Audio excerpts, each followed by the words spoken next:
out here at the Mopar car wash. Made a little stop. Got the crew over here, all their cars. About to go to the full lock meet. These guys are out here, I think, raising money. And we decided to stop by. Get a little view of what's going on.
Yep, there's two alligators, one there and one right there. I don't know if you can see that guy, but this dude's right here, and he just ate salad. And he's got freaking salad in his mouth. And then this guy, he's probably... Alright, we're out here with Rich and Trish, and we got the best golf cart in the neighborhood. If the light up there doesn't come on, we have a... Oh, man! Ruined my short, but look at all this. Damn it. This strand right... Alright guys, welcome back to the channel. Something exciting just happened. The materials have been delivered for the shed that is going on the side of the house. They just dropped everything off and we just paid the deposit, and now all we are waiting for is concrete to be laid on August the 8th. So yeah, just a little update. Here's all the materials for the big shed. I think it's a 12 by 8 if I remember correctly. But yeah, that's all happening. It's exciting.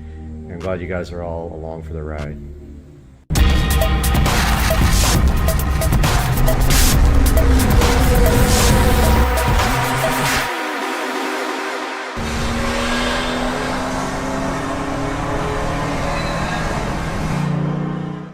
Making a label with my brother label maker, which by the way has a fatal flaw.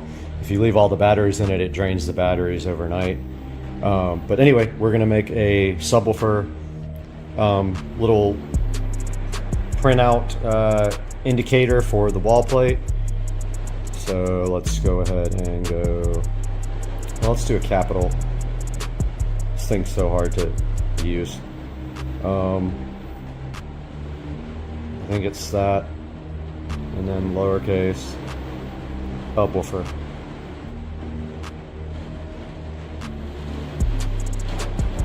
Let's see how that prints. It's black. Yeah.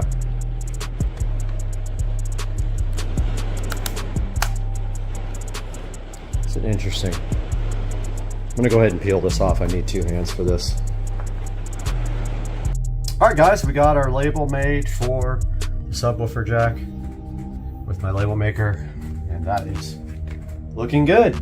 And we're just literally waiting for speaker wire to come in the mail, and then we can start wiring up these speakers where I can get in the attic tomorrow and pull the wiring. Well, they drained my pool to do some more acid washing on the finish because they weren't satisfied with the way it came out, so the pool is refilling again. So I'm going to go grab the other hose, so we have two hoses going. Alright guys, making delicious keto burgerage. Oh, those are going to be good. Guess what happened though? The mailman just came and he brought this, what I've been waiting for, package. Boom!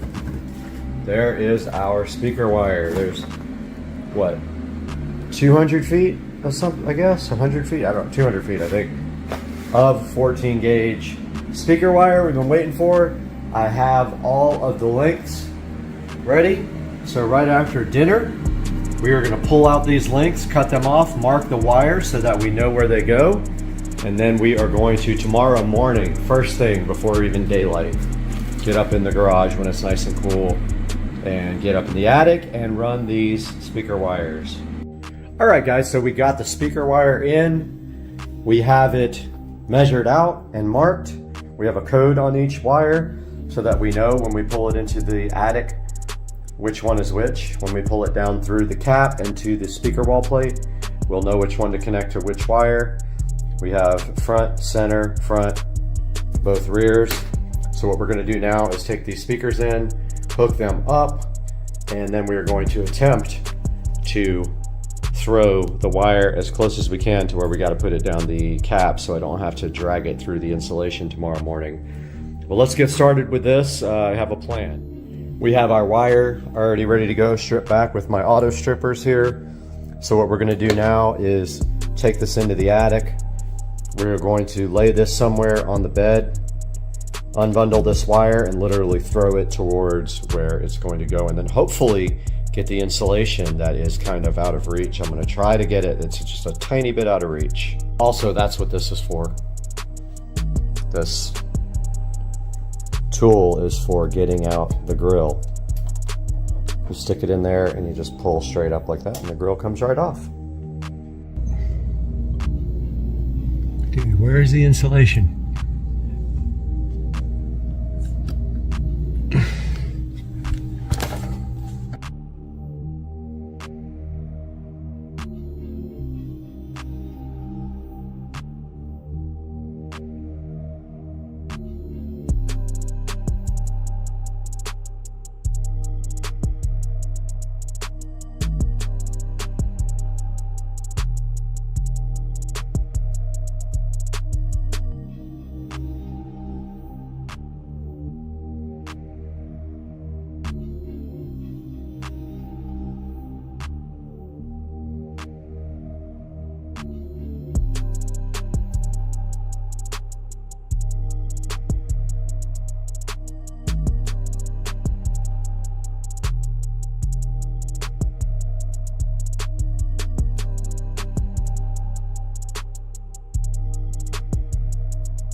huge update, guys.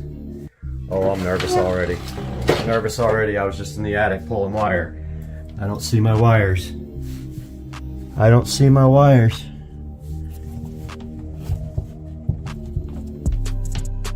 Okay, I see some wires. I gotta pull them through. Okay, as any smart man would, I ran a lot of extra wire and I just wrapped it all up with electrical tape and stuffed it down in here. I'm gonna get this all unwrapped now. This is how I got it down through the wall, and we'll be back.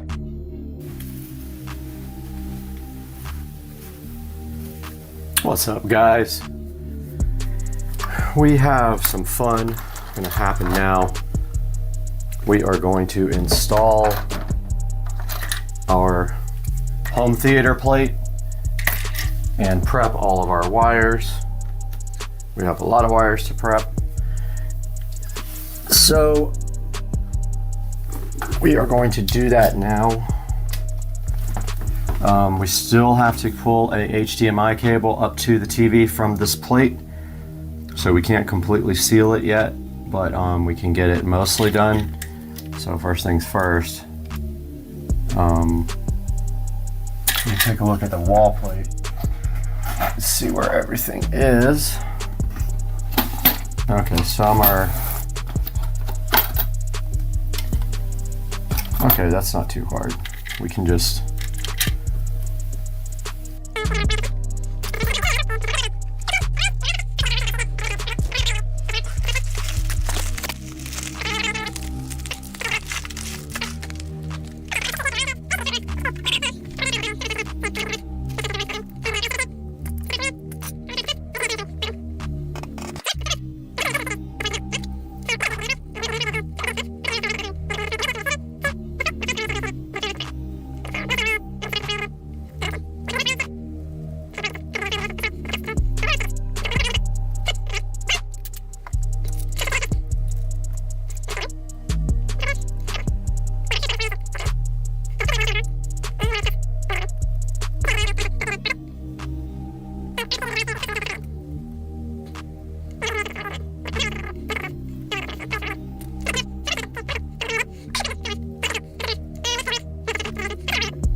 Okay, so what we're doing now is the dresser up here.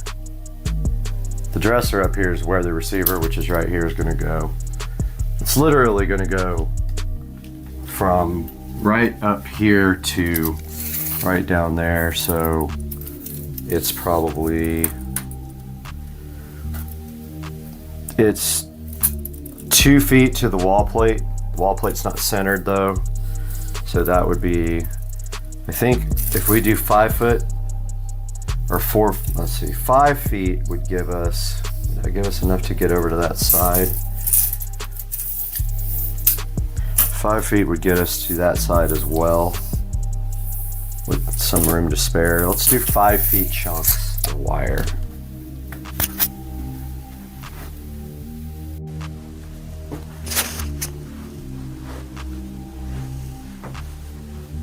I am ready to make some wiring, guys.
All right, now I can see, guys. I literally cannot see up close anymore. I have to get glasses soon. Surround right. These things are fun. See, banana clips right there.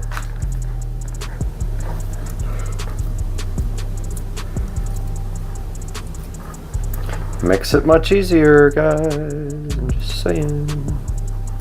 I don't know if I should come in from the bottom. What do you guys do when you hook these up? Do you come from the bottom with one set? Like this? I mean, you can't see the bottom. How do you? Or do you go?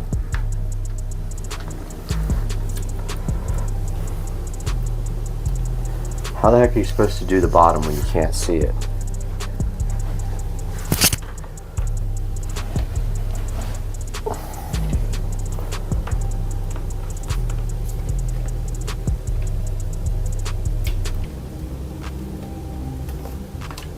Can't find the hole. I guess I can just come up from the top. So forget it. Why aren't the speaker holes up and down? I mean, seriously. I saw a receiver where the speaker holes were up and down, and I'm like, thank you for actually being smart. And why didn't they do that on every single receiver? Why are they angled? So stupid.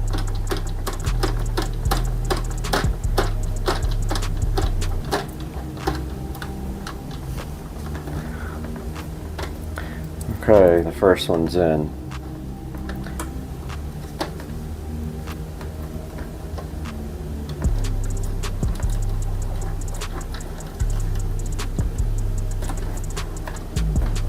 Second one's about to be in. Wish I had like a drill that had an attachment for these, so you could just tighten it down with a drill. Okay, so that is surround right. Next.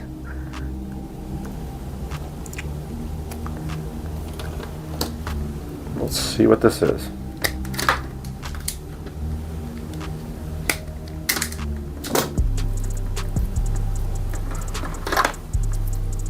Here's our next one.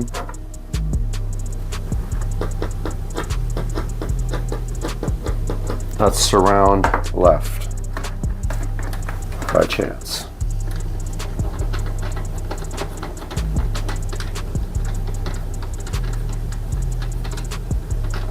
You know what I'm talking about, right, guys? These speaker wire holes should be freaking up and down, not diagonal.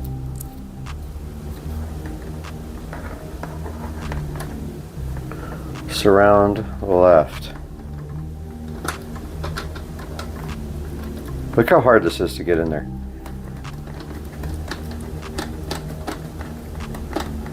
Man, this thing's borderline old, I think, because it still has component video and composite video. No Wi-Fi, but I have a little adapter to bring LAN for this. Got the little power line adapter. But yeah, you don't see, they don't put composite video and component video on receivers anymore because there are no components that use it. If you see one with S video, you know you got a really old receiver. They probably don't have HDMI either. Notice here there's a 5-volt output. Never noticed that. There's a wireless LAN adapter available for this guy. Wi-Fi adapter. Hey, no, it had a 5-volt out. That's awesome. Can use that definitely for something.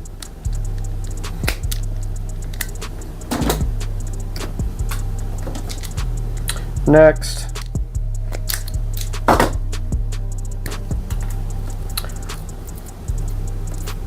Three more left. Let's see what this is. Front right.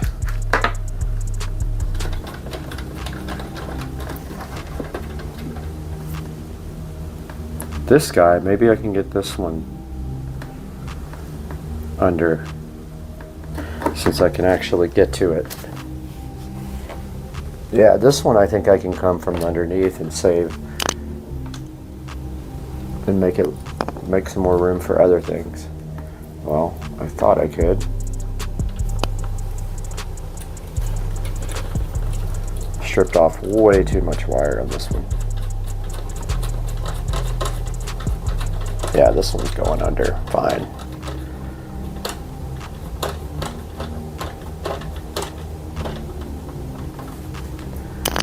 And positive.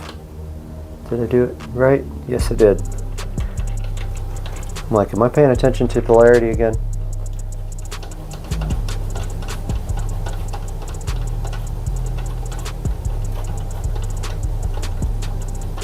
Got a lot of freaking analog audio too here.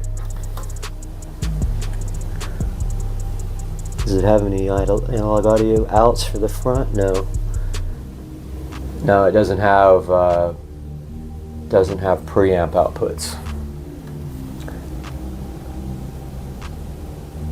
All right. Is this going to be center or front left?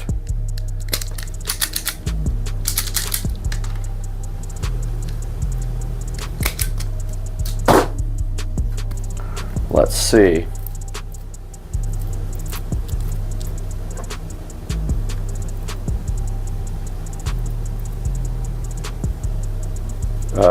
What? Can't tell. Center.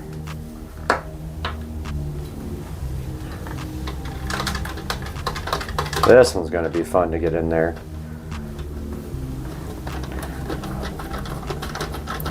Yeah, this is not going to be a good time. I'm going to see if I can come in from the bottom, because this guy is hard to get to from the top. Let's see if I can feel the...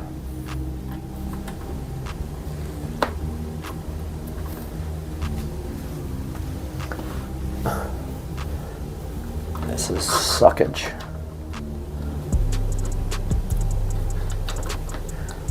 Of course, every time you touch it, you have to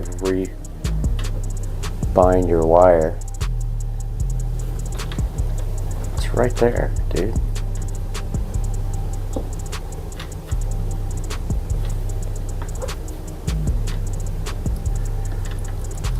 Hey. Got it. Got him. And then I'll do the top for the positive. I would punch myself in the face if I did the polarity wrong on that one.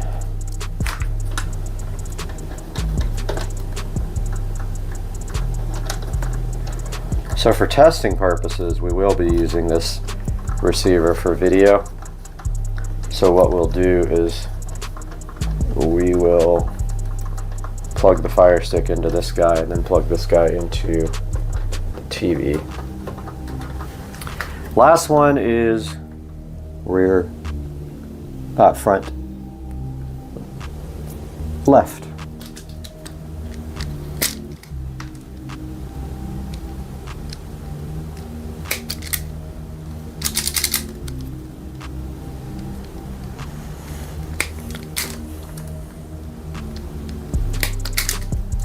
Front left. Let's see if we can get underneath that one. That's another one that's hard to get to.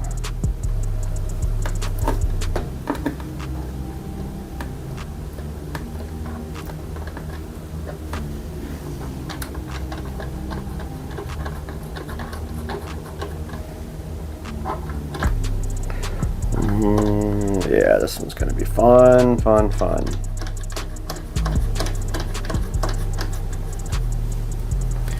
Okay, here we go. That should be right there. There we go. Got lucky on that one.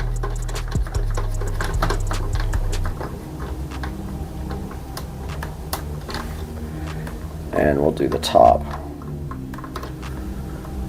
on this guy.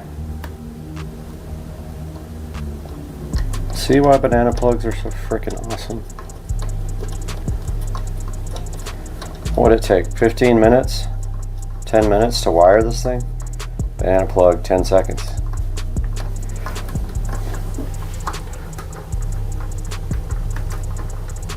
Done. This thing is wired. HDMI. First we need our Fire Stick. Fire Sticks are picky about power, so you may not be able to power it with that.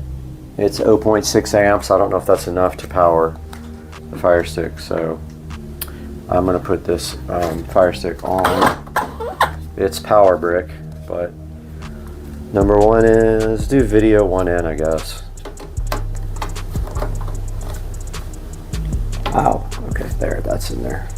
So we got our Fire Stick there. We'll come out of this guy to the television, and we will go to HDMI. We'll go to input 8 on the TV.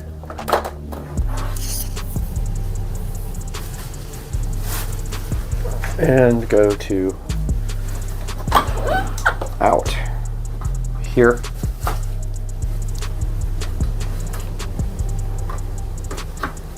And that's that. Video and audio are connected. This thing is ready to be tested. I have a mess to clean up first, though. You gotta shake it and bake it. All right, here's the chef with his wings. And ain't nobody in the world knows how to make these wings. Show him your wings.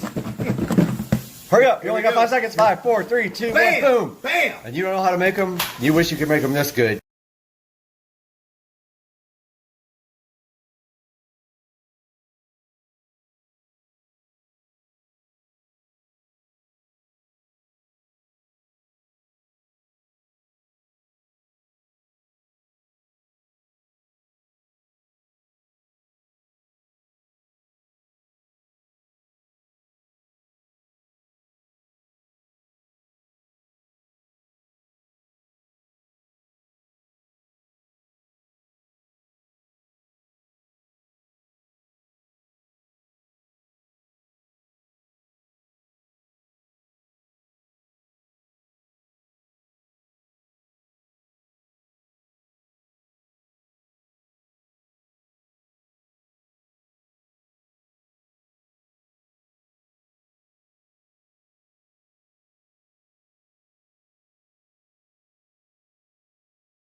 Hey everybody, and welcome back to the channel. Supercar Street Racing here. Hope you guys are having a great day.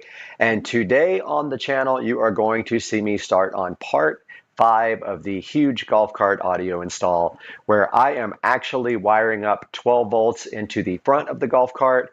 And what you are going to see here first is me wiring up a USB power supply. Now what that does is takes 12 volt from the block that I put up front. I have the positive and the negative blocks, and it is going to supply 12 volts down to USB power for the actual wire that's going to charge the tablet. So it's going to provide 12 volts for the tablet to charge. Hope you guys like what's on the plate for today, and like and subscribe, and we'll see you again soon.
The under the dash 12 volt power buses are done. The USB cable is done for the power for the tablet. It comes through the dash. There's already an opening there, and it comes right above the key. It doesn't get in the way of the key, and then it plugs right into the tablet. All I have to do now is install the front speakers and then button up the dash. Check this out though. Look at this. There's the 12 volt buses perfect. in the front. Yeah. Look at this though. USB power, it powers this cable. The cable came right through the dash without having to cut a hole, and it doesn't get in the way of the key. Oh, perfect. So it gets power from that. So what the next thing we need to do is, I'm working on the fuse block here. Okay. I already got the wires under the cart, and So why did you do this bus bar? You just had an extra one for up front. yeah, and I knew that eventually I'd need 12 volts up there for other stuff, and Okay. I got that wired in, and I got this wired in already. Wow. Okay. Good. How did you zip tie it down to the bottom or something? Clamps and zip tied it, or clamped it with good. screws. I don't have any more zip ties. It's like Yeah. perfect under there. So we're ready. We got to pull the speaker. We got to do the front speakers, and I got to do the fuse box. I got the Okay. wires. This is the rear USB. That's the front 12 volts that supplies the bus bar. So I'm gonna put the fuse block in right now. Wire these up while you do the speakers for the front. Okay. I'm thinking that's probably the best Yeah. thing to do next. I don't want to pull too much, but you already pulled it through, so we Hold don't. it. That's yours. You just do Well- whatever, and then we'll figure out what's left, what's right. But if So.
So your thing's gonna go. It's gonna slide in underneath it like that.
Hey, welcome to the channel, guys. This is an exciting day we have for you today.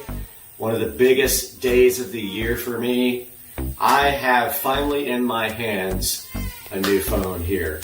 So for the last 2.5 years or so, I have had the Galaxy S20 Ultra 5G. So I've been waiting for the next generation of camera phones to come out, because camera in the phone is what I use it most for.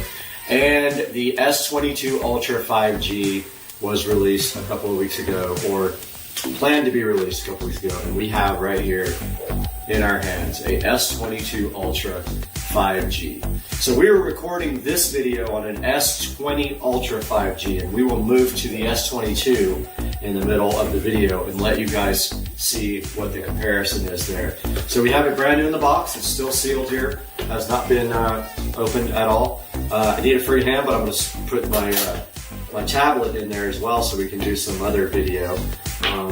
If I can do this with two hands. But yeah, so we got the S22 Ultra right here. We got some closer video here with my tablet. Believe me, guys, I'll get a good camera eventually. But here we go. So first impressions right here. Here is the case the box for the, not the case, the box for the S22 Ultra 5G. It comes in a really nice black box with a big S on the front. Now this is 45 watt charging. They did not move to the next level of charging, which is super disappointing for me. The only plus on that is the new phones from Samsung do not come with a charger. So in order to reduce costs, they do not give you a charger with these phones. They give you a cable, but no plug for the 45 watt. Now luckily, that's the pro of having the S20 Ultra 5G. It does have like I do have a charger for that guy. So here we go. So I just got the tape off of this guy, and I've got my tablet going right here for a closer look view. And yep, there it is. All right, guys, there's the phone fresh out of the packaging right there. And for those of you guys who like the 4K video better, here is the phone directly in the box, unpackaged from T, and dropped it, of course. I wish I would have broken, because that would have been epic. Funny story, I broke my S20 Ultra the first day I had it while I was putting on my screensaver. It fell off the counter and broke. So that would have been another epic breakage. But I do have the insurance, and no, it did not break. There it is, but that was also good content. Alright, so it does have a screensaver on it. We're going to go ahead and power that guy on now and see what happens. So I'm going to hold down the side button. I'm assuming it's charged a little bit. Let's see. No, if it doesn't come on, maybe it needs to be charged. Let's see what happens. Probably got to hold it for longer than that. So we're waiting for that guy to come on now, and it may be completely dead. Oh, there it goes. We got the Samsung Galaxy on there. Here it comes. Got some good close-up video going here on the tablet. Unfortunately, the tablet's only 1080p. Looking inside the box, while that's going to power up, we've got this little packet right here. And inside we've got some little instructions, like terms and conditions here. And the phone is powered up. It says welcome. We've got the USB Type-C cable inside of the little packaging, and we've got a SIM puller. Now we don't have to take the SIM out of my old phone is what I understand. This should just work. So if we hit welcome now, we see it's still up at the welcome screen right there. I'll be going back and forth between this and my tablet, or either I'll have the tablet in a little window for you guys. But we hit start. It wants a SIM card, so I'm not sure if we're supposed to switch SIM cards or what we're supposed to do. If we do have to do that, we will be having to move to the other phone, because I was under the impression that this guy came with a SIM card, but let's see. I thought it came with a different SIM card. Okay, it says quick start. It says insert the SIM card. Okay, so this guy did not come with a SIM card, so let's see. No, I don't see one there. There's not one in here that I'm aware of. Yeah, I think I have to take the SIM card out of the other phone and put it in this one, which is annoying. Because I was under the impression it came with a brand new SIM card, guys, but I guess it doesn't. So that's going to put a stop to the 4K part of the video from the S20 Ultra. Once I get this phone up and running, I guess, I guess I could still film from that phone without a SIM card. Let me get that SIM card out, and then I will be back with you guys. Alright guys, so I got the SIM card out of the old phone. You would have laughed so hard. The SD card there went flying across the room. And by the way, there is no SD card slot in the new phone. So I got the SIM card tray out here. I got the SIM card right here. I'm about to remove the, first I gotta find it where the SIM card goes in here. It's on the bottom right there. Go ahead and put the SIM card in here, and then I'll update you guys on my progress. Okay guys, here is the SIM card tray right there for the new phone. Much smaller because it doesn't have a does not have a SD card option. And it is notched out, so you can only put this in one way. So there's a notch in the upper corner. There's absolutely no way you can get this wrong, but it should just like go right in there without a problem. Yep, okay, so I'm gonna need 2 hands to do this. I'm gonna go ahead and do that. I'll be back with you guys. All right, guys, so it got the SIM card and it wants to restart. I'm gonna go ahead and do that now. We are back on the S20 Ultra 5G, so the phone is restarting now. Noticeably heavier than the S20 Ultra 5G, but I heard that about it. It does have a big battery, so I was expecting that to be a little bit heavier. So this guy's restarting now with the SIM card from the S20, and then I think we have to transfer all my data, and I don't quite know how yet. I think you can pull it back from Samsung Cloud, but I'm gonna find out right now when this thing comes back and I get all signed in. I'm gonna go ahead and do that now. Okay, I wanted you guys to actually see this. It rebooted. It had a little Android logo and then it rebooted. So now it's back on the way up. Again, this is being recorded on a S20 Ultra 5G. So it's 4K video that I'm recording. I won't shoot 8K yet because my video card won't render 8K in hardware. It takes forever to render it in software. But here we go, T-Mobile is starting up now. You guys are seeing this first with me, so this is the first time. And I think it's probably trying to figure out the network and all that. But yeah, here's the old SD card that is no longer supported. It is a 64 gigabyte SD card. Now this is a 512 gigabyte S22 Ultra. I actually literally have no need for an SD card. I'm not going to fill up 512 gigabytes ever. So it looks like it's booting up now. And it says welcome. Let's get started. You got to agree to this, agree to that, agree to that, agree to all. That's fine, whatever. Fix it later. But here it goes to the next, where it wants to get to my Wi-Fi network. So let's choose my network here. I'll let you guys go aside while I put the password in.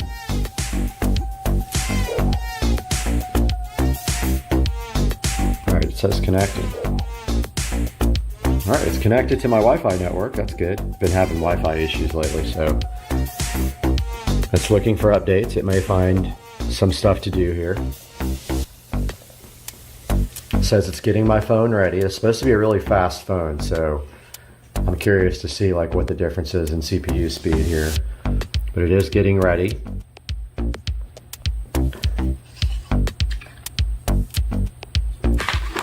Let's go ahead and get this into a place where you guys can actually see it.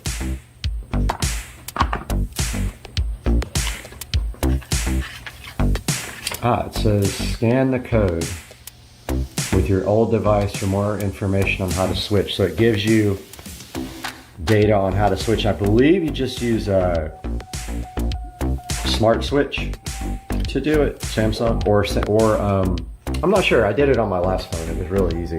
I'm gonna do it on the fly with you guys though.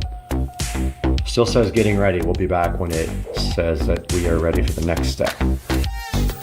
All right, guys, so Smart Switch is connected. I've never done it this way, but I was just curious on how to do this. It's saying what data do you want to transfer? So here's the old device, here's the new device, everything. Let's do it all. All.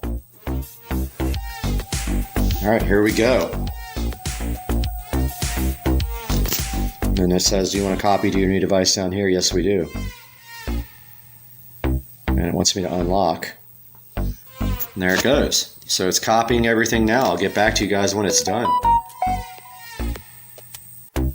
All right, guys, so it asked me some questions here about some apps that wanted to transfer, like Scam Shield for T-Mobile. I did let it do that. It asked me for a new device pin. I did put that in. Now, the only thing is that I am going to have to re-enroll my device for my dual factor for my work. So that's kind of a pain because it doesn't, I don't believe it will carry over. So I'll have to take some time to figure out how to do all that on my new device. But yeah, it's just getting my phone ready. So it looks like it's going to reset. It said the SIM card was changed. And we'll get back to you guys when it does that.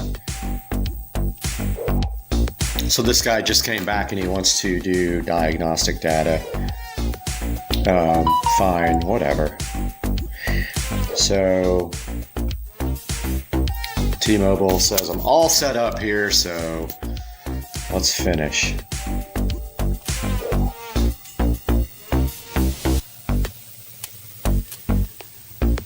All right, so interesting. This is how it came up. This one's still going though. I'm not sure what that's about because it says it's done. Although it is downloading something up here. Oh, it's completing setup and transferring data. Okay. It's not done yet, see? Stop being impatient, people. Stop it. All right, I'll let you guys know when this is done transferring data. All right, guys, so this is definitely a process. It's been going for about 20 minutes now, and it is not even halfway done yet. So I think that I would recommend that battery's at 64%. This battery's in the 70% range. I think we're good on that guy right there. So I'm just gonna let this go and I'll be back with an update when this is done. All right, guys, so welcome back to the channel. You are now in S22 Ultra 4K 60 frames per second, and I wanted you guys to be able to do a back-to-back to the other phone, which is actually right here. So here's the S20 Ultra. Just trying to get everything off of it so I can get this returned because I got a $500 credit for this guy. Great phone. I've always had good luck with this guy over the years, and there's nothing against this phone. It's just 2.5 years old. I had a chance to get the S22 Ultra 5G and get a $500 credit, and I did it, and so far so good. There are some pains switching over, absolutely. You gotta buy a new case doesn't fit. You gotta buy a new screen protector doesn't fit. And all of your settings and apps will mostly go in unless you have some dual factor authentication things that require biometrics or things like that. You will have to re-register it. So overall, I would so far recommend this. I wanted to get this out to you on the first day, so I got to start editing, figuring out where all my footage is. It's on 3 different devices, and then you guys will probably see this tomorrow. All right, I love you guys. Have a good night. Supercar Street Racing. Peace out. Guys, welcome to Supercar Street Racing. You are back again on the channel, and we are so happy to have you here. And yes, we have some more of these junky mainstays lights because we are going to return the ones that broke and replace them with these because they broke after a couple of weeks in the warranty period. So yeah, let's get these things replaced tonight.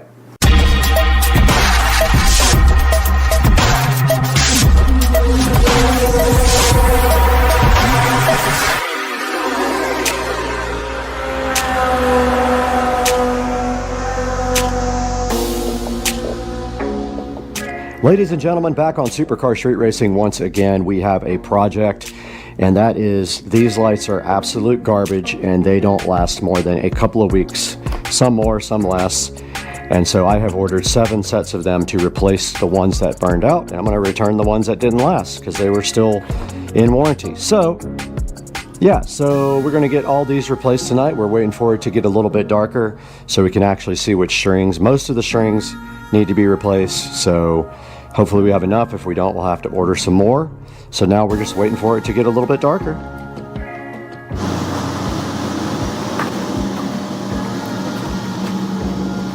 All right, we're out here in the Supercar Street Racing backyard with one mission tonight, and we're actually waiting for Dukes of Duval to come over and help.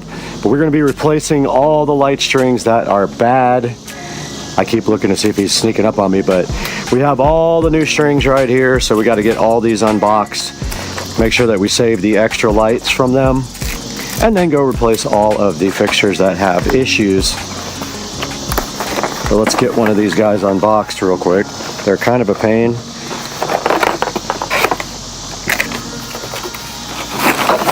They come like, and we have to save the boxes because we are returning all the bad ones.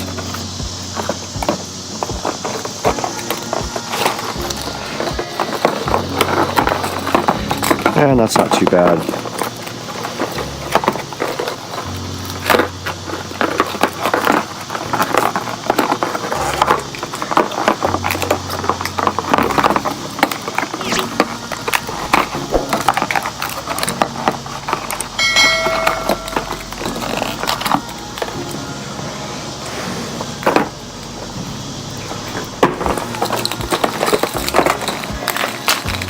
All right, we've got one unboxed. And right here next to the Supercar Street Racing studio, we have our first set that we might be able to fix. We'll try new bulbs first on this guy right here and this guy. See if that does it. If not, we will have to replace the whole string. And they do come with spares. They come with 2 spare bulbs. This one's got several out, so that whole strip is out. Which it could be the fuse.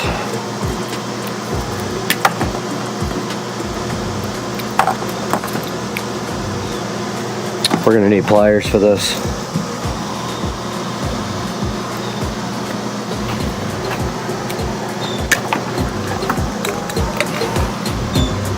Yep, grab some pliers.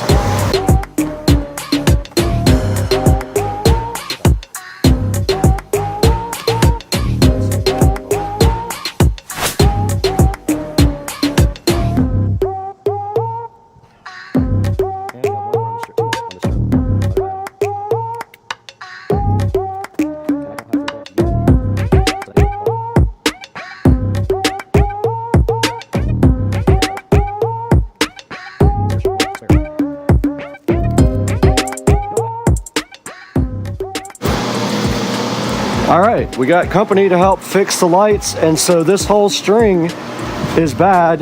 We're gonna replace this whole string and then start moving down the line. That one just needs a new bulb. Pull it straight off. And then we got pliers to take the bulb out, but we need a spare. I don't have any yet until we open another package.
All right, we got Dukes of Duval out here, and it's a nice, cool night, and we just finished repairing the string lights on the fence. And so how was that? Was that pretty easy?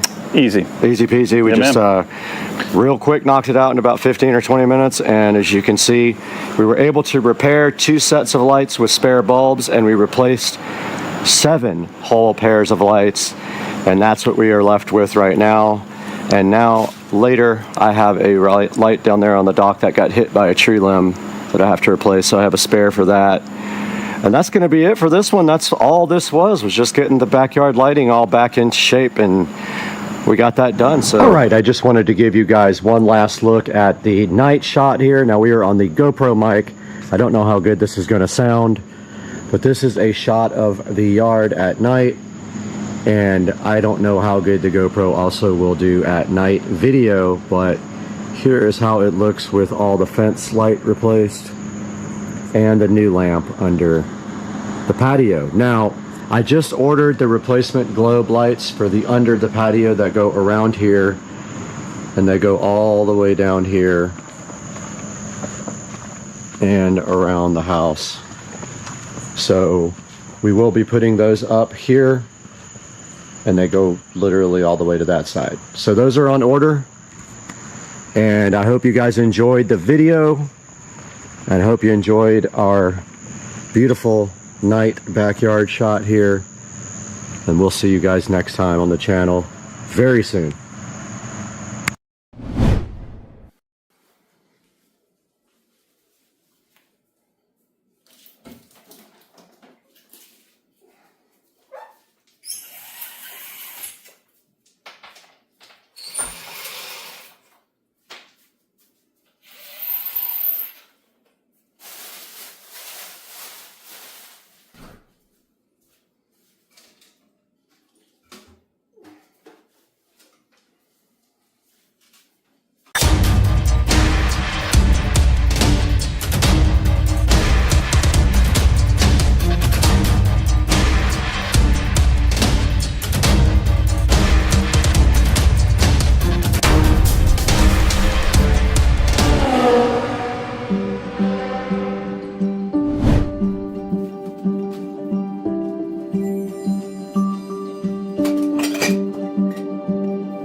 Now we were successfully able to get everything off the walls. I just need to move this guitar out of the way. Other than that, we got everything out of the kitchen and everything off the walls. The only thing I didn't really do was pull this out all the way. I'm waiting to see how much of this I need to get out of here so they can paint behind it. The subwoofer's kind of in the way back there. So now we're just waiting for the painters to get here at 9:30. Whatever I need to do, I can probably do then. And my thing fell off the stove. I got to recover that. We'll update you guys when they get here.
All right, we are back in the Supercar Street Racing kitchen, and I wanted to give you guys a little tour. We did jump around a little bit on the video because I didn't have the wine fridge at the beginning, but let me show you the kitchen now. Now the kitchen was painted all white. The ceiling was painted white as well, all the way out to the living room out there because the ceiling is one piece.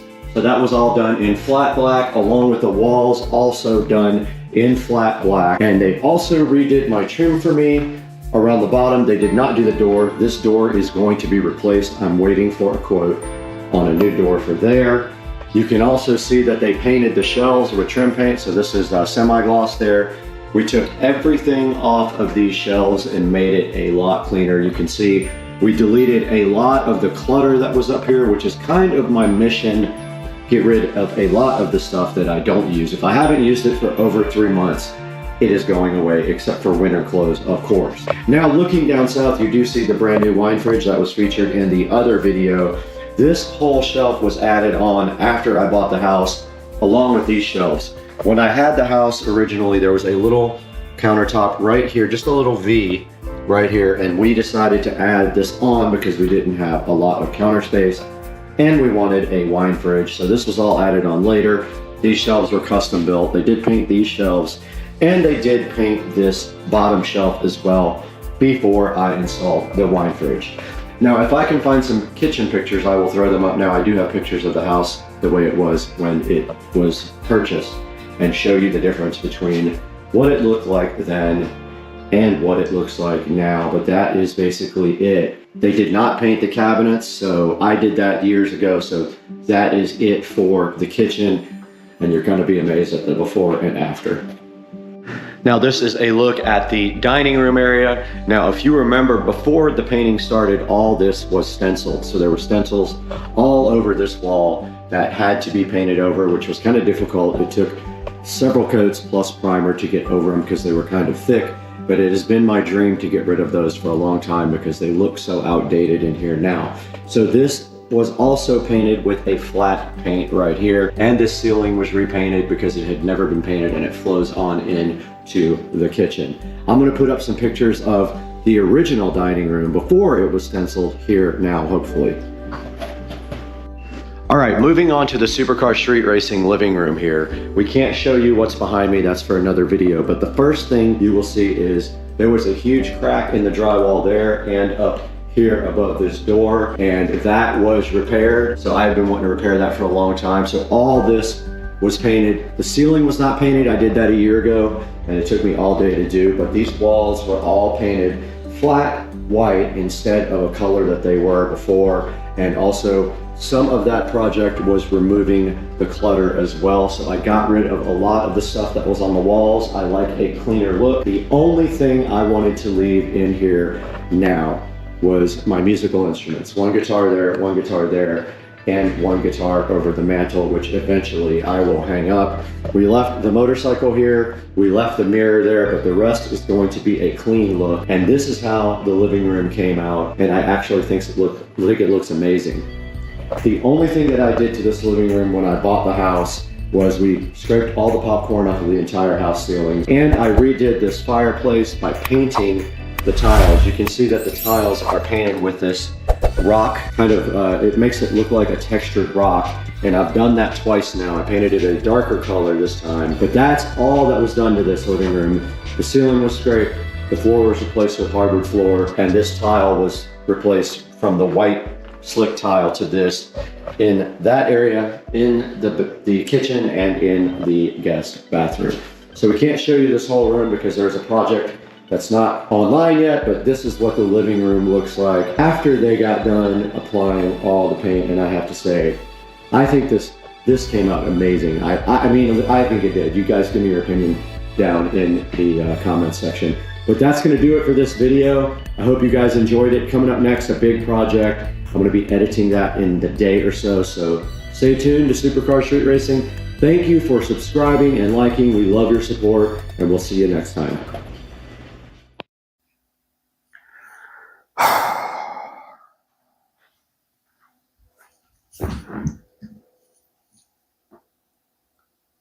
Where do I start? Good morning, everybody. This is a video that is painful for me to make,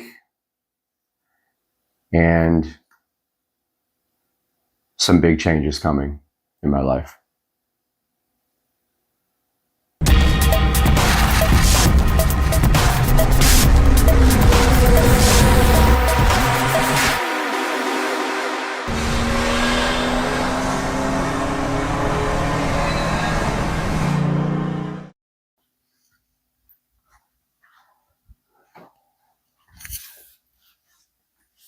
Hey guys, welcome back to Supercar Street Racing, and today I've just got a couple of things I have to talk about going on in my life right now. So As you guys all know, my channel all started with car. It was all about my Toyota Supra, which regretfully years ago I sold. Probably the largest mistake I've ever made in my life. The biggest mistake that has happened is selling that 1993.5 Supra hardtop, which I bought brand new, by the way, almost. It had like 13,000 miles on it, not a scratch. And I modified it and ended up selling it. And I did make money on it, but after all the mods and stuff, I actually lost money, of course. Which brings me to the current situation that we are in right now.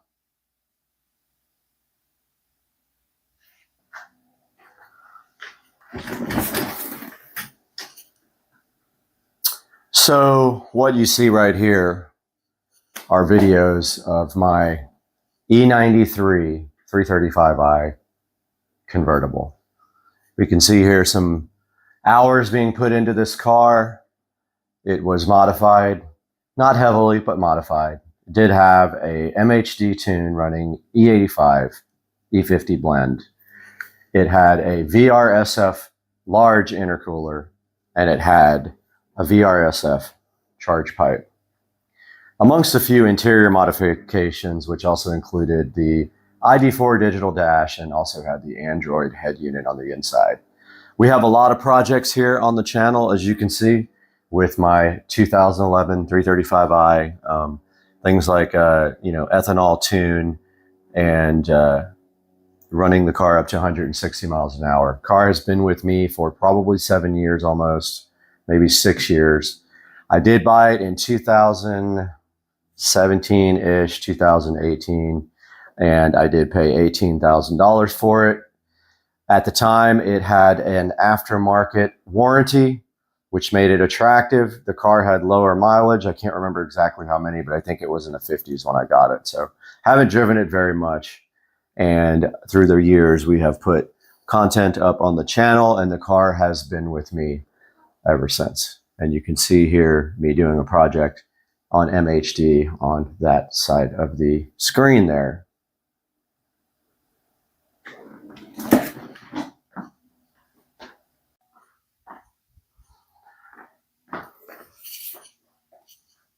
And here we are next to the Supercar Street Racing channel. Obviously, the channel is named for car videos, but has kind of evolved over the years to also involve reviews and unboxings of awesome products to deliver to you guys, that I just enjoy doing that now. Not that I'm not dedicated to the car scene anymore. I absolutely love cars, but there's almost only a certain amount of content you can get with the same vehicle unless you want to take that to the next level. For this BMW 335i, though, for me, I didn't want to take the car to the next level because I always had issues with the car. Now, I won't say I always had mechanical issues, but the car has been kind of bad luck. I've had issues with wheels and tires over and over and over again. And of course, with the VMR V810 wheels, 2 of them got damaged by me, and I waited over a year to get replacement wheels for the car, during which time I suffered with curbed up and bent wheels. So you can see here, the car right here on the channel, it is on the banner on the channel as sort of a, an ode to my love for cars. However, the time has come to do something else.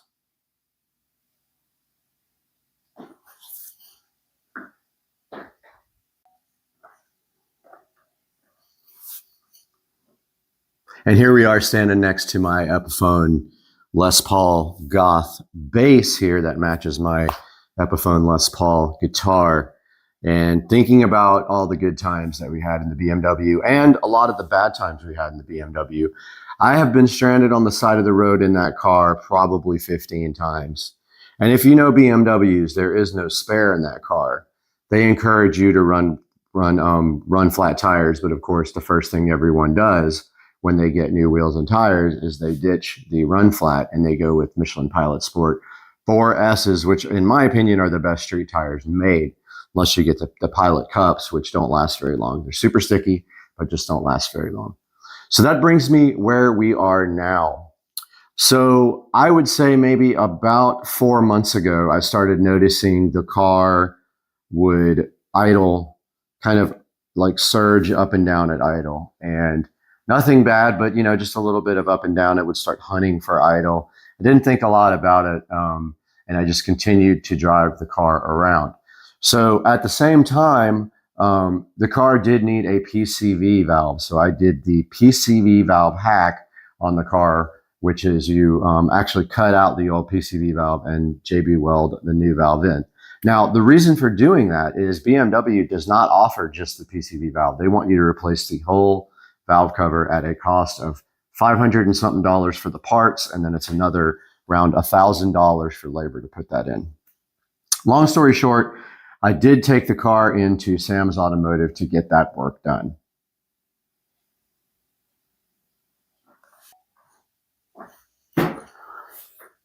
So Sam's Automotive took my car in about 4 months ago, and we made a point while we were in the car doing the valve cover replacement to go ahead and do the plugs and the coils on the car, because you're already in there and there's no labor. They already have to disassemble the whole car to get that valve cover out. And the reason we went with the valve cover replacement is it was leaking oil, and I wanted to get all the maintenance done that I could get done on the car. So long story short, we put the car into Sam's Automotive and we asked them how much that was going to be. And it was going to be around $1,800 to get the valve cover replaced, do the plugs and coils, and that is with parts and labor for everything out the door. So we put our car in Sam's Automotive.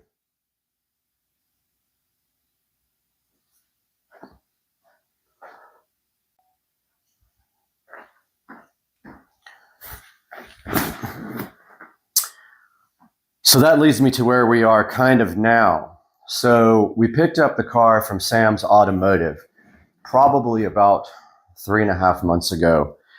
When we got there, we asked for the bill, and unfortunately, right before we picked the car up, we got a call from Sam's Automotive letting us know that when they went into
What's up, guys? We are back on Supercar Street Racing again, and you see in the Supercar Street Racing living room literally nothing happening except what's on this table, and this is a safety device for the Supercar Street Racing awesome channel, and we've been needing this because we need a backup solution for the channel, and this is going to be it.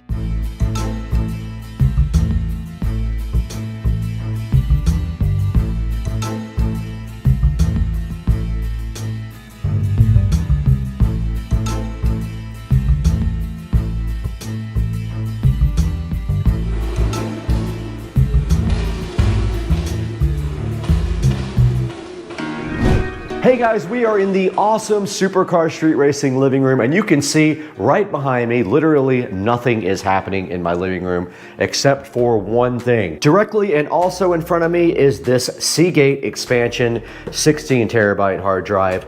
My plan right here and right now is to use this backup device for the Supercar Street Racing awesome editing studio. Now, as you guys know, we did put in this cool solid state drive here, right here. This is a solid state NAS that uses M.2 SSDs, and it does have about 12 terabytes. However, we need to get some of that data off of there because we have a lot of data after editing for so long. So we are going to hook that directly up to this NAS right here and go ahead and use the backup feature of the NAS to back up our data to the 16 terabyte expansion drive. Now, this does have USB 3.0 and it will plug directly into the back of this NAS right here. But let's get this thing out of the box right now and go ahead and see what exactly we are dealing with, because I don't know what is actually in here. It says something about rescue recovery data services included. I think that means if your drive fails, they will help you get your data, but I'm not 100% sure yet. So let's figure it out. Let's get this thing unboxed and see what's inside.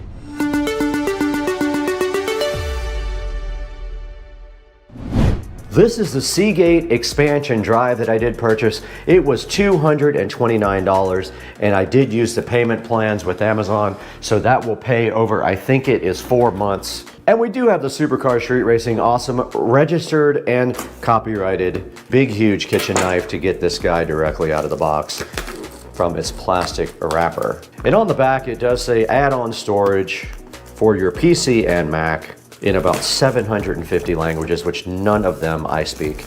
Here is the Seagate expansion out of the packaging, and on top it just says 1 year limited warranty. And that's about it for the box. There is not a lot of data on here. It says connect with computers on the back. And coming out of the box first is feels like a power supply and some cabling right here. Let's go ahead and see what we have right here. Inside of the box here is power supply and a USB 3 cable. If you want to do USB-C, you can. You will need to buy the adapter for this to go to USB-C, but I don't have USB-C on my NAS or the editing computer in the office. All right, inside of the power supply, there is 1,000 ways to connect this depending on your country. We are in the United States. We use 110, and therefore this is our connector right here. All right, you push the button and the cover does just directly come off, and you take your replacement, push the button and slide it back in, and now we are ready for 110 volt power.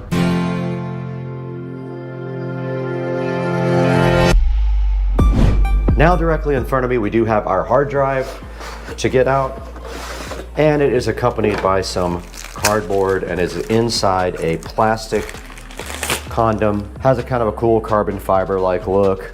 Very, very minimalistic, and on the back / bottom it does have the connector for the cable and the power supply. Let's go ahead and connect the cable to it, and you can only be connected one way, and it is connected. And now the power supply just does go in just like this.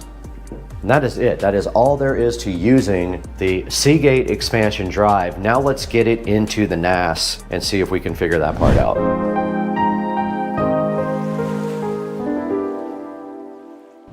Here's our ASUS Store NAS, and there is a USB 3 port in the back here. We're gonna go ahead and try to place this on the side of our ASUS Store and run the power somewhere. So let's get this over to the side.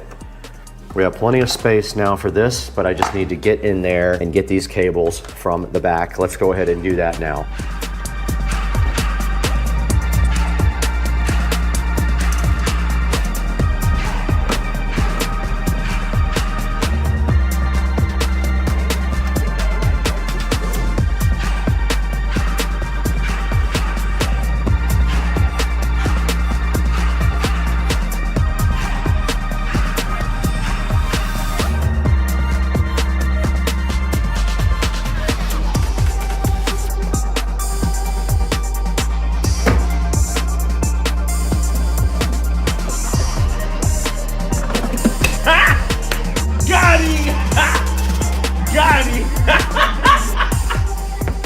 do see a power light on the side, or either a power switch. Looks like just a power light, so we should be good. It is turned on. Let's go ahead and take a look at our NAS on the computer and see if we can figure out how to get this called up.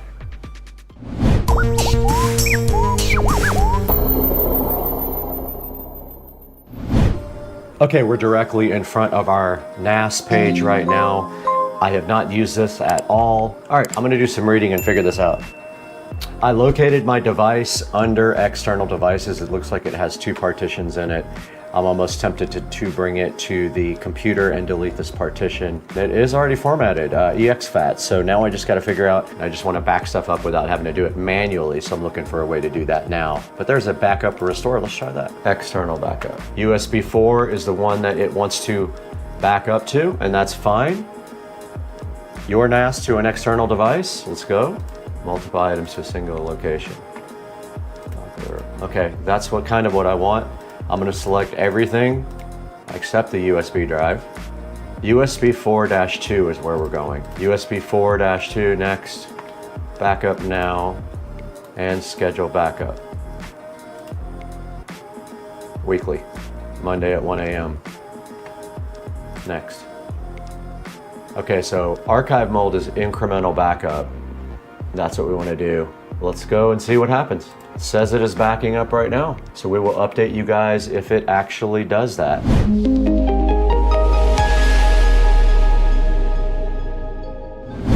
Good morning, it is another day, and I wanted to give you guys a little update about the Seagate expansion drive and the backup from NAS. Now this is my ASUS Store NAS control panel, and as you can see right here, it has a lot of different apps, and you can actually add more apps from their app store if you want to. But part of the basic applications that come with the ASUS Store is backup and restore right there. But I wanted to first show you guys external devices here. Now, if we go here to the external devices, you can see the Seagate expansion came with 2 different partitions. One was 196 megabytes, and the other one was 14.55 terabytes. I did not remove the first partition. I might eventually do that. For right now, this is fine. And also, as part of the apps that come with the ASUS Store, you get this cool little thing called backup and restore. Now, if we go here to external backup, that is how you do a backup from the NAS to an external device, or vice versa. We have our backup here. Now, it finished at 7:54 p.m. last night. So it took probably 8 or 9 hours to do around 6 terabytes, which is not crazy, being that it was USB 3.0. So this backup here, if you go into it and you click edit here, it shows you that we're backing up from my ASUS Store NAS to an external device. We're telling it to put everything from the source to a single place on the destination. We told it what folders. We told it which partition. Now here's where you tell it the schedule. It's gonna back up weekly, 1 a.m. on a Monday morning. And then here's your options for the backup. You can do an incremental backup, and then there's a few little other options. And then when you're done, you can go ahead and confirm your backup. Now you can change the way that backup works by editing some of the options there, but that's my current plan, is to back up this until it gets full. What I'm gonna do after that is go ahead and buy another drive of the same kind. I'm gonna take that one and store it away in a safe place offsite. So that is my plan to archive my channel for the near future. I don't keep anything on the local machines. I edit off of the NAS, so that way I don't have to back up these local machines. Most that could happen is that if these machines failed, I would reinstall Windows and reinstall DaVinci Resolve, and that is not too hard to do. So that is the way this works here for the Supercar Street Racing channel. That's going to keep the channel safe and keep it from losing data.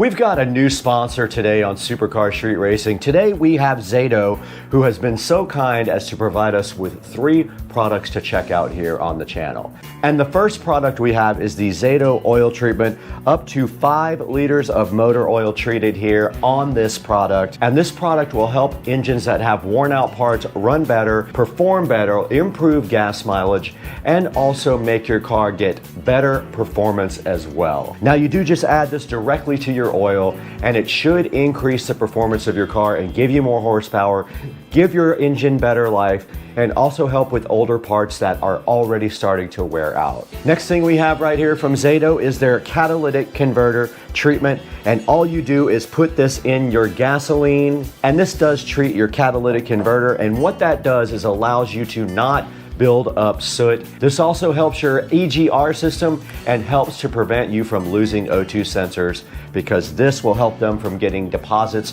on the end, and they are expensive to go ahead and replace. Now, third on the list here is the automatic transmission revitalizer. You go ahead and put this inside your automatic transmission. This does help you with shuddering, with vibrations, with shifting, and with parts that are worn out, and improves the overall life of your automatic transmission. All 3 of these products are going to be available in the description. Go ahead and support the channel by clicking the official links in the description. And I want to thank Zato for becoming a sponsor of Supercar Street Racing. Without them, this video would not be possible. Back at Supercar Street Racing, where the live stream is going strong right now, we have the Seagate expansion 16 terabyte drive looking so fly right here in front of me. And you can see right now that it is $229. I did purchase this for $229. And you can see you can do a plan here for payment. And this is the Affirm plan, and it is not charging interest. So if you want to do that and you can get 0% interest, all you have to do is click that little button there when you buy your Seagate expansion. Now, if you're interested in a bigger one, when you step from 16 terabytes at $229, you go up to 18. The price goes to $329, so it costs you 100 more bucks. Up to 20 terabytes, 24 will cost you 517 bucks. That's the Seagate expansion, and right now on Amazon it is sitting at a cool 4.6 stars. It has 262,000 reviews. That is a very good review for the Seagate expansion drive. So looks like people are trusting this drive and giving it good reviews. It has a connector for the back of the drive to a USB 3, and you can actually get a cable for this that will adapt it to USB-C. Looking at the side of the drive there, like I showed you earlier, it has kind of a carbon fiber look. It's saying that once you get this a 20 terabyte drive, if you choose a 20, you're gonna have some massive space that you didn't have before for anything that uses USB 3.0. And you can drag and drop stuff directly out of the Windows and the Mac there. And right there, it's showing you the smaller version of the drive right there. It does come in smaller versions as well.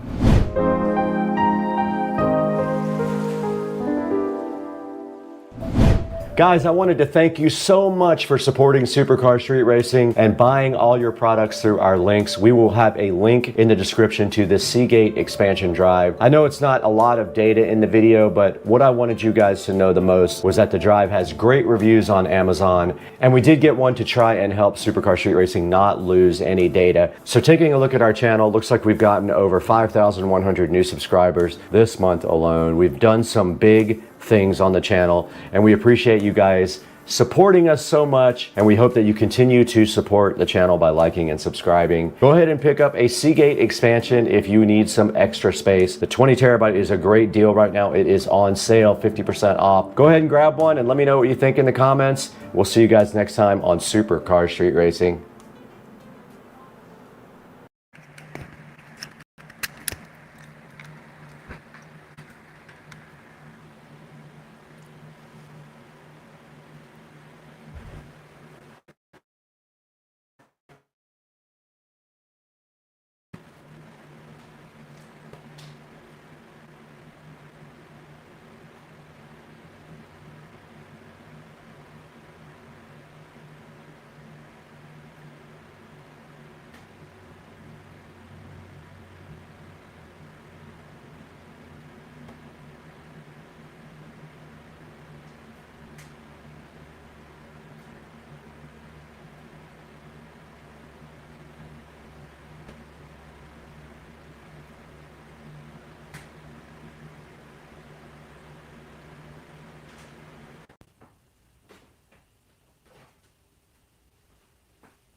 Okay.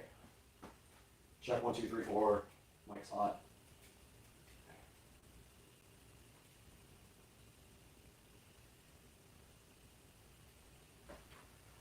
Plenty of headroom.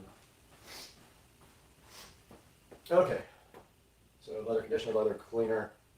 Should well apply 1 to 3 lines of product on a premium microfiber. Spread evenly. Massaging the surface allow to penetrate. Wipe dry if desired. Free apply is needed to keep leather looking. We recommend using chemical dyes leather first. Okay. Are we rolling? All right, we're on it now.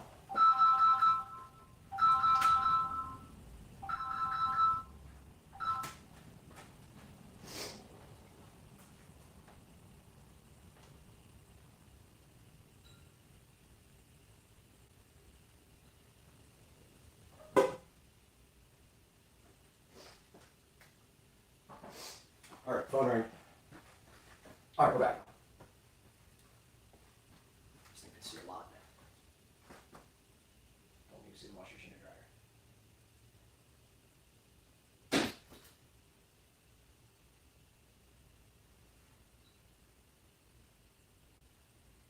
Man, this thing's got a wide field of view. Doesn't even look like it's on me. Oh yeah, way on me.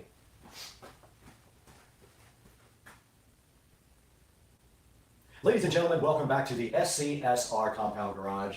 And today we have a new sponsor for the channel. You can see sitting right here on top of the Model S Plaid, another tiny Model S Plaid. And then right next to it, our new sponsor, Chemical Guys. And Chemical Guys was so kind enough to send us this leather conditioner and this leather cleaner. And Chemical Guys was so kind, they sent us this leather conditioner and this leather cleaner to show you guys. We're going to show you how to use this today, right here on the 2023 Tesla Model S Plaid, and right behind you on the 2014 Club Car President. There's specific directions for using this stuff, and we're going to show you that today. So hang out with us on Supercar Street Racing while we detail the inside of the Model S Plaid and the golf cart.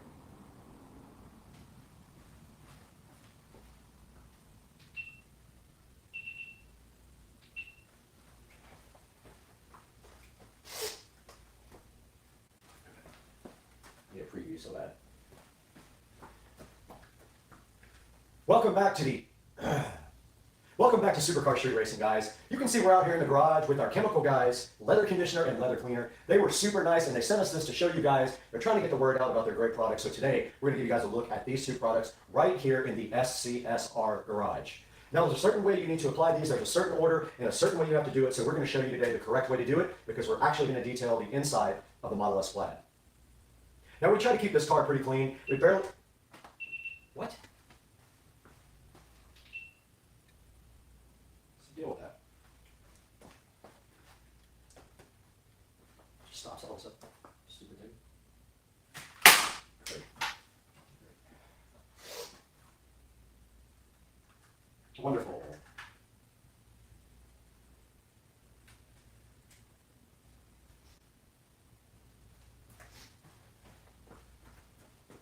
Now, we try to keep this Model S Plaid really clean. It only has about 2,000 miles on it, and so we drive it on the weekends only, and we keep it detailed and nice here. But today, we're going to take it one step further. We're going to use the Chemical Guys leather conditioner on the seats. It does not need to be clean, but it does need to be leather conditioned every few weeks, so we're going to go ahead and show you that right now.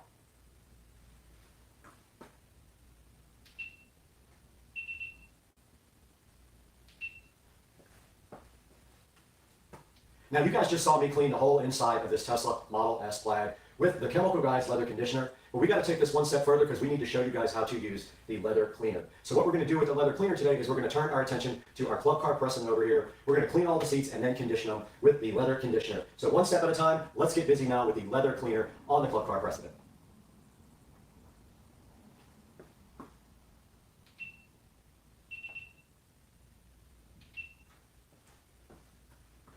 Back out here in the garage, and you guys did just see us clean and condition the seats on the 2014 Club Car, and you can see how good they came out using the approved methods by Chemical Guys. We went ahead and cleaned all the seats first, and then we followed it up with a nice coating of the leather conditioner by applying it to our towel first, and then going ahead and rubbing it on the seats afterwards. We want to go ahead and thank the Chemical Guys for being so gracious and contributing to Supercar Street Racing. Guys, do us a big favor. We'll put links down in the description for this. Make sure that you order everything from the approved links from Supercar Street Racing. You can order anything you want from Amazon through our links, and it helps us out greatly. In this case, we might put an affiliate link for the actual supplier that gave us this. Go ahead and order it from them. It'll do them a big favor as well. And we're going to have to get out of here pretty soon, but we're going to take it into the studio first and look at this stuff online with Brad.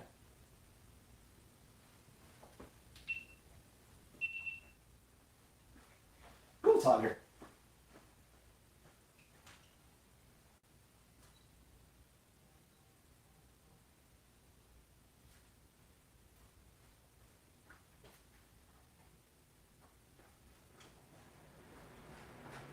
Go ahead and get pics while that's set up.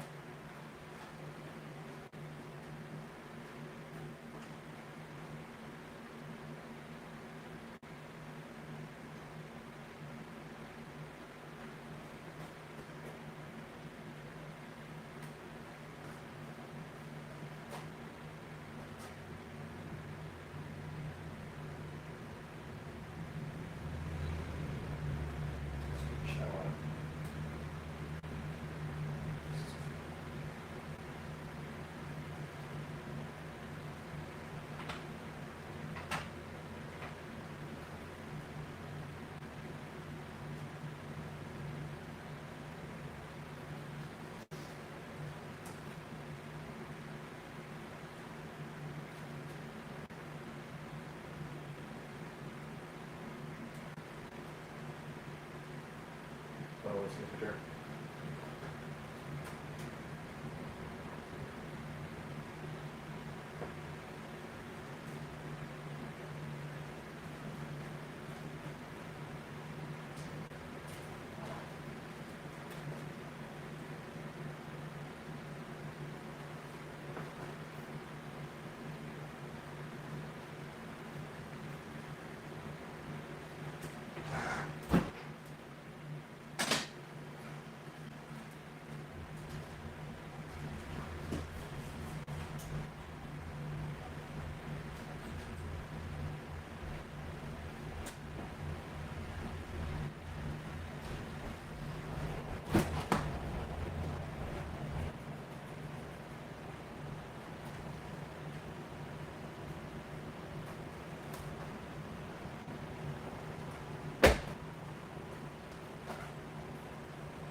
We're coming to you live now from inside the Tesla, and we have the Chemical Guys leather conditioner right here with us to show you guys. And we want to show you how to actually use this as well while the camera's on. So the instructions do say take your leather conditioner and wrap in a nice soft towel, and then just take and put a couple of stripes, 2 or 3 stripes, directly onto the towel like this. Take it.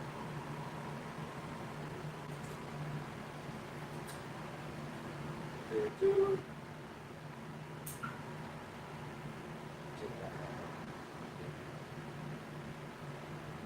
Zooming in on this.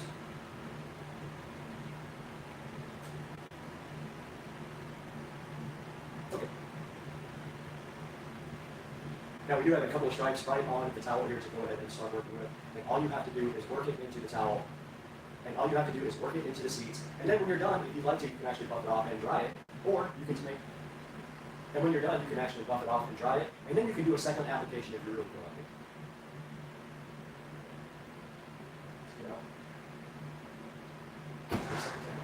How?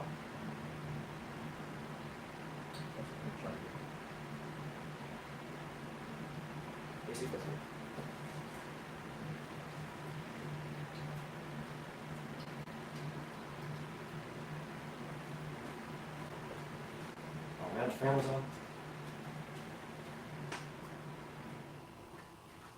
That sucks. Hopefully I didn't pick up all the fan noise.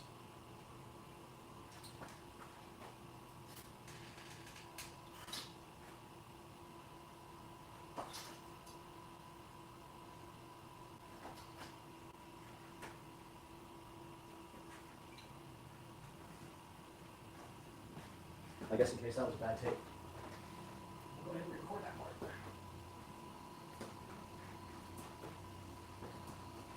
All right, we're going to record that part again, just an overview of how you put it on the towel.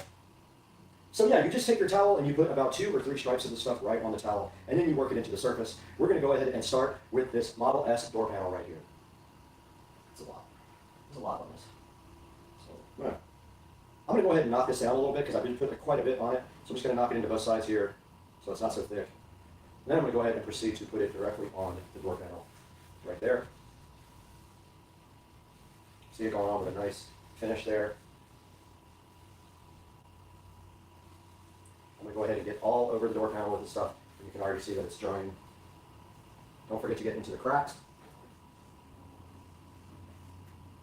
Everywhere that you would normally touch to keep it clean. And the sides too.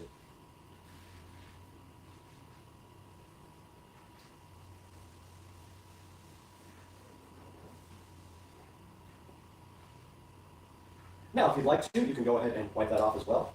You can buff that right off. Just like that.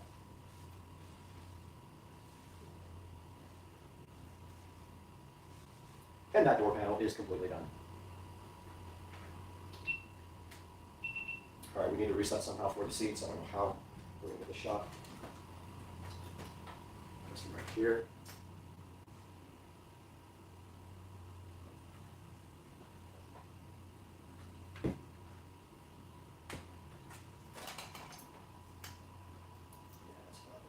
Get in this light is in the shot.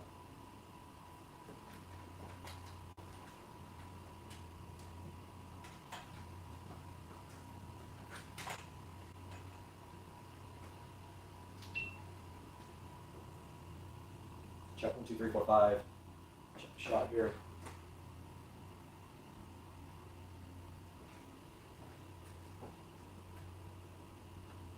All right, guys, here is the front of the Model S, and we're going to go ahead and put a little bit more of the Chemical Guys leather conditioner on my rag here. I'm going to turn it over first.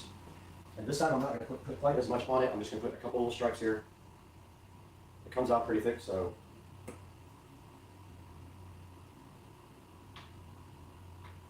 should be good enough. And now let's go ahead and apply it to our seats, but let's put the seat forward a little bit so you guys can see it better. And we'll go ahead and start, get it worked into the towel a little bit. And go ahead and start conditioning the seats on the plaid.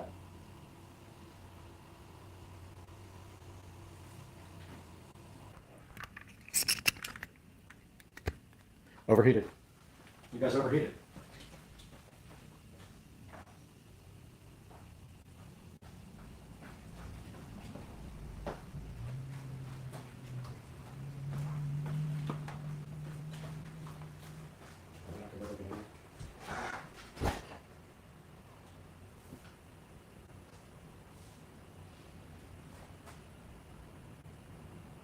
All right, we're on the other side of the Model S, and we're going to go ahead and put some leather cleaner.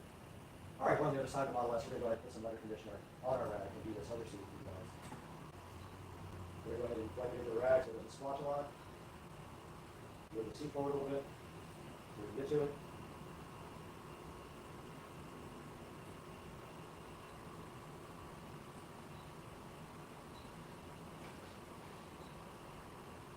And go ahead and apply a leather conditioner.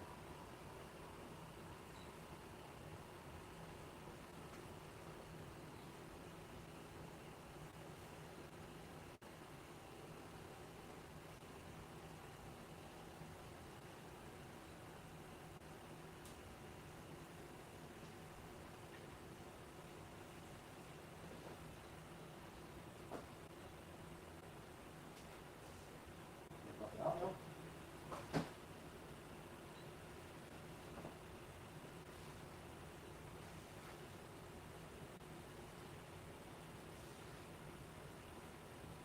And go ahead and do the bottom.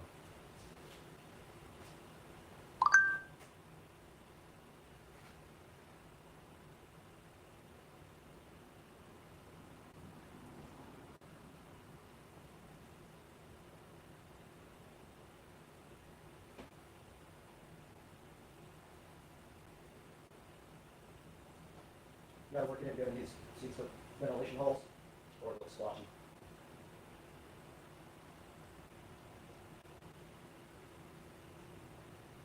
And I'm gonna buff that out.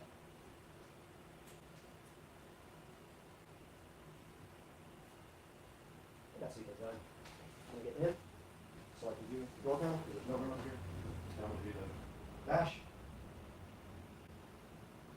And I'm gonna do the dash and the center console here. Put my towel over. This time I'm gonna try to do some stripes.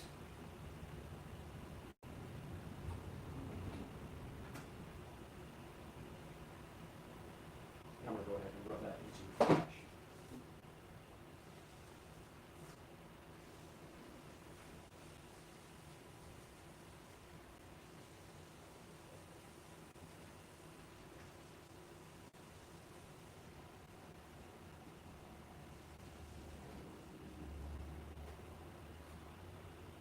I'll wipe it off after.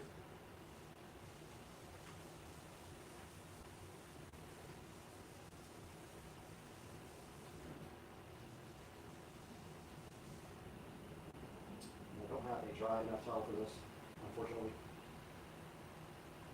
Moving on to the center console.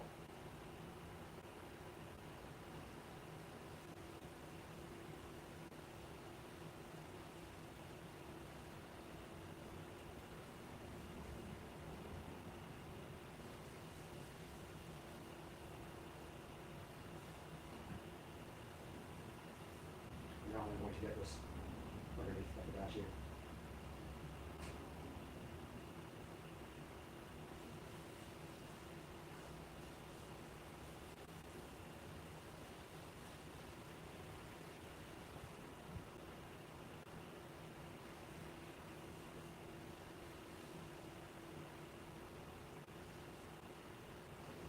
Now we go ahead.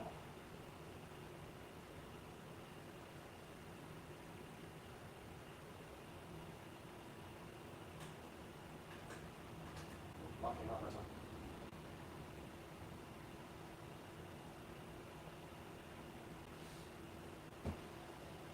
You roll the window down, it'll keep you from getting it all over the window. That's pretty obvious, but a lot of people don't do that.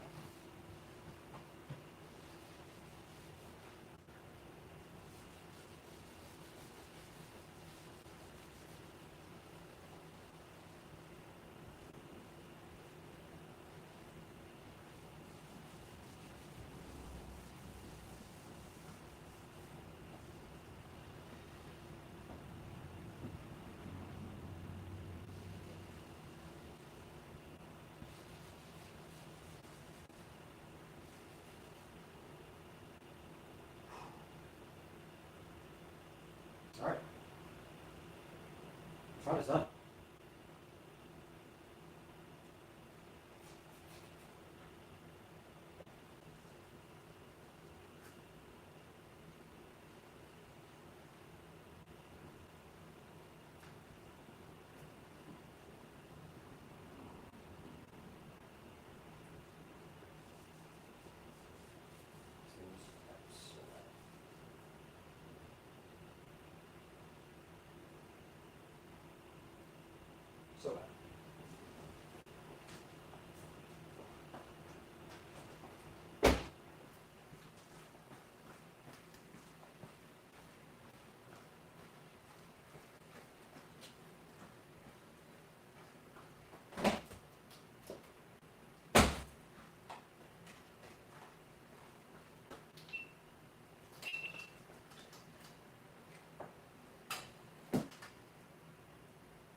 Check 1, 2, 3, 4.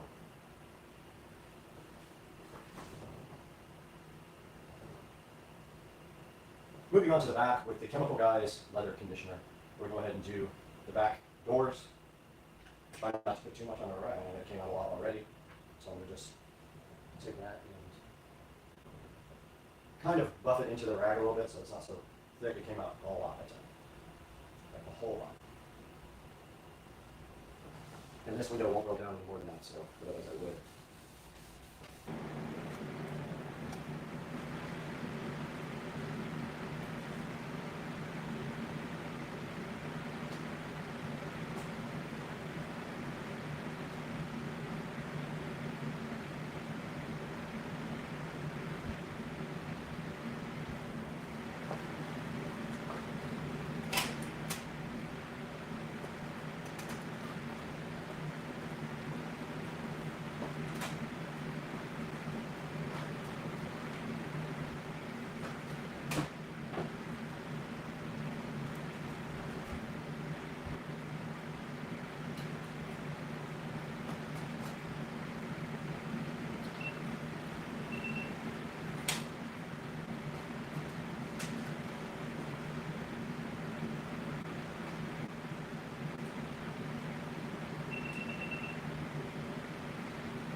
All right, we are now in front of the golf cart.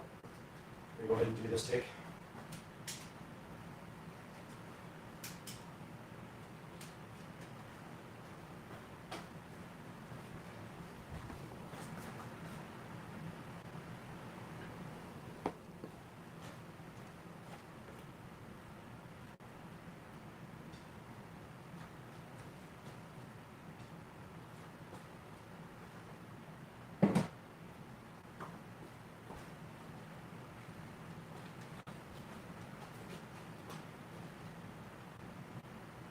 All right, we're back in front of the golf cart right now, and you guys can see we have the Chemical Brothers. I say Chemical Brothers. All right, we're back in front of the golf cart. You guys can see we have the Chemical Guys leather conditioner and the Chemical Guys leather cleaner, seeing some fresh here. This time, though, we're going to go ahead and clean the seats with the Chemical Guys leather conditioner. And per the instructions, you shake well, you spray the leather cleaner on a microfiber cloth, and then you wipe the leather cleaner into the surface to remove the dirt. Let's go ahead and get our microfiber cloth out. Fold it up. Go ahead and spray some of the leather cleaner on it. And we'll go ahead and clean this leather.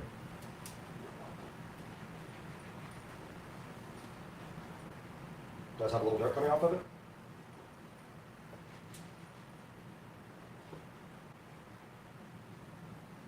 And that's all there was to that. And we'll flip to the other side because there was some dirt on that seat. This cart is out in the garage all the time, so it is going to get dirty.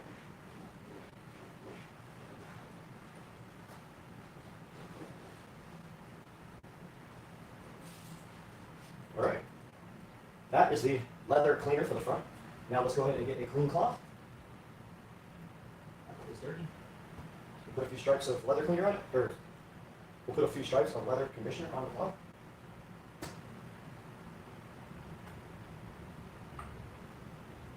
And then we'll go ahead and condition these seats.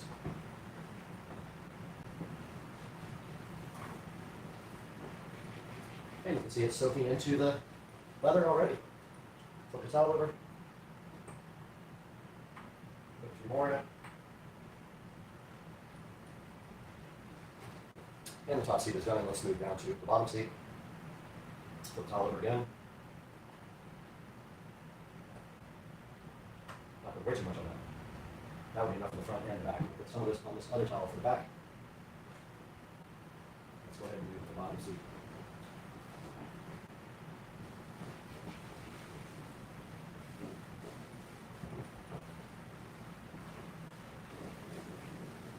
All right.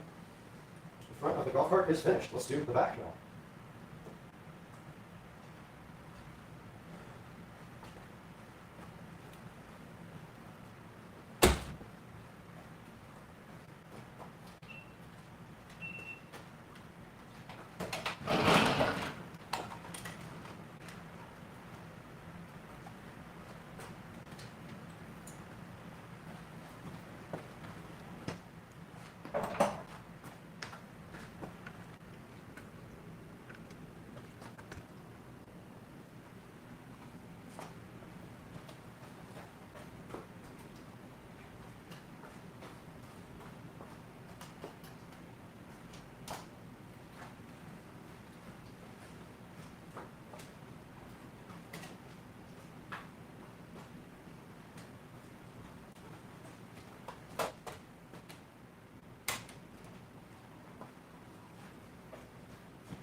All right, we're back at the rear of the golf cart, and we are going to start with the leather cleaner. Let's go ahead and spray some on our rack here and wipe down this top seat. Be careful of the tiny Tesla. And that is clean. That just needs to dry. I'm going to flip my rag over and do the same to the bottom.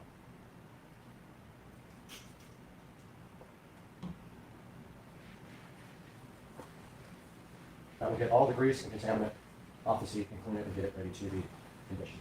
Top's already drying. Bottom is done, and this rag is also done. The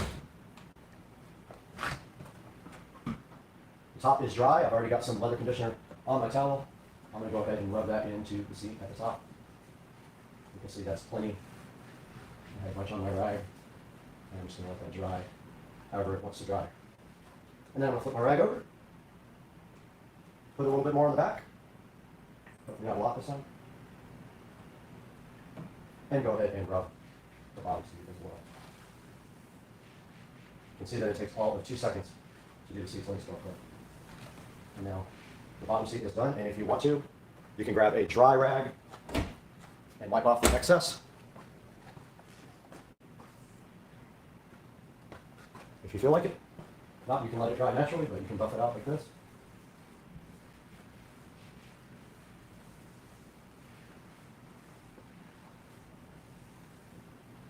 And that was that. I'll do another out.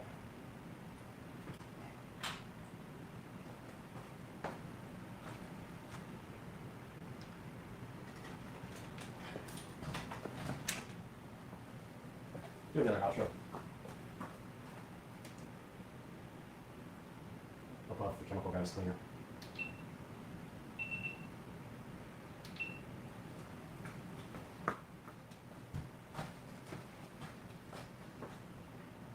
All right, guys, you just saw us go ahead and condition. Take two. All right, guys, you just saw us go ahead and condition the seats on the Model S Plaid, and then we came over to the 2014 Club Car Precedent. We cleaned the seats with the Chemical Brothers. I want to say Chemical Brothers all the time. We cleaned the seats with the Chemical Guys leather cleaner, and then we proceeded to go ahead and condition them with the leather conditioner. If you want to pick up this product, it's going to be down in the description. Go ahead and check it out there. If you want to check out this product, it's going to be down in the description. Go ahead and check it out there. But for now, let's throw it over to the Supercar Street Racing 4K studio and see what Brad has to say about this product. Why was I looking at the light the whole time? I'm going to do that over. I was looking at the light. The camera. I'm stupid. All right, guys, you just saw we went ahead and conditioned the seats in the 2023 Tesla Model S Plaid, and then we came over to our 2014 Club Car Precedent, went ahead and then we came over to our 2014 Club Car Precedent. We went ahead and cleaned the seats with the leather cleaner, and then proceeded to condition them with this leather conditioner. Go ahead and check out the Chemical Guys. Go ahead and check out the Chemical Guys products down in the description and pick yourself up some. Now let's throw it over to the 4K production studio with Brad and see how you can get this stuff online.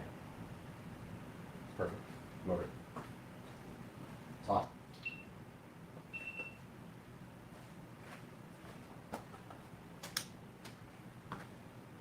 It's hot. And everything keeps overheating.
Alexa, turn off. Never mind.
filter was so clogged on my vacuum cleaner.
set your 2D1 to 72 degrees.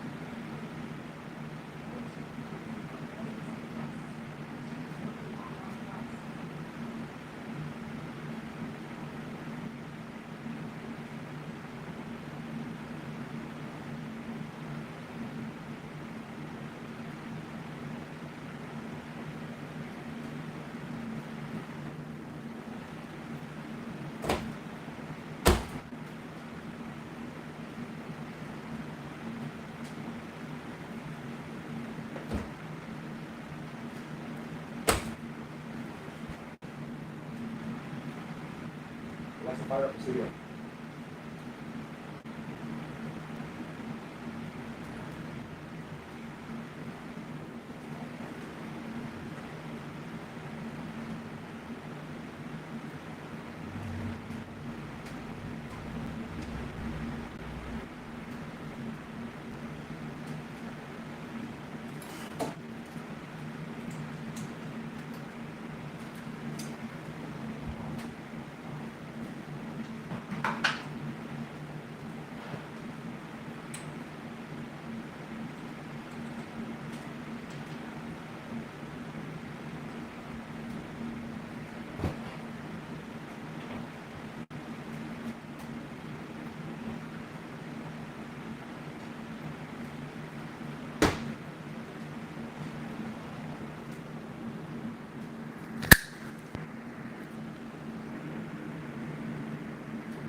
Press start and it cleans the windows automatically for you. Then the Omni station cleans the wash pads for you. It washes them inside the actual system. Now that's what makes the WinBot feel like more than just another gadget. It's a complete automated window cleaning system. And if you already like the idea of window cleaning robots, this feels like a version that finally removes the last remaining chores from the process. Now if you want to check out the WinBot W3 Omni, I'm going to put the product link down in the description below.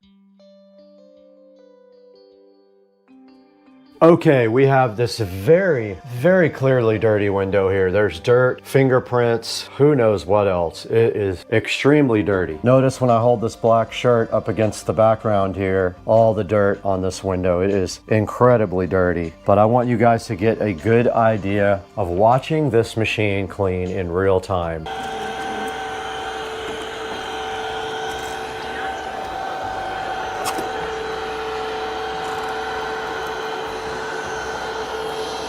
And look after.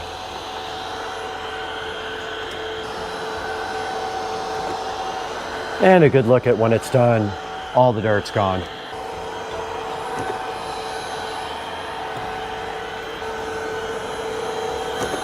And look behind the robot, no more dirt there.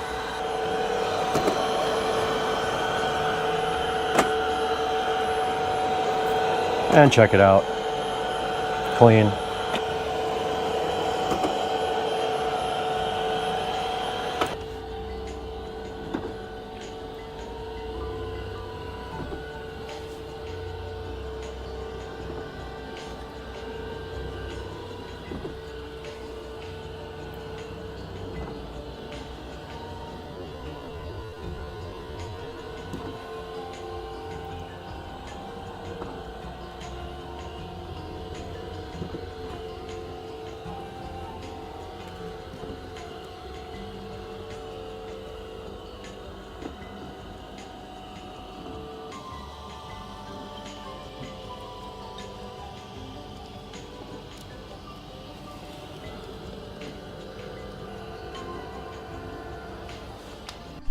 We are all done with this window cleaning with the WinBot. I did this edge by hand, of course, because the robot could not get there. But look how good that looks compared to when it started. Very awesome job, WinBot. Thanks for helping me out. And if you enjoyed this video, make sure you like, subscribe, and hit that notification bell. And as always, thanks for watching Supercar Street Racing. We have 265,000 subscribers. Thanks to people like you, and we want to get more. So keep on watching, keep supporting us, buy from our vendors, and support the channel. And we'll see you in the next one. My multi-tool. We're gonna have to do a little bit more cutting. Down to overheat, initiated.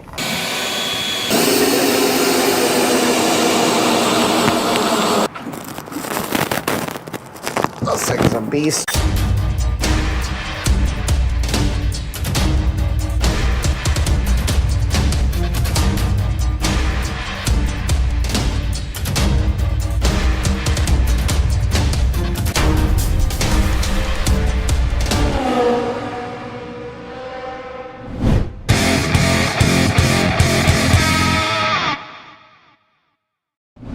Hey guys, welcome back to the channel. This is Supercar Street Racing. We're out here in the garage. We have Joe's golf cart here, Dukes of Duval, and today is the second part of our battery installation video for the lithium-ion Mousesaur 48 volt 105 amp hour battery. So in the last video, you did see that we got everything out of the golf cart. We weighed the battery, 63 pounds of savings per battery compared to the new battery of what, 105 pounds? Yep. All right, so the next thing we have to do here is prep this golf cart engine bay or motor bay, whatever, for the new battery. And part of the problem we have, there is a spine sticking up that runs right between the 50% line here. So what is our plan to get rid of this thing here? Yep, so we'll obviously have to get in here. We want to do a little bit of measuring, make sure everything kind of marries up to what we want. We don't want to make any cuts or do anything that we don't need to do, right? So I think that we're gonna have to do two things. One, we're gonna have to manage the battery to be able to be seated in here, to sit flush, to sit level. Right. And then we also gonna have to manage the wires to make sure that we have an opportunity to have the wires that you cannot avoid that run from the front of the compartment bay to the back to the controller area itself. So we'll have to manage that. We'll figure that out. But I think in the prior one that we did, pretty easy for the most part. You got to work with a little bit, but easy enough. So the plan, obviously, I think is going to try to center this battery up. Okay. Maybe we may shift it all to one side, which may be better for mounting all this other stuff that we want. We could do that. We could go to one side and make more room on one single side for other things. Correct. Yep. So we'll have to play with it a little bit. So there is a little bit of engineering, we'll call it, to get it to fit in there. But again, you know, these are fairly universal. There are some things depending on your golf cart that you may have to do that's different than the rest, but nothing that most people can't manage to with a couple simple tools. Well, we're going to go ahead and get my Dremel out, I think, because I have some sanding discs, so they're the flat discs. So we're going to go ahead and try to maybe take the flat disc and cut all the way down the bottom of that and go ahead and remove that part. And then we'll see how it looks either one side or the other. But one thing we have to take into account is we do have a power switch. We do have cabling that runs from the side, and we do have the positive and negative cables. So we can't put it all the way until we have our things hooked up and see what if we have any cables that are sticking out, because we do have some battery management stuff and some display stuff that has a little bit of a edge on it. So what do you say we go ahead and grab the Dremel, go ahead and get the vacuum cleaner too, because we talked about cleaning this bay out completely. Got the shop back here, so let's get to work and get this cleaned out. Sounds good. Let's do it.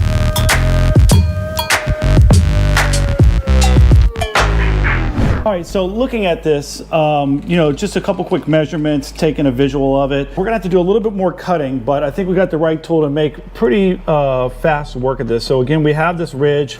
We got a couple of little nodules that stick out here that I think are gonna have to come out. We're gonna cut it right flush to this here, so this thing sits directly on a nice flat surface all the way across, and I think we're going to be pretty good. So I have this oscillating tool right here. Should make pretty good work of it. It's not going to be perfect, but again, it's not the end of the world if you have a couple of cuts that don't look good, because it'll be covered up by the battery. You're not going to lose any rigidity. It's not going to screw anything up. There's no wires that run through any of this. So if you have the same golf cart setup, you should be pretty good.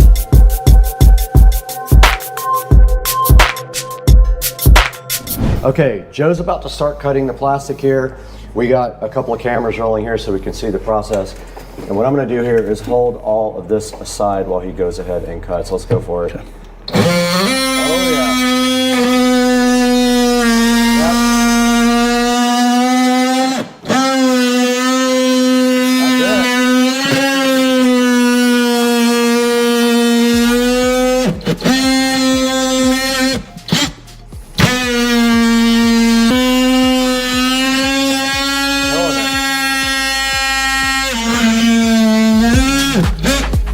Okay, let's go ahead and do these.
Nice.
Yeah, so leave that because that's for my converter.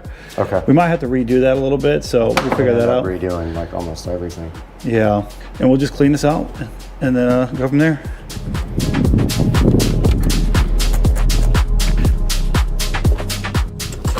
All right, we're out here at the street and we're about to kind of brush down the engine compartment, motor bay with Dawn and water and try to keep it off of the solenoid and controller while we do that.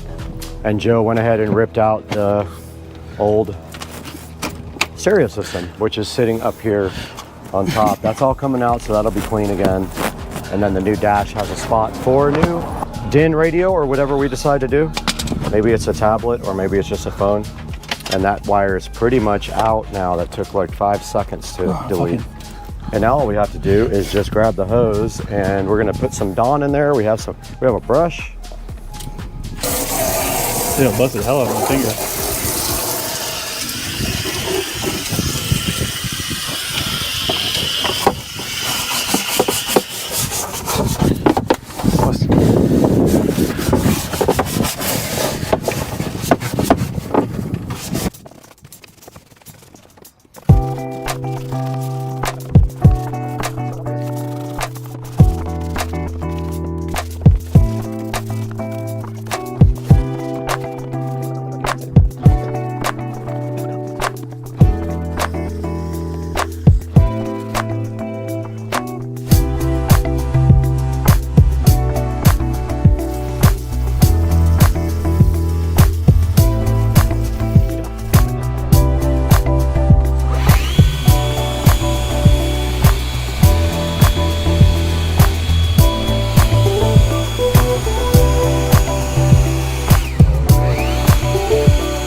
So cheap.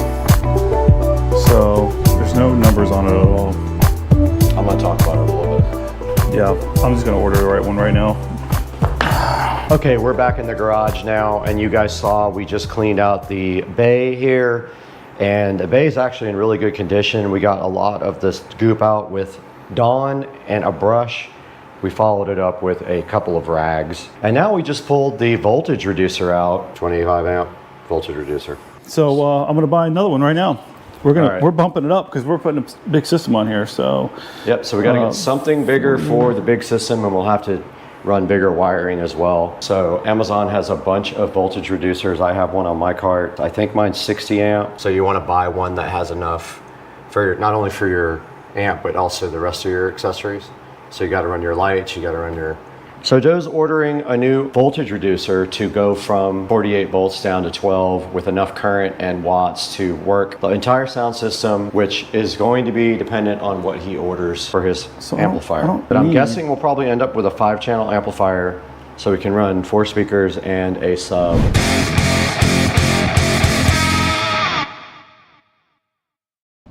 Okay, we're back out here in front of the cart and we've made some progress. We actually got a lot of the plastic cut out here. We cleaned the bottom of the cart, and then now what is the current status of this? I see a bunch of cut stuff. Yep. But what happened? Well, so as we suspected, we knew we would have to clear out some of the plastic for it to sit level. We had a couple of other little spots that we needed to do some additional cutting here and here. Yeah. We haven't fit it back in yet, but we're pretty confident that it's going to slide back in there, right? Which is good.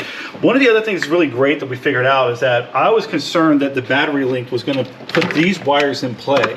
But the battery itself is going to fit in here perfectly, not leave us much room right here for us to bolt it down this side. We'll figure something out, some way to get it bolted down, even if we just put 1 or 2 bolts in there. Okay. But it looks like it's going to literally sit flush, and it's going to literally sit right here where these wires can all remain intact and just off to the side with our connectors that are going to be on this side. Like just perfectly, just fits perfectly, which is great. And the great thing is also, if we wanted to do an amplifier rack right here, we could literally have this entire side to do an amp rack. We could do like your new voltage reducer, your new fuse panel, and your new amp all over here, and it would be not cooped up here like the other one was. Yeah, and that's one of the things that we decided to do was we're putting in a new radio, so we're going to upgrade some of the things.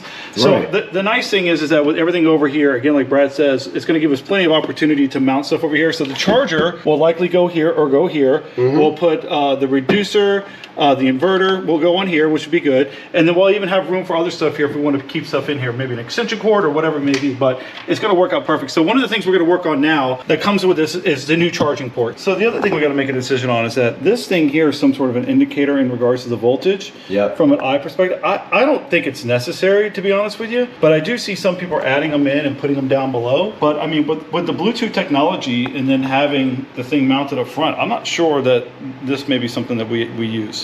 This may work for other people, you know. So I kind of agree. I don't think it's necessary. Like, you all have 3 ways to measure your voltage. You don't really need an analog dial to tell you that your voltage is low, because you'll have that, you'll have your Bluetooth, and to be honest, I don't think you'll ever run it to 0 anyway, so you probably won't ever have that problem. Nope. Okay, what's next on the list? We got to get this. Let's get this charging port connected. All right, let's get that done.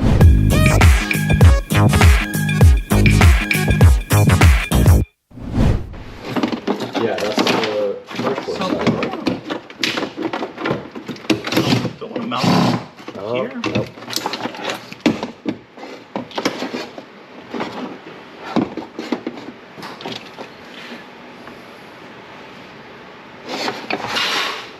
All right, I think we stick, Brad, with here, unless we think we want to put the amp here, but I think we put that right here. I could put the inverter back here, right? And if I could put the inverter and the fuse back here. Yeah. The amp could literally probably, if I put this up high enough, it could probably sit on the ground. Straight down there. Yeah. We could do all the wiring down there on the ground, make it look nice. Here. Don't fit. Wrong one. Really? No. Ain't no way. That's gotta fit, Brad. Doesn't fit? Way bigger. These nuts. This one does, though.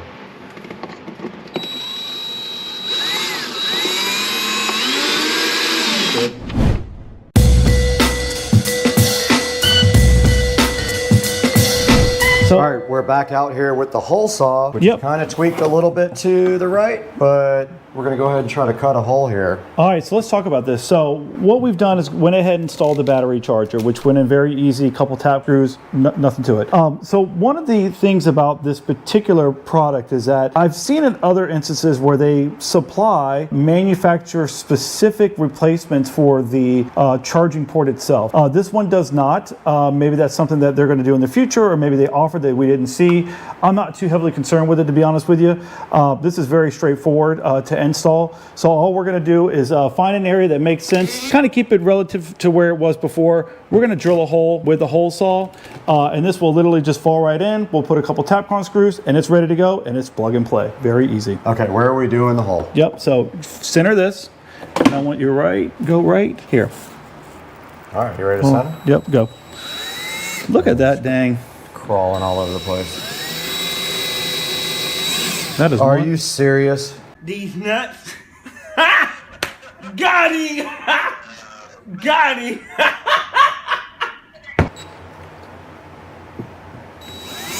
Oh, it's way better, whatever you did. It's not wobbling now.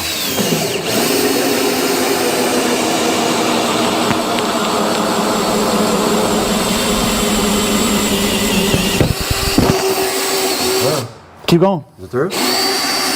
Yeah. All right, stop. Clear that out, and we'll go from the back side.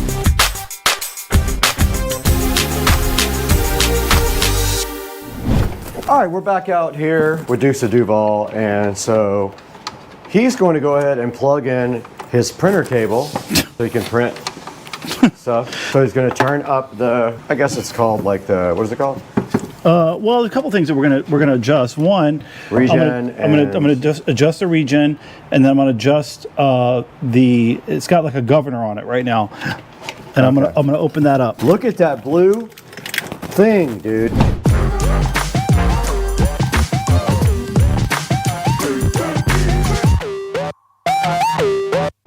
All right, guys, we're about to throw this battery in because the next step requires the controller to be programmed, and we can't program the controller without power. So that means we have to connect the battery. What side do I go to? This thing's a beast, dude. All right, now we're gonna put the battery in.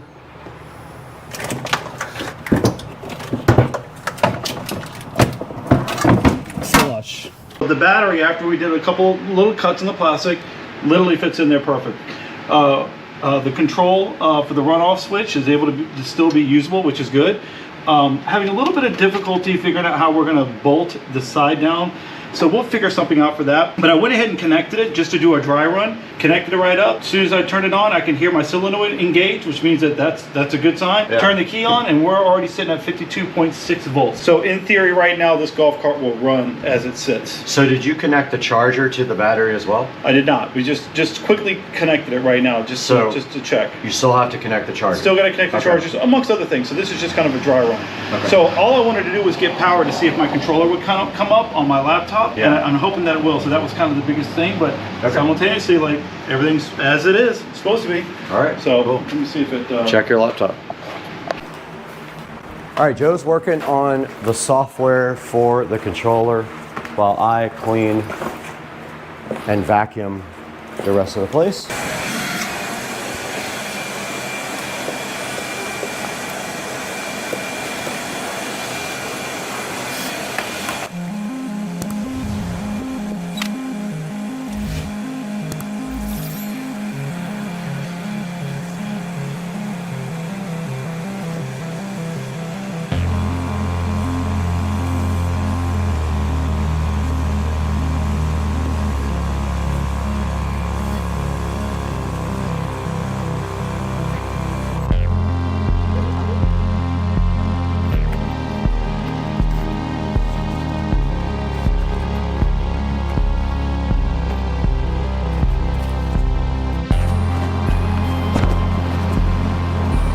Dude, come on, buddy. Come on, dude. Yo, club car came with USB ports?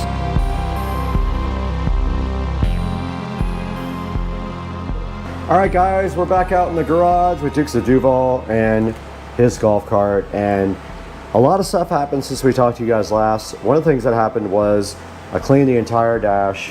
So I went in there and I got all of the dash cleaned with the Aerospace 303, which is the Denver zip code. Erica? And it looks so good. And then we also hooked up the display right there. Very easy, super easy to do. Tried to hook up the controller, but it's not responding on USB. Correct, so we're gonna have to look at that. We're gonna have to check that out later because he wants it programmed a different way. But if you can hear this right now, this thing is ripping so hard, and it went up 1% already, but it was 44% state of charge when we hooked it up. We mounted the charger there and the little charge indicator there, it's flashing, the analog dial, and then his voltage meter right here. We got the cart completely reconnected, and it's really just time to, since we can't change the controller, all we can do is go rip this thing. So that's the next thing. We're gonna see if this thing actually works.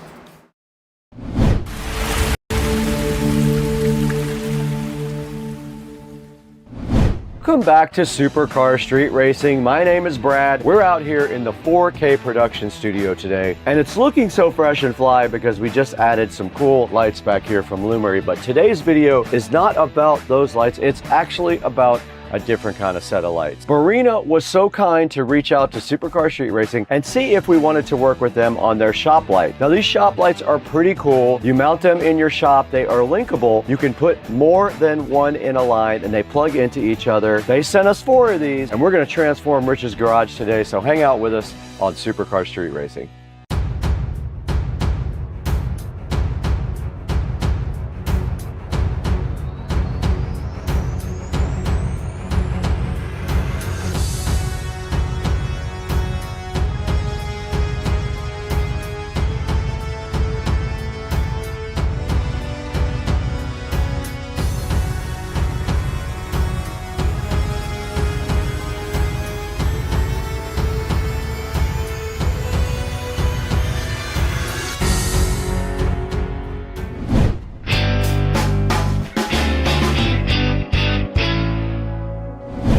Today on Supercar Street Racing, we have a very cool project lined up. Marina was so kind to reach out to us. They wanted to know if you guys would be interested in their shop lights, and I think you will find a use for these. So I told them I would love to work with them. Now, it won't work for my garage because I don't have enough power in my garage. My power is at the limit. Can't add them there, and I already have cool lights above the Tesla. I have those hexagonal lights out in the garage. But I did have an idea for Rich's house because Rich needs better lighting in his garage. So Marina was so kind, they sent us 4 of these awesome lights to check out. These lights are each 4 feet long, hanging up from your shop or on your ceiling if you want to mount them there. They are 5000 K color temperature. Now what that means exactly is when you get into the 5000s, you're into more of a bluish color temperature. 3000 is more of a warm white, so that is kind of typical for indoor light. 2000-ish K are very warm white. These are going to be approaching the cool blue spectrum of color on their Kelvin rating. 800 reviews,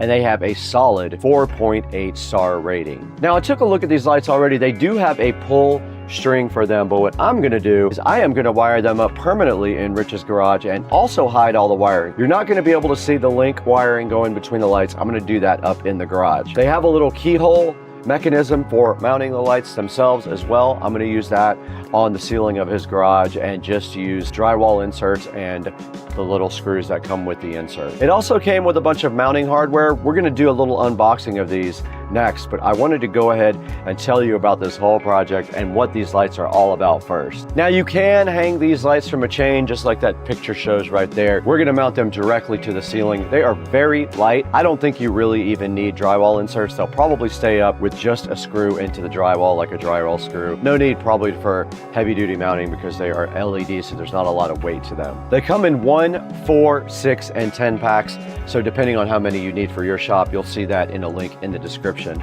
These guys have a huge amount of output too. 10,000 lumens is pretty bright. 4 of these in Rich's garage is going to be absolutely awesome. Now the power cord is 59 inches long. If you were wondering, that's how long you have between each light. But you can always put your own wiring in.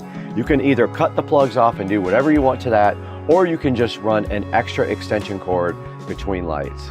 Now it says you can link up to 3. I'm gonna try 4 and see what happens. I don't think it'll be a big deal, we'll see. This ad up here also says that they are lasting anywhere up to 50,000 hours of illumination. They do give you a ton of hardware to go ahead and mount your Barina lights, and I'll show you guys that when we do the actual unboxing here momentarily. Now let's throw it inside to Brad. We'll get the unboxing done inside the house and show you guys what comes in the Barina lights.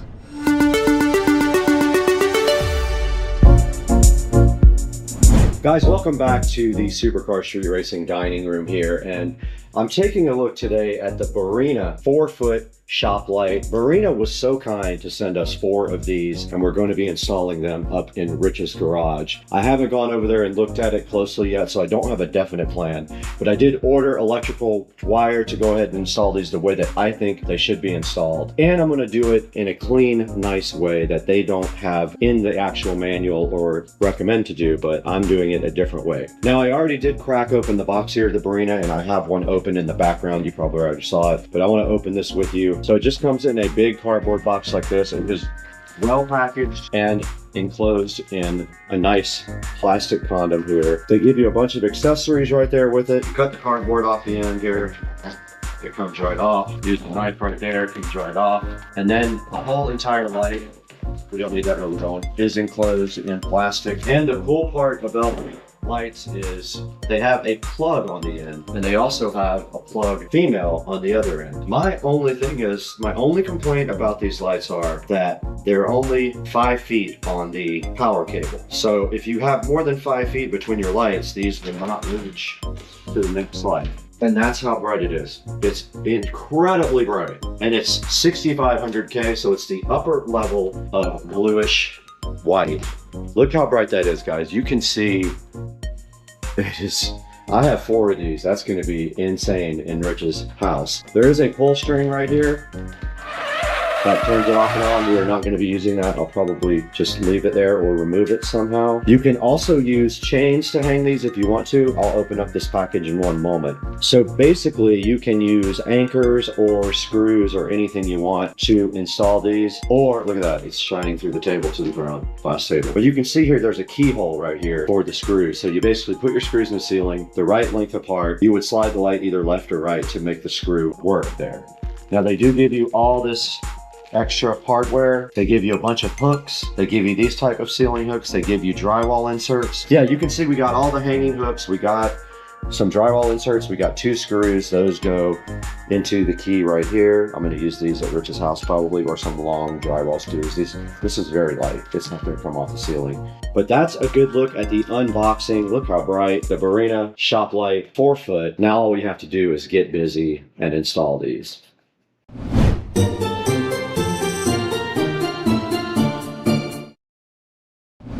You guys just saw these awesome Barina lights being unboxed. We went through the whole box and checked out everything that came with them. They give you a lot of cool mounting options inside the box. The packaging is great. It's very solid. No complaints there at all. Now we have to figure out what to do next. Part of that involves ordering some other parts. Now we did order some Romex wire.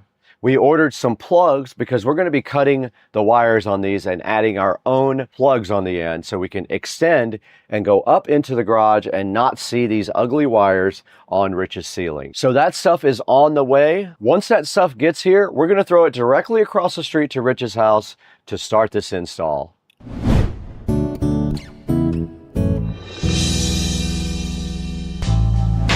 All right, what's up guys? We are out in Rich's garage right now, and you can see we have some portable AC units set up out here so we don't absolutely die. But we're about to start this project, and I just noticed up here, he has 2 different places where we can get power for the lights, and it would be switched. We can either do it there or there. This makes more sense because the lights will be in the center more than they will be back here. We're gonna go ahead and get set up for this, but we gotta figure out how to get the lights. My plan is I bought my laser level. I'm just gonna lay it on the ground and point it upwards, and hopefully I can align it with this straight pegboard right here, and that will give me a line. And then all I'll have to do is measure from the side of the wall in order to line up the lights. So I got all my tools here. I've got the lights right over here ready to go. So I guess the first thing we need to do is start figuring out a position for these. On the back here, they have keyholes. So what we have to do is we have to measure between the keyholes for where our screws go, and at the same time, we have to keep it straight as well. So we'll have to pull a measuring tape from there. Really what I am going to do is use my measuring tape. These are 4 feet long. Kind of want them right here. Right in there will be perfect. I just have to make sure that I get the same distance.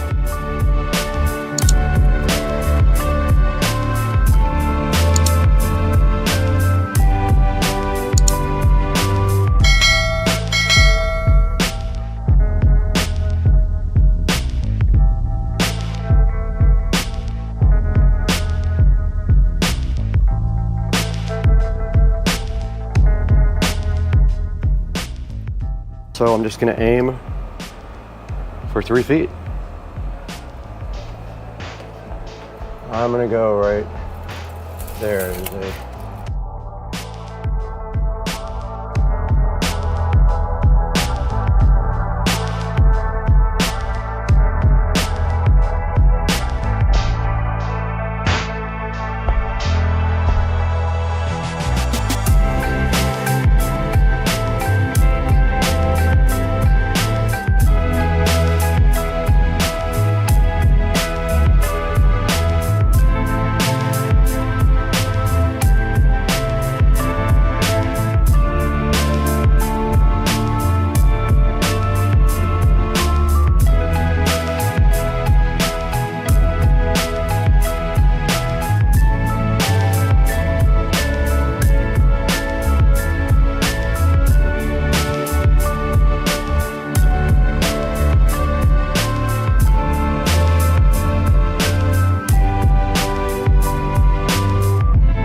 Okay, we got 2 of the 4 lights installed. You can see right here.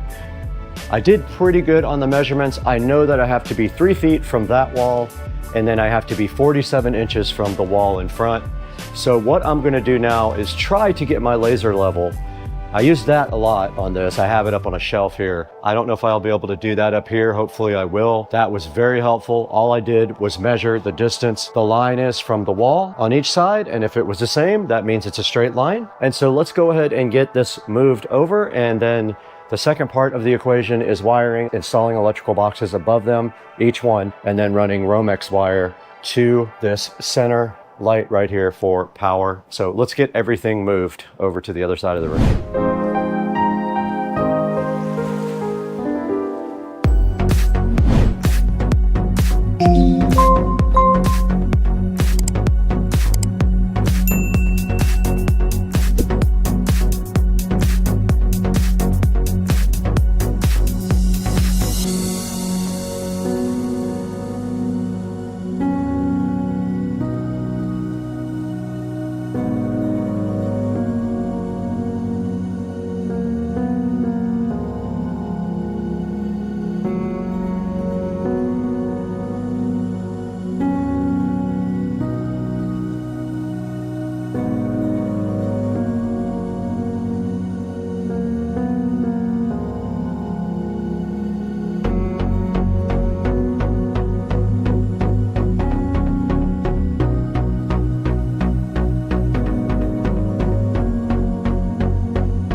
Okay, we just finished installing all 4 lights, and yes, those 2 will be underneath the garage door when the garage door is open, but there's not much I can do about that. There's not a lot of space to put lights under here, and there's no way really to do it when you have a garage door. I have the same issue at my house. After this, I'll be up in the hot attic. So that's the next step. I've got my tools. I'm just going to drill a small hole. Got my paddle saw here. I think 1/2 inch is plenty. Might even be able to get away with smaller than that and forcing the wire through the hole. I don't want to go too big.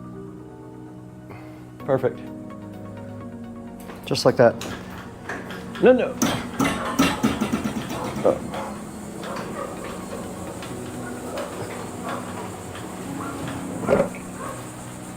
These nuts. Got him. Got him. Don't open. Dang, you almost ripped one of the lights off the wall.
All right, I just got out of the attic where it was very hot. I finished all the wiring in the attic, and now I only have one thing left to do down here, and that is tie into the existing circuit here. I left a pigtail right here. All I have to do is cut that wire and put a little pigtail on there, and I'll be totally done. Let's get to work on that right now.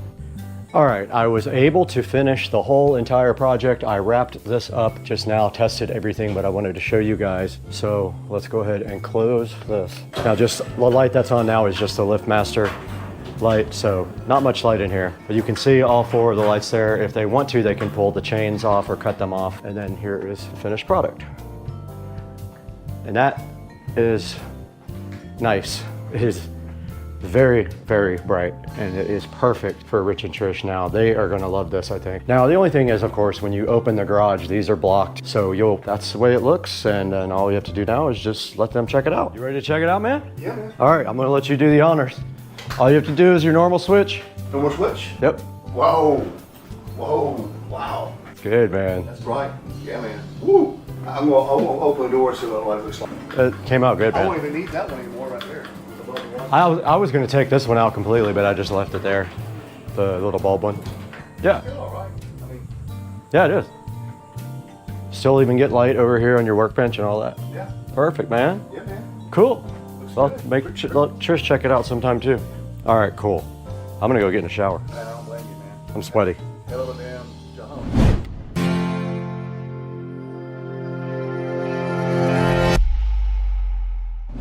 You guys just witnessed the whole thing. We were across the street over at Rich's house. Rich was not there, but I went ahead and wired up and mounted his brand new lights. I lined them all up perfectly by measuring from each wall to make sure that they were lined up properly. And I went ahead and cut the plugs off of each one of them, and I ran all the wires in the attic. That way, when Rich turns on his regular light, all of these lights will come on, no problem whatsoever. They're really bright. I showed you that at night, how bright they get inside of Rich's garage. They're very convenient, very strong, and I highly recommend you pick some up from the link in the description. All right, now that we have taken a look at installing the Barina light, there's only one more thing left to do. Let's toss it over to me Brad, and see where you guys can get these on Amazon from the link down in the description. Please like and subscribe. Buy everything from our product links.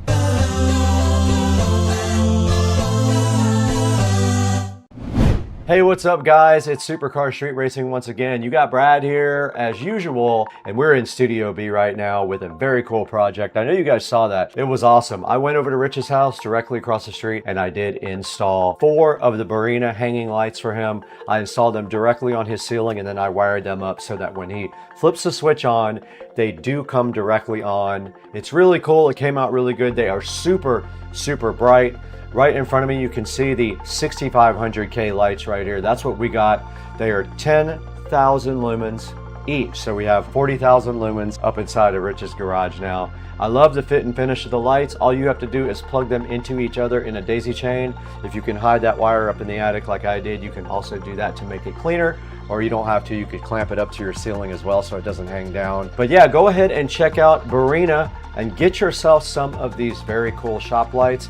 I have a discount code for you guys. If you go to the link in the description, Supercar Street R is the code, and that will save you money on the Barina lights. Or you can click through my affiliate link on Amazon as well. I'll give you 2 options down in the description to buy yourself Barina lights. Now they do have more than one kind. Check it out. They have also ones with motion sensor, so that's kind of cool. When you walk in your garage, it would just come right on, or your shop if you wanted to put them in your shop. So go ahead and check out Barina. I'm going to leave a link. Thank you for liking and subscribing as well. We have over 200,000 subscribers, which is very awesome, but I do need more, so keep up the good work, guys. Keep on watching the videos and liking and subscribing, and we will see you guys next time on Supercar Street Racing.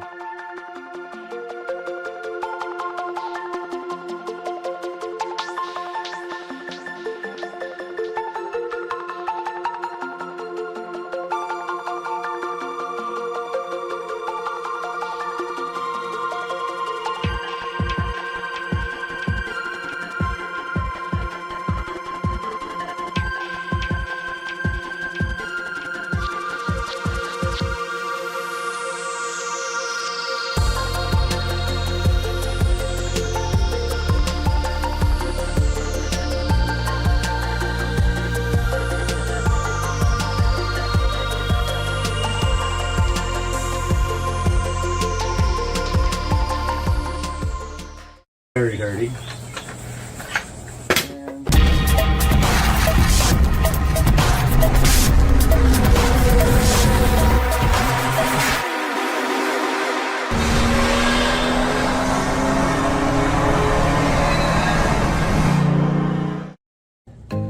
Hey guys, welcome back to the channel and happy Tuesday. I hope you guys had a great Memorial Day. And today we have something special that we're going to take a look at. I'm really excited about this because I don't have any of this particular product, but I love Govee. Govee is probably one of my favorite companies in the world. Their lighting is amazing. They have all kinds of different solutions for different types of LED colored lights and normal lighting.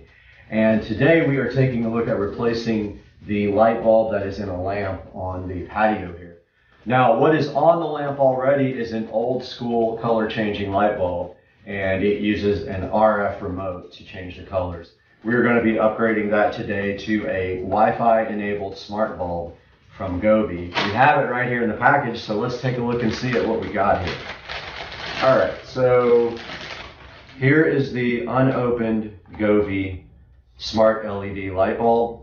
So what I like most about Govee is the fact that you can take these bulbs and you can basically use them all with the single Govee Home app. So I buy mostly exclusively Govee products now. Now this is an 800 lumen bulb, which is pretty bright. It says it uses $1.08 a year in energy, which is almost none. And if you run it for 3 hours a day, it'll last you 13.7 years. The model number is the H6008, and it is an E26, which is just a standard Edison bulb. It uses 9 watts of total power. Again, this works with Google, IFTTT, the Govee Home app, and of course with Alexa. So let's go ahead and take this guy out of the box and see what we got here. Traditionally, these are pretty easy to set up.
Here we are on the tablet recording now.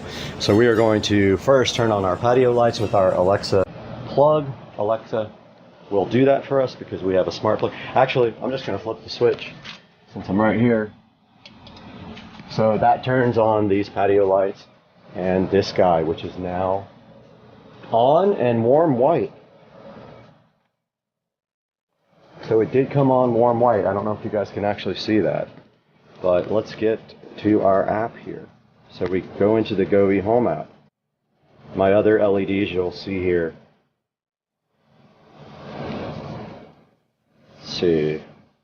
Welcome to Govee Home. No devices found. Interesting. I'm not logged in. Okay. I'll have to edit this part out, obviously.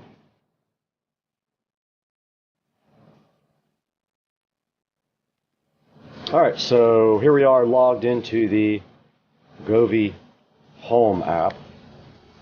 And you can see here my devices. Bluetooth is off, so let's turn Bluetooth on my tablet. We are on now. To add a device, you click the plus, so I'm clicking it now. And then you have to know which light you are adding. So let's see, indoor lighting. So we have the H6008, so we pick that on the tablet. It's one without the bulb. It doesn't have a bulb symbol, it just has a G. So it's found the bulb, here it is, H6008. So we click on it. It's connecting via Bluetooth.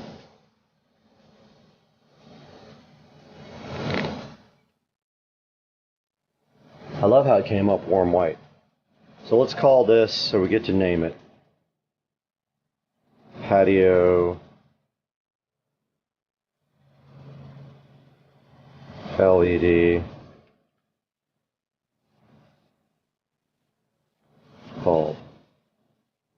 Or how about Patio LED lamp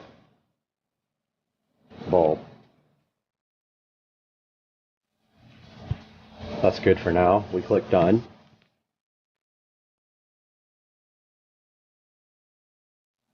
Now it's looking for Wi-Fi. Now don't forget I have multiple Wi-Fi, so I'm going to join one that is closer. That's interesting. It doesn't see all my Wi-Fi.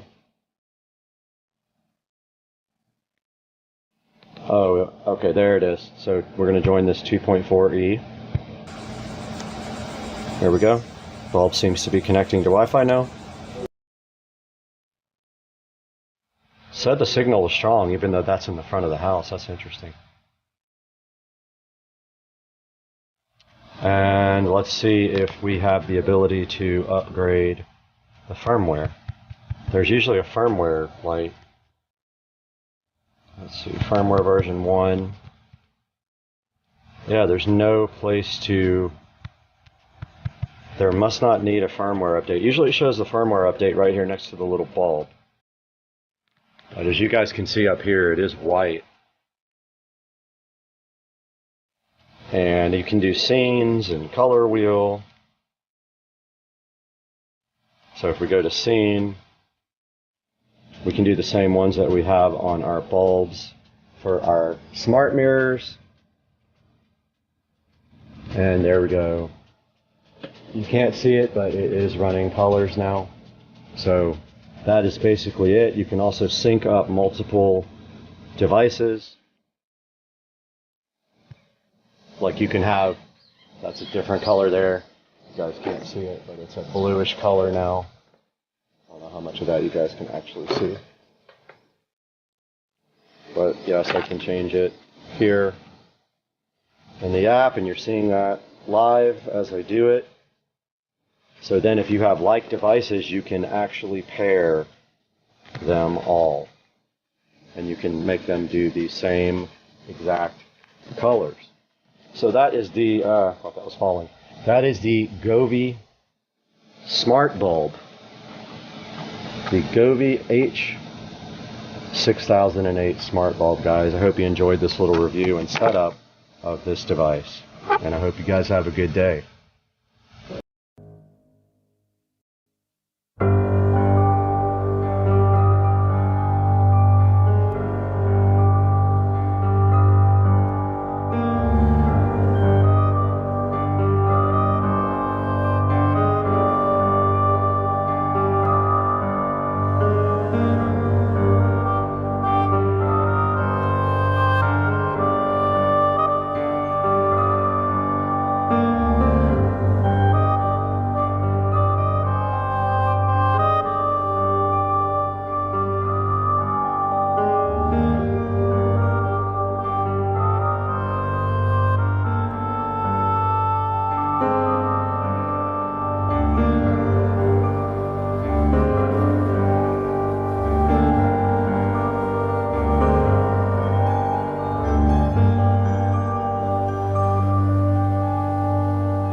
Guys, garden hoses continue to fail without any warning, and so today we're still looking for a good garden hose. The last two ones I got lasted almost no time at all. This one has good reviews. It's a metal, stainless steel, whatever, garden hose. We're gonna get this out and look at it and see if this works any better than the last two, because they fell apart instantly.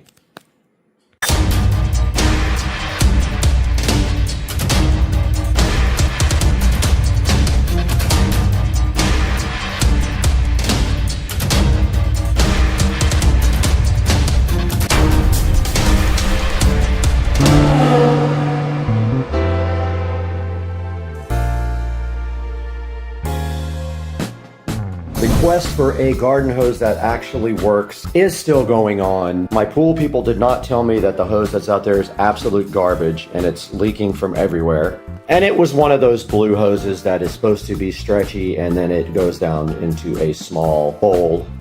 So we have this metal garden hose that we are going to be taking out of the box right now and looking at. It says it's stainless steel, 50 foot, made of 304, PVC inner tube, top grade connectors, and a leak proof gasket.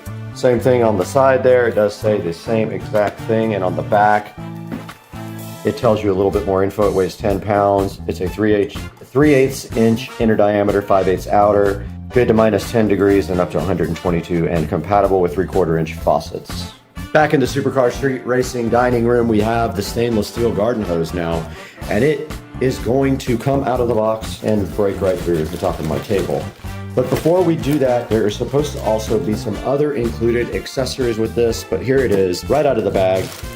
It has a Ziploc bag around it. Let's get it out of that. And right away, we have a warranty card, which probably will be worthless to us. Free returns if there is no deliberate damage. There is a code right there to return it.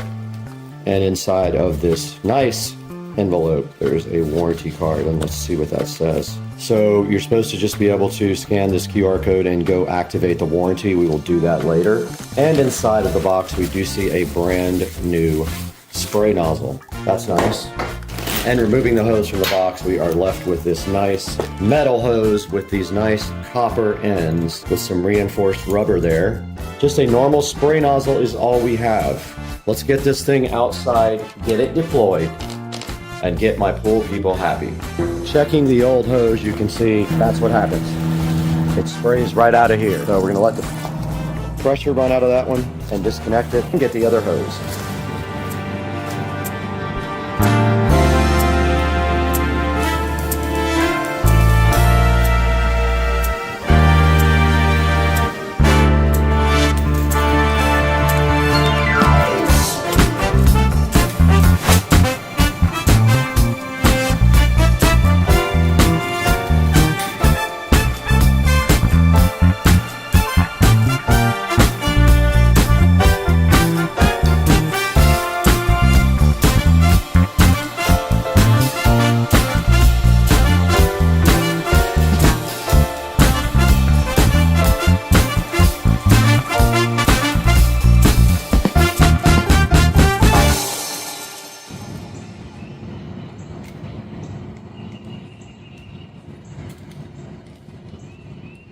Okay, so this feeds through.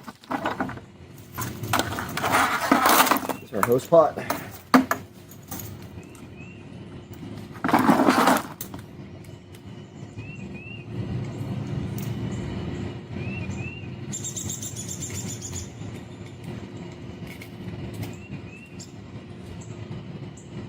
No leaks. Perfect.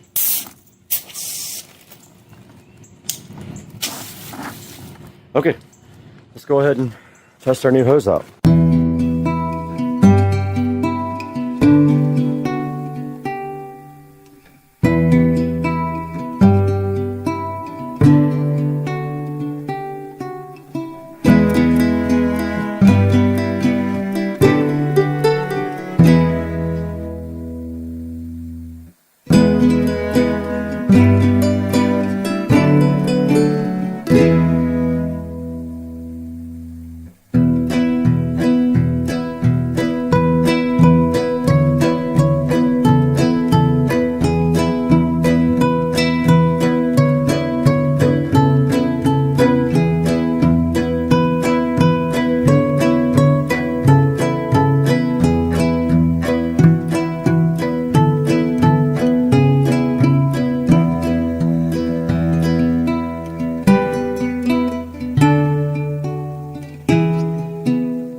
Okay, we did successfully use this hose with no issues. We're going to go ahead and wrap it back up into the pot.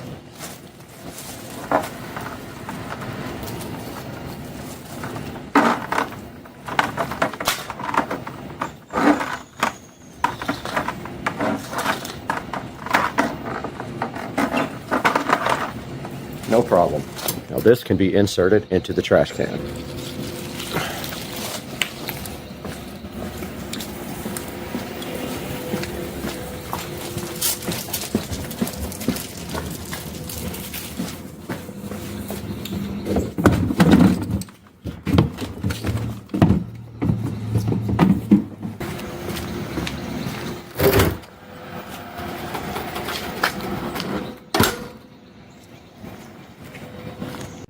Alright guys, inside of this box sits a 100-foot hose, metal hose, to replace the one that died on the side. So far, these hoses are absolutely terrible. I've not had one that lasted more than a couple of months. if you use them. Further, if you do not let the pressure out every single time, they last less than that. So we're going to get this hose out today. Also install the hose reel back on the side of the house, and we're going to do that right now.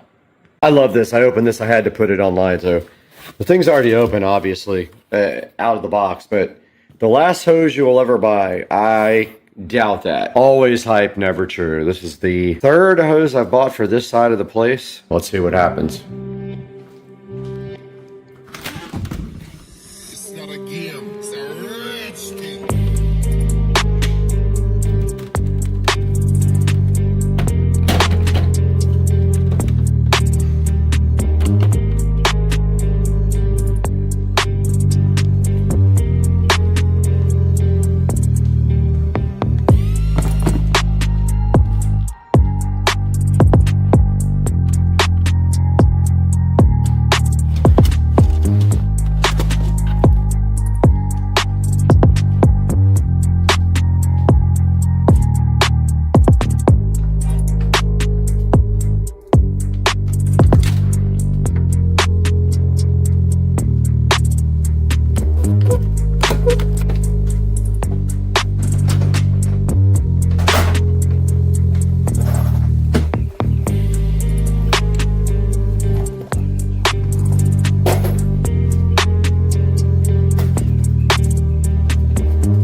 Okay, I replaced the garden hose reel, rehung the hanger, and the valve is leaking directly from the stem. That valve is shot.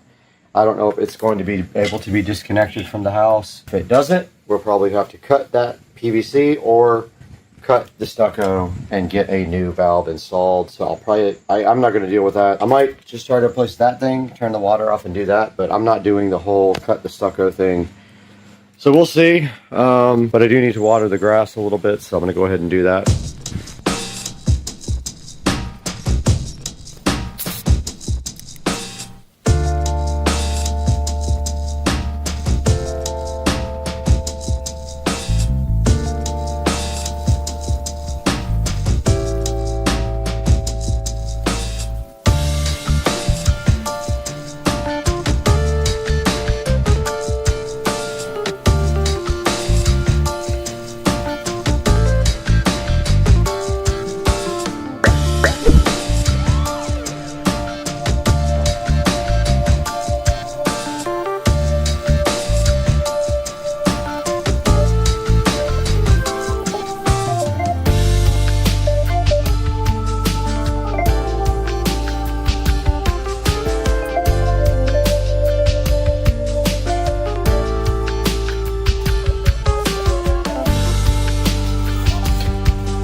Got him. Oh!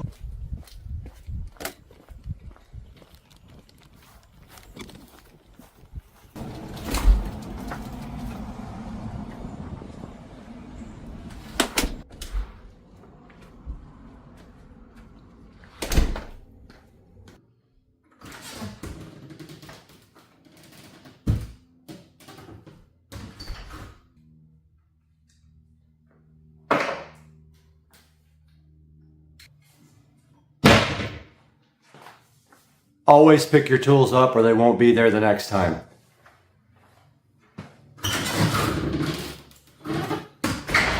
Supercar Street Racing and Brad back in the 4K production studio, and we are so happy to have you with us today. The channel's making such good progress, and all we can say is thank you for your support. Always like and subscribe, and today we have this metal garden hose as you see here on your screen. Now this is probably the 5th or 6th hose that I have tried because all the other expandable hoses have failed over a certain amount of time. And this hose is the first one that I tried that is metal. And now you can see right in front of you, this is a 100-foot hose for $59. It has a $10 coupon available for it. Now I did buy 2 different brands of hose for this video. The first hose you saw was a different brand than this one, but this is so funny. This is RC Fun Kid or RC Funkid. I don't know exactly what it is, but it's funny names nevertheless. And Amazon always has the best names in the world. But right here today, right now, you see that this has a 4.6 star review on Amazon. Go ahead and click through the link in my description if you want to try the metal hose. I'm going to keep this hose for a while and see how it does and then get back to you guys with an update. Because I've replaced about 5 of these now. I've tried the plastic ones, and they kind of just like fell apart. They might be plastic or they might be rubber or a combination of both. But yeah, the rubber ones just kind of expanded and started peeling apart and eventually started leaking. So now we have the metal hose and we can tell you how we do after a couple of months. Guys, please like and subscribe, and always look in the description of the video and order anything from Amazon you want through any of my links. You don't have to order what's in the video. Just clicking through my links actually gives me a little bit of credit if you buy anything from Amazon. For instance, this hose right here, if you would go ahead and order that through my link, I would be super grateful. And looking at them, they have a 4.6 star review. Out of 3,000 ratings, that is not bad. And you can see right here and right now is the video for the hose.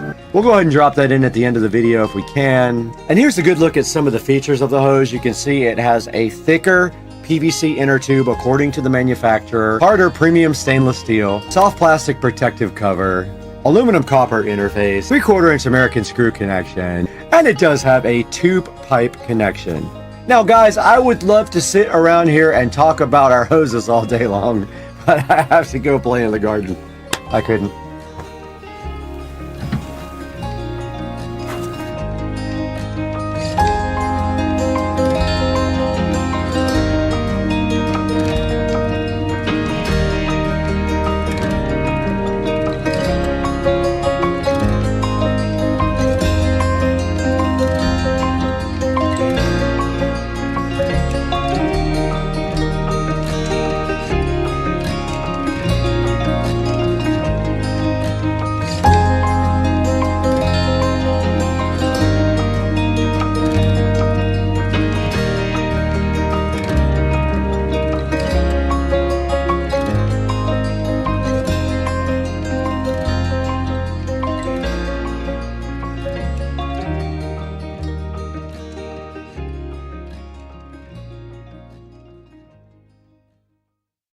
Alright guys, we are on our way to All Set Auto right now, and then we're going to reveal once we get there what is happening with the 2023 Model S Plaid on Supercar Street Racing.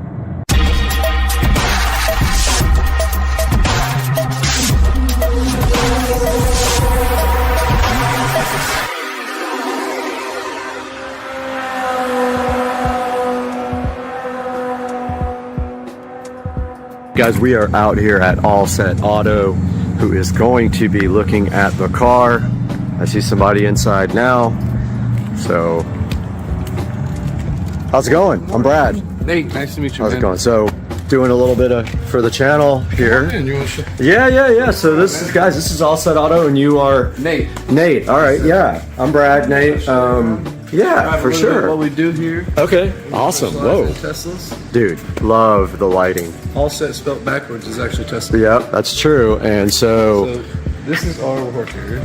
okay. A little bit of PPF. PPF means paint protection films. Right. And what that is basically to protect your paint from rock chips, scratches, swirls that you get from washing your vehicles. Right. Stuff like that. So what we're looking at for the car that has less than 200 miles on it is satin. Satin. I can And actually show you a satin. okay, cool. Satin right here. And we're going to be doing the whole car. This is a Model 3. What model do you have again?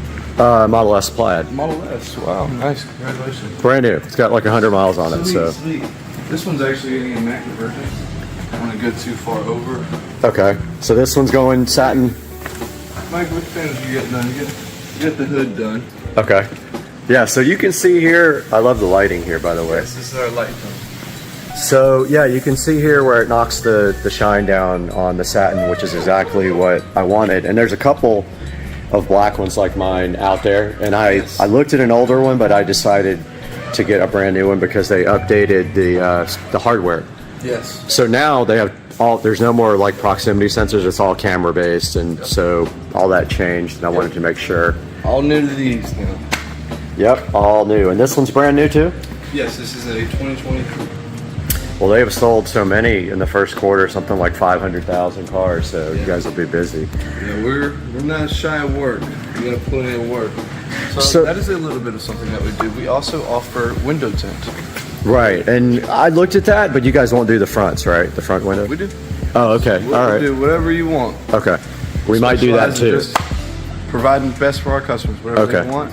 Because I thought he texted and said it was like $6.99 just for the backs. $6.99 is including the front two and the backs. So I'll actually come out here and show you, go over your vehicle. Okay.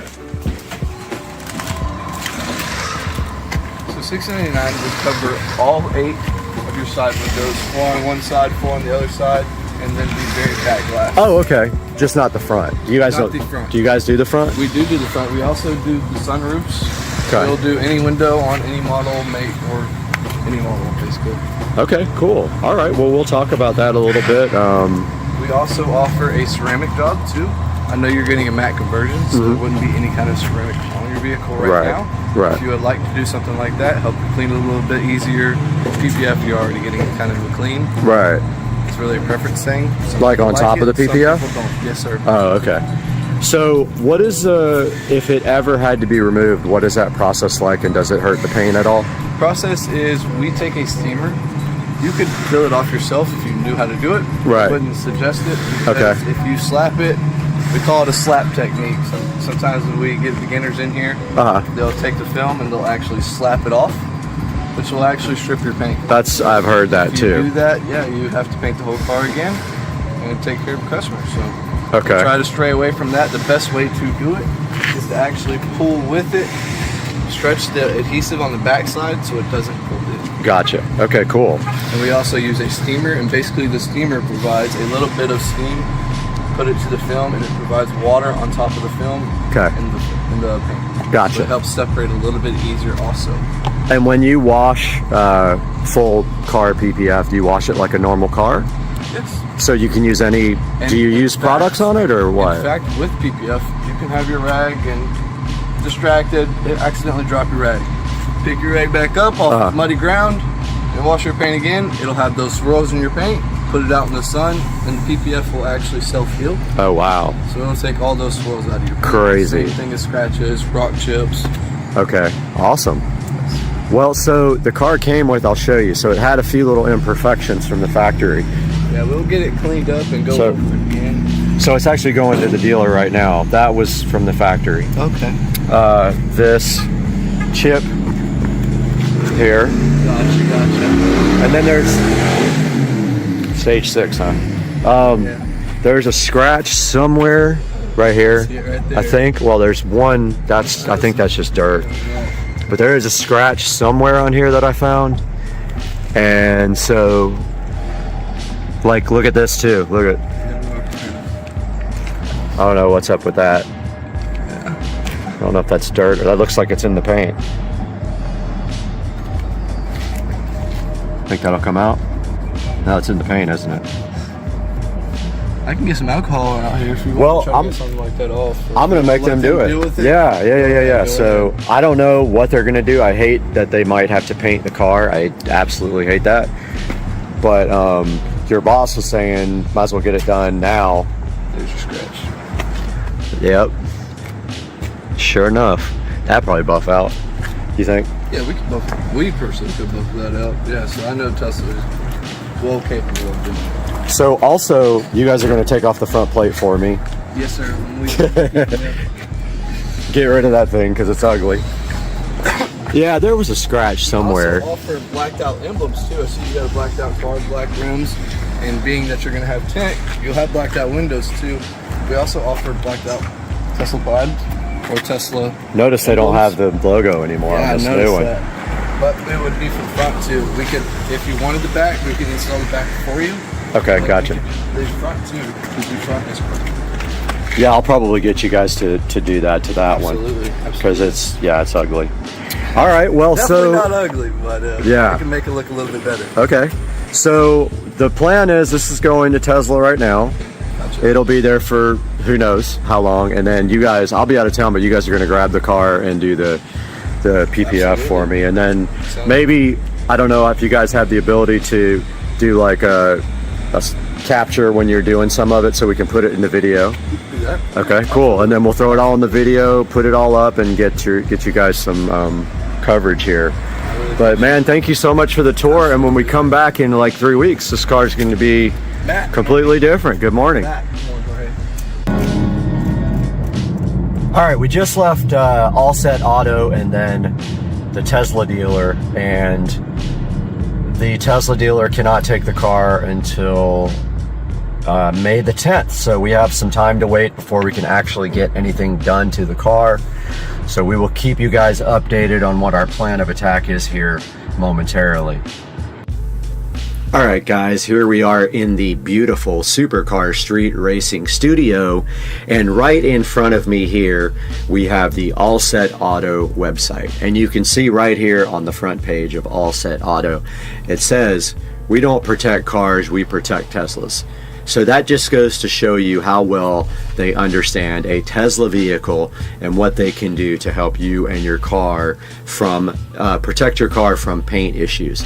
Now, what we are doing with the brand new 2023 Tesla Model S Plaid that's sitting right over here in the Supercar Street Racing garage is we are doing full PPF film on the car, and it is going to be satin. Now, what does that mean exactly? So the satin PPF is going to give the car the look of a matte black finish, which I absolutely love. I have seen it on pictures and in person, and it looks absolutely fabulous. You know, all my vehicles got to be black with black wheels. I just like that look so much, and I think it's very cool. So looking on the front page here, they have several tabs, and you can take a look at their services.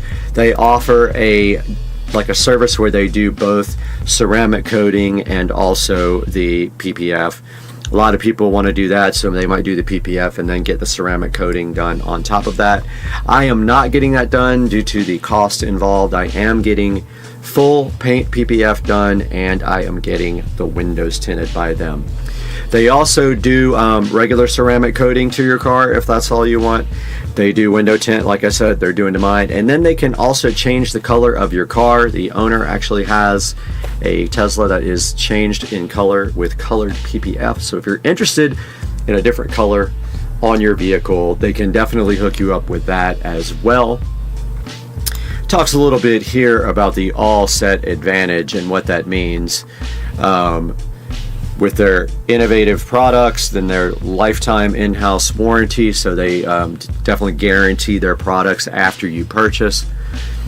And they have a partnership with Carfax, so it goes on the Carfax report apparently here, and then down here you will see testimonials from customers that have reported 5 stars on All Set Auto, so that's actually a great thing. And then right here they have this Tesla paint area.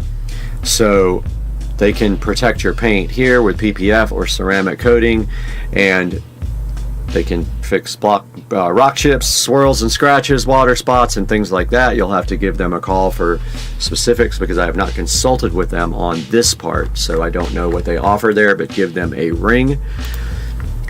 And right here, right now, on the contact area, you can see that there is a contact right here, and that one is actually the wrong area, so that is for Dallas. Let's go back to, we for some reason are in the Dallas one when we should be in the Jacksonville, and there is the contact for the Jacksonville office there, 888-352-5738, and they are at 5105 Phillips Highway, and they are about 3 miles away from the actual Tesla dealership. Looks like both of the websites are basically identical besides a contact, but do not contact Dallas unless you're in Dallas.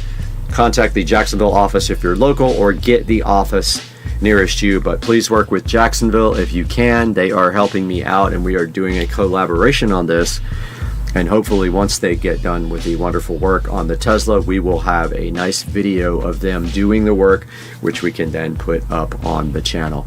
Guys, thank you so much for watching the video. I can't wait to see you next time in a couple of weeks when we get this done, and we'll see you guys soon.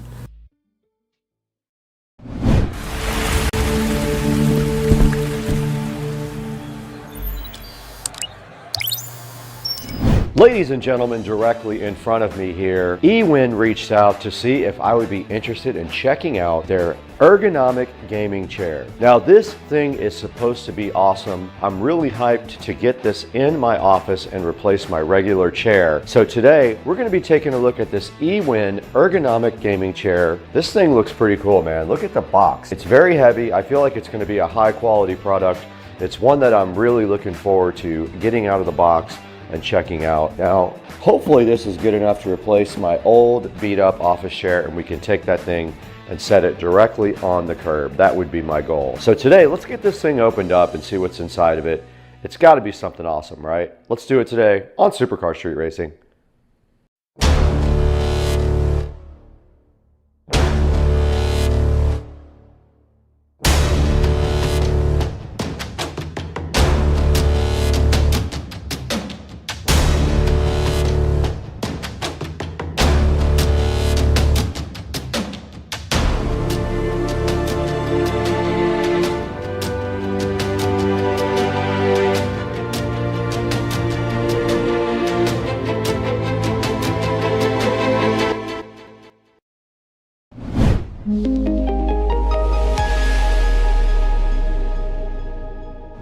Now, I don't know where I got this old chair from, but I've been using this in my office for a while. Right here in front of me, this office chair will hopefully be replaced today. So my goal is to get the eWin out of the box, directly out of the box right now, so we can go ahead and get this thing built and put over in the Supercar Street Racing office. But to get this out of the box, we have the trusted SCSR patented scissors.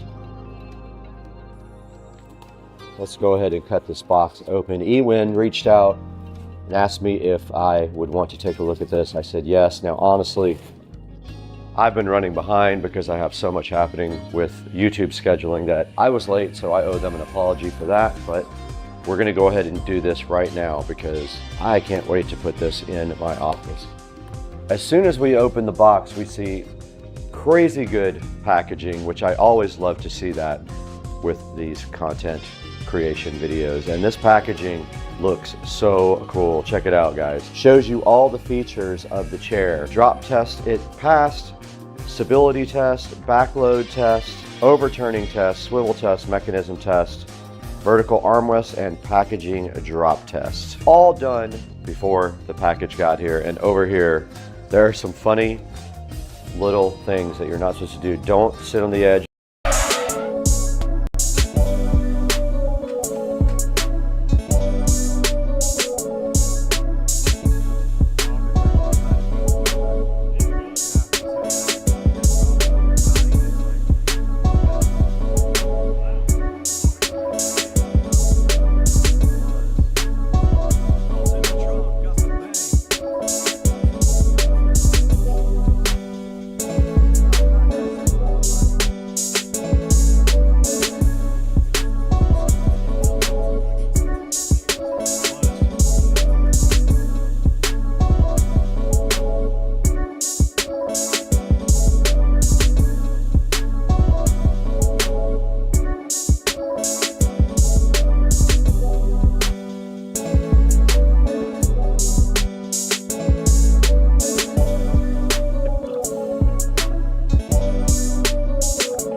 All right, you guys just saw Joe and I test out these awesome Navi ST3 Pro scooters. We did a very long trip on these and it was awesome. We had a blast. Now it's time to see what these guys can do off-road. Let's check me out going through the park right now on the Navi ST3 Pro.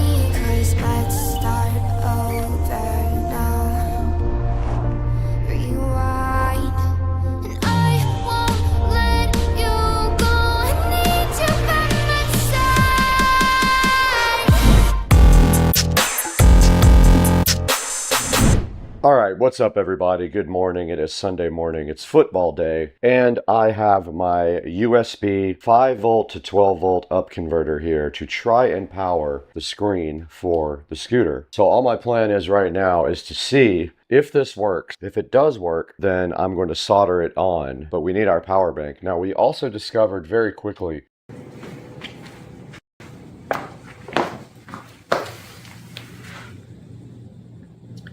man, if I would have had this, I probably wouldn't have had this.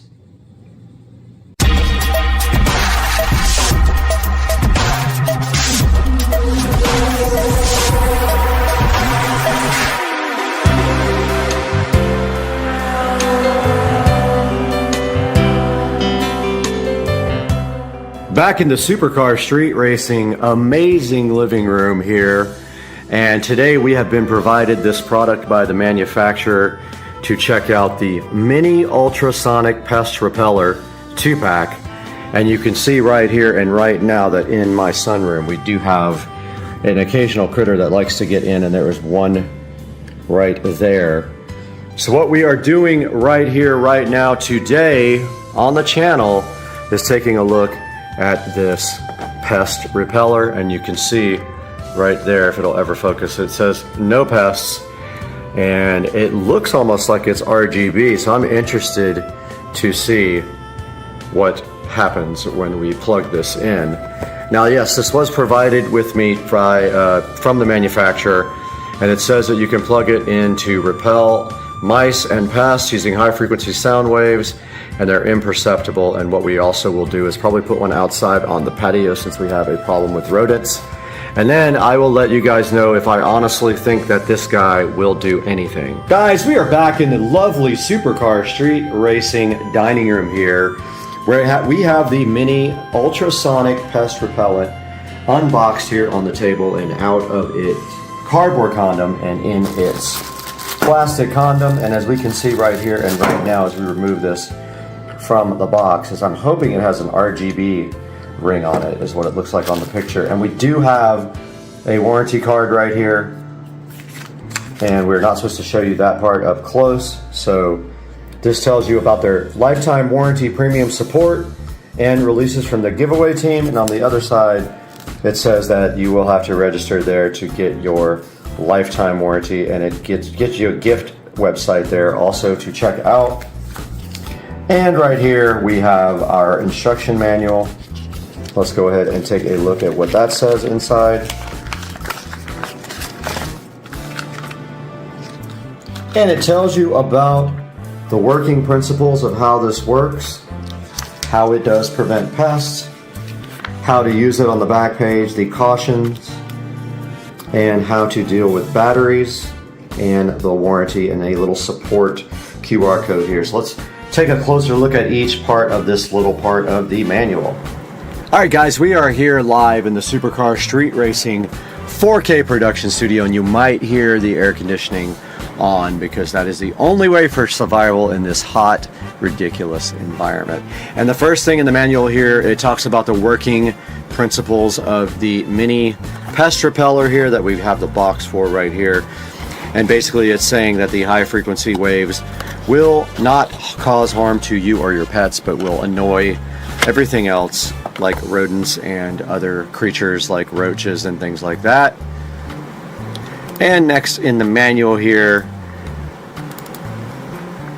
it tells you how to use it. Plug it into an AC outlet, press the button on the side to turn off the light, etc., etc. Don't place this product outdoors or in a high temperature or humid place. This is definitely both of those, but we're going to see how it acts in here in a little bit.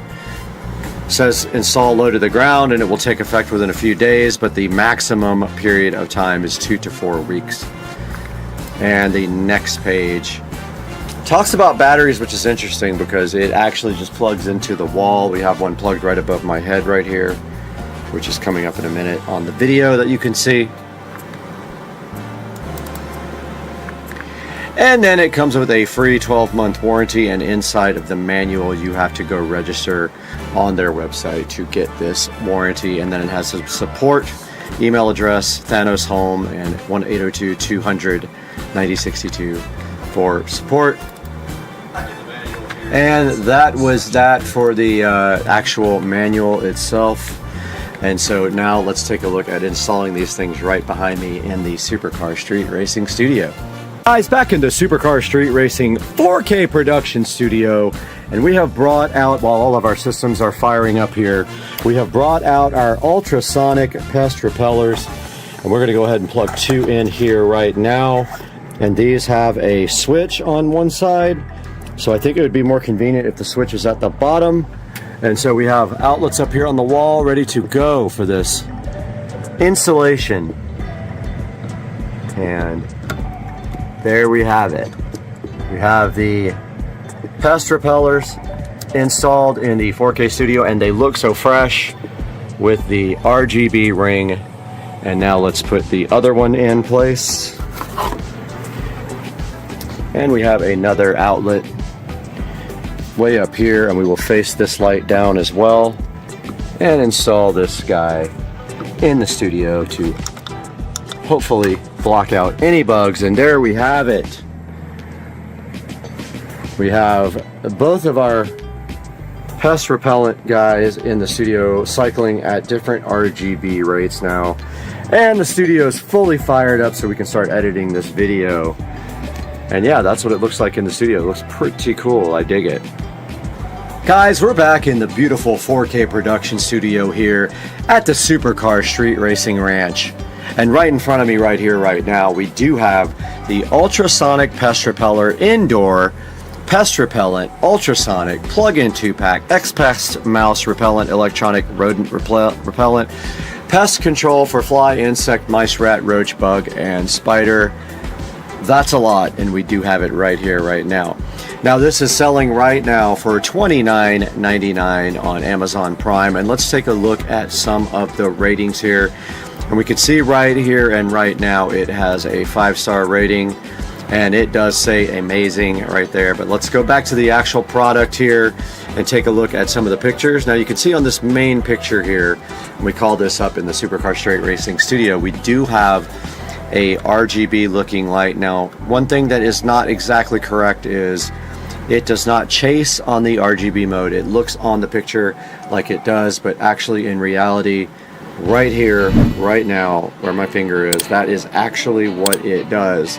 It just fades between colors. You can see it's blue right now, and it will fade to red and yellow, and then it will fade back again. So it does not chase in a circle like the light right here does. That is a chasing light.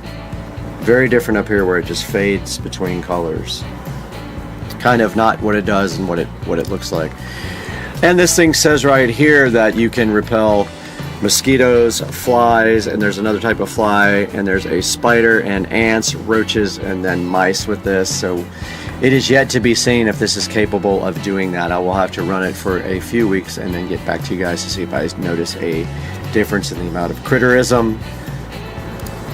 And then on this next system here page, it shows you that it affects the nervous system, the auditory system, the reproductive system, and it takes about 1 to 2 weeks where it doesn't do much. 3 to 4 weeks it is the impact period, and then in like later, I love how it calls it the explosive period, like they're just going to explode, which would be hilarious, but I doubt that is the case. And this thing says that it is 100% safe for you and your pets. Safe, non-toxic, and harmless. It shows you like some of the areas you could put this. Now, you actually can put this anywhere you have a 110 volt plug. If you are a firm believer that this works, you might put this anywhere. And that, again, it does not chase like this. There will never be more than one color on the device at one time. As you can see right here and right now, it is one single color at a time. It fades off and fades back on. And it shows you here the dimensions of the product are 2 inch by 2.4 inch by 2.4 inch. And looking down here further at the ad here, you can see that it has another picture here that calls it the Pest Extermination Expert here. And the invisible pest killer, it is claiming to, in 1 to 2 weeks, decrease the appetite of pets. Pets start getting sick and then they bail, as in this cartoon character here took off and went into hiding. Showing another picture of pets here, acting like it is safe for your pets. And it shows you again a bunch of the things that you can do here for it. And it does have a warranty. And if we click there, it says to contact the seller directly. And if we do a search for other ultrasonic pest repeller indoor, let's see what we can come up with and look at a few of these guys.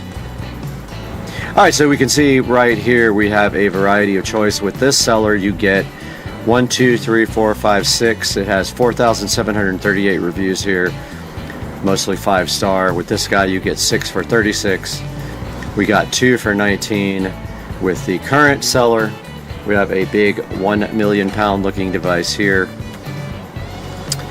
We have some right here that look completely different, and another set here that look completely different. So you can see that we have a lot of choices for our pest repeller, but the far from least amount of reviews has got to be this guy with 4,738. Now that doesn't mean the one that is behind you right up here, right here, and right now will not work. It just means that it does not have a lot of reviews yet. And if we go back to our product right here, we can see the brand here is X-Pest. And make sure that you please look into the description for this. I will drop this whole description here into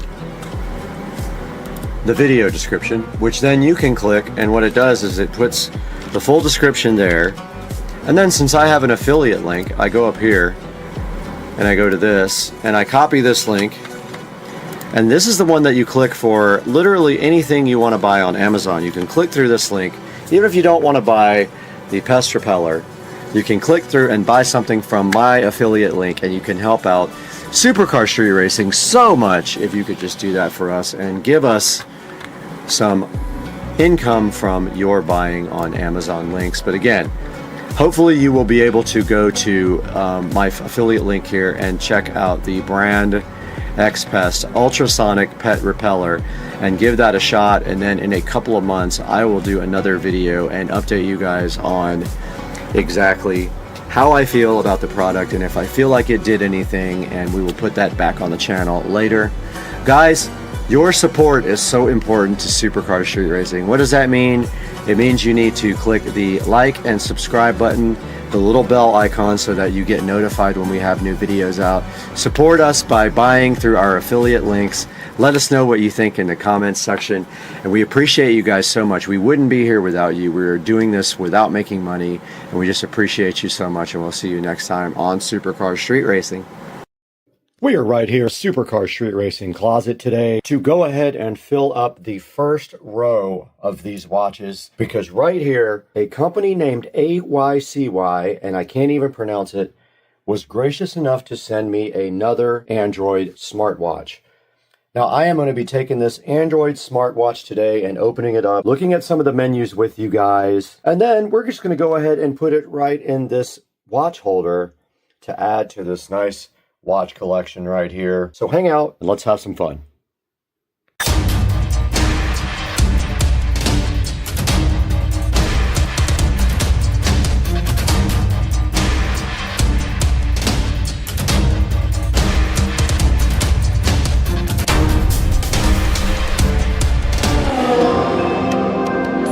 Right here in front of me, underneath this box, is the AYCY smartwatch and fitness tracker. And you can see right here, it comes in a variety of colors, and we have gotten the yellow one right here to look at. Now this thing is IPS 68 waterproof rating. It does have a touch screen, and it is the brand AYCY, however you pronounce that. And it works with Android 5 or iOS 9 and above. And inside they did give me a charging cable, but I have so many of those, I just put it in with all my other extra cables. And here is the AYCY smartwatch looking so fly. Taking it out here, you can see the form factor here and the band. A good look at the back of the smartwatch, and it is just like most other smartwatches, except the peel set. Go ahead and change the menu to a car because I really like that one. As you can see here, you can swipe down for some of the menus. You can swipe up for text and delete text with that same menu. And there are some more of your settings available by swiping down.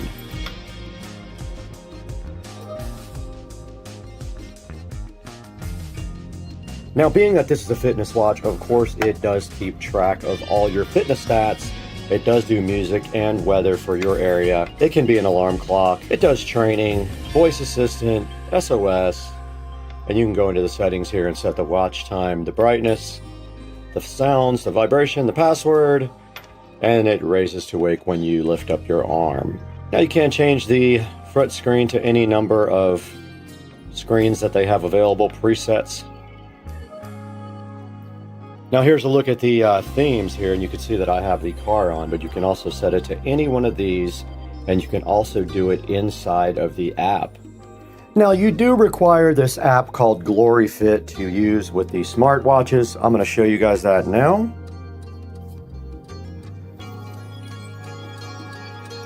And there it is right here, GloryFit. And down here at the bottom where it says device, if you just hit that, you can see that it is linked up with a device right here. You can unbind with that device and bind with a new device. And if you click watch faces here and custom dial, you can see that that device only offers one custom. And there is the dial center. You can add any of these to the front of the watch, and you can see where I have added the car dial to my watch. And right here you can see me changing it to this purple moon sun looking thing. When I did it last time, it just said transferring or something like that, and it came right up on the phone. There it goes. It says sync on the phone now. You guys can't see that, but it looks like it is downloading the new screen for the phone. Now going back into the GloryFit app here, it says that the call's Bluetooth connection is down, and if you want to use this with a Bluetooth phone, you have to turn that on, but all of these are your options for monitoring your heart rate, your SMS messages, and things like that. And then on this front page is where you would actually get your heart rate recording and your steps that are recorded for your fitness part of the watch. And right here you can do running, cycling, jumping rope, or swimming, and it will record that data as well. And then right here is my account, and you can set up things like a training plan, some goals, and other things like that, and your just default system settings. And it shows you your firmware right here. Everything is up to date.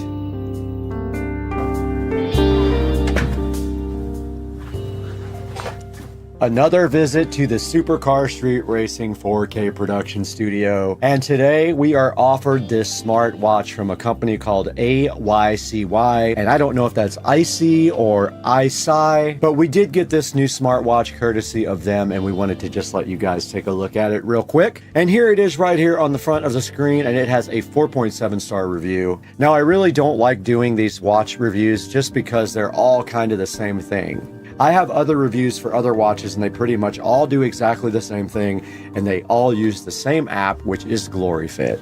Now this watch will show you SMS messages on your wrist. It can make phone calls, it can control your Bluetooth music, and it will track your fitness all day long and tell you how many steps you've done. Now taking a look at this thing online, it does have 4.7 stars. Most of them are 5-star reviews, and there's 15% 3-star reviews. Now looking at the picture, there is only one picture of the watch available. You can see right here, it says it has long battery life and a versatile assistant. And if we scroll right on down past that, we can see that there are so many other choices for smartwatches that they are all basically the same, and they all cost about the same amount of money. You really can't go wrong with any one of these, but I wanted to get this one out in front of you guys now to show you what I actually have and go ahead and add it to the Supercar Street Racing electronic watch collection. And I did play around with this smartwatch. This is it right here, and you can see I was able to change the face on it. And if you click into it, you can actually go into the settings and change a lot of other things. But you guys saw in the app on the phone, it's called GloryFit, and that is where most everything is controlled for the watch, and it makes it a lot easier. Now, if you do get this watch, bear in mind that these have different looking bands on them. This is one of my least favorite bands, but yeah, that's what just came with this one. But checking out some other watches down here, they all have pretty good reviews, so you can't really go wrong with any of these that you pick. Now, I just wanted to briefly thank you guys for the channel support and joining us today on Supercar Street Racing. Like I said, I don't enjoy the watch reviews that much, but I wanted to get something out there for you in case you like the yellow band on this watch. It gives you a choice for that particular style. And it means so much to us when you click through our links and order products through our links. It gives us a little bit of cash, and it doesn't matter if you order the exact product, order anything you want through any of my links. It'll help the Supercar Street Racing channel out greatly. And the channel is growing, and we've noticed a big uptick in traffic here in the last month or so, and that's all because of your support. So guys, go ahead and like and subscribe to this video. But I gotta get out of here right now. I gotta go buy 10,000 new smartwatches, every color on earth.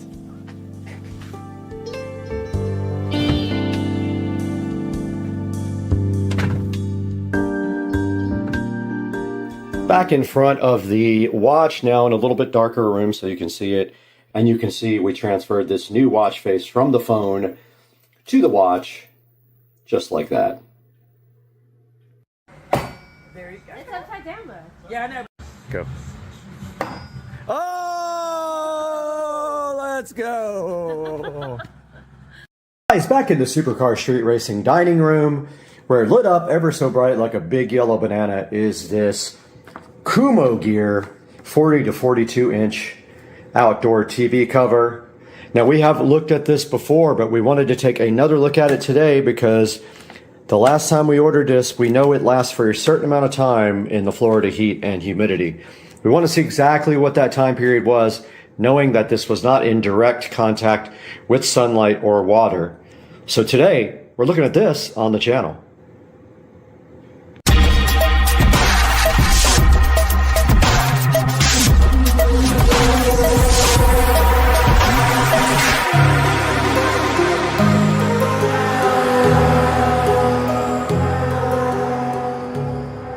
On May 29th, 2022, Supercar Street Racing Studios placed an order for a Kumo Gear 40 to 42 inch outdoor TV cover, and we received one and implemented that guy out on the patio.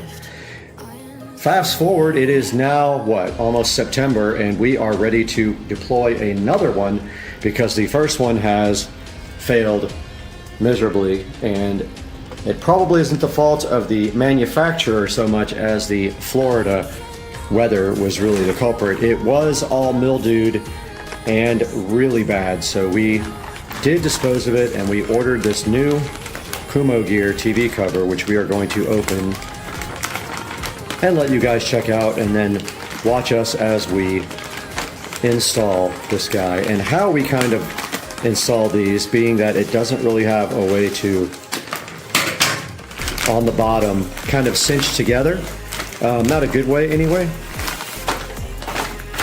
And there is the gray Kumo Gear 40 to 42 inch outdoor TV cover, looking so fresh and fly on the Supercar Street Racing table here. And you can see right now, as I open this up, how nice the new canvas looks. And it won't last very long in the Florida heat and weather, but as you can see on the back of this Kumo Gear 40 to 42 inch TV cover, there is a pocket right here to allow the TV mount through, and this also unzips right here, and you slide that directly right down over your TV mount, and that is how you mount it. And then there is some Velcro at the bottom. As you can see right there, there is Velcro at the bottom to cinch together to seal the bottom of the TV so critters do not get in it. And that is how this guy looks fully opened up on the table. And what we can do next is go ahead and go outside and see what this guy is like to install. Alright guys, we are back outside behind the Supercar Street Racing house out by the pool, and you can see behind the TV right here is a hodgepodge of wires, and that is because we used to have an amplifier outside. We no longer have that. We have everything set up from the inside. It is still very gnarly with mildew and stuff. I would like to clean that, but I'm not sure what I need to use to do that. I guess I could spray everything down with bleach and just let it soak and not turn anything on until it dries out. And we have some speaker wires hanging down from right here that used to be hooked up to the amplifier and that we are no longer using. However, I don't know that I won't use them again, but yeah, they just go up into the soffits and run to each side here to the speakers, so that if you had an amplifier right up here, you could put that in.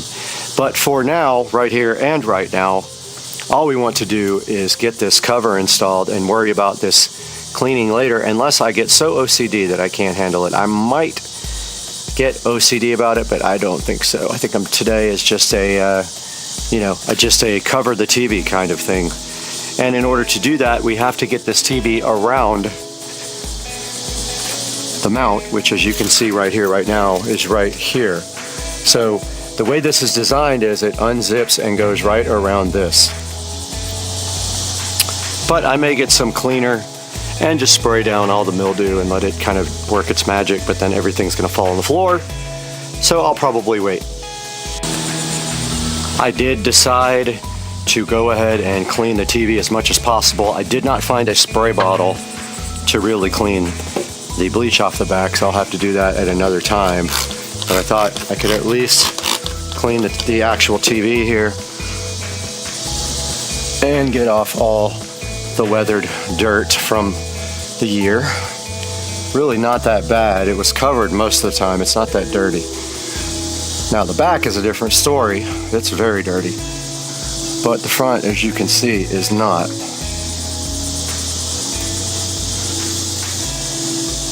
The back, incredibly dirty.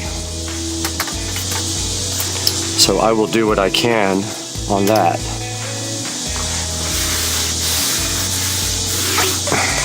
Very dirty.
Okay, we're ready to install the Kumo Gear TV cover, and I wanted you guys to actually see how this works in the back. So you just separate the back of the cover, as it has a little spot for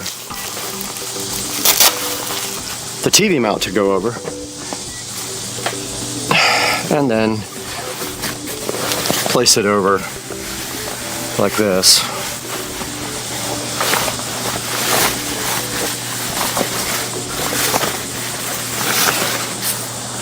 Critters will still get in here regardless because there's going to be gaps. So you could expect like wasps and things like that to build nests inside your TV cover bag. And I am having trouble.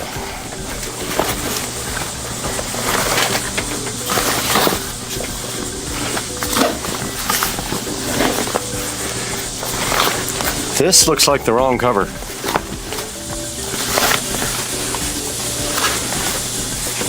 This is the wrong cover. This is way too big. That's what she said. This is not the 40 to 42 inch cover. Oh my God, please.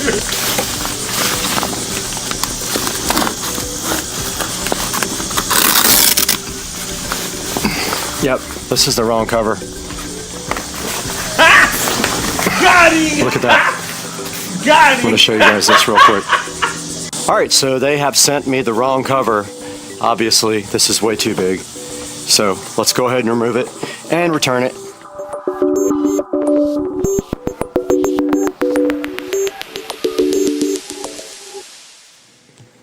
Alright, the doorbell just rang, and I think this might be the replacement for the TV cover. Let's see. Yep. That appears to be it.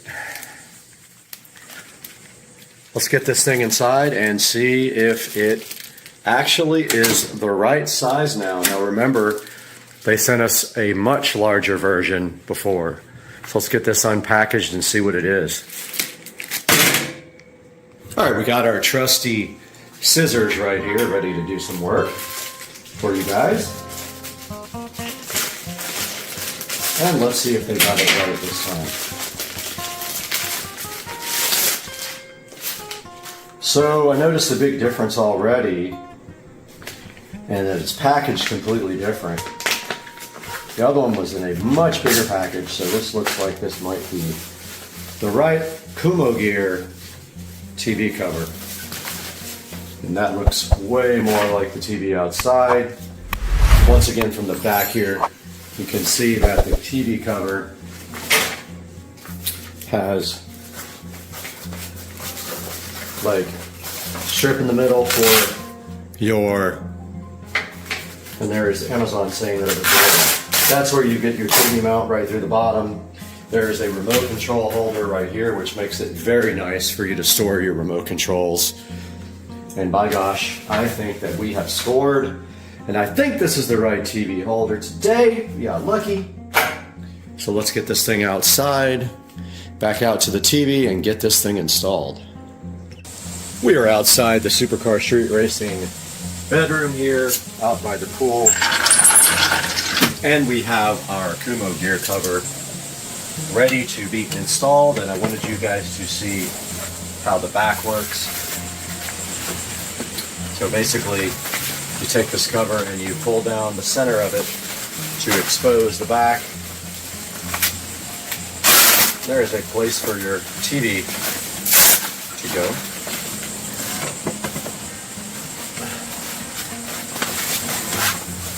You guys should be able to see that now.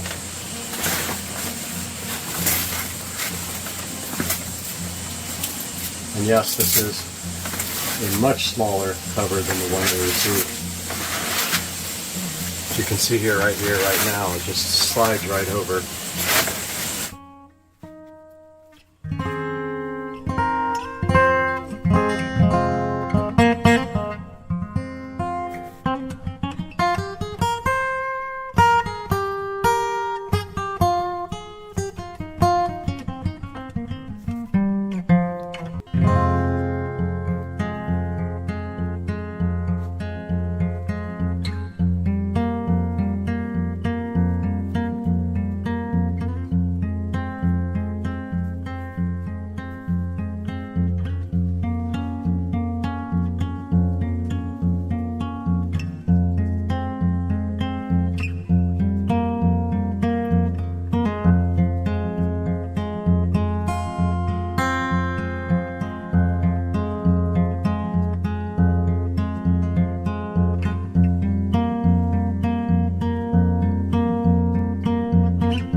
Welcome back to the beautiful 4K production studio here at Supercar Street Racing at the beautiful Supercar Street Racing headquarters and ranch.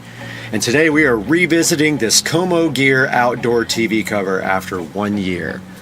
That's right, I purchased this thing almost a year ago to the date, and it lasted about 1 year. Now, not to say that it was actually falling apart, but what happens after about 1 year, it did have one little hole in it, but really what happens is the weather starts getting to it and it gets mildewed and nasty.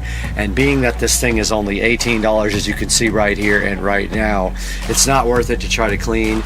It's worth it to just go ahead and order a brand new one. Some of the things I like about the Como Gear TV cover is, of course, the price, and also that it looks very good. And some of the things I don't like about it is the fit is questionable, but it has to be kind of because it is for a generic 40 to 42 inch TV. So you can see there where the difficulty might be in getting it to fit perfectly. I also would have appreciated more Velcro on the bottom in the middle so that you can close it up. Now, when you see right here in the picture that it looks all nice and square, it will not actually look like that on the TV. It will kind of be saggy around the edges and stuff. That's just the way it is going to fit. However, it will, the wrinkles and all of that will pull out of it after it sits for a while. So you don't have to worry about that being an issue after a while. Now, if we look through some of the pictures here, it does show you that it gives you like the diagonal measurement of the actual cover. So what you want to do is just make sure that your TV actually will fit with this 40 to 42 inch. If not, you can have to order the other one. Now on the back, you do have the flaps. Now these flaps, you've got the flaps here for the TV mounting bracket to go down the middle, and then you've got, of course, a remote control pocket, which is very handy. Now I don't use that. I keep my remotes in a glass jar that is waterproof. And you have these flaps over here on the sides as well, and it says the flaps are compatible with most TV wall mounts, which I can confirm. It worked with my swing arm mount that I have back there. And it kind of shows you right here the ideal scenario, which I was not able to close mine up that much. So I was able, you can see by the video of mine, I was only able to get some of the back closed depending on what you have. I have lights, LED lights and things behind my TV, so it just isn't possible all the time. Shows you right here how good it looks on a patio here with a nice fireplace, which I don't have. It is weather resistant, however, it will mildew after a while, and I can confirm that the only way to get the mildew out is with some mildew spray, like outdoor mildew furniture spray, which I have some of that stuff, which works pretty good. But like I said, plan on buying a new one after a year. Don't be cheap, just go ahead and get one and replace the old one. Shows you kind of here how it is waterproof and UV coated and water resistant, and a 500 by 300D density polyester resisting weather conditions. And then it has actually a chart there for you to look up if you want to see which size is going to fit your television. Now, taking a look at the ratings, it does have a 4.6 out of 5 stars here on the website on Amazon. I am going to link this guy directly in the description, but if we look at some of the 5 stars here, we see it lasted 7 years. That's in an ideal situation, probably in Southern California where there's no humidity. It would last 5 years. It ain't gonna last 5 years. In Florida, it gets the job done, keeps the TV protected, and great cover for what I needed. It's awesome, works great, does what it says it will do, and I agree, it really does. And then let's take a look at some of the mid-range reviews. And taking a look at the 3 stars, about 5%. Good product for the price, not great. I disagree with that. Good quality but won't work on a fixed bracket. Maybe, maybe not. Decent well-built cover, and Velcro straps need improvement. I kind of agree with that. There should be a Velcro strap in the center of the TV as well. And over to the 1-star reviews here. Let's see if we only got 1% of that. False advertising, cheap flimsy cover, worst product for TV cover, poor quality.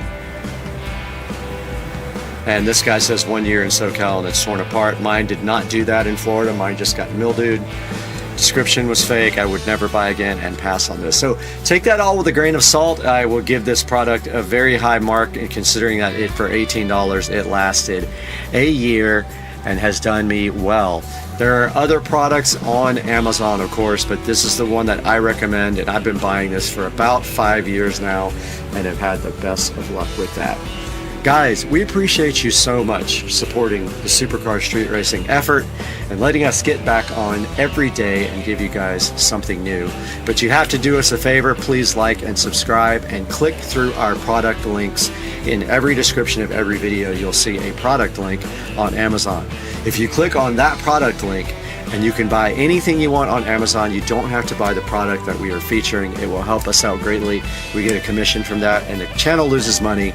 So if you could help us out by like, subscribe, and buying through our product links, we would appreciate it greatly. And we will see you next time. Peace.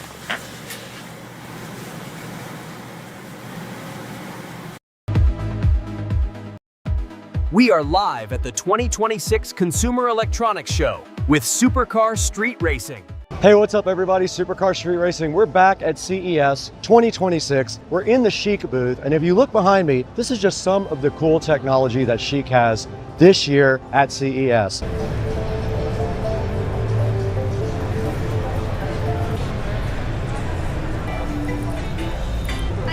Now, Chic's Panda design is inspired by Sichuan, China, and that's the home of the giant panda and the birthplace of the brand. Now, pandas also represent friendship, calm, and balance. And that same philosophy is built right into the appliances. Now, the goal here is simple. We're gonna merge technology, comfort, and nature.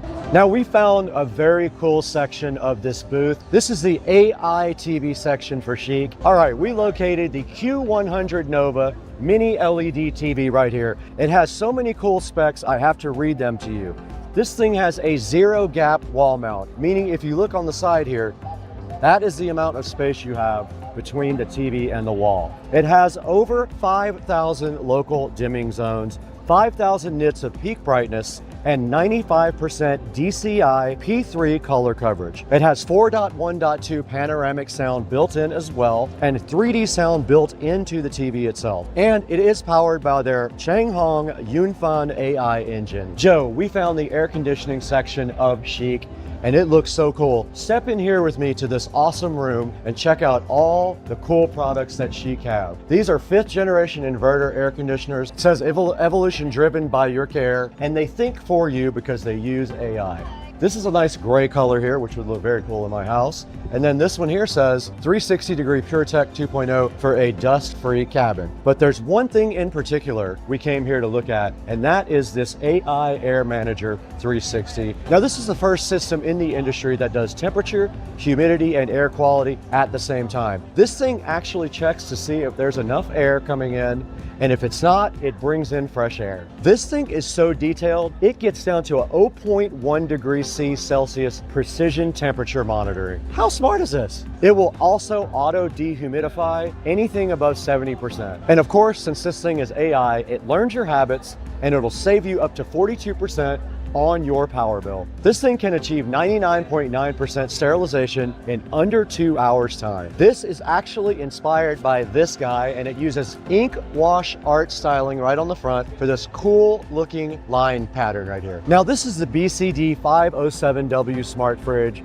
It has some amazing features we need to show you guys. Check this out. It has this feature called M-Fresh. It's got a cooked food zone here. It's got a minus 3.5 C gentle freeze. So the top evaporator and the soft air lock keep frozen meat moister with less blood loss. And right here, check this out. It's got full space purification too. And here's a very cool thing. It has a dual cooling system with independent cooling cycles. Now what that means is, you can see here, there's no odors that cross over between the two systems. They're completely separate for fresh storage. Now let's go ahead and take a look inside of this cool fridge. If we look right here, Joe, it's already stocked up for our dinner tonight. They knew we liked Coke Zero, but check this out. It's got these nice soft closed drawers as well. They just close just like that. And then of course, you got the dual zone. The freezer is down here, completely independent of the top zone, and everything is smart controlled as well. Okay, this is the MG100 14786 smart washing machine right here, Joe. Take a look at this thing. Now, this thing uses AI to analyze your fabric types, your load weight, and your user habits. It automatically will optimize your wash. Check it out. It's got a 530 millimeter drum in there, a 9.2 inch touchscreen interface right here, as you can see. Let's play with it right there. and a direct drive durable motor for quiet operation. Now, its smart programs include one-touch wash. There's things right here on the front you can go ahead and press to get into all these different programs. It's got ozone cleaning and steam, and it features a gentle hand wash mimic mode as well. So that's probably good for your clothes if you have gentle clothes that you don't want to get messed up. It also has a smart drying feature with self-cleaning. It saves 30% energy and reduces your water usage, and it is app and voice controlled. This thing is future-proof. Its AI self-diagnosis does that. Its OTA updates keep it modern, and it has new AI features planned for 2026. And looking right behind us here, we have this awesome skiing simulator. Now check this out. He has a virtual reality headset on, and he's actually skiing. There's so much more we have to look at here though today. We better get going. Joe, Chic is clearly pushing beyond usual appliance technologies.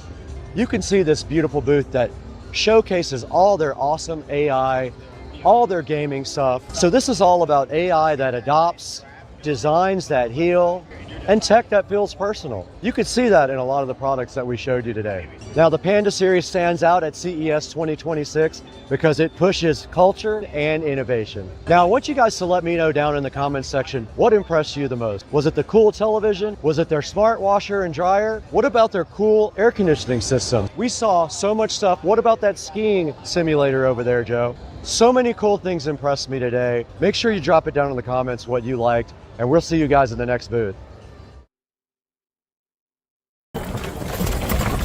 Oh! Ow!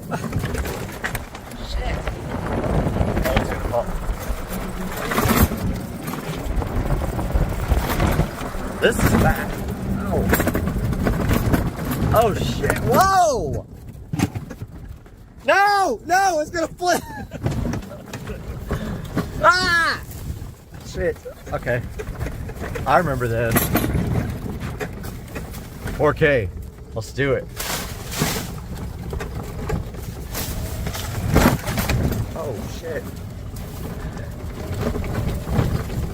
This thing would be so cool. Oh, drifting! Drifting! I don't want to get stuck in the mud. You're gonna have to go pretty fast to get through that. Shit. Are we fucked? No, but I'm not going to sit here and push this thing, so I'm not going No. to back. Okay. All right. We need a 4x4. Oh shit! Already? Yeah. Hold on. No track. Oh, we got it. We got it. Yep. We got it. Ah! It's spinning. There's another path. Hold on. Dude, wheels aren't white anymore. Used to be. Shit.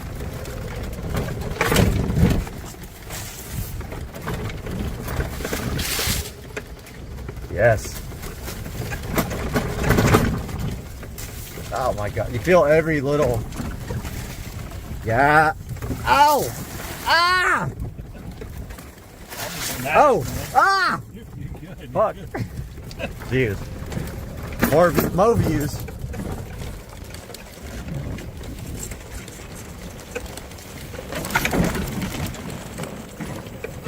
Best hair ever. Oh. Fuck. Oh shit. Mud. Damn. Need a GoPro. That's what we need. GoPro mount right here. To rip the thing through the woods.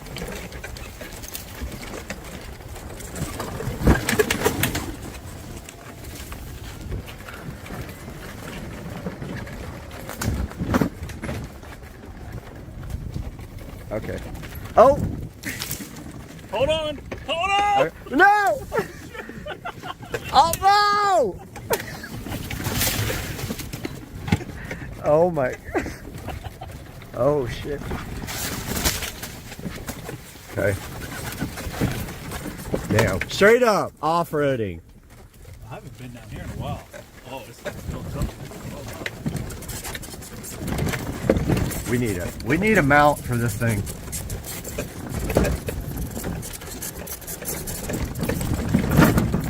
Oh! Oh, Tire swing! Tire pump! you want to swing on it? I'll Tire take pump. videos. Dude, tire pump. You that guy? What are you crazy? Dude, I saw him the other day at the gas station getting Bud Light. No joke. Him and his buddy. Ow! Fuck. This thing is, there's no forgiveness at all in the suspension work.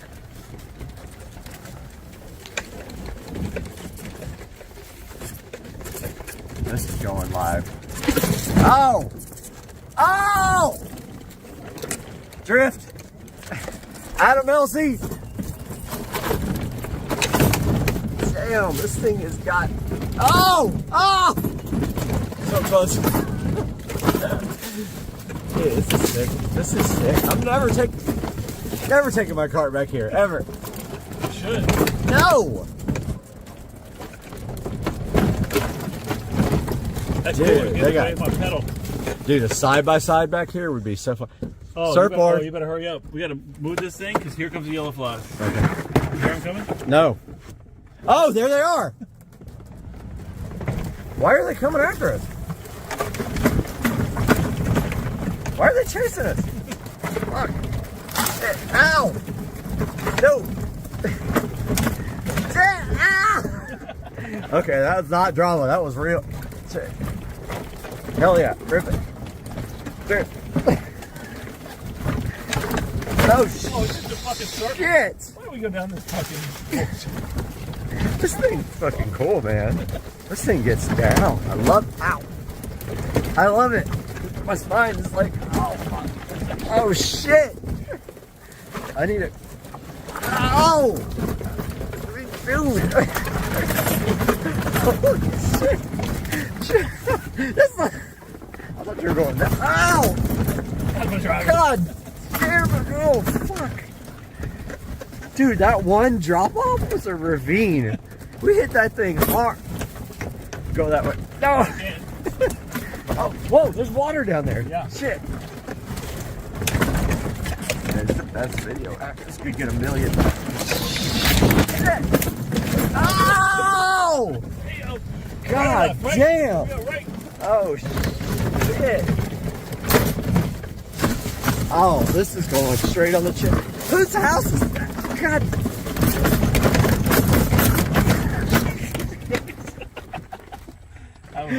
I think it's broken now. It's broken for sure. There's no way this thing still works. Damn. That was sick. Now we just launched in the river.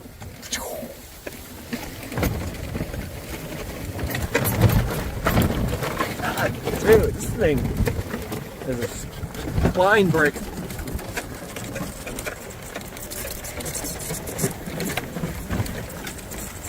We definitely need like one of those fucking like, what is it? Shots?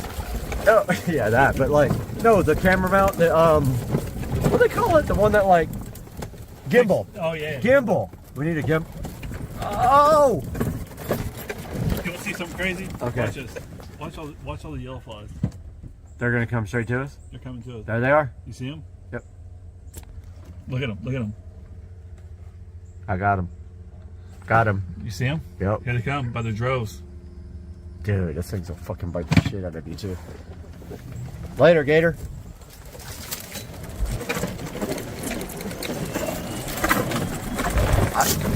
It's a turbo sound.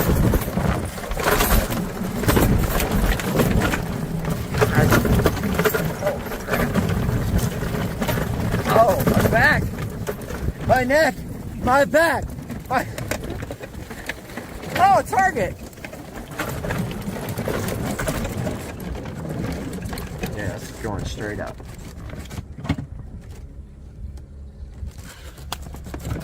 Dude, the flies are crazy out here.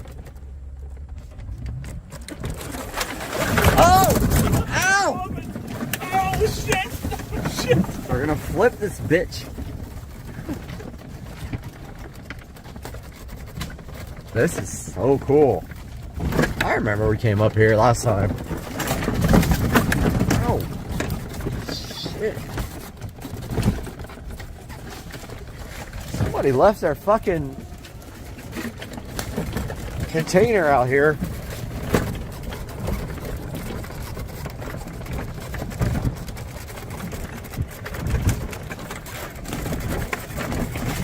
Dude. can't even tell on camera. Like when we upload this, it's gonna look tame, but like in real life, Yeah. you're feeling the shit. Like that hits your spinal cord. Whoa! Little Drift! Oh. Tail out! Drift!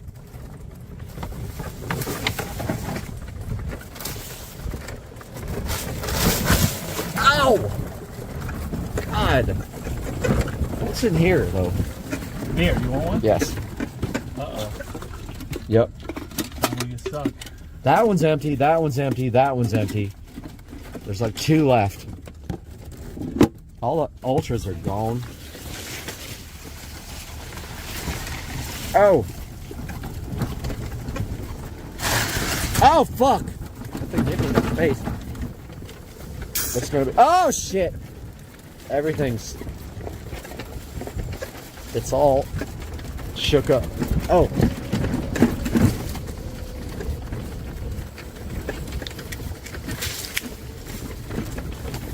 Oh, we gotta climb this hill. You ready? I mean, not really. Oh! Ow! I almost lost the beer, for real. Beer. Pour it out the sides. Beer almost went bye-bye. All right.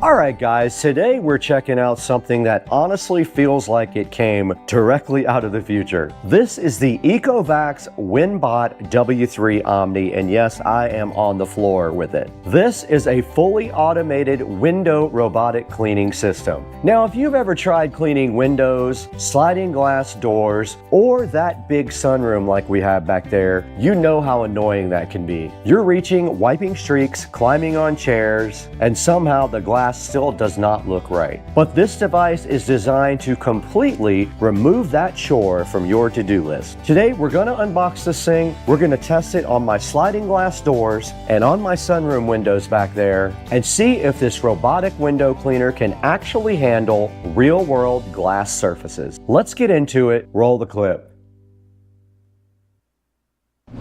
Now, before we start testing this guy, let's talk about what WinBot actually is. A WinBot is a robotic window cleaner that attaches to the glass and automatically cleans it for you. Now, these may have been around for a while, but the biggest name is definitely Ecovacs. They're widely recognized globally as the #1 brand in robotic window cleaners, and they've been refining this technology for years. But what makes the WinBot W3 Omni different is that this just isn't a window cleaning robot. It's a complete window cleaning system. So instead of just cleaning the glass and then leaving all the rest of the work up to you, this version includes the Omni Station, which actually washes the pads for you. And it does that automatically. So the goal here is simple. You place the robot on the window, you click the start button, and then the entire process is automatic. And the entire cleaning process happens from start to finish with almost no effort from you.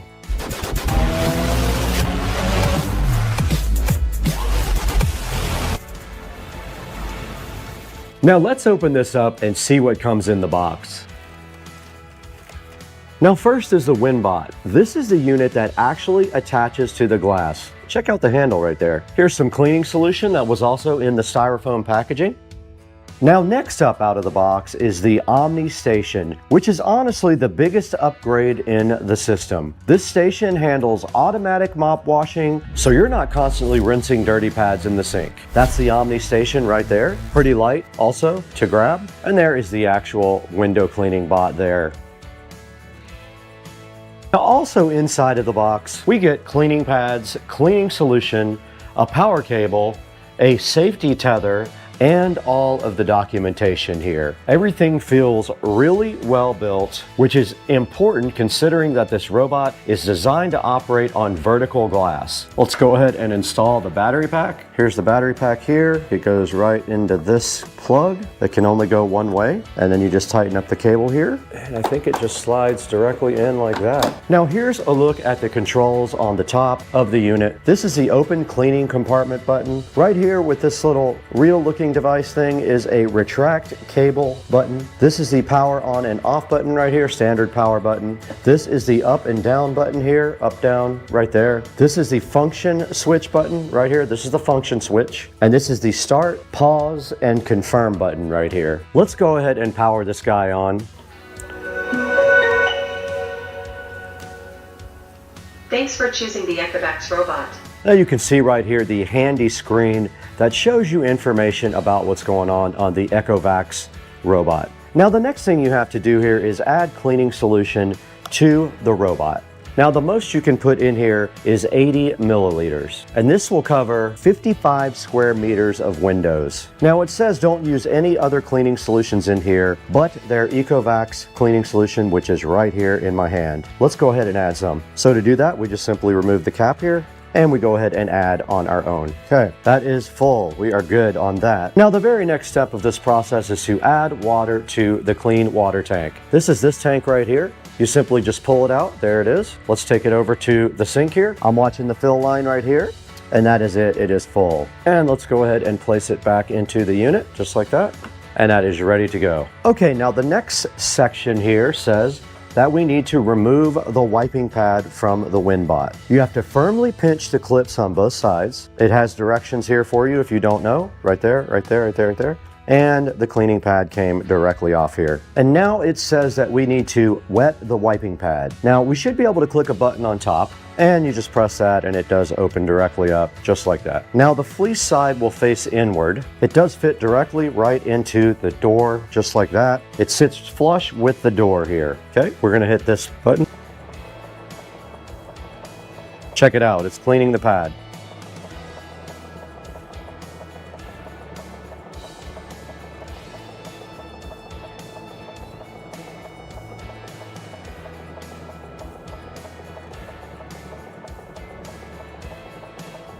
Eight seconds left.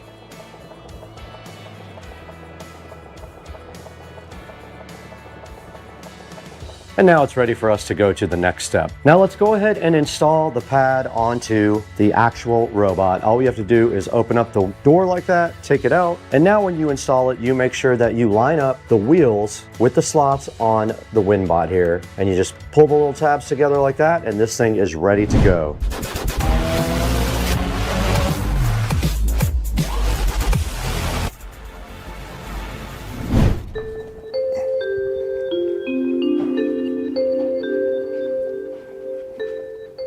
And I'm going to put it on fast clean. Now it says to hold down the power button for 2 seconds here to start the fan.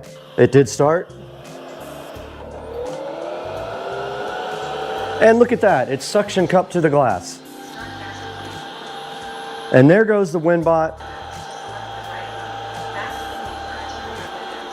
Now let's see if it can go ahead and clean my windows. Check that thing out, guys. That thing is crazy.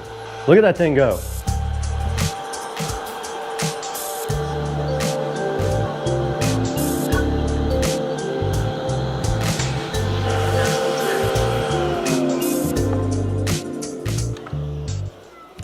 And it cleaned my entire window just like that, guys. Amazing. What a cool product this is.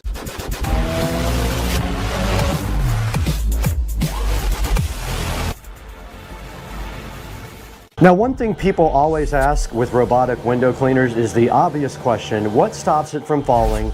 And that's where these safety systems come in. The WinBot W3 Omni uses extremely strong suction, up to 800 newtons of force, and that's what keeps the robot firmly attached to the glass while it is moving around like that. Check it out. Now on top of that, there's a safety tether at the bottom, and that adds an added backup layer of protection. So between the suction system and the tether, the idea is that you don't really have to worry about the robot dropping off the window.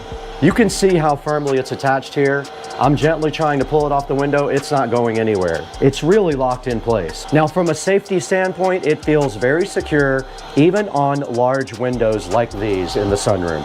Now we already did our cleaning cycle on the sliding glass door right here.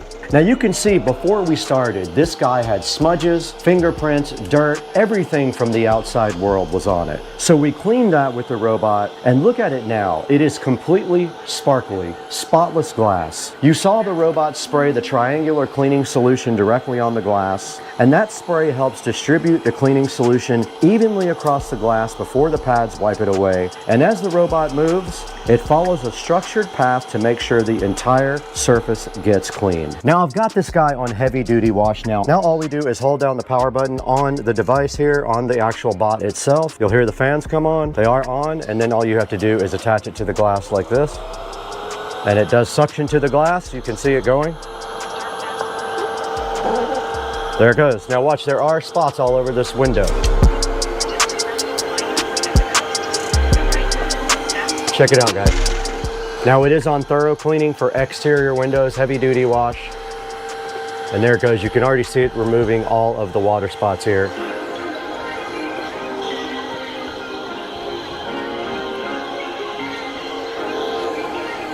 And just like that, it's done. And we can hold down the power button. And you just wait for it to detach and pull it directly off like that. When you are done with it, you then detach the pad by pulling in the clips, put it back into the actual unit, and then you rinse off the pad inside of the unit, which cleans it, like we did at the first step. Now, another small detail that's actually pretty nice is the one-button cord retraction. So instead of manually wrapping the cord up after cleaning, you can just press a button and the cord retracts automatically. And it's this button right here. Notice it is motorized, and there it's done. It's a small feature, but it helps make the whole system feel a whole lot more polished.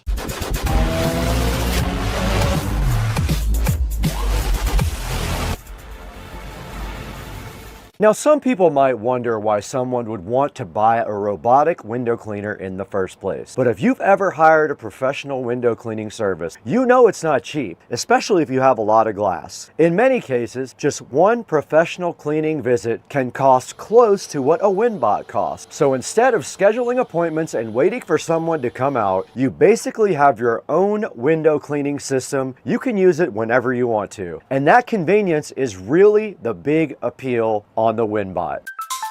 Okay, we are on the phone now and we are looking at the Ecovacs Home app. If you don't know where to find that, you can scan the QR code at the bottom of the main unit and now we can click install. Go ahead and open the app now. I'm gonna go ahead and register Supercar Street Racing. All right, it wants us to get started with our WinBot. Let's go ahead and put SCSR compound. If we scan that one. Okay, it wants me to power on. It is powered on. Allow Ecovacs to nearby devices. Allow. Let's see if it found it. It found it. It is pairing. Awesome. And now let's go ahead and get it connected up to Wi-Fi. So I got to hold this for 3 seconds. It is done. And here it goes, connecting to Wi-Fi. We saw a little Wi-Fi symbol on the front. Let's call it the SCSR window bot. We're going to do English, and it gave us some window cleaning tips here. And we can go ahead and update. We're going to go ahead and update the WinBot to a new version. There we go. It's upgrading. It is downloading firmware. Let's let it get that done. But right here, you've got your tabs here for the WinBot or the station. So here's where you can wash your pad. If you go back to WinBot, though, you have fast clean, thorough clean, edge clean, deep clean, zone clean, and spot clean. And you can see the differences here. It shows you what each one does on the app. So after testing the WinBot W3 Omni on those sliding glass doors and sunroom windows, the biggest takeaway is just how hands-off the whole process was. You basically put the robot on the glass, you press start, and it cleans the windows automatically for you. Then the Omni station cleans the wash pads for you. It washes them inside the actual system. Now that's what makes the WinBot feel like more than just another gadget. It's a complete automated window cleaning system. And if you already like the idea of window cleaning robots, this feels like a version that finally removes the last remaining chores from the process.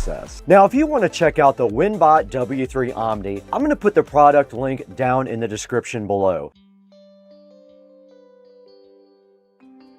Okay, we have this very, very clearly dirty window here. There's dirt, fingerprints, who knows what else. It is extremely dirty. Notice when I hold this black shirt up against the background here, all the dirt on this window. It is incredibly dirty. But I want you guys to get a good idea of watching this machine clean in real time.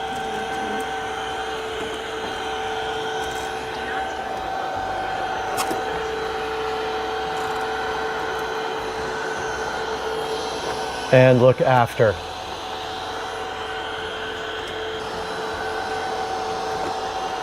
And a good look at when it's done, all the dirt's gone.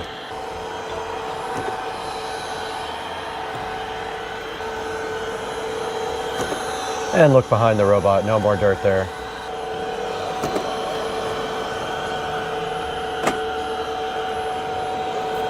And check it out, clean.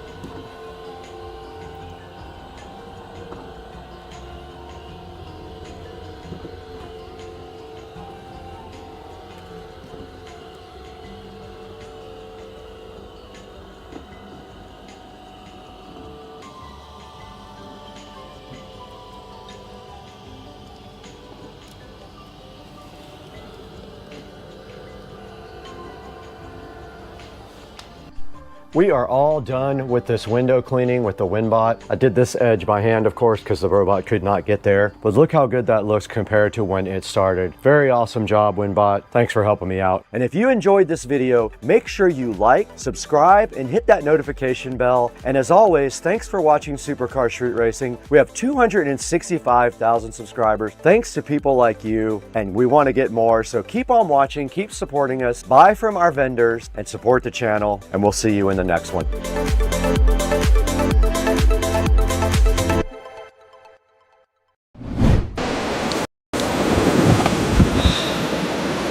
Great.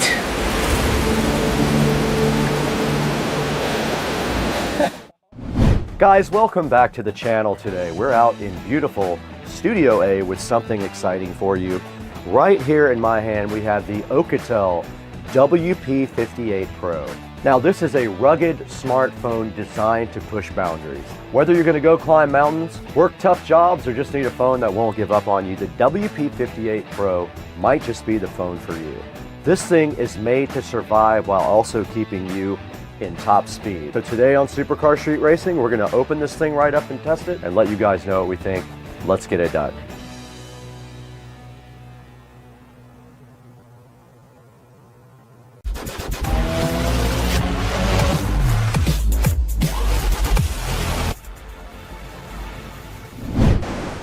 Great. All this gear, and I still can't call for a ride.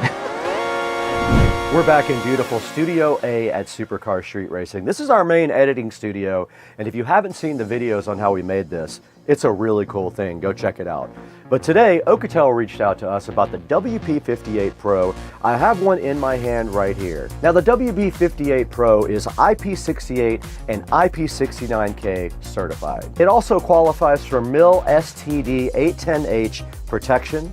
That means it's waterproof, dustproof, and shock resistant enough to handle drops. Now, right on the front of the WP58 Pro, the first thing you notice here is its large 6.7-inch display. Check it out. It is a full HD plus display with crisp colors, vibrant detail, and it's perfect for outdoor viewing also. It'll work great even in bright sunlight. Now inside, this guy runs on a very capable octa-core processor, and all this happens while it stays cool in the process. And then of course there's the battery, which is one of the best things about the phone. This guy right here has a 10,000 milliamp battery, 33 watt fast charging, and reverse charging. This thing can charge one of your other phones right out of the USB-C port. How cool is that? It's got a 64 megapixel triple camera system. You can see it right there on the back. And check that out. It's got camping lights too, 2 of them, right on the back of the phone. That is so useful when you go outside. Now, it runs on Android 15, which means you get the latest operating system available. And that's great for security. It also has customizable buttons, NFC for payments, face unlock, fingerprint security, and of course, that's what you need in a modern, rugged smartphone. So whether you're an adventurer, a first responder, or just tired of fragile phones, this phone might be what you're looking for. Now, we'll be testing the battery and of course the actual operating system and the waterproofness of this phone So let's go ahead and take a look at this phone in a little bit closer way, and we'll start looking at some of the features. Great. All this gear, and I still can't call for a ride. Let's go ahead and get that guy opened right up. And inside it looks just like a normal phone. It's got a overlay on the top that we need to peel off, and it looks like volume buttons on the side here, and then a power button right there as well. And on this side, I do see a SIM tray right there, and this supposedly is your smart button, and it has instructions right here for putting in your SIM card. Also in the box, there is a user manual right here, and then underneath that, a warranty certificate. Then you have a nice orange USB cable and also a power brick right here to go ahead and charge it up. It is USB Type-C all the way through. There's the front camera right there you can see, and on the back you can clearly see the lights here, and then the triple camera setup, and it looks like kind of a carbon fiber type back right here. And that's all there is to the unboxing of the WP58 Pro from Alcatel. Let's get this guy charged up and see what it can actually do. Okay, we're right in front of the WP58 Pro going through its setup right here, and then we're gonna do the almighty waterproof test on this guy. Now, unlike the other phone, this phone does not have a case on it. You can see the back of it here is just the camping light on both top and bottom, the triple camera system there, and it still says getting your phone ready. We're not going to copy any apps and data because we're only using this phone 1 or 2 times. I'm going to go ahead and sign in with this. All right, I went ahead and add Supercar Street Racing to the phone here. It's getting my account info. I have to go ahead and set a PIN, and I told it not to unlock with my face or a fingerprint. I told it not to back up my data and not to share myself with anybody nearby. This phone is just for testing. There we have it. We are at the top screen of the phone. We're going to need to add a few apps to this for testing later. Now this guy has an octa-core processor, a 64 megapixel camera, dual camping lights, and runs Android 15.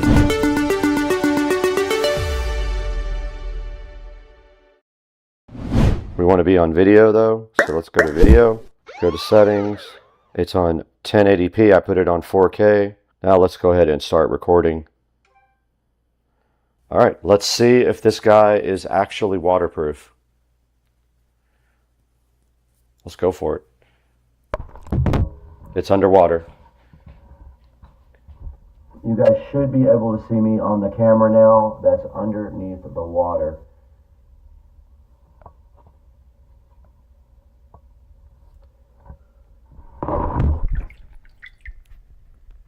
Okay, the screen went into timeout, but it did record. Phone is still on. We had some great video here of underwater.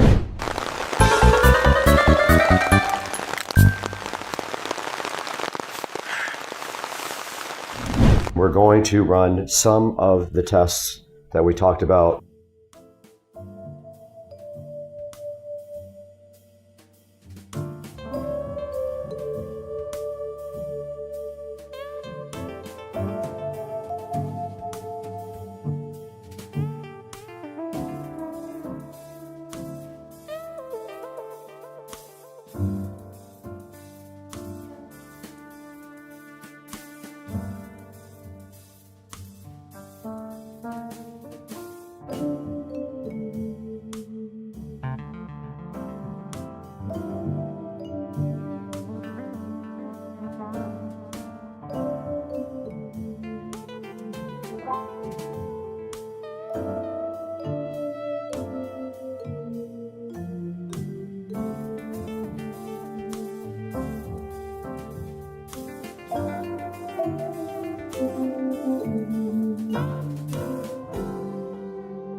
Okay, we're in the kitchen and we are going to subject this awesome phone, the WP58 Pro, to the drop test.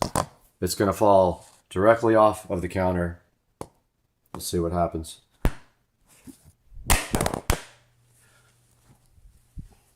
Did not break anything. One more drop test. We always do two.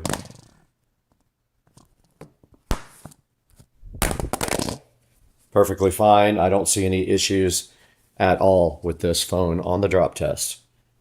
All right, let's go ahead and open 3D Mark and run a compatible benchmark. Let's go ahead and run Wildlife. It's installing.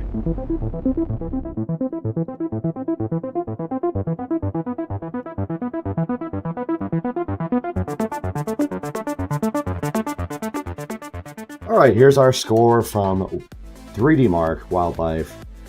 1085 with a 6.50 frame rate. You can compare that to other devices online if you want to.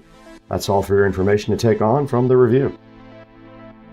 All right, we just tested the durability and put this WP58 Pro through its paces. Now that you've seen the durability and what this guy is capable of, let's throw it into Studio B with Brad and see how you can get your own from Amazon or directly from the Ocatel site.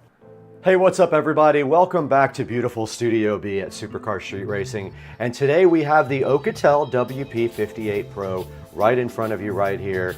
Awesome phone with a great battery. It only used 7% battery life in 90 minutes of YouTube video playing. It's got that awesome camping light on the back. It does everything great, and it's waterproof, dustproof, and shockproof. Go ahead and pick one up from the link in the description. And thank you guys for a 1 million view video and also 250,000 subscribers. We couldn't do it without you. We're gonna show you some actual footage from the WP58 Pro now, right after this segment, but we gotta get out of here. We have to go to lunch.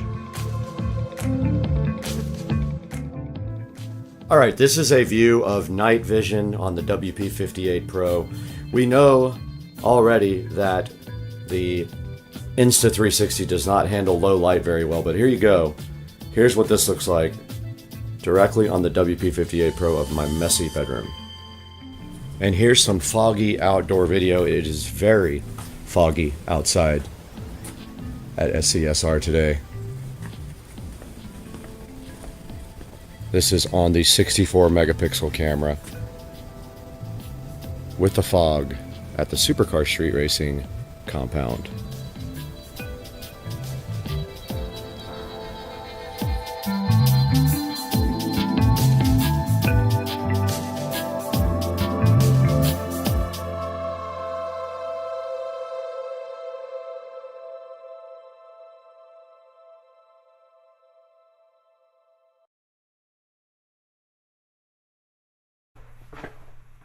Okay, we are in a completely dark, almost dark room, and I want to show you guys the camping light on this guy.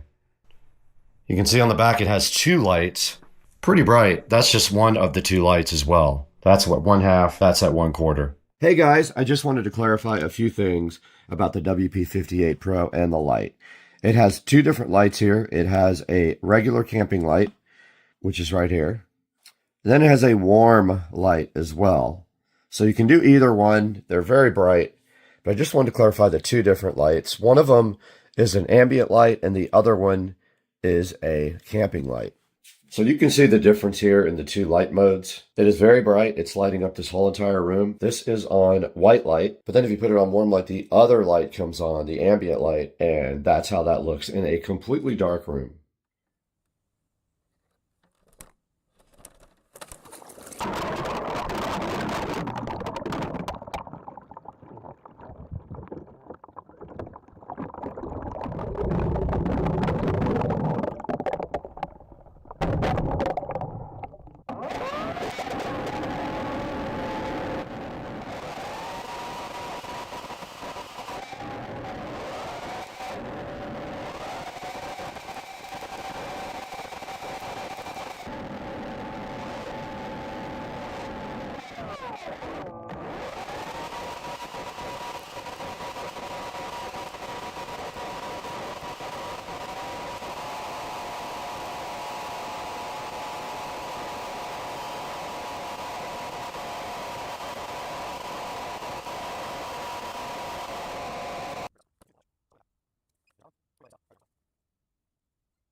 Welcome back to Supercar Street Racing. Brad here, recovering from a bout with the pandemic, but I'm doing wonderfully. And today we have a DWin Wills retractable cord reel here that we are going to be unboxing and installing.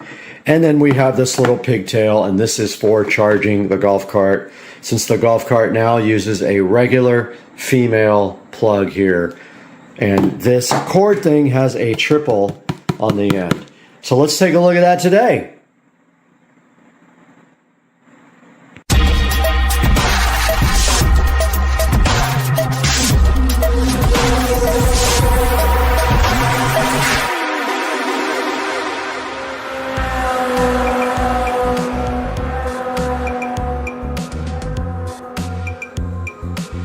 We are back and in full effect on Supercar Street Racing, recovering from the pandemic. Almost everyone I know had it, and now we are here with this DWin Wills retractable cord reel, SKU HCRC 30C. Now this is going to be mounted right on the ceiling, and this will allow me to pull the cord down and charge my golf cart. So let's go ahead and this is the box that came in here. We'll get rid of that. And then here we have the retractable cord reel, looking so nice and beautiful right in front of us, and we will go ahead and open this up now. And inside we see this bubble wrap condom that we need to take it out of, and this should be a fairly straightforward install. And it has good reviews, and here is a something or another. Looks like a mounting bracket for this thing. And inside it we have a very long Allen wrench, one of Allen's keys. It looks like, I think what that is. I don't know what that is actually. That's not an Allen wrench. I don't know what that does.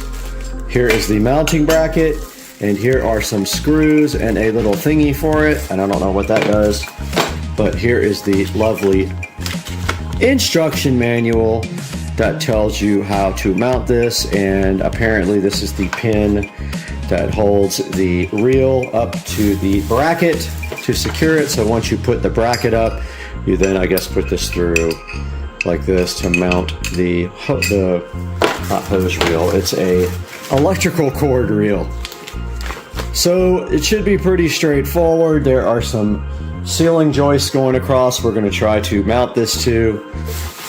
And then when we unbox this right here, right now, we have this beautiful electrical cord retractable thingy here that the first thing we're going to do is cut these ugly tags off and remove this dumb UL sticker that they make you have, which is super ugly. And we will get our scissors out right now and cut off this stupid dumb zip tie. And there we have done that, so that is ready to go. And now all we have to do right here, right now, is go mount this guy on the ceiling like this, straight up. And then this guy right here will go through there like this. So let's do that right now. So this reel is designed to be mounted up to the ceiling, and as you can clearly see right here above me where I have the camera pointed, the garage door opener is mounted to the ceiling joist that runs across, and that is also where the outlet is. So what we are going to do is mount that right in the same spot, but we need a ladder or a step stool to get up there, so I'm going to grab that now. Alright guys, we have our mounting bracket here. We're going to go ahead and get up there and grab our drill real quick.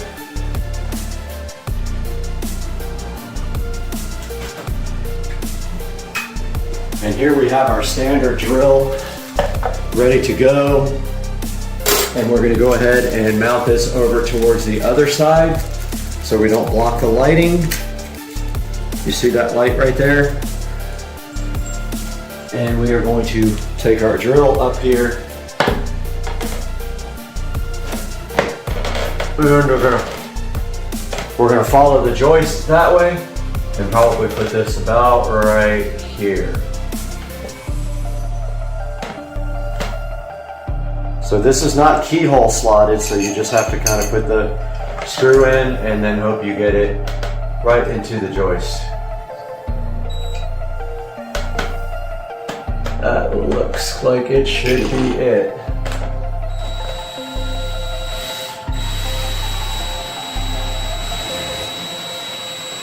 It was not it. Oh wait, was it? Maybe. Oh yeah, I think we got it. Let's see.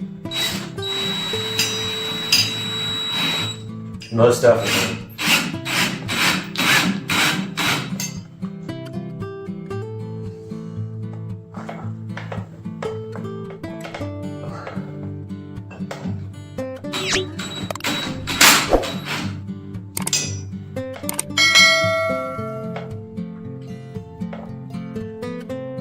Now let us try to get it square as possible.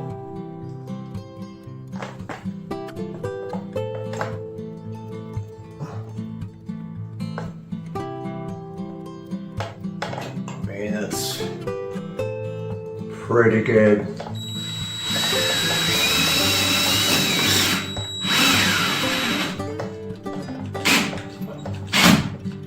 Battery good? Battery's dead.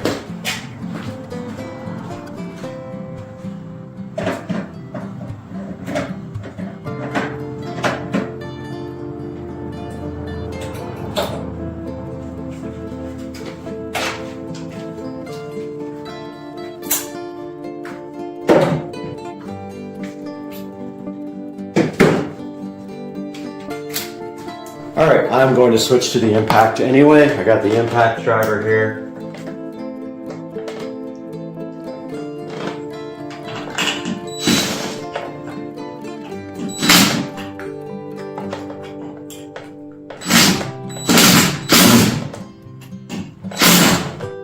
Good enough.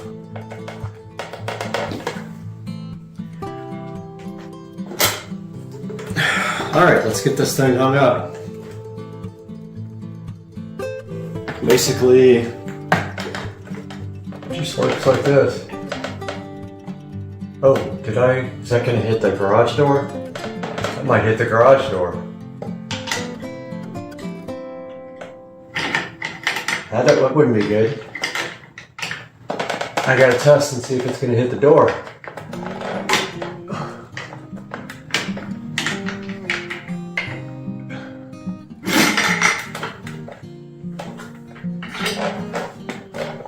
That will be close.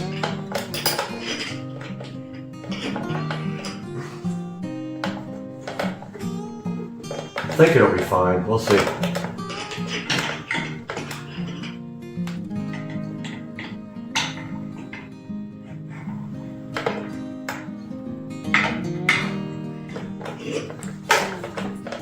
I'm in the absolute wrong place for this.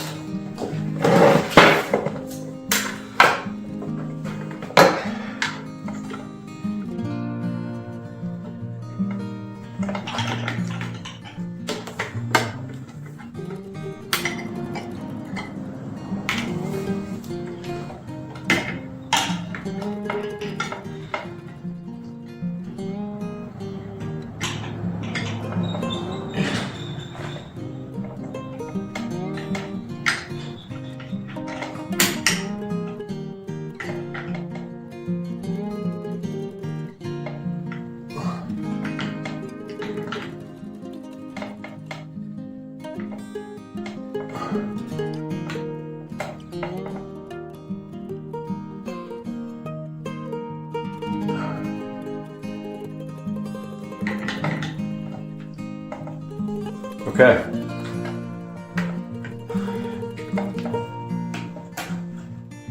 This is no longer in use.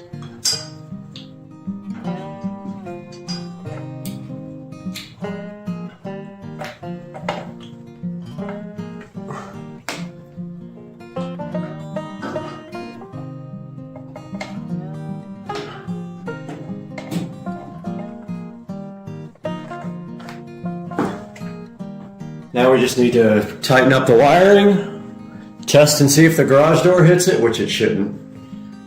Let's go ahead and do that now.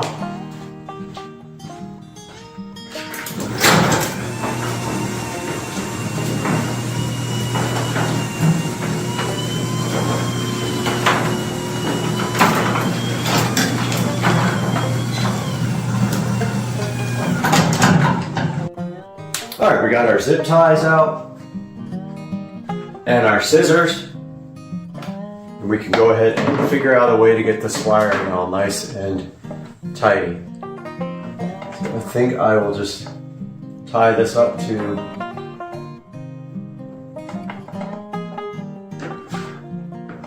the garage door opener track like this.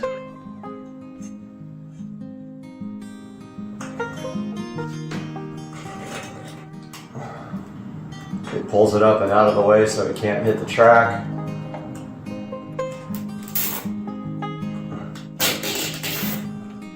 Like so.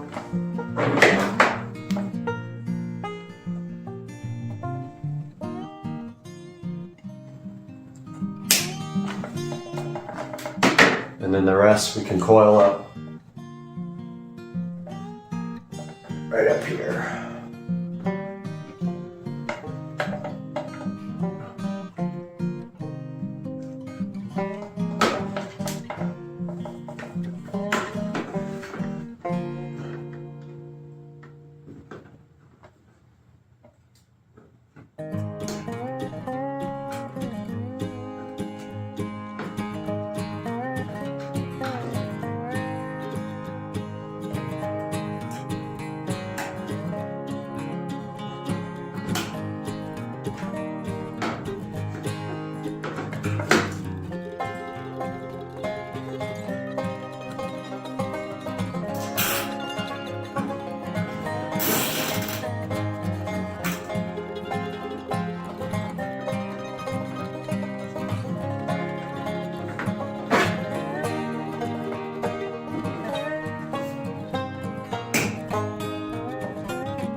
Okay. Maybe one more zip tie up there. It doesn't look that great. Right. There.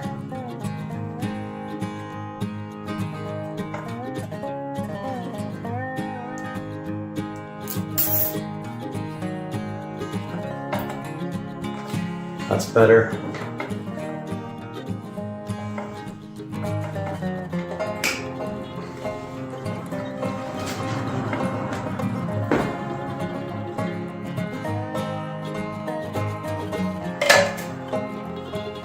And that is a finished job. Now there is also a clip here to keep the rod from coming out. I think it goes, I think it's like a safety for this.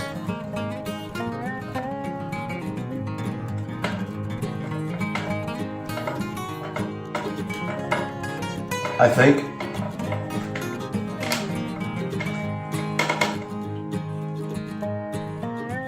Yeah, there's a hole.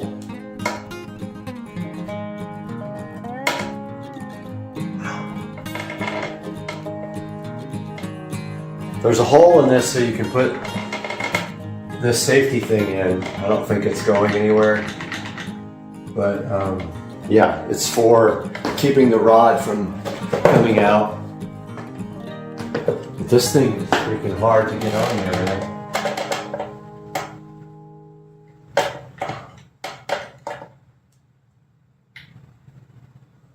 I'm just probably going to take a little zip tie and put it in there if I have one small enough.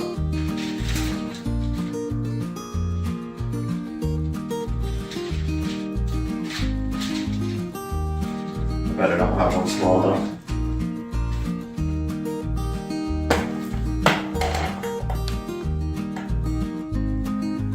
Oh, okay, that works. Alright, I just put a zip tie instead because this metal thing is really hard to get.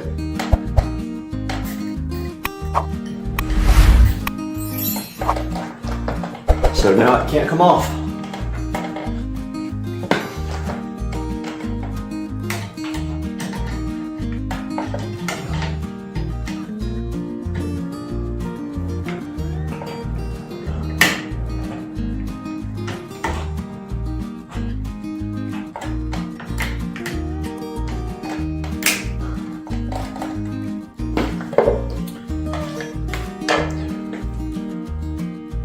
Alright guys, here is a look at the finished installation of the I keep calling it a hose reel, electrical reel. It runs up to the ceiling for the garage door opener outlet and comes down here, and then you just pull it like that. And it stays like this. And then you just pull it again and it goes right back up. Pretty simple. In order to charge the golf cart, you need a female extension cord, so that's what this is for. This will plug right into here. We can pull this down and then we can charge, and we will show you that right now.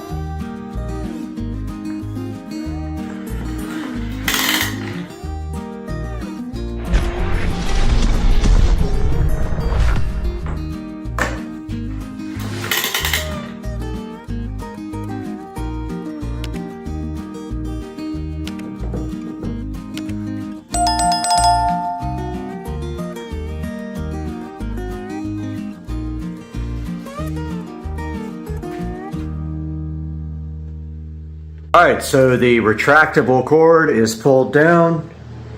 There's the pigtail. And it is charging the golf cart, as we can see right here on the display. And guys, I highly recommend this DeWinWill's retractable cord. It does the job perfectly for charging the golf cart, and also other uses here in the garage where I will need power in the middle, like for a vacuum cleaner.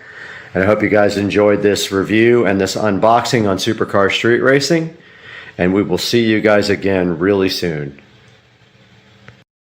Alright guys, welcome to the channel, Supercar Street Racing. And today we have been contacted by the company Lackeyback from Levanta, which I have been using to partner with different companies. They wanted me to get out one of their dog products and show you guys how it actually works, and see if I like the way it feels and everything, and then also make sure the animal is happy with it. So right in front of me right here from Lackeyback, we do have the heavy duty dog leash sitting in front of me, and you can see it is made of sort of a canvas material here. And what we are going to do today right here and right now is show you what came in the package, take a look at the store on Amazon after we're done, and also take this over and let Cooper give his 2 cents worth as a corkage. So hang out with us today. We're going to take a look at this Lackeyback heavy duty dog leash and see what Cooper thinks of it as well.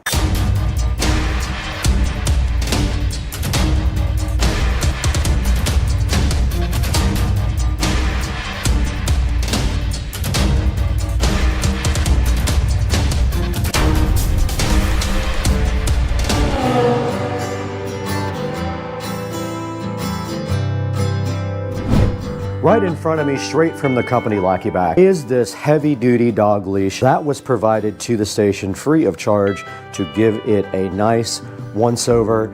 And you can see I have it laid out here on the bed. It does have a pretty nice heavy-duty hook on the end with a safety latch so that it can't physically come off. You can see right there, it's got the little twist thing there so it can't come off. You can see it is made out of this heavy-duty canvas-like material, almost like a toe strap from a car. And it does have a handle right here for you to hold on to that is made of rubber to keep the material from hurting your hand while you are walking with your dog, should your dog tend to pull very hard on the leash. Now this Lackeyback heavy duty leash is 6 feet long, and it says it's perfect for medium and small dogs. It also does come with this nice little thing to hold the poop bags, which is very nice. And it does say that it has double-sided reflectivity on it. So if you're walking your dog at night, that's actually a really good thing to have, you know, so traffic can actually see you. And some of the other details, it says that it is thickened for reinforcement. It is 2 millimeters thick, as it says right here on the site. And this is actually a dual handle here. It's got 2 handles in case you need to use both of them for your dog. And it's sitting at a solid 4.4 star reviews. after being on the site for some time now. And so that's a good close-up look at what you get in the packaging. It did come in this nice plastic bag here, and there is the actual label that was on it. And here is the poop bag. You just twist this off the top, and you can also clip this onto your dog leash when you take your dog for a walk, and then you'll have it right here at the top if you want it. There's a little hook right here for you to clip your little poop bags on. Okay, now that we've showed you exactly what comes with the Lackey heavy-duty dog leash, there's only one thing left to do, and that is find out if an actual dog loves the Lackey dog leash. Now, fortunately enough for Supercar Street Racing, we do have Cooper across the street, and he has volunteered. He actually texted me earlier today and said he was ready to go ahead and check this out. So what we will do is just take him for a little walk, and then I'll ask him what his opinion is of the Lackey dog leash. So without further ado, we need to get all this stuff packed up and move across the street and go see Cooper. And we have to see Beatrice also, but I don't think she would be interested in going for a walk with us. So let's get it packed up. Let's get out of the Supercar Street Racing compound and let's get across the street. All right, we are headed over across the street to Rich and Trisha's house. We do have the Lackey dog collar with us. And what we are gonna do right now is go outside. We're not gonna take up too much of Cooper's precious time, but what we wanna do is just go ahead and put it on him and see if he enjoys taking a little walk with the collar. So let's get across the street and see what Cooper is up to.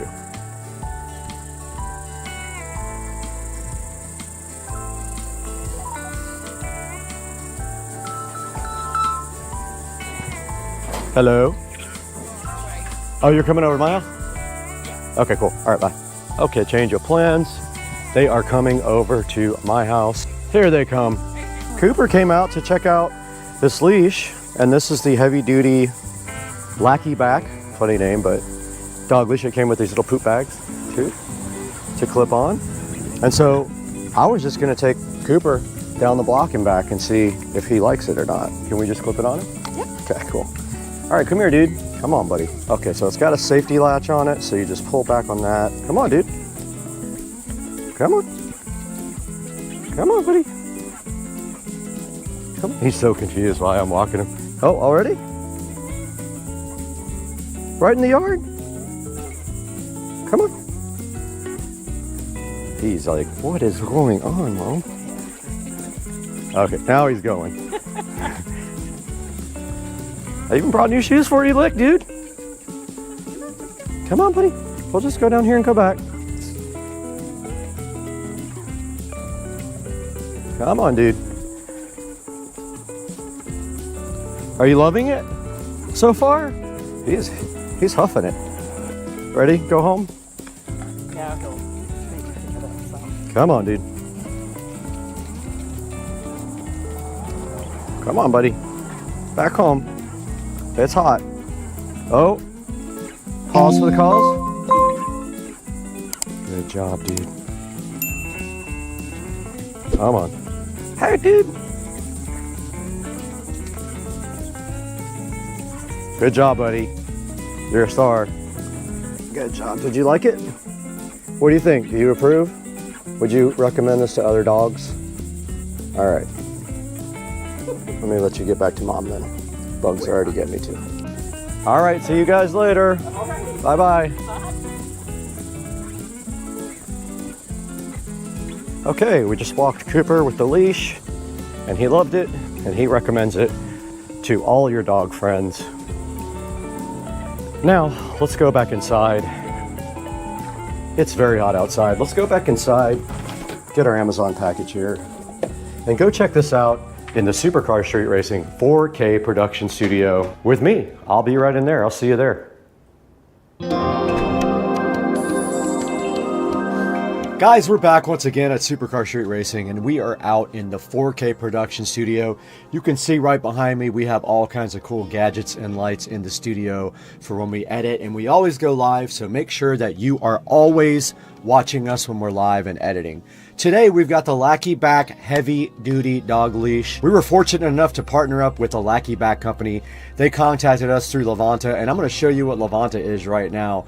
I've been able to go to Levanta and sign up and have partnerships with a bunch of different companies, and I have a lot of companies I am able to work with now, and they send me free samples, and so I use Levanta to hook up with all these companies. And today we are looking at the Lackeyback heavy duty dog leash, and you can see at the Lackeyback store here on Amazon that they have quite a few different products for you to check out. But the one we have today is not this one. It is just the heavy duty dog leash, which sits right here. And it is only $10, which is a really good deal for what you get. You get a super heavy duty dog leash, and they give you a little plastic container full of poop bags to go with the dog leash. And the dog leash is reflective and made of almost like a material that you would put a car strap on, you know, like that type of canvas material. It's got a nice heavy duty hook at the end and a nice place for you to put your hand that is rubber so you don't hurt your hand if your dog does try to pull away from you very quickly. Now here's a good picture of the collar with the little poop bag thing it gives you and someone carrying a very big dog, a Rottweiler it looks like, and this thing is supposed to be able to handle that. Right here it says that the thickened design provides a secure way for you to take your dog on a walk.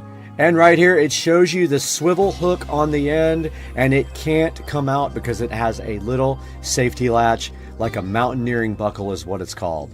And it is 2 millimeters thick, so that means it can handle any of the larger dog breeds. You can see here the double handle, like right down here on the bottom part of the leash, it does have a rubber handle to help you grip better. You can see right here that the leash does have reflective material on it, which is really nice for when you go on evening walks with your dog. And right here it's showing you that the thing is 6 feet long. That does give you some flexibility. If you need a little bit more leash there, you will have it with 6 feet of dog leash. Now taking a look at the reviews here, this does have a 4.3 star review out of 5. 58 people have reviewed this so far.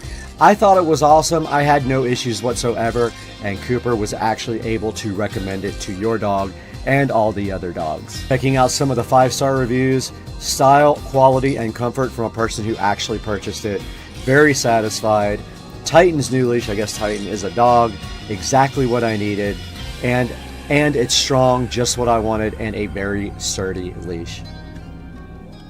Now my yard guy is here, so you might hear that in the background. There's not much I can do about that. But looking at the 1-star review, it says not heavy duty, but I disagree. It is very heavy duty, and I think that is not true whatsoever. That was also a free product. You can see here someone got a free product to review it as well. So guys, please check out the heavy duty dog leash by Lackeyback and go ahead and tell them Supercar Street Racing sent you. And we need your support. If you could please go down and order this from the description below, and also like and subscribe. That would help the channel out tremendously. We are trying to grow and we can't do it without you guys, so we always appreciate your support. Now we got to get out of here. My yard's getting cut. I need to go make sure they don't cut down the entire grass.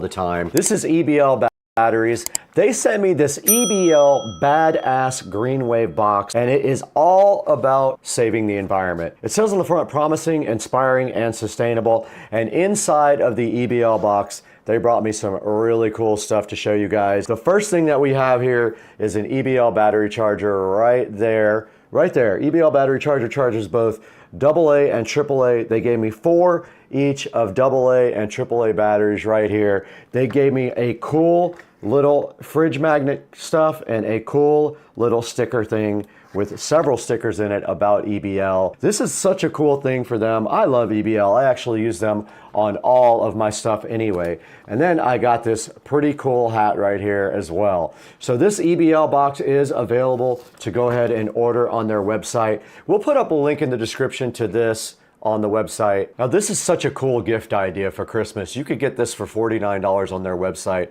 It has all this cool stuff in there. All of their batteries and chargers on Amazon have great reviews. I'll put a link up to a few of those as well in the description. Support EBL and show them that you appreciate them supporting Supercar Street Racing with this awesome EBL Greenwave box. Go ahead and pick up one for your friends and your family. Send everybody one, send yourself one, support EBL. Now let's get back to the video. Okay, this is quite an unfortunate turn of events here. The VC box does not use the same connector as this other streaming box, which we are disconnecting. So what we have to do right now is get this thing out, get the power supply out. This uses USB Type-C. I will speak with VC box and ask them about converting over to USB Type-C. That makes the most sense. That box is gone. Pay no attention to this. And we have our new power supply right here with the pin, and it's the small pin type. Oh, it's going to be hard to fit in there, dude. All right, temporarily, that's fine.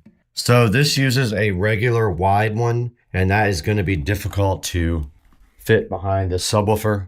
So for now, this is temporary to check out the VC box, but we will have to remedy that situation. Here is the VC box here, and all we have to do is plug this guy in to power, but I want the power to be on so we see it boot up. Let's plug in HDMI and get everything powered up. HDMI's in. Let's power up the theater. Takes a second to get everything going. There's the theater projector up there, and it is firing up right now. There's Nebula. Now guys, this video is also sponsored by EBL. To get this remote going, we're going to need some batteries. I just happen to have some EBL AA's right here, and this uses 2 of them, just like that. Once again, thank you EBL for being a proud sponsor. Hey guys, welcome back to Supercar Street Racing, and we are taking a look at my old 15-year-old racing videos. This is part 2 of a, I don't know how many part series until we get through all of them. So let's take a look today on Supercar Street Racing.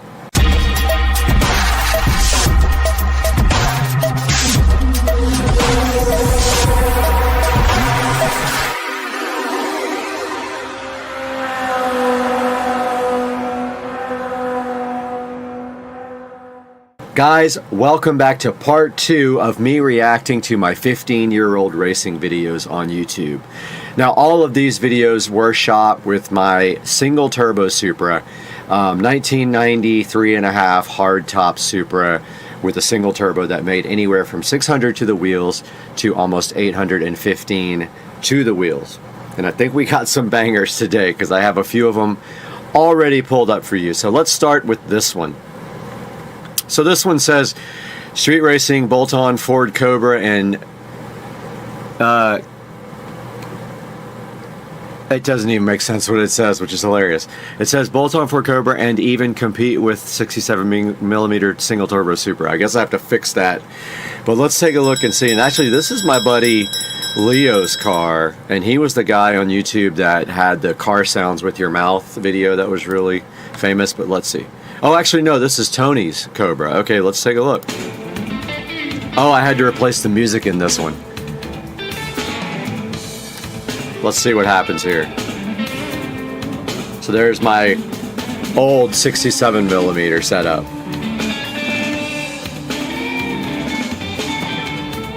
And there's no audio because I had to remove the music.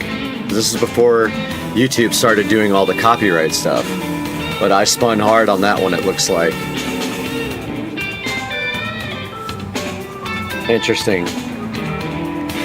Looks like we got a good start on this one against each other. Back in the day, those Cobras were pretty stout with just like pulleys and a tune and all that. Looks like I pulled them on that one pretty good. That's the Dames Point Bridge, I can tell already with those cables.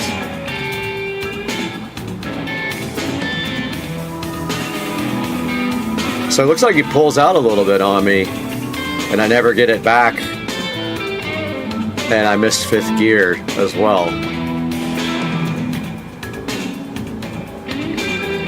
I wish this had the audio. I remember it was really good, but YouTube said something about copyright, and I just had to replace everything.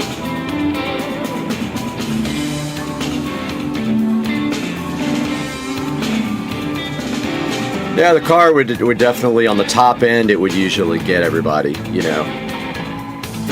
So it looks like I pulled on it pretty good there.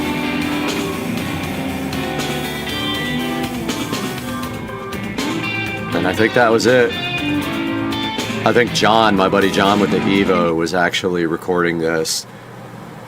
And if we go back and look at this video again. So yeah, this car was making around 490 to 500 wheel horsepower. So not a slouch at all at the time. So I only had about 100 more wheel horsepower. I believe I was on pump gas at that time. But yeah, pretty interesting video. A lot of these Cobras back in the day wanted to run me. Now we have this next one that says old school chromed out Gixxer 750 versus 950 single turbo Supra. And I remember this one. So this bike was a Gixxer 750 S-Rad. They're not anything crazy powerful, but I remember this. I actually had someone had a good camera for this race. So let's take a look and see if make sure there's no copyrighted music or anything on this guy. All right, so this next one I remember, and I had to start this over because it has some profanity in it, but this is actually a 750 S-Rad, so not anything super fast. And I do remember we had a decent camera for this, but of course, downloading these videos from YouTube, the quality has come down quite a bit. But I just cut out like 30 seconds worth of solid curse words because I know I'll get nicked on the advertising revenue. But let's see what happens here when my 67mm Supra takes on this modded Gixxer 750 S-Rad here. Make sure we stop it at the end in case there's profanity. Looks like we got 3 bikes tagging along here too. I don't remember this. There we go.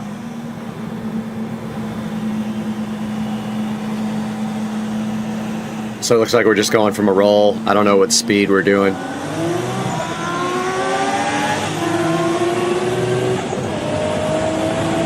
Yeah, it was hard for a bike that wasn't at least a liter, you know, size to pull that car. So yeah, so just a little bit of a bike racing video there, which is pretty cool. Now this one, I remember this like, okay, so in Pasadena, I believe this was, my buddy lived in Pasadena, somewhere in LA, and this is my buddy's car and my car parked right next to each other. There was this turboed I think it was a 350Z, and he actually called me out, and we both videotaped it, and then afterwards he talked a lot of smack about the race, saying that he beat me and all this other stuff. It was ridiculous. It wasn't even really a race, but let's check it out. Come again. You know I don't speak Spanish. In English, please. This is actually my buddy's Supra. Huh? You pooped in the refrigerator. Yeah, we probably can't even have that in there. I need NOS. No. My car topped out at no, this is just my buddy's Supra. This is not the guy with the, or maybe it is the guy with the 350 later on. This is my buddy's Supra with stock fuel and a single. Still pretty stout. Again, the video quality is absolutely terrible.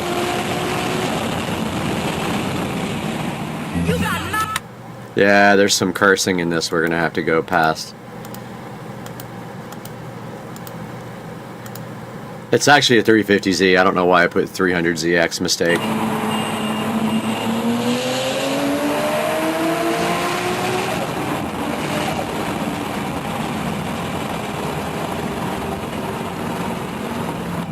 Yeah, so I can't play this part because it's got tons of profanity, but this is my buddy racing the 350Z Turbo.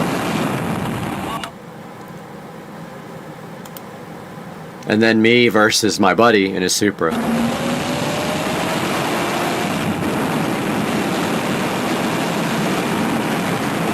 Stock fuel, I think he had like a 67mm. Can't remember. I gave him the hit on this one. I'd say we're about 150 to 200 wheel horsepower difference.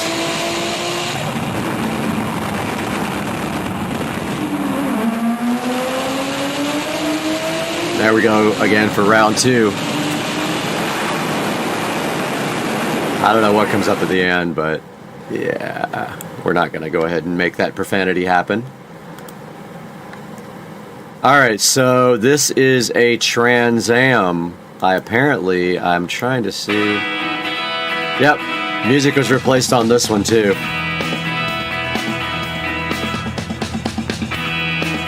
This is a pretty quick Trans Am running 150 shot, so. Yeah, all these videos I had to remove this had Du Hast on it. I remember this specifically, being upset about having to remove the audio.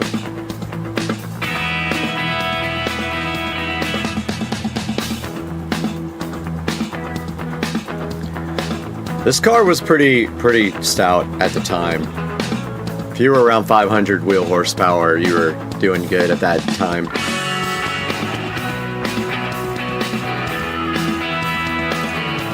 So here I think is the best race out of all of them. And I would pull on him on the top end for sure. I always had terrible tires. Never got good tires on that car. I suffered with just bad tires. I don't know why I did that. Had BF Goodrich, I think, comp TAs. This is my buddy's Evo 8. Me with no boost controller turned on. Probably was about 350 horsepower, the Evo. Not to the wheels, just I think straight up. Alright, so let's take a look at another one here. That was all I queued up, but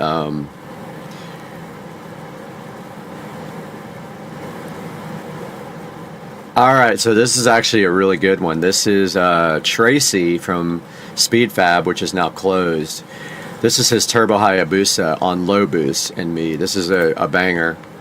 When we were a motorized bicycle company, right after the ad, we'll take a look at this. So this is a guy who did a lot of work on my car back in the day. This is Tracy from SpeedFab. I think he works at Stage 6 now. I don't know. I saw him on there the other day. But yeah, let's see what this is about. The power of dreams. Dang.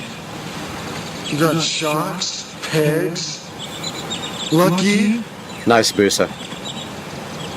You ever take it off any sweet jumps? You can barely see what's happening in this, but he just absolutely walks me. All you can really see is lights.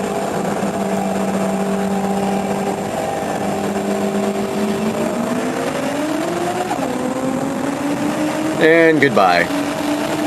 It literally is just a bunch of blocks. You can't see anything. But that's him walking on me. And 170. Absolutely no chance of taking this. You got like 3 feet of air that time. Yeah, that's cool. Alright, I think we have time for one more. Let's see.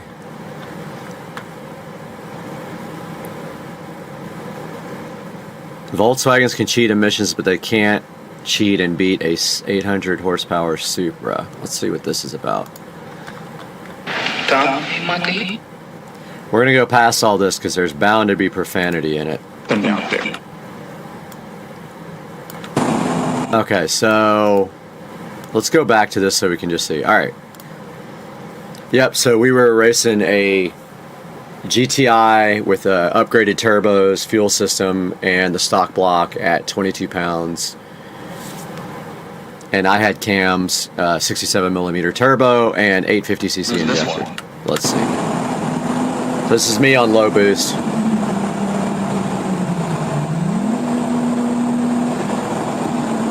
Can barely make out a Volkswagen there, huh?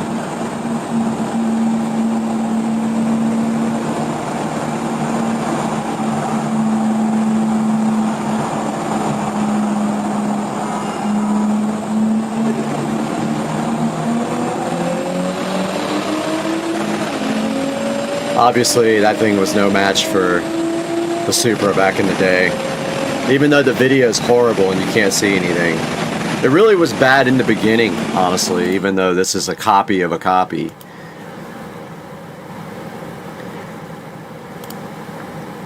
And I think that's going to do it for part 2. those are some interesting videos. I hope you enjoy watching them as much as I do. And then we're done with this. We'll reflect on my Kings of the Street video, which is actually really good. But guys, thanks so much for watching Supercar Street Racing. We will see you in the next one. How come you won't look at me?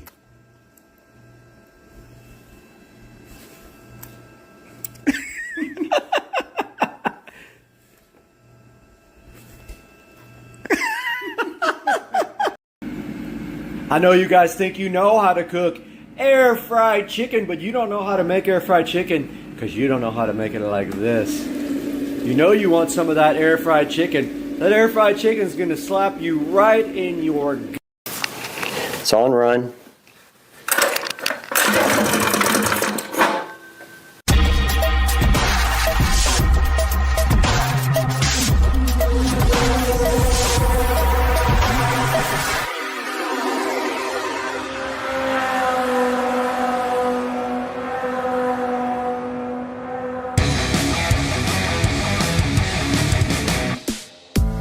I didn't know what else to do with it, so I just tied it like that.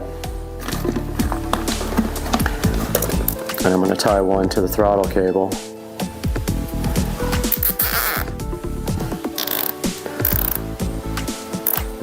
Just like that. Just to keep it, but man, that is close to the cylinder head. Can't believe that doesn't melt.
Yeah, I believe these go right here, and then handlebars directly on top. So just have to find the correct bolts for these. There shouldn't be too many. I think it's these.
Can I touch it?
Okay, it's time to do the exhaust now.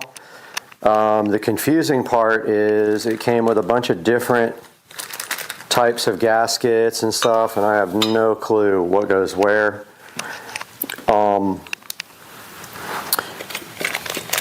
Like, look at all these different ones. I think that's literally the same kind of gasket. I don't know if I'm supposed to use both. And then it came with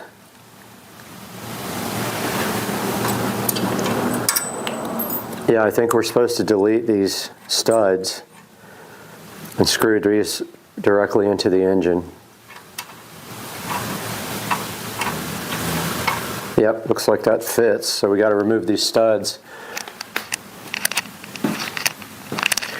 That's what we have our Big Daddies for right here.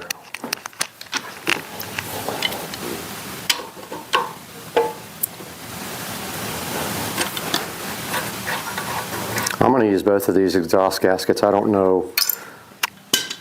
Did that just fall? Where'd that fall? I don't know where that fell. We have two gaskets here.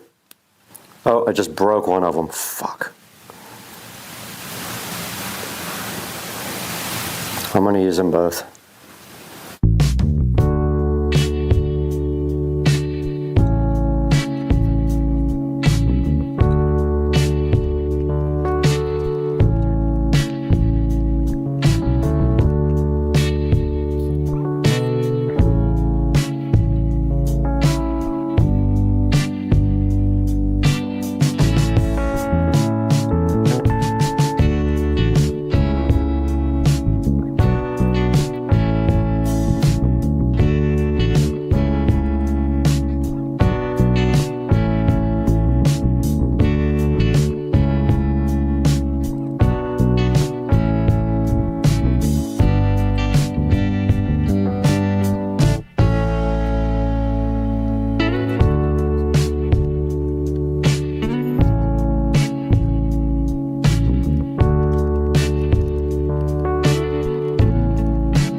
All right, I'm gonna try to put some fuel in it.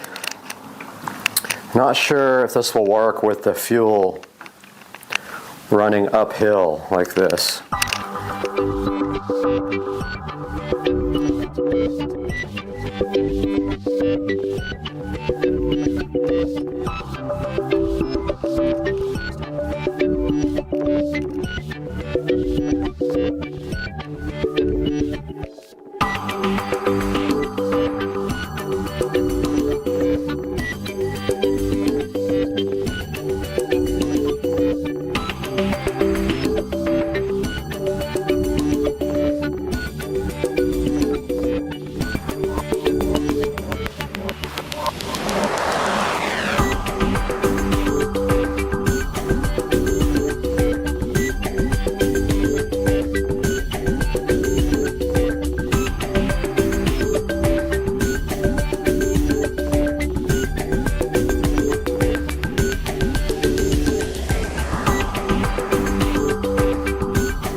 All right, I'm gonna try some starting fluid directly into the carburetor. The fuel is not making it from the gas tank to the carburetor. I think it might be because it's running uphill, but I'm not sure. The gas tank is actually at the same level as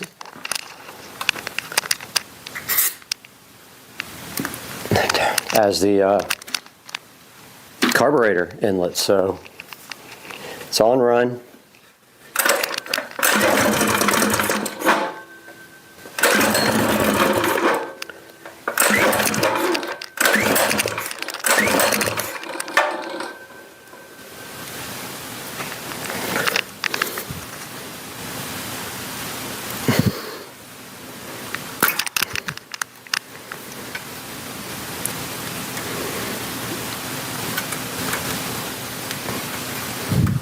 Okay.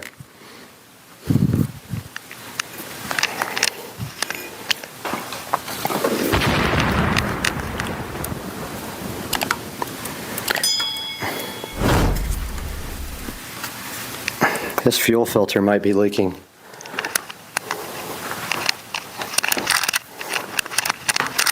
Maybe. Let's see.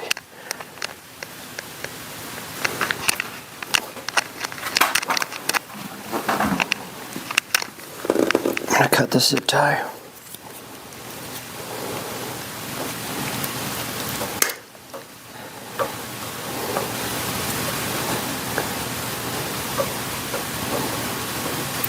Okay, now fuel is making it into the carburetor. I see it. Let's see if it'll start now.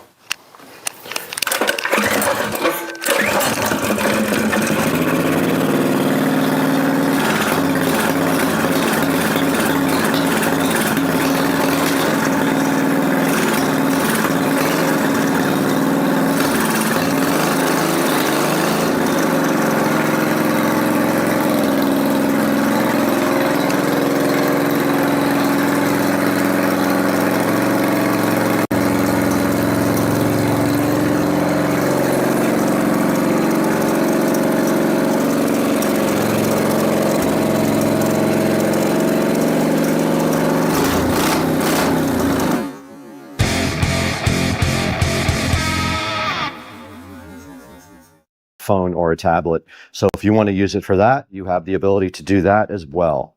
Okay, before the battery dies in the GoPro, we have a mission now to transfer the DJI mic to the R5C, and it looks like there's an audio input right here. I was able to use the same shoe to attach the DJI mic to the camera. Now all I have to do is tighten down this little clamp right here. So I will go ahead and connect the mic right there, and I'll be done with the mic part. We went ahead and put the tripod on the stand. There is a leveling system right here. There is bubbles on it also to show you that it is not level right now. You can fix this by just opening up these screws and then adjusting the camera till it is level. We're going to shoot some video with just a tiny bit of light. We only have the light in this room and the light from this big lamp pointing at us. So this is what it's going to look like next. You're going to see us shooting from the R5C, the first video ever shot from it. I'm going to try to shoot at 4K, 24 frames per second. Let's see if I can figure out how to do that. All right, guys, so I poked around a little bit inside the Canon R5C menu and watched a couple of videos. I went ahead and changed the lens out to the 24 to 105. You're looking at this lens right now zoomed all the way out. It is shooting in 4K at 24 frames per second. I want to see how that looks in DaVinci Resolve as well. So that is the first look at the Canon R5C at 24 frames per second, 4K with no light except for just available light right inside of this room. Now let's take a look at how you can get your own Canon R5C on Amazon.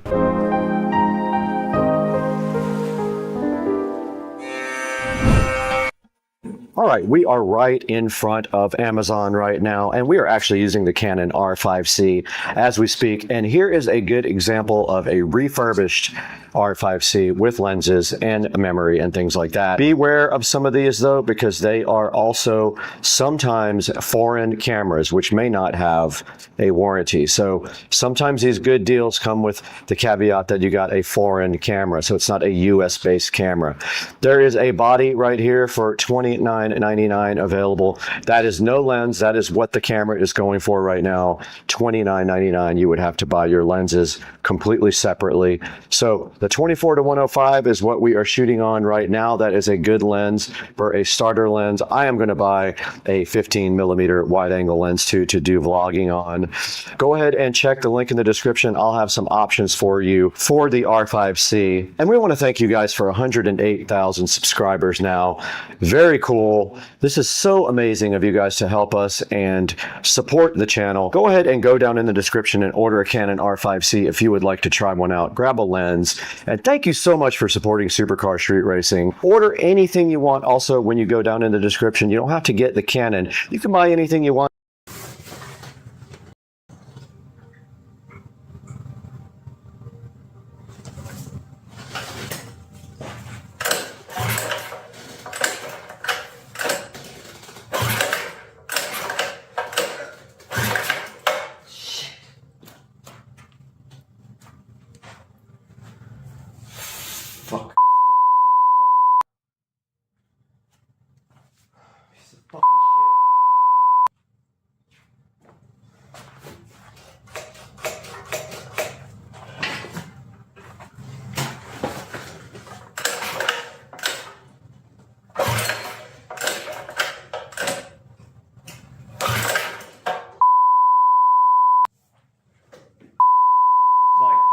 Over it.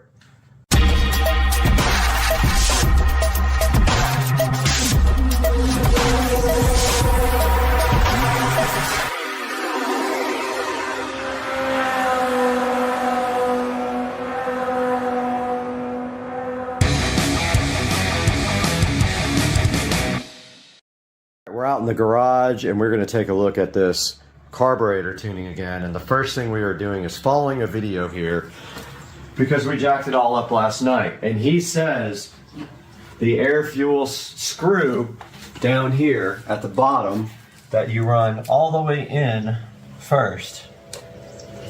So I'm going to do that because Joe did some craziness with it trying to tune this thing.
Good morning, guys. Welcome back to Supercar Street Racing. And you have Brad here on the channel, and we have a big problem today I need your help with if you know about these engines. It is absolutely hosed. I have no idea what's going on with this. So the goal of today's video is maybe to get a avid hardcore subscriber to help me figure out what's going on with this. I have a feeling, but I'm not 100% sure. So let me describe what's going on with this bike. So Joe and I drove the bike the other night. It was running fine. Joe made some tweaks to the carburetor to try to get it to run better because it had a high speed, like not a high speed, but under throttle load. Sometimes it would break up. And so we made some adjustments to the fuel mixture screw at the bottom and the idle screw. When I drove the bike home, I got it all the way home, and then the bike wanted to go dead. And then after that, it was hard to start up. And then after that, even harder to start. And then all of a sudden, it wouldn't start at all, but it was easy to pull the string. And then I sprayed some carburetor cleaner directly into the carb and attempted to, oh, the light went out, attempted to start the thing, and that's where we are now. So that leaves us where we are right now.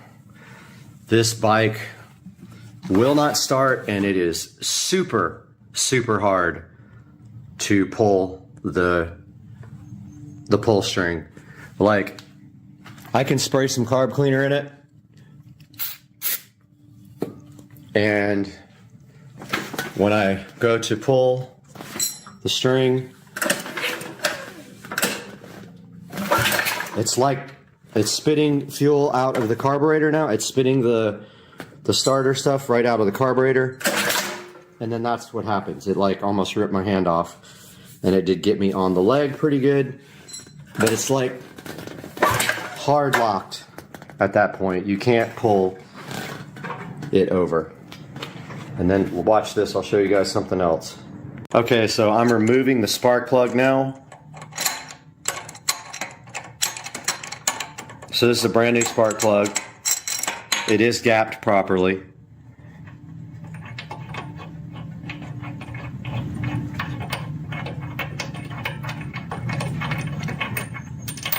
Spark plug is completely out of the motor. And now pulls over just fine. And there's no fuel coming out of the spark plug hole when I pull the motor over. And I have actually blown out the cylinder with the air compressor.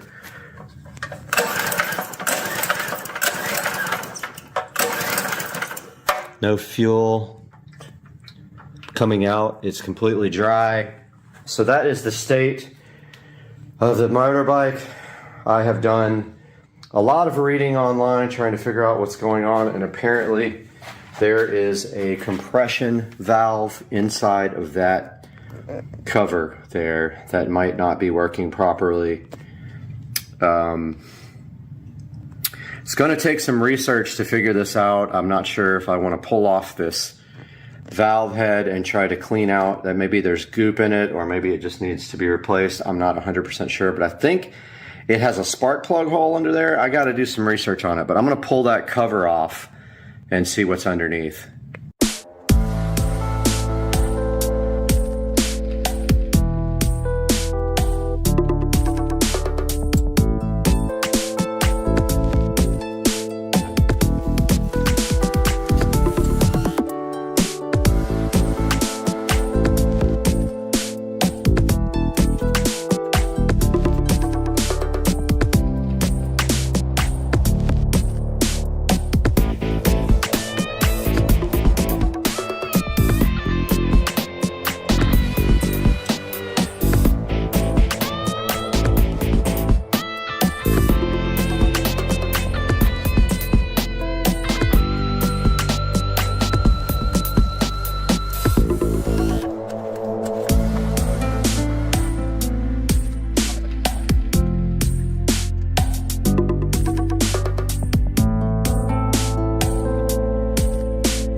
Okay, so I took the valve cover off. I thought there was some kind of compression valve, but this has 2 regular valves in it, and they seem to be operating properly.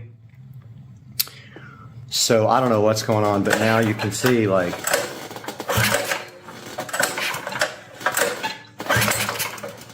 that feels a little better, but it's still,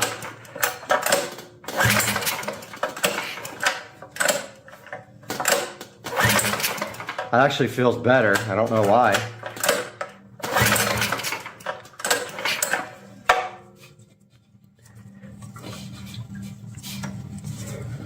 But there is spark. I checked that.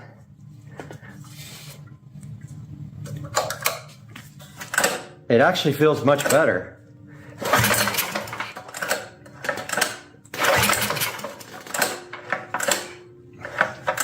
It's not perfect, but it's not so hard to...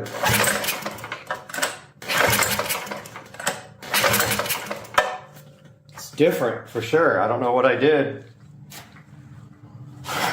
but it's not starting. Let me make sure it has fuel in it. That'd be funny if it didn't have gas.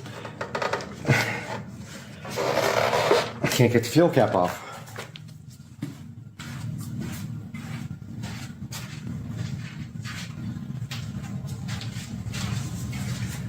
Something feels different now. By the way, my gaskets are all busted here. I gotta fix that. Wow. Pliers to get it off?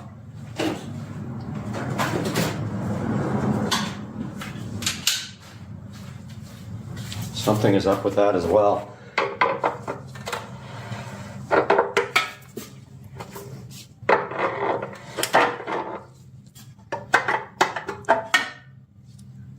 There's plenty of gas in it.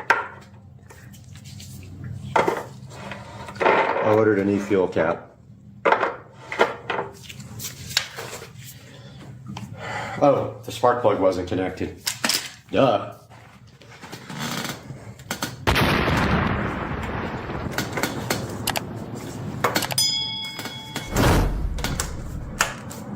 Probably start now, huh?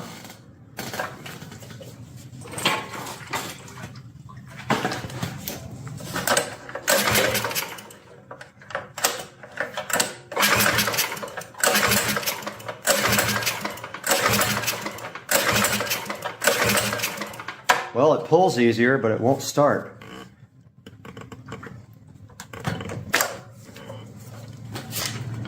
Let me tighten the spark plug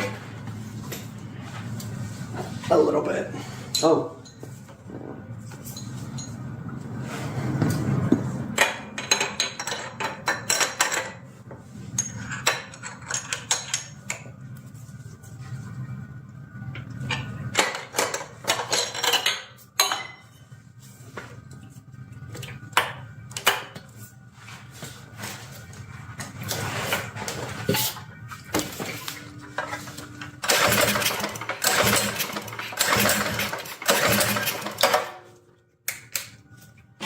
Okay, nothing.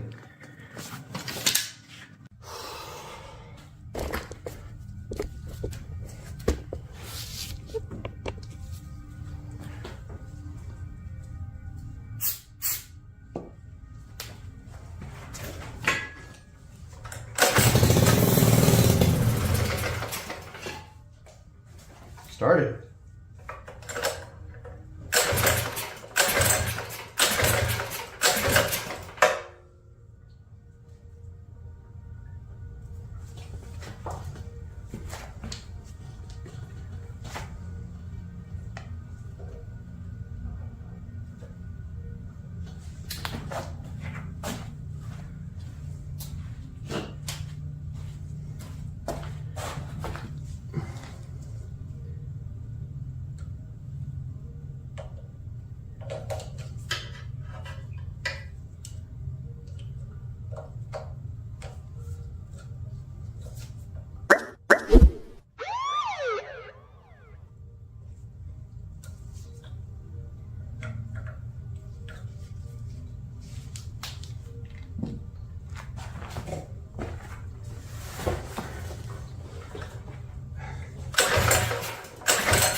There it goes again.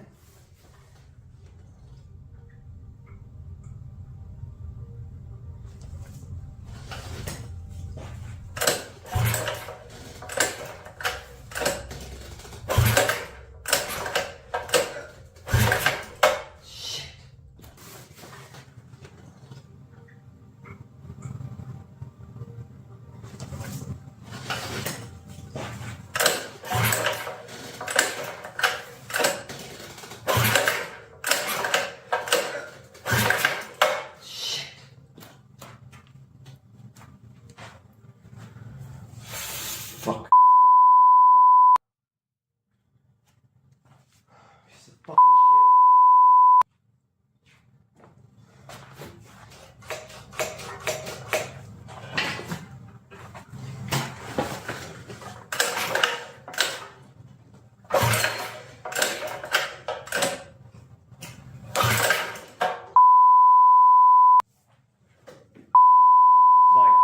Over it.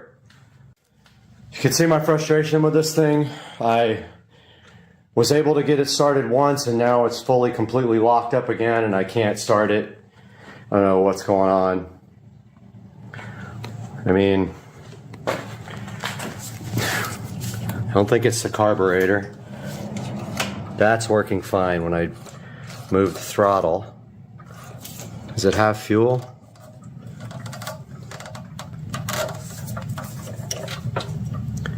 I can't tell if that's fuel there. I mean, I guess it is.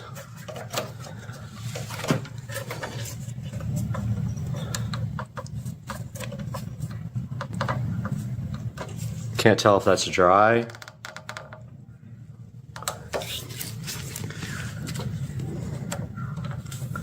I don't know if this is dry or what, but anyway, that's where I am. I don't think fuel's going in there. Maybe the jet's clogged. I have no idea. That's where I am. I don't know what to do next. I'm super frustrated. I'm ready to just get rid of this thing, honestly. Alright guys, got back from Walmart. I had to get a few things. Not this for the car, but I did get some microfiber towels and I've got some stuff to detail the brand new 2023 Model S Plaid. Let's get to doing that right now on Supercar Street Racing.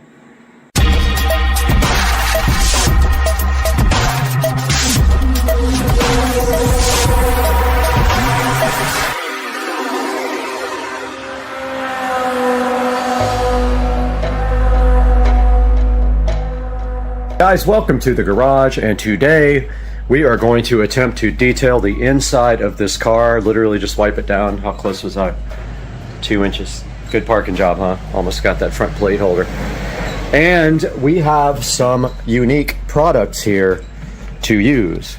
First of all, we have this aerospace protectant that you can literally use on anything. It says the instructions right there. And we have this Chemical Guys quick leather detailer. So my plan is right here, right now, to use this on the seats and this on everything else and go ahead and wipe down the interior for the first time ever today.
right, we just finished wiping down the interior of the car. I tried both the Chemical Guys Quick Leather Conditioner and the 303 Aerospace Protectant. I like them both.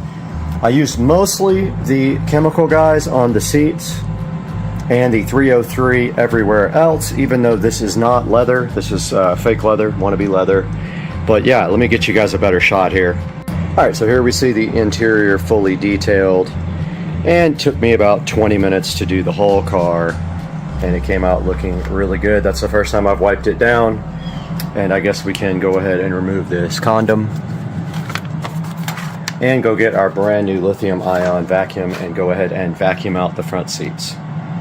And we have the brand new lithium ion Black & Decker to go with the lithium ion Tesla, and we are going to right here, right now, get all the dirt off of the ground.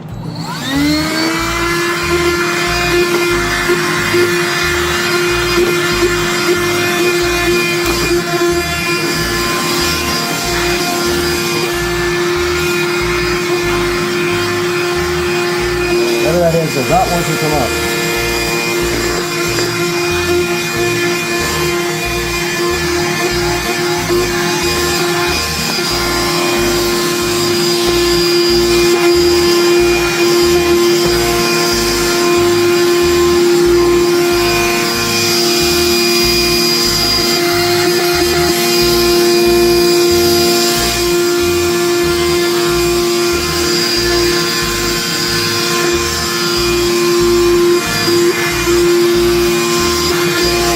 And now the other side.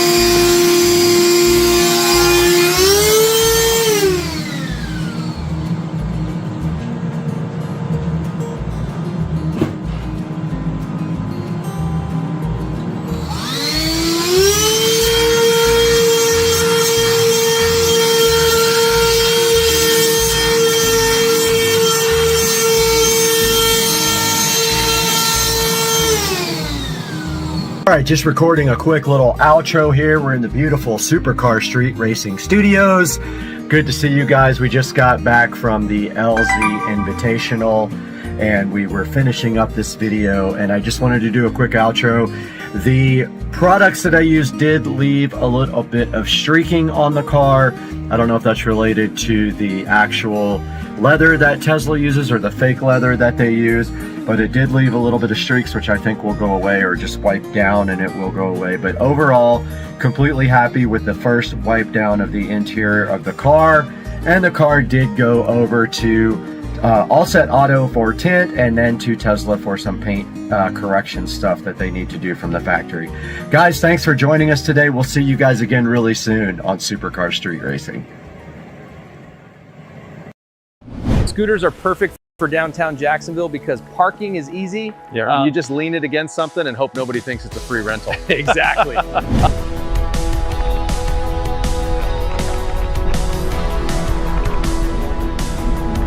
Man, the dog looks great.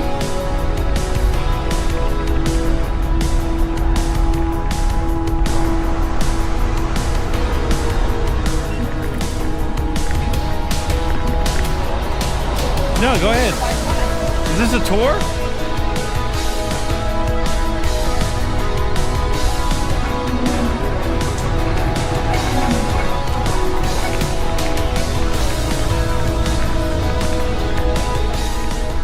Come on, let's go. Navi is a long-time sponsor of Supercar Street Racing. You've seen them many times on the channel, and today we're checking out the Navi UT5 Ultra X. Now, I saw this scooter at CES. I got to ride it. This thing is absolutely awesome. It is by far the best scooter that I have gotten from Navi to date. And we're not just gonna take this scooter and unbox it and look at it. We're gonna put it through a real-world adventure today. We're gonna go ahead and unbox this scooter. We're gonna load it up in Joe's truck. We're gonna drive it directly downtown. We're gonna grab an Airbnb in San Marco, ride all over downtown, and then Joe is gonna ride that scooter 13 to 14 miles from downtown to Cliff's Bar and Grill, where we'll have lunch. Now, we also brought along the XT5 Pro, which was also generously given to us by Navi to compare both scooters. We've got downtown riding, we've got long distance testing, and we've got some questions questionable decisions by Joe, and I might have crashed it. This should be interesting. Let's get started.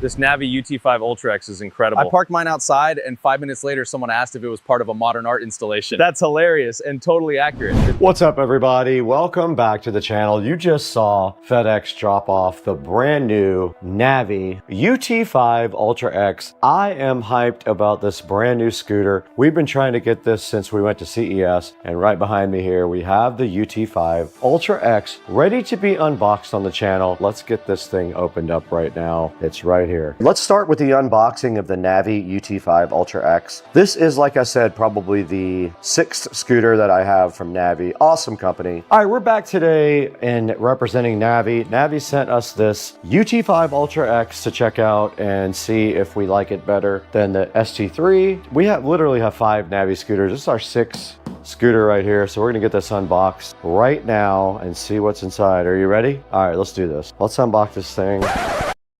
Great, I don't manage my pool anymore. I manage a workforce with shifts, performance reviews, and union negotiations. We're right in front of the Toolless S1 Pro pool cleaner. This is the smaller version of the pool cleaner. The other one is much larger and much more expensive. This one is made more for smaller pools.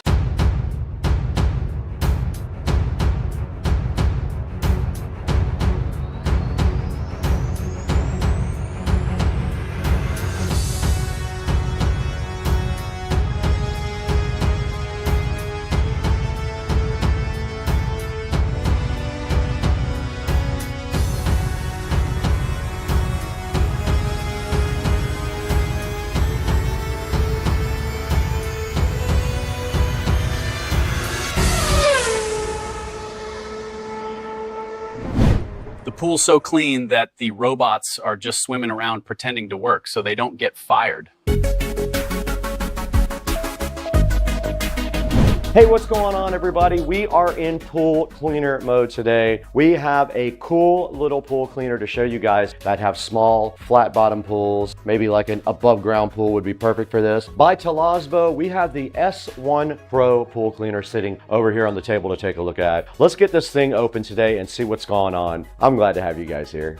Let's go ahead and see what's on the outside of the box. Now it does say that it is cordless. It has a compact design and 120 minutes of runtime. And there's some specifications on the side of the box as well, like the voltage and other things like that. And then that's it. And so let's go ahead and see what is inside of the box. Now this is packaged much differently than the other one because this is out of the side of the box. And it does resemble more of a small vacuum cleaner than a pool cleaner. It is a smaller version and it is packaged up upside down in this plastic condom here, which came off very easily. And then inside of here we have our charging adapter. Now this adapter has a same kind of plug as the other pool cleaner does. It is a little appliance type cable. Now there is instructions right on top for hooking it when you want to get it out of the water. Charger port is right there at the bottom, so you have to turn it upside down to charge it. And then you just place it directly into, it's keyed, so you can't do it wrong. It can only go in one way. And I'm gonna go ahead and plug in the S1. Now a blue light came on at the bottom. That is the charging indicator. I'm assuming it will go ahead and flash like the other one. You did see it pulsing there, meaning it is charging. Further inside of the box, we have the instruction manual. Let's go ahead and break that out and see what we can find out about this S1 Pro. Okay, there is a little quick start guide here. Shows you about charging. You do have to charge it underneath. Now this is designed to operate only on flat floored swimming pools with no slope. This will not work in my pool in the deep end. It will stop after the battery reaches 15% or less, and it shows you instructions on how to disassemble and clean the filter. Now this is not a smart robotic pool cleaner. This is a regular pool cleaner. So you have to charge it fully before the first use. Clean and rinse the filter basket after every use. Don't overcharge the cleaner. And then it tells you what temperatures you're allowed to use the cleaner in the water. So you go ahead and plug it in. It is pulsing, meaning it is charging. It's blue. There are specifications in the book here for that. This is the handle here, as you can plainly see. So the power button for this guy is different. It is on the bottom in the center where that blue light is flashing. So to use this, you go ahead and turn it on and you put it in the pool within 1 minute, and it will automatically stop when the battery level reaches 15% or less. Ah, the hook is on the inside. So they are telling me that the hook is inside. So that means after this charges, the hook will be located in the inside of here, and it is snapped back together, but that's how you get the filter out. You open these two things on the side and the filter will come directly out. Now you're supposed to wash the filter after every use, and there's instructions on replacing the brush when it gets worn out. And that's about it on the outside. These are part of but that is the S1 Pro. And so the next thing we need to do is get this thing charged up and figure out a way to test it. With 50 pool robots, the water's so clean, it's technically a lab sample. We are going to go ahead and place it in the pool. There are some leaves at the shallow end. All you should have to do is turn on the switch at the bottom and place it in the water within 1 minute. Now, remember, this is not designed for deep end pools. Let's see what it does there. I'm gonna get my net ready when I have to get it out. There it goes, doing its thing. Headed the other direction now. And there it goes, and it goes very fast. It is actually going to the deep end. Let's see how it handles that. When you do get this robot, it should not be placed into a pool with a grade, and it is doing its thing down here in the deep end. There are some leaves over there, as you guys can see. It goes right over the drain, no problem. And it's making a turn. And I believe I would have to help it back into the shallow end. Like I said, the manufacturer wanted us to be clear that this is not designed for a grade on the pool. So you need to have a flat pool, but I did want to show you guys how it cleans and how it performs in the cleaning area. And it has already picked up some leaves. It's going straight for leaves. And it got them. Brought it down to the shallow end. It's probably going to try to want to go back to the deep end because it doesn't know the difference, and that's fine.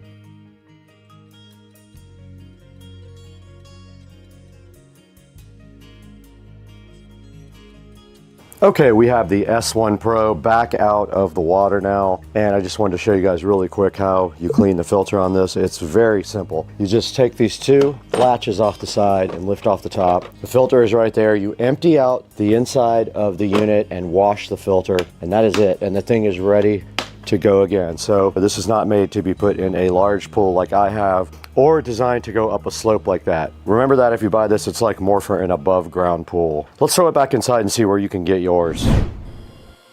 The robots are so efficient, they've started arguing over who cleaned which molecule.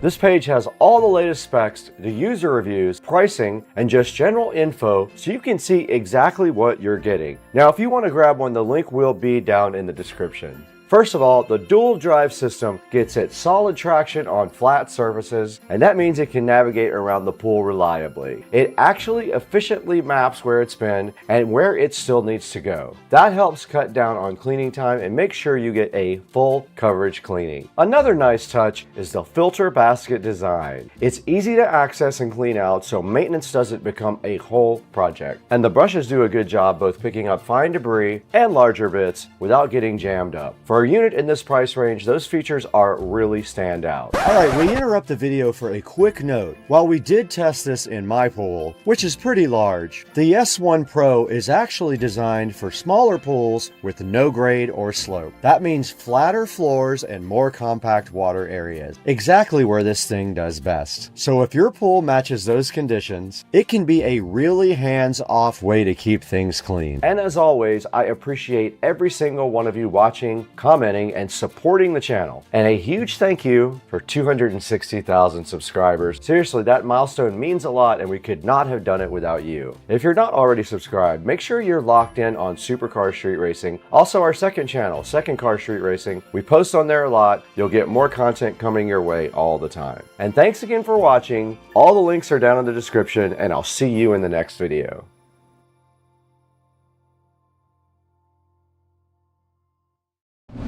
In the Supercar Street Racing awesome dining room now, you're back with Brad. We're welcoming you back to the channel once again because we have a new project we have to finish. There has been a television sitting in this garage for too long. Right there. Joe gave me that television. It's been sitting here for about 3 months. I need to get this thing installed. I don't know how I'm gonna do it by myself. Doubt I can. It's pretty heavy enough to fall down and go boom. But we're gonna get this TV on a mount and get this thing installed outside on the patio and get this garage all cleaned up. Need to get rid of this. Need to get rid of all this junk here. And then we're gonna do that today. So hang with us when we get back from this short open. We're gonna take a look at what's inside this box. Let's go.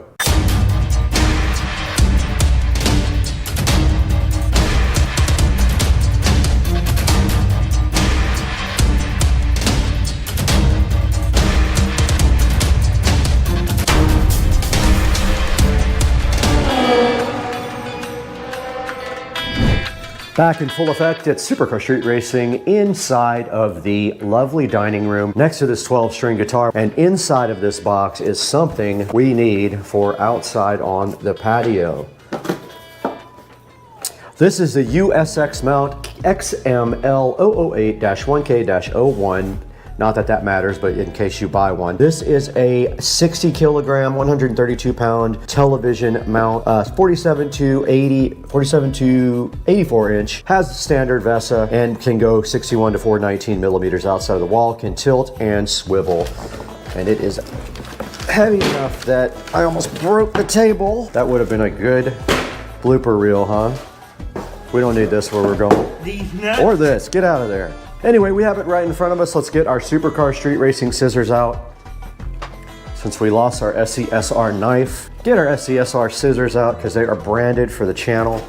And go ahead and open this and see what is inside of it. Now, these new mounts all come in 3 different pieces usually, so that's why the box is not very big. I know the box doesn't look wide enough to have a mount inside of it, but they are all being delivered like that now. And they tricked us with a 3rd piece of tape. Okay, oh, they really did trick me. It opens up from the side. And greeting us inside of this lovely box is a card telling you to get customer service, email, Instagram, scan, do everything you can before you return the product is basically what they're saying. Troubleshooting manual there. We have an instruction manual here. And it says if your studs are greater than what the product claimed, which meaning greater than what the product can accommodate, to get a replacement, or you have to add a 24-inch extension plate. Or not desired, you got to add an extension plate. That means you have to buy it, or you have to apply plywood. Now, we are going on stucco. None of that will apply to us. Now, here is a lovely cord organizer they give you. They give you a level also, those 2 whatever things they are. And then we have some cardboard here with the VESA mounting arms inside. We have a bunch of screws and some washers in case the screws do not actually fit. You can add washers to space them out. We have more mounting hardware here, a nice set of Allen's key, and then inside the box we do have the actual mount. We got another. Put a big dent in my floor. That's lovely. These are the extension arms that go out of the side. And then below that, they give you a template and some more mounting instructions. And you can see right here, this guy is the main part of the mount, and it does pull out like this. Right? And then what you do from there is you put your arms through here. So these arms just fit right through these spaces right here, and then they screw together. So it just goes like this.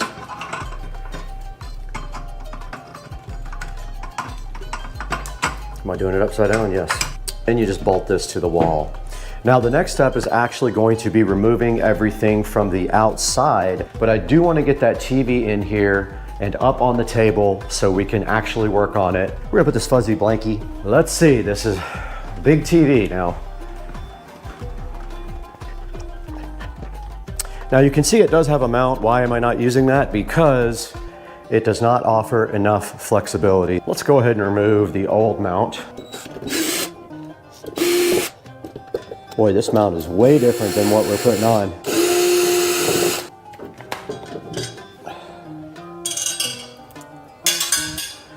Gotta check my work.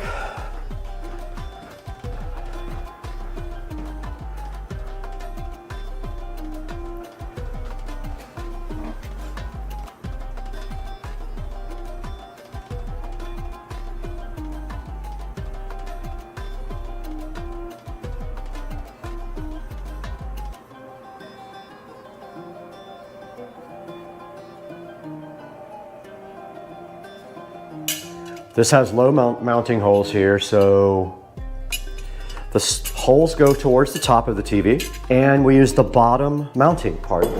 Yep, I can't go any lower than that. I'm gonna use the same screws.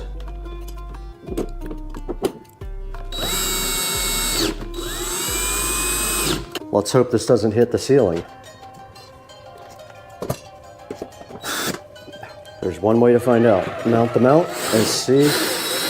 Okay, the first step is done. The TV is going to sit, yes, you're raising the TV if you lower the bracket that way. TV is going to sit 17.5 inches from the mounting point right here on the back, so I'm going to go check that right now. All right, the next step is to attach the wall plate to the actual wall, so we're going to go outside to do that, so we're going to move you guys outside for that one.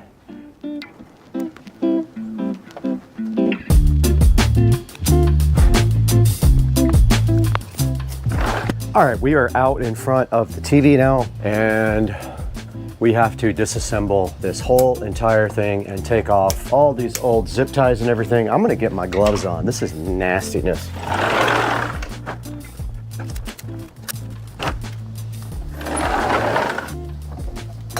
LED lights we put on the back not too long ago. They're coming off.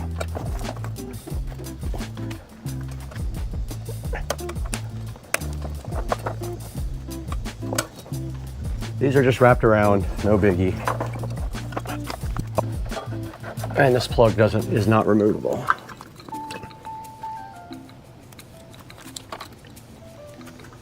And we have our Eero device also back here we have to disconnect.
Okay, we got the new mount. Obviously the bottom holes are not gonna line up. That's fine. It's not gonna go anywhere once it's bolted in. As good as it's gonna get.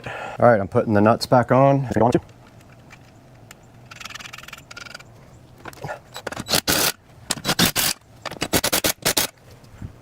Guys, I did get the new mount installed. I only used 2 of the 4 bolts because the other 2 don't line up.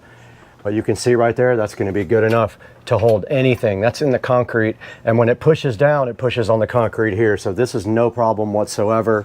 All we have to do now is get this assembled with the TV mount arms and get the TV hung up on here. So let's do that now.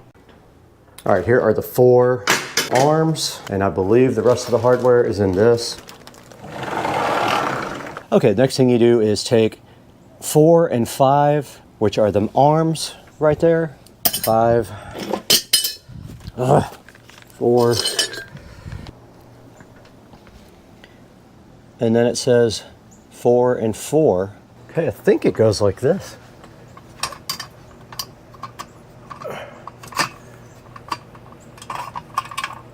Just like that.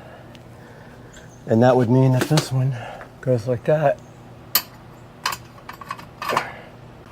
And then the screws go there.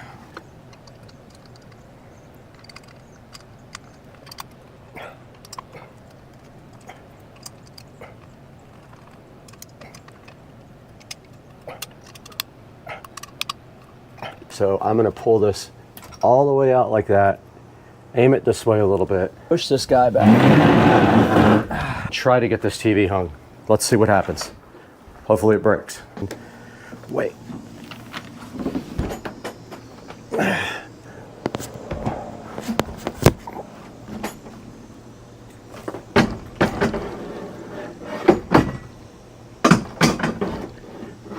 I can't see it. Nope. Not happening. Not Got him! Got him! God, that thing is heavy. Oh! Whoa! I need help.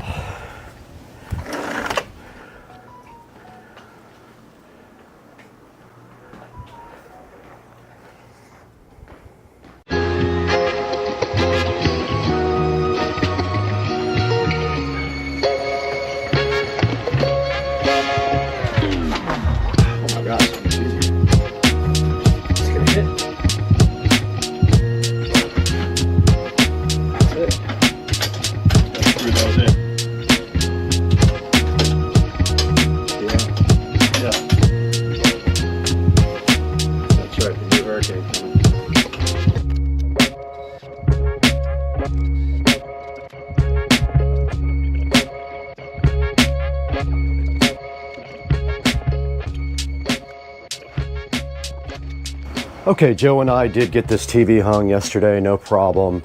We have some work to do now though to go ahead and get the back of the TV all good. So what I am going to be doing today is getting the wiring done, getting the neon lights rehung, getting the access point mounted back there for my Eero, and just generally buttoning everything up. And I gotta fix this pin that I bent. So that's what we're doing right now. We're gonna be out here working on this while we do our daily workout. We'll keep you guys along for the ride.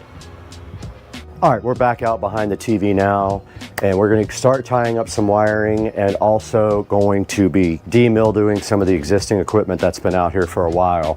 But our first step is literally just to start tying up wiring. We did forget a part of the end caps on the TV. On the TV mount, they just literally go like that, screws over them.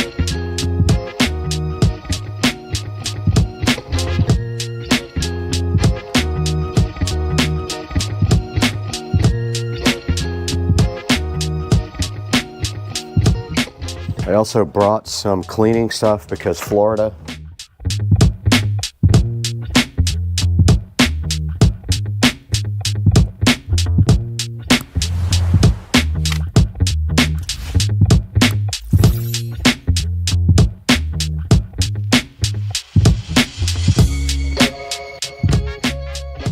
Now this LED light is going to be on a power strip that is on a smart plug. So that whole power strip is smart plugged.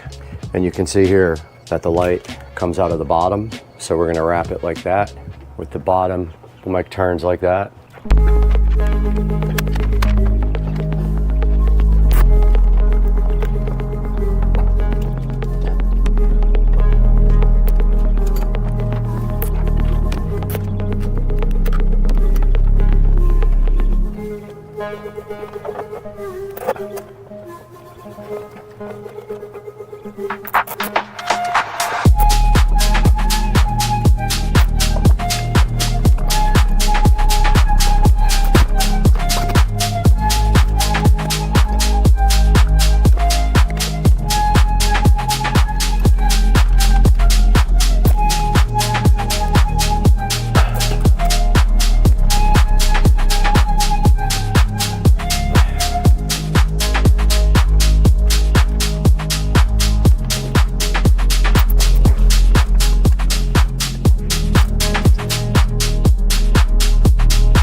Good.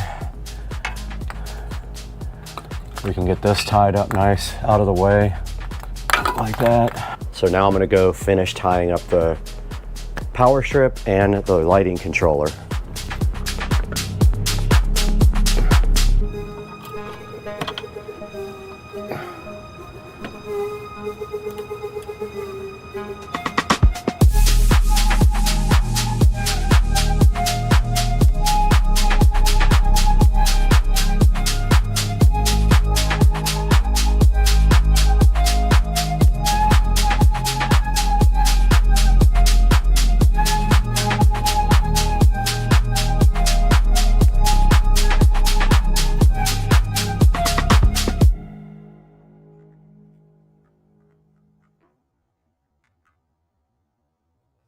All right guys, a little bit of an update before the SD card runs out. I am finished with the television project. I just have to clean up now. But as you can see, the television goes all the way to the back. It can actually push in a little bit more if I wanted to. Don't think I will need to, but if I wanted to, I could push it that far back. And at that point, it is hitting really nothing. Probably good right there. This side can actually, that's as far back as it will go. So this project is done. And now I will show you guys what I did behind here. This is what I ended up doing. You can see I tied the TV up nice here, the LED light strip and everything. And then this power strip up here is switched by this smart switch. I ended up putting another power strip in to power that one. So that is as far as it's going to close right there because the plug is in the way. Kind of a puzzle that's hard to solve, but that's gonna do it for this project, guys. Just gonna clean up everything now, clean the TV up, get all this mess up and be done with this.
Guys, welcome back to Supercar Street Racing. Again, you got Brad here, and they are in my front yard ripping up my brand new yard to put fiber in, so I am super stressed out right now.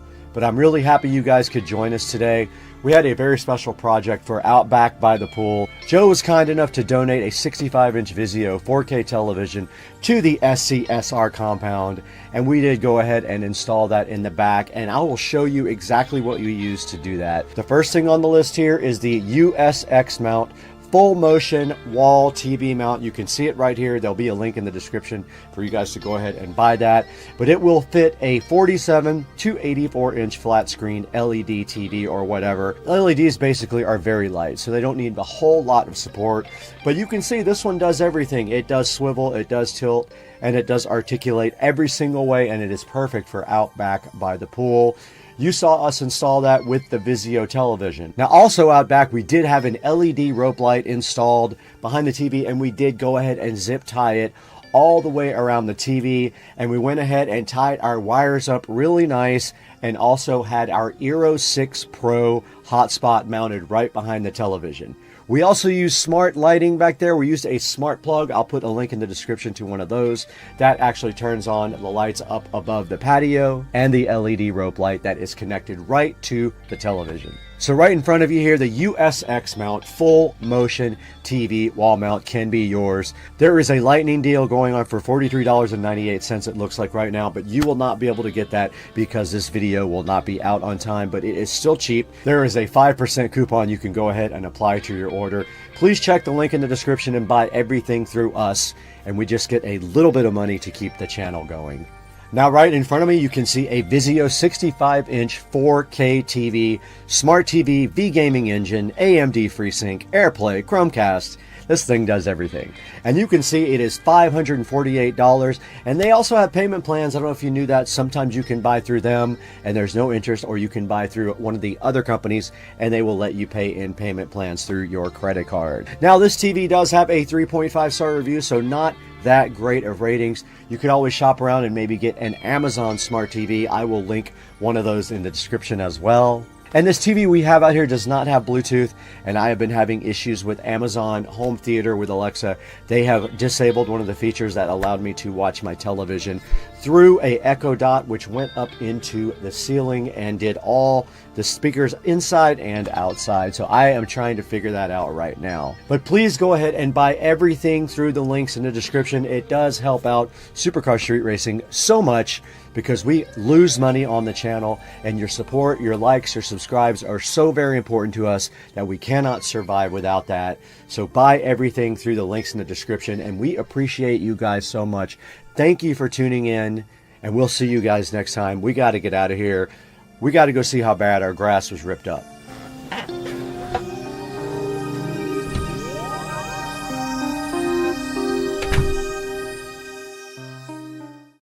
Installed these Lumery lights into the closet. I have been putting this part of the project off for a long time. This is the SCSR garage. We have what is called BR mesh lights up here. I forget the actual model number of them or the name, but they were mesh lights, meaning they don't use Wi-Fi. They actually use Bluetooth, and they connect to the nearest device that supports smart home. These have been going out for a while. This one up here is already out. You can see when it's on blue, it does not work anymore. So my plan today is to get up on this step stool, go ahead and remove these lights and replace them with the Lumery RGB AI lights that are sitting so fresh right here on the table. This is the mission for today. I'm gonna get up on that ladder, and I'm finally gonna replace all these lights so I can finish this video. Let's get to work. So I don't remember exactly what I did with these when my sister came over. We put these in together, and that was one time when the GoPro fell directly to the ground. I don't know what we did as far as wiring. I'm gonna pop one of these lights off and see what exactly I did to this thing, because I don't remember if I used quick connectors or wiring nuts, and that's a big factor in how long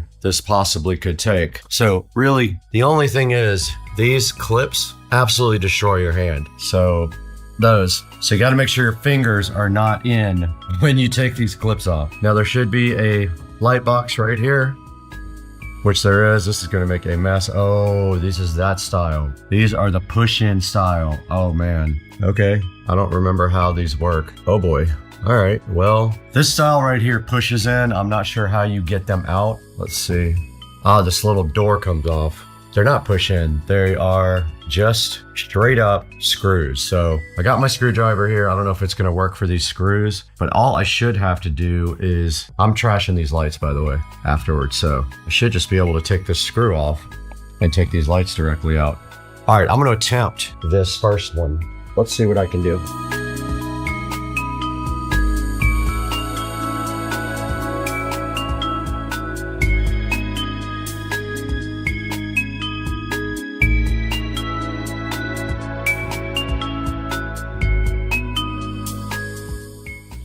That was easy. Now, unfortunately, if you just touch the ceiling, it turns white. So there's some little white specks around there, but that light's done. Let's test it. There we go. So now we only have to do that 8 more times.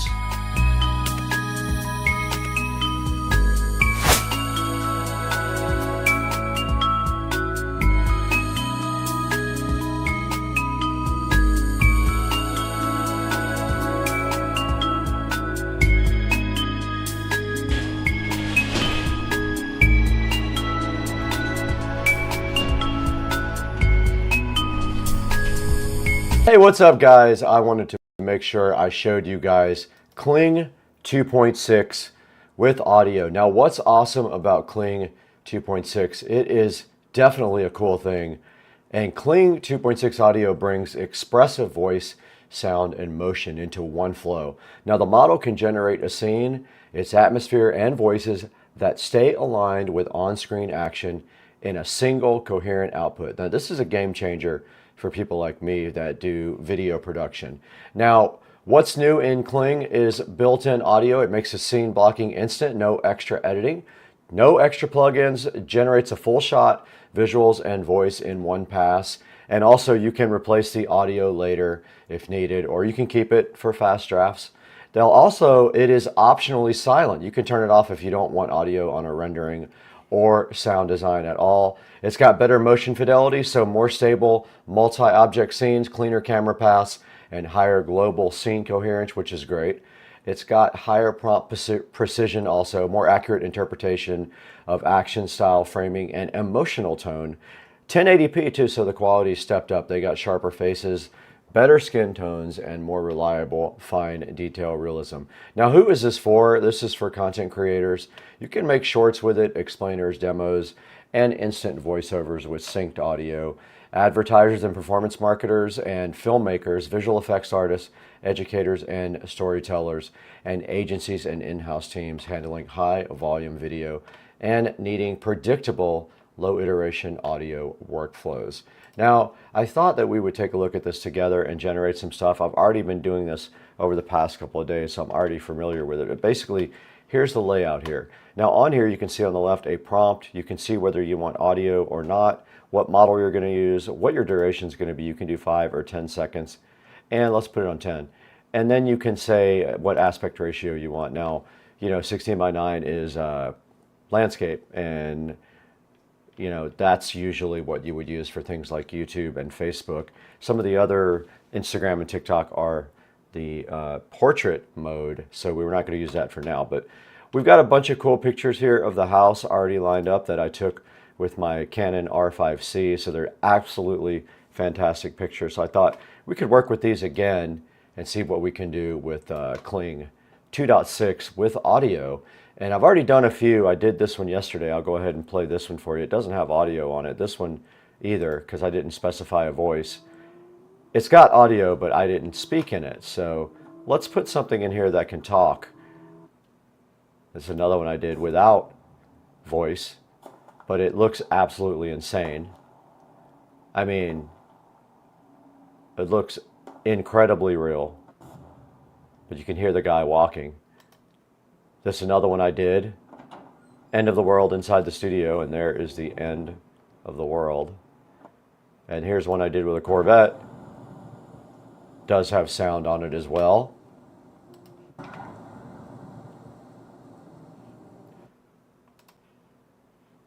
Here's another one. I think we have the tools for the job.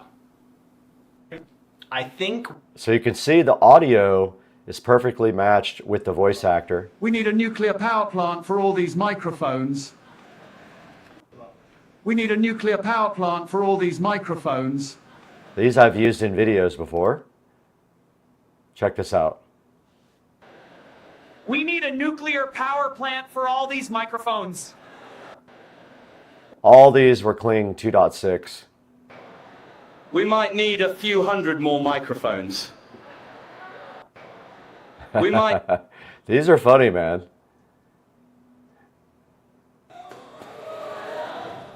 We might need a few hundred more. The crowd goes crazy on that one. I love it. We might need a few hundred more microphones. We might.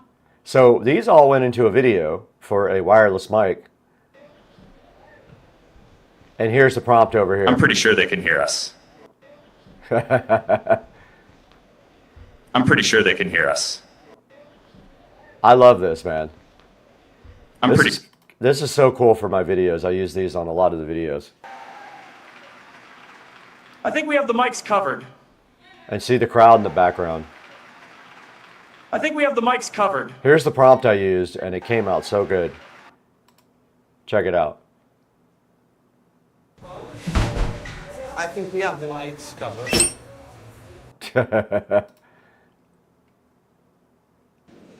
I think we have the mics covered. The crowd laughs at him. All right, I'm going to drop a picture of me in now. Looking for a nice 16:9 picture over here to drop in. There's our picture. That's a picture of me. I'm going to say a man is looking at a painting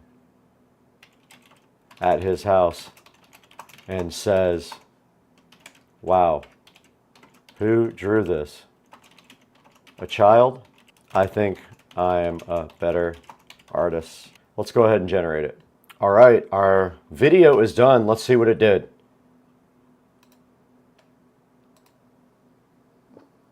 Wow. Who drew this, a child? I think I'm a better artist.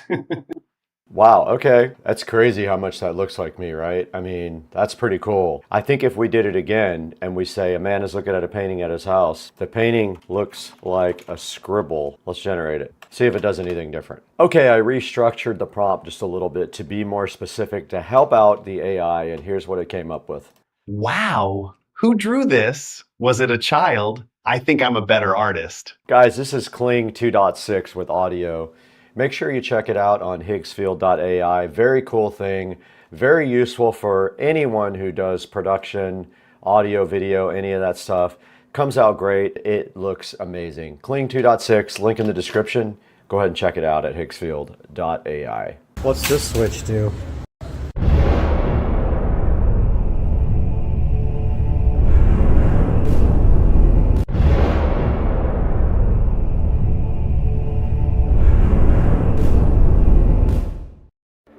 Hey guys, Supercar Street Racing here with an off-topic rant. I just wanted to talk to you guys about the absolutely ridiculous state of waste pickup in Jacksonville, Florida. Duval County should be ashamed of themselves because they are ridiculous.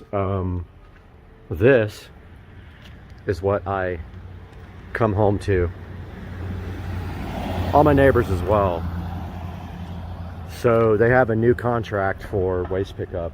They don't pick up recycling anymore, which is bad enough. But now they have this new company that a person actually does it. There's no truck. But do you see here? Look at my neighbors. They don't even close the lids on the cans, and they leave them literally out in the street. It's annoying and it's ridiculous, and I don't know why we have to deal with this stuff. Oh, there's actually still garbage in there too. So that's another thing. They don't even pick up everything.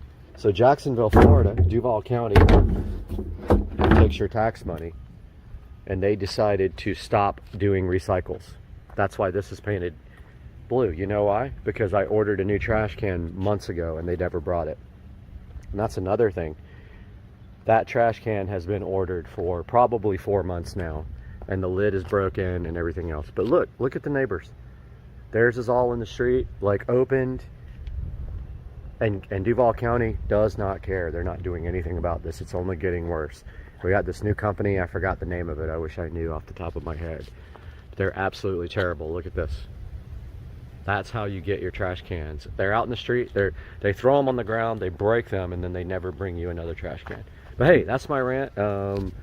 Poor neighbor here, Chris. I mean, look at this. It's just literally out in the street. Somebody's going to run over it. But hey, guys, call the city if you're in Jacksonville. Call Duval County, whoever it is. It's Duval. Let them know you don't like the way that they are handling your tax money. Oh my God, this thing is so freaking cool. Guys, welcome back to Supercar Street Racing again, and you got Brad here. We just got through a minor hurricane which has just moved out of the area, and so now we have time to come back and show you guys a new review of something sent to us by a company. They wanted us to check it out, asked if we were interested, and of course we want to get this stuff out to you guys to try. So let's get out here in the SCSR garage and take a look at what we got out here. And we have the Jet Fan Max by Kika. We're going to be taking a look at that today, and they also sent us the portable fan as well to take a look at. All that coming up today on Supercar Street Racing. Hang out.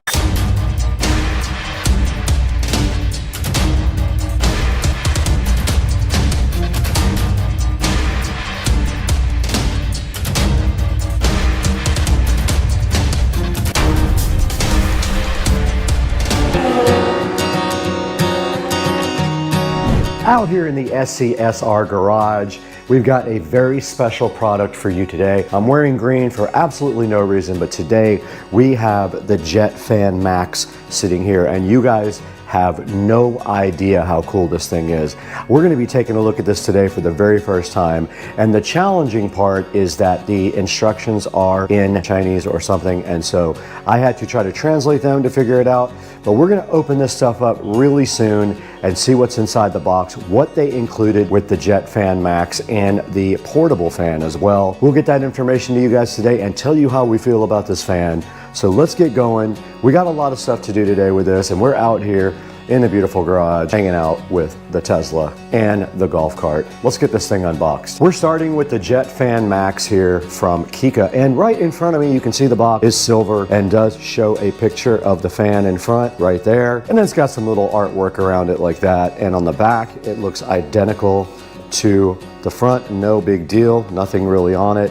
And then on the side right here, it does have the actual label right there, which we will take a look at in a little bit. And then just the company information. They are from China, so the information inside is in Chinese. Now the Jet Fan Max is supposed to be a super powerful portable rechargeable fan that could work in any circumstance where you don't have a lot of breeze going, let's say like a sporting event or camping or something like that. This would almost be perfect for that, but we have yet to see if this thing can rip or not. Now, I did cheat and I charged it ahead of time, so it is completely charged up. So let's go ahead and open the little one first and see what that's all about. You guys can see the Kika cute little portable fan sitting right in front of you. And if we take a look at the box, it just says portable fan on the front and has the company logo. And then on the side, it does say that it comes in multiple colors there: red, blue, green, black, and gray. It says that it has a long battery life, it's quiet and ultra compact, and then on the back it just has information about the model number, the label, and other things like that. And so that pretty much is all that's on the box of the Kika mini portable fan, the cute little fan. So I guess our next thing would be get this thing unboxed, get it charged up, and let's see what this thing is capable of doing. All right, we're gonna go ahead and unbox the Kika mini portable fan, and it is taped shut with a little sticker, and those came out fairly easy. Let's go ahead and get this thing unboxed. It does slide right out of the packaging just like that, and when it slides out, you'll be surprised later what you see in the big box, because this looks very similar, but let's take it out. And it looks like it has a USB Type-C charging port on the bottom, which is great. It means you can charge it with any of your USB-C adapters. And it did come with a power cord here in case you don't have a USB Type-C, which I'm sure you do. Pretty much everyone has one of those now. So let's go ahead and get this thing on the charger and see how much charging it actually needs.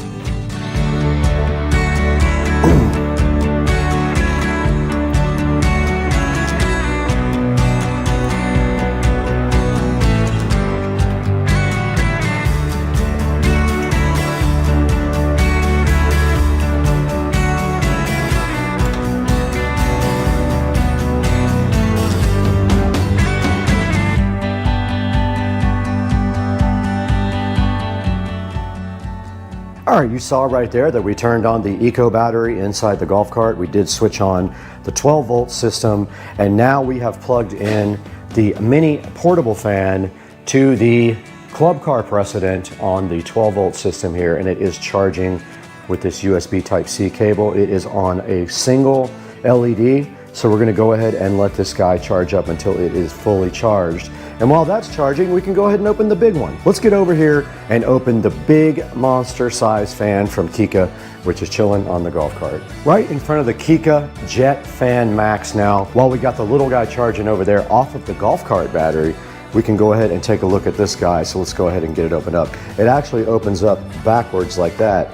And as you can see on the inside here, we have the Kika fan. We have a nice instruction manual right here as well. We've got this add-on device right here, which kind of looks like a filter. We've got this tube right here, like an extension. We've got a charging cable right here. We've got this little brush add-on. And then we got the Jet Fan Max, which weighs about, I would say, 5 pounds at least. All right, we're sitting in front of the Jet Fan Max packaging content, and unfortunately, the entire manual is in Chinese, so I did have to translate the few things that I could figure out. But obviously there is a type of filter here that you can put on it with a screw on this thing. So that means you probably screw it onto the end right here. You can see the Jet Fan Max is threaded, and then on the other side we see the controls here. So this is the power button. You long press this button here to go ahead and start the Jet Fan Max, and then this is a slider that does control the power level. Now this button, not sure what that does because I am not able to translate that part of the manual. We can give it a shot and see if we can figure out exactly what that does. All right, the Jet Fan Max is in front of us, and we do have this add-on You have that, and then you have this nice brush add-on here as well. And that goes right on. I don't know what you would possibly use that for unless you're gonna clean something maybe. You have an extension also that you can add on right here. And there's a good look at the extension on the end, and then you can then put your brush. That just clips right on the end like that. And that is how you use the accessories. I guess you can blow stuff off with it, like a cleaning tool. And then this thing just does come straight back off like that. And that part unscrews, just like that. Back out here with the VESA Jet Fan Max, and let's talk a little bit about the operation of this. Now, as I said, this is kind of substantial. It is heavy. 5 or 6 pounds should tell you that it is a quality product. And a lot of that might be the battery on the bottom. I'm not sure, but the battery does slide out just like that. So if you have an extra battery, you can go ahead and have that charged up and ready. But that just slides right back into the VESA, and then it is ready to go. Now here is the power slider, and that's the level of the fan intensity. And I don't know what this does because I cannot read the manual. Now to power on the fan, you simply hold the power button down with a long press. And you can see right here, it does say 95% on the charge indicator, and it is at 0% power. Now we're turning it up, and it is going to blow the camera over. It will blow. That's only 36% on the thing, and it will blow this. Absolutely rips, and you can see how much power it had at only 50%. It will blow the camera over easily.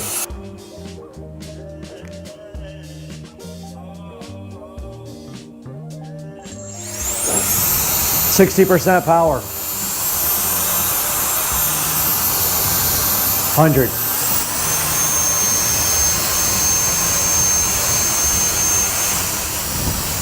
So strong. Wow. All right, I don't know if you guys can see the dust on the car, but we're gonna give this a shot to get the dust off of the car. Let's see, there's plenty of dust on the car. Here we go. Blew it right off.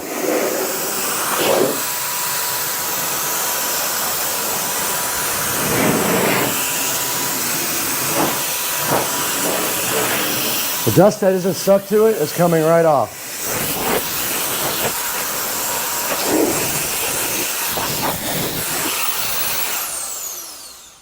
Now here's a look at the indicator from 0 to 100% on power is what you see right there. It's on 0 right now. And I still don't know what this button up here does. Let's give that button a shot. Oh, it's a turbo button. 100, and this is turbo. Oh, it won't let me do any more turbo. Oh, there it goes. All right, it would not let me go on turbo the second time. I don't know why. Maybe the fan will overheat the motor. Let's see. That time it did. That's the turbo button right there, the top button. All right, we determined that the top button here is the turbo button, and it will not let you keep that on for long, and I suppose it is because the fan motor will probably overheat. Now we were on 95% power. Let's go ahead and plug this in again and see where we are after using it briefly. 77% charge after using it for about 2 or 3 minutes. So you're not gonna get a whole lot of power time out of this, it looks like. That went from 95 to 77 in not too long a period, but also we used the turbo button 5 or 6 times, so that probably sucks down extra battery. I would say you probably could get a good 10 minutes out of this if you really needed to, but we would have to test that completely. Once it gets fully charged up, we'll see how long we can get this thing going for. But we can get 10 minutes out of it. In the Supercar Street Racing kitchen, over an hour and a half has gone by, and you can see that the fan has now charged up to 100% on a standard USB outlet right here. It is a 20-watt USB outlet, and we use regular USB Type-C. Now this thing was down at 77% after around 3 or 4 minutes of usage, and also using the turbo button. Now that is probably going to be tested here very quickly, because we are going to turn this thing on and see how long it takes to go all the way down to 0%. But first, we need to head on out to the Supercar Street Racing garage and check on the other fan, the mini fan. So let's go. The mini fan has also been charging for an hour and a half, and it is on the 4th dot of charging, so it is not quite done yet. Let's let that fan get all the way done, and then we will test the power of it to go all the way to 0. The Kika Jet Fan Max is fully charged at 100%, so the next step is to turn this fan on and see how long it takes it to go down to 0. Set a stopwatch. Okay, stopwatch started. Now we have started, we are 2 seconds in. We're gonna go ahead and power this fan on at the bottom. You hold down the button, it is on, and then what we're gonna do is just turn it on high and see how long it takes. And it is.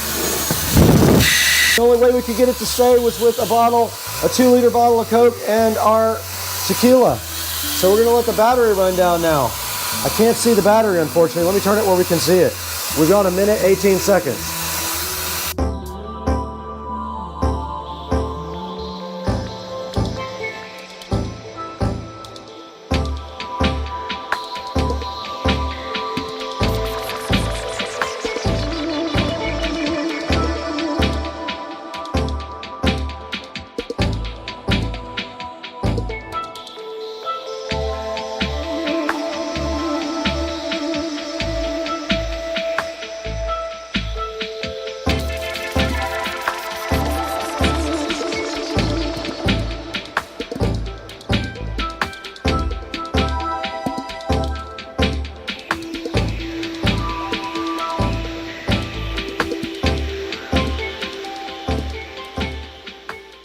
All right, guys, we got the mini fan here now, the portable fan by Kika, and you just saw how the Max, Jet Fan Max did in the endurance test, and now we're gonna test the mini portable fan here from Kika and see how long this goes. All right, guys, we have our stopwatch running right here on our device, and so we're gonna put our fan right here, start it up, and see, we're already 10 seconds in, let's go.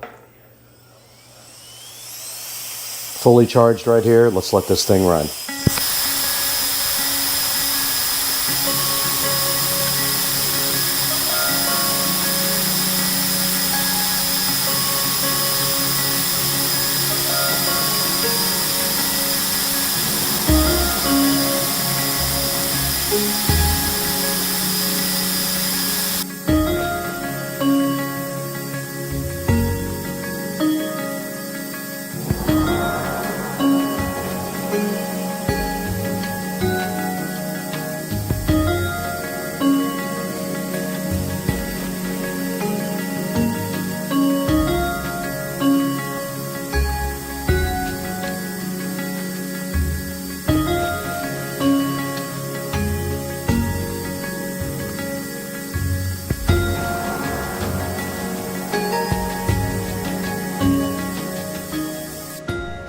Okay guys, so you just saw we ran the mini portable fan down to nothing.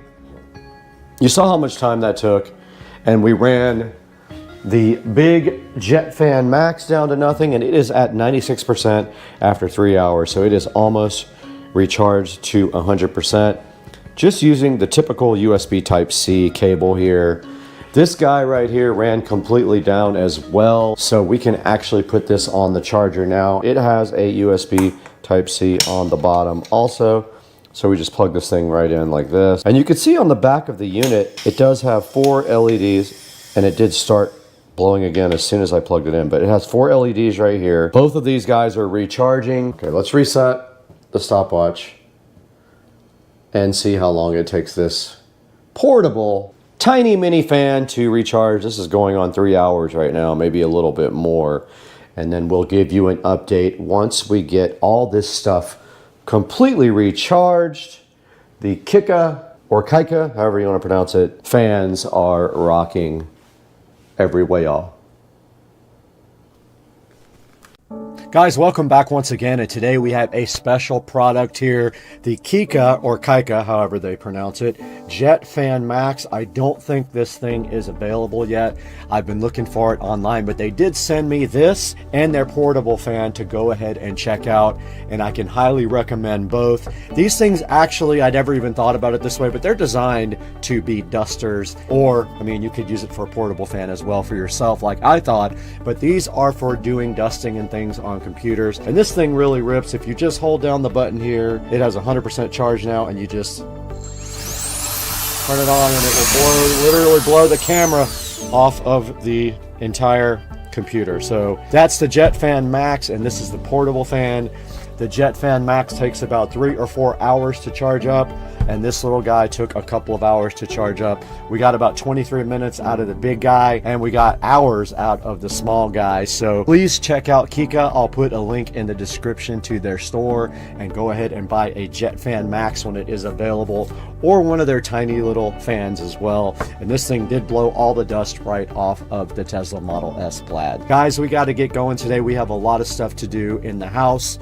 We'll see you next time.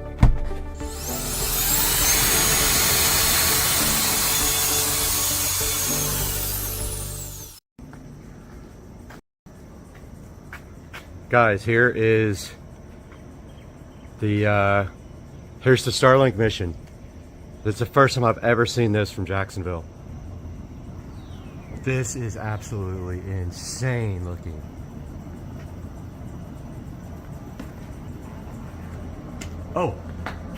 Oh, I see stage 1.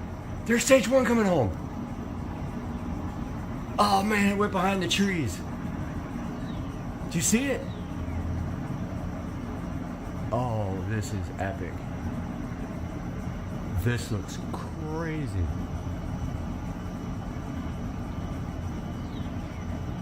Look at this thing go. I wish I could get on my roof right now. Wow. I have never seen anything that looks that crazy at night.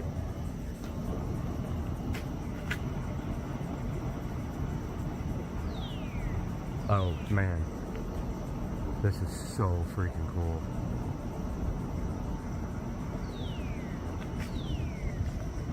All right, let me step back. It's going behind the tree.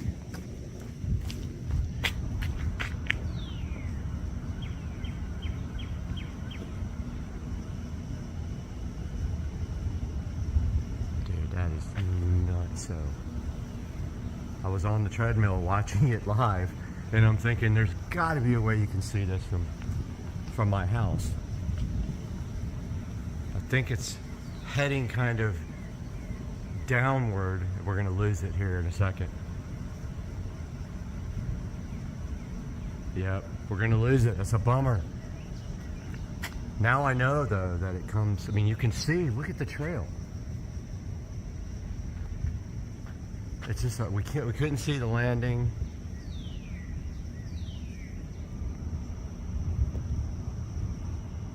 Look at the plume. Man, that was so cool. Wow. Literally made my day.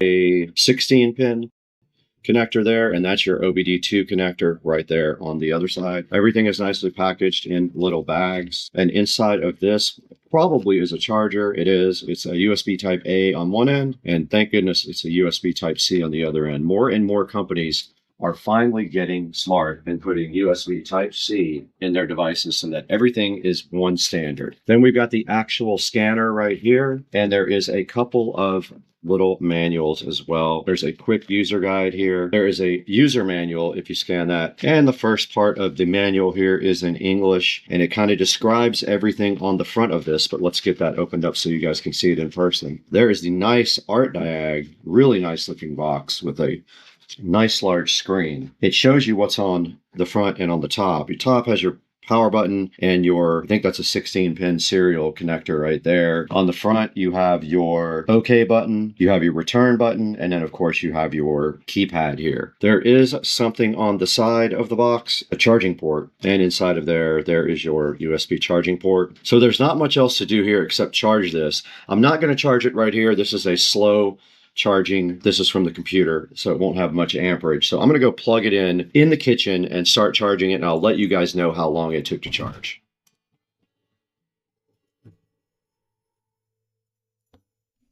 All right, guys, we're back in front of the Top Don, and I'm happy to report that that took about 20 minutes from 60% all the way to 100%. So now we're ready to go ahead and fire up the Top Don. Let's go ahead and turn it on. There it is booting up, the Top Don. It says copyright 2024 Top Don. Let's see how long it takes to boot up.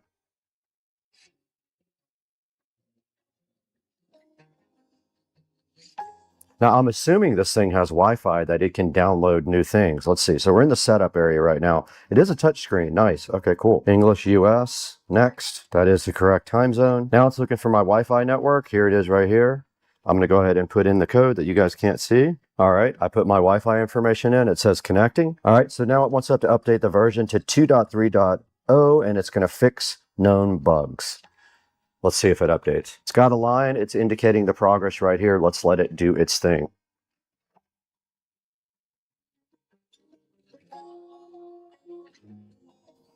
And finally, it is at 100% on the download. Now it's telling you here when you first use this thing, there goes the firmware update. It's going to probably restart and update the firmware. Let's watch that process. Oh, no, it's on. Okay, cool. So let's hit update. Oh, okay, this is loading. It says there's a bunch of updates. Let's look at that. So this might be updating for the cars and stuff. There's 74. It says there's 74 updates. This has to be like vehicle updates. You just click this. It's. I asked my pool cleaner for a day off. It said, sorry, I'm already drowning in work. If you own a pool, you already know one thing. Keeping it clean really never stops. Leaves fall directly in the water, bugs land right on the surface, dirt blows in from the yard, and here in Florida, it can feel like your pool gets dirty the moment you finish cleaning it. Normally, that means dragging out the vacuum, brushing the walls, and spending time every week maintaining the pool. But today, we're testing something that claims it can automate almost all of that. This is the MOVA Diver A10 robotic pool cleaner, and it claims 6,000 gallons per hour of suction power, smart navigation, waterline scrubbing, and up to 4 hours of runtime on one single charge. And we're going to test that out. So today, we're putting it through its paces. We're going to go through a real backyard pool test and see if it can actually handle the kind of debris we get here in Florida. Welcome to Supercar Street Racing, where tech, tools, and powerful ideas come to life. We test cutting-edge gear, phones, flashlights, AI tools, and more. Everything you see is real-world, hands-on, and pushed to the limit. You're part of the journey. Every review, every challenge, every discovery. So hit subscribe and join us as we explore what today's tech is truly capable of. Welcome back to Supercar Street Racing, and we are in the beautiful Studio A out here at the SCSR compound. And you know, we review everything here from cars to scooters to tech to tools. Anything interesting we can test, we are down to review it. And today we're testing out a robotic pool cleaner. So this is the MOVA Diver A10 robotic pool cleaner. And the goal of this device is simple. You drop it in the pool and it automatically cleans the floor, the walls, and the water line. One of the biggest features though is the 6,000 gallon per hour suction power, which pulls debris into the filtration system. And now it also comes with a 3.5 liter ultra fine filtration system designed to capture both large debris like leaves and then smaller particles like sand. Another huge plus, Pool Navi. It does adaptive path planning. So instead of randomly moving around your pool like older cleaners, which just are taking a guess, this system calculates efficient cleaning routes. This helps clean your entire pool without missing any spots. Now, the cleaner also includes smart obstacle avoidance, which prevents it from getting stuck on things like ladders or drains. And it offers 8 personalized cleaning modes, allowing you to customize how the pool gets cleaned. But instead of talking about these features, we are actually going to test them.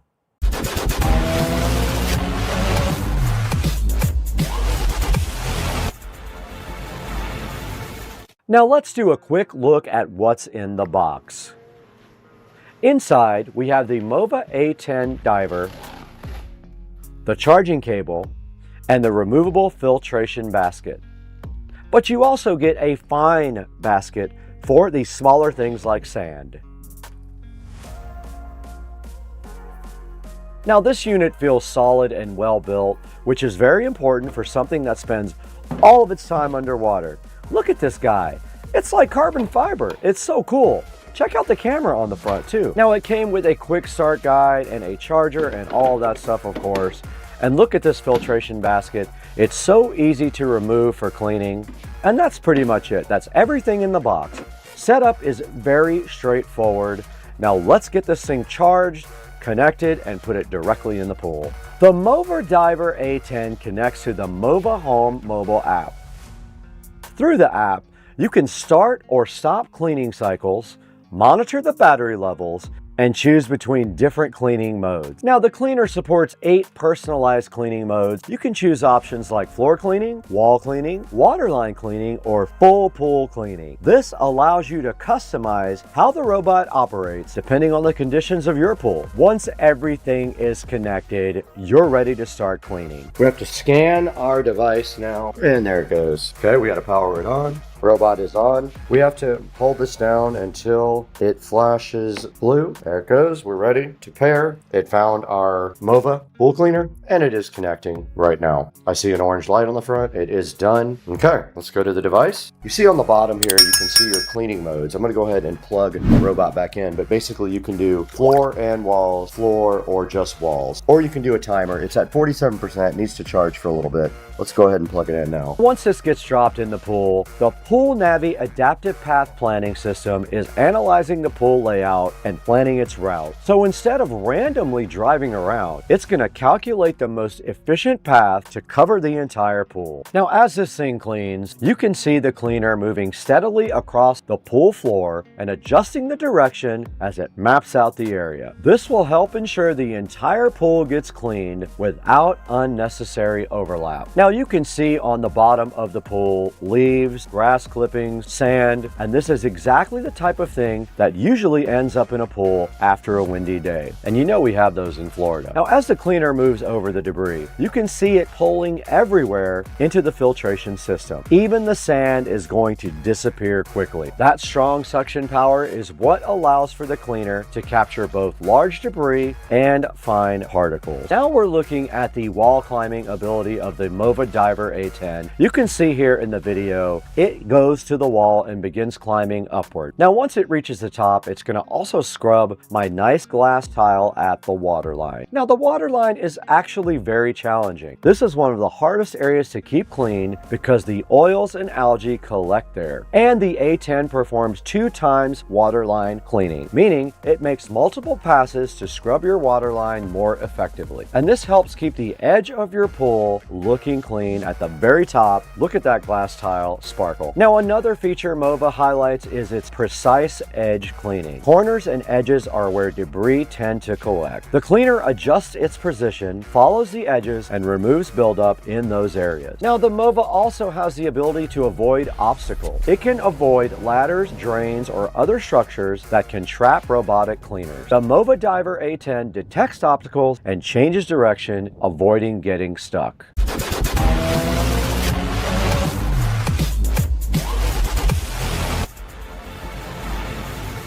Another key feature is the battery endurance. The Mova Diver A10 can run for up to 240 minutes, which is about 4 hours on a single charge. And to demonstrate that today, we set up a camera to capture a time lapse of the cleaner running throughout the day. You can see the cleaner continuing to work for hours here. The long runtime allows it to complete a full cleaning cycle for most residential pools. Now you can take a look at the filter after we are done cleaning. Inside it, you get leaves, dirt, and sand. This is where the 3.5 liter ultra fine filtration system really helps. It'll capture the debris while still allowing strong water flow. Overall, the Mova Diver A10 did a great job of cleaning the pool. The suction power is strong, the navigation system works well, and it handles walls and water lines without much trouble at all.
All right, let's check out the Luba 3 all-wheel drive and see if it is still cutting, and it is cutting, and it's making stripes, which is pretty cool. Now, if you're Look at interested that, in checking out the MOVA Luba Diver 3 all-wheel A10, drive is the cutting spring the promotion grass has just and has cut all started, of and you this can click the link in already. the description to enjoy a big discount. And if you I want don't to see see many more spots that real-world actually product miss. tests like this, subscribe to Supercar Check it out. Street Racing, Definitely like this cutting, video, doing a and great job. subscribe.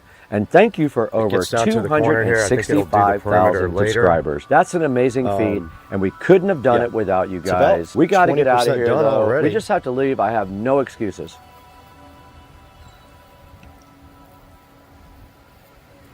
There it goes, doing its thing. Unattended by me.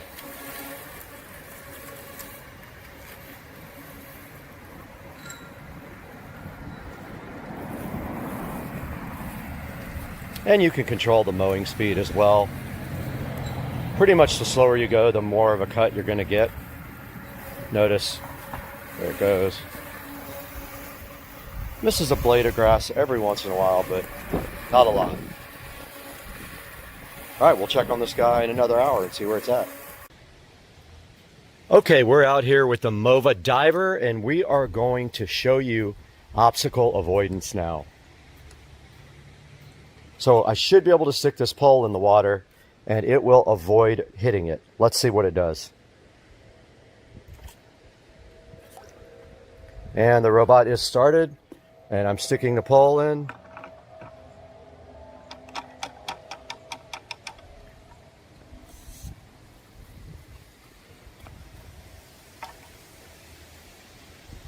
And it did go around it.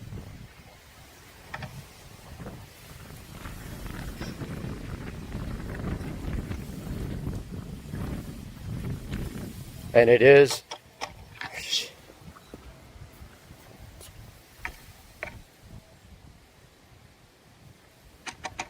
doesn't work. It's not obstacle avoiding.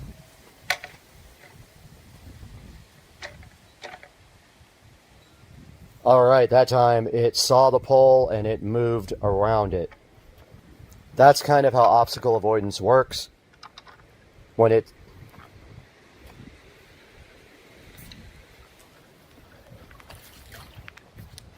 fucking cut up with this shit.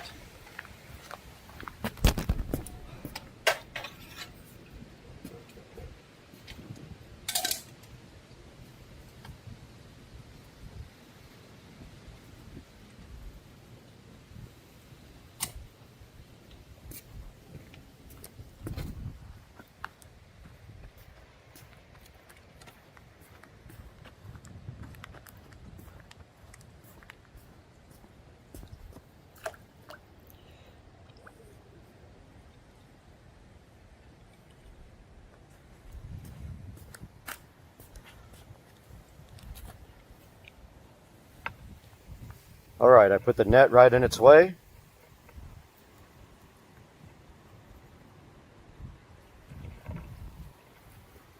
And it does not give a fuck.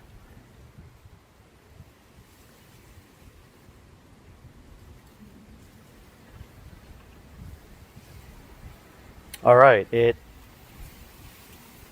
not fucking working, motherfucker.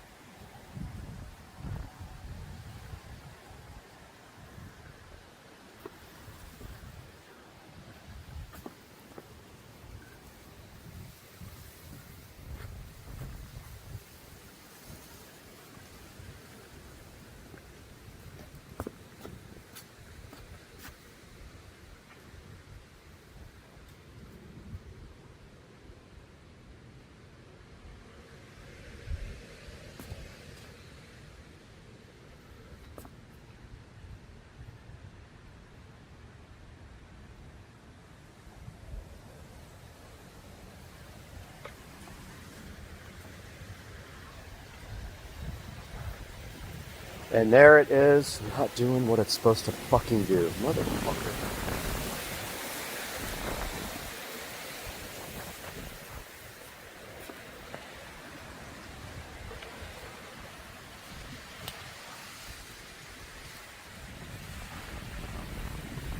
Now I put the net in front of the robot and the robot turned to avoid the net. The robot has obstacle avoidance. That's what it does. It will avoid obstacles in front of it.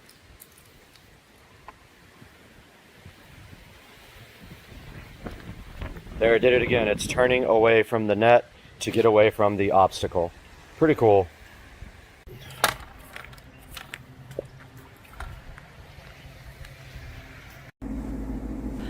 Smartwatch peel.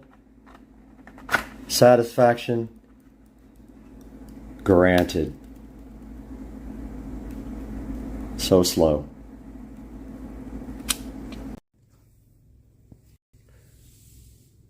Frog climbing up the window.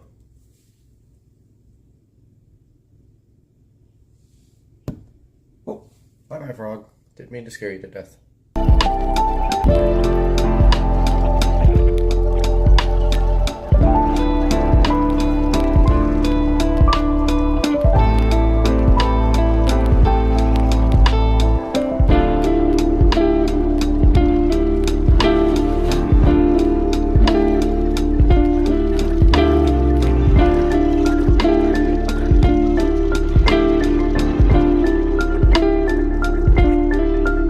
Here we are today taking a look at the VENSTAR Color Touch thermostat.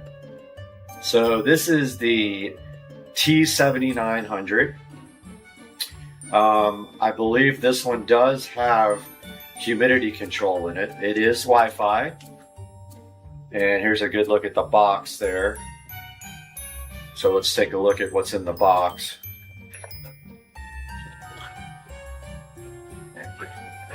All right, inside the box we have the thermostat itself. Comes with some mounting screws and an instruction manual. Here's the actual thermostat. I'll put some pictures up on the screen now. As you can see, it separates from the base like this. These pins are what actually holds it to the mounting base right here. Inside of the thermostat, you have your wiring diagrams here, and then there's a sticker right in the center that you punch out just the middle so that it keeps the wall, the inside of the wall, the draft or the temperature from inside of the wall from affecting the actual readout on the thermostat. It does have a SD card slot on the side, which actually this one has an SD card in it, which is interesting. Don't know what's on it. But what that SD card does, that allows you to transfer pictures from your computer from the Color Touch Assistant program on Windows to the thermostat so that you can use the color display as a wallpaper. So this thermostat does have Wi-Fi. You don't have to use Wi-Fi with it, but if you do use Wi-Fi with this thermostat, you are able to use the VENSTAR Cloud skill to then set the temperature of the house, which I will show you guys. So I've installed several of these. I would say that it's pretty straightforward depending on which AC system you have.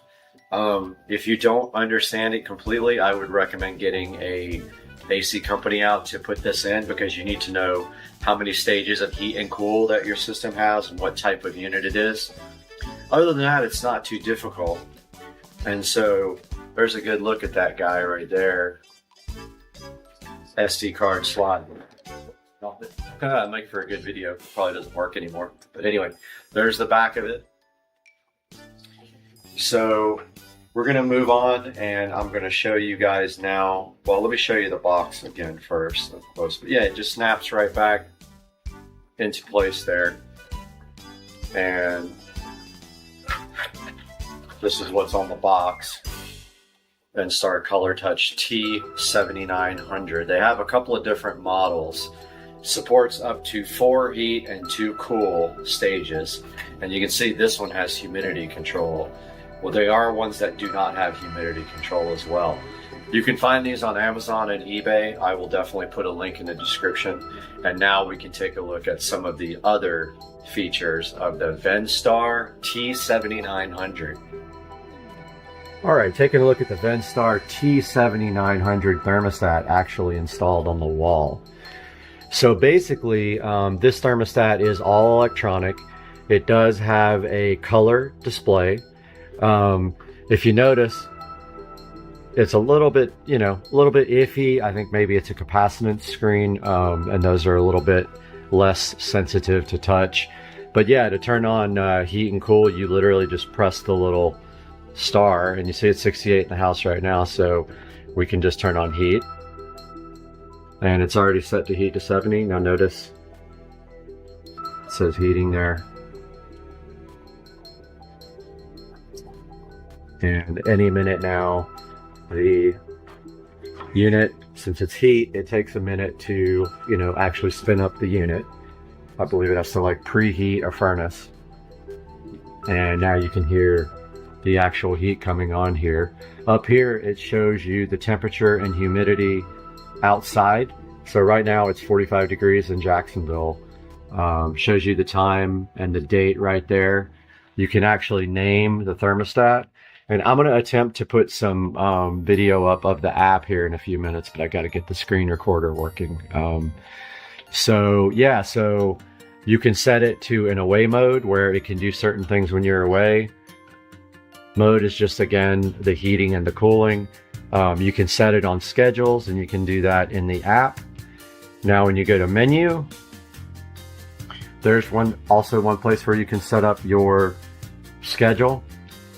If we go to alerts,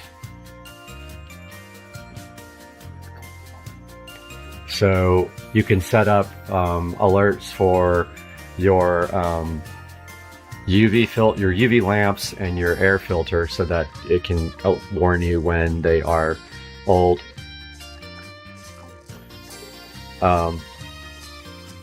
Just to make sure that doesn't show. Okay, so information, you can actually see this in your app too, which is really helpful. You can see that in the last, I think it said 7 days, it shows you your actual usage here.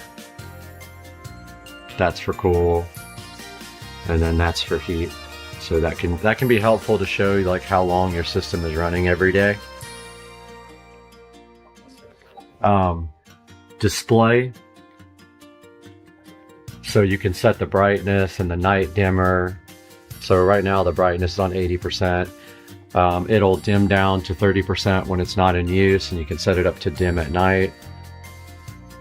If you go into maintenance mode, you can do clean screen, and you can also you can set up the calibration of the touch display, which is useful. Go back again.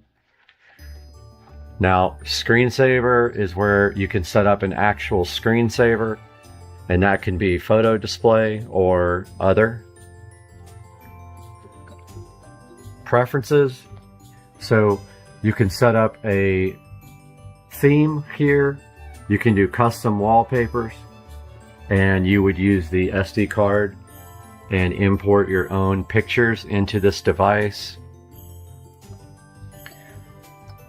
You can change the heat cool indicator.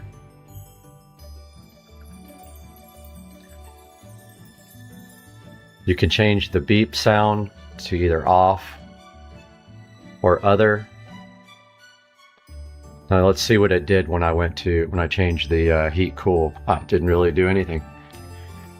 The heat cool indicator, I'm not sure what that does. So let's go back to menu.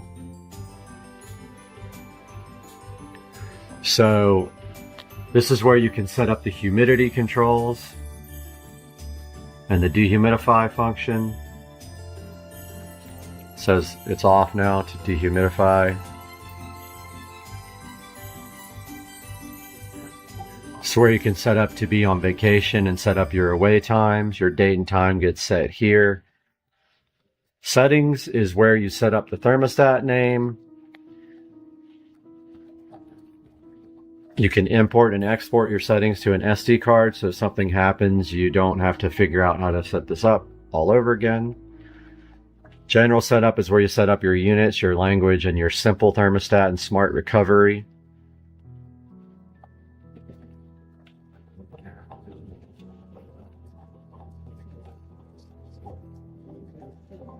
And then your installation settings is basically where you go in and you have to set up your number of heat and cool stages. Mine has 2 compressor stages with 1 auxiliary heat.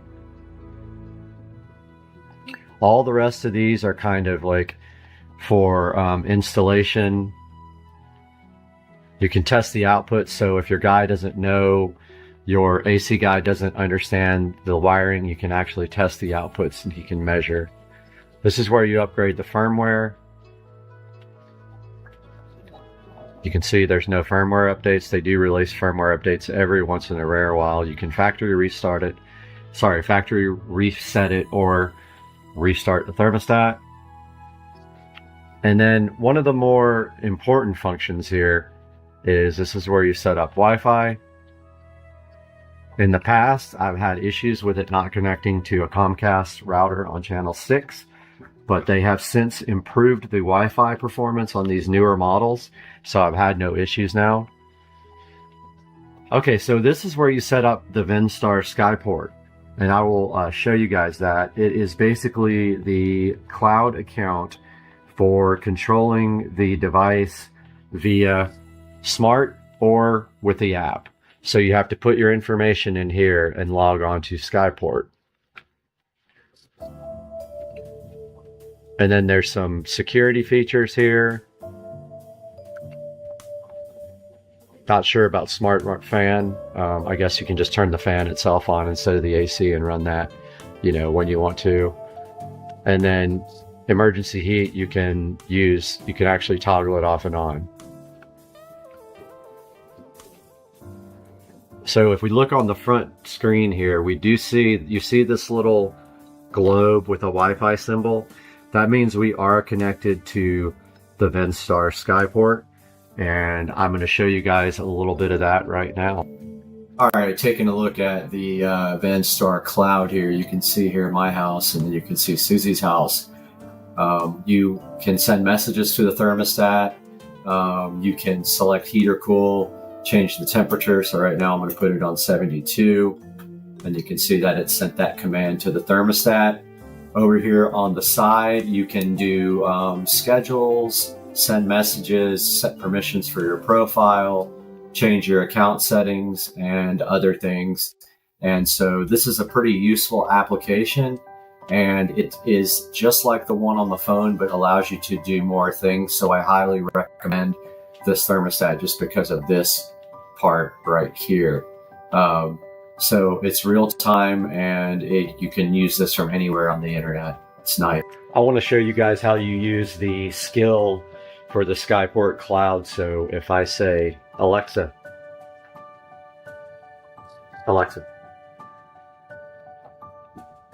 interesting, she won't wake up. Alexa. Thanks for the feedback. Awesome. Alexa. Huh, this thing is not working. I'm going to have to reboot it. All right, so I powered this thing off and back on. Let's see if it works. Alexa, set Brad's house to 72 degrees. The heat's set to 72.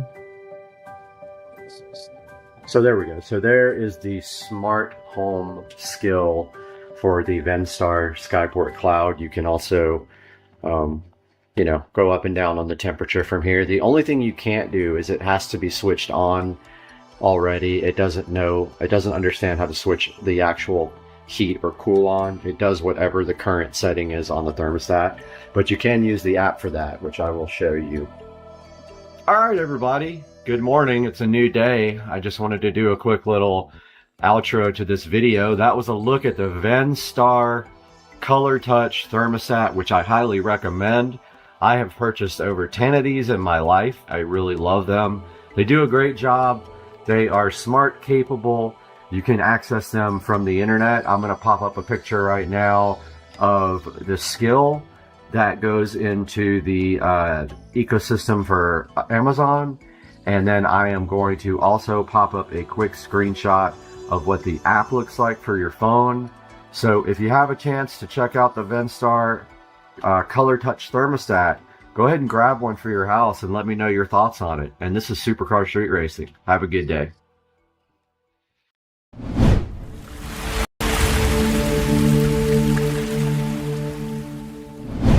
Welcome to cold Florida, and Supercar Street Racing is back once again. What you guys cannot see out here is that it is 34 degrees right now in Florida, and so we are appropriately dressed at Supercar Street Racing for Florida coldness. And we're out here today in the Supercar Street Racing living room to start our SCSR compound home tour with you guys. This is new for 2025. A lot of things have changed in the SCSR compound over the last year, as you guys know, because we have videos for almost everything that we've done to the compound here. But today, looking around the living room is our first stop on the SCSR tour. We're gonna go ahead and go through every single room of the house, count up the smart devices, and then at the very end of the tour, we'll go ahead and tally up everything and let you guys know how many smart home devices we have here.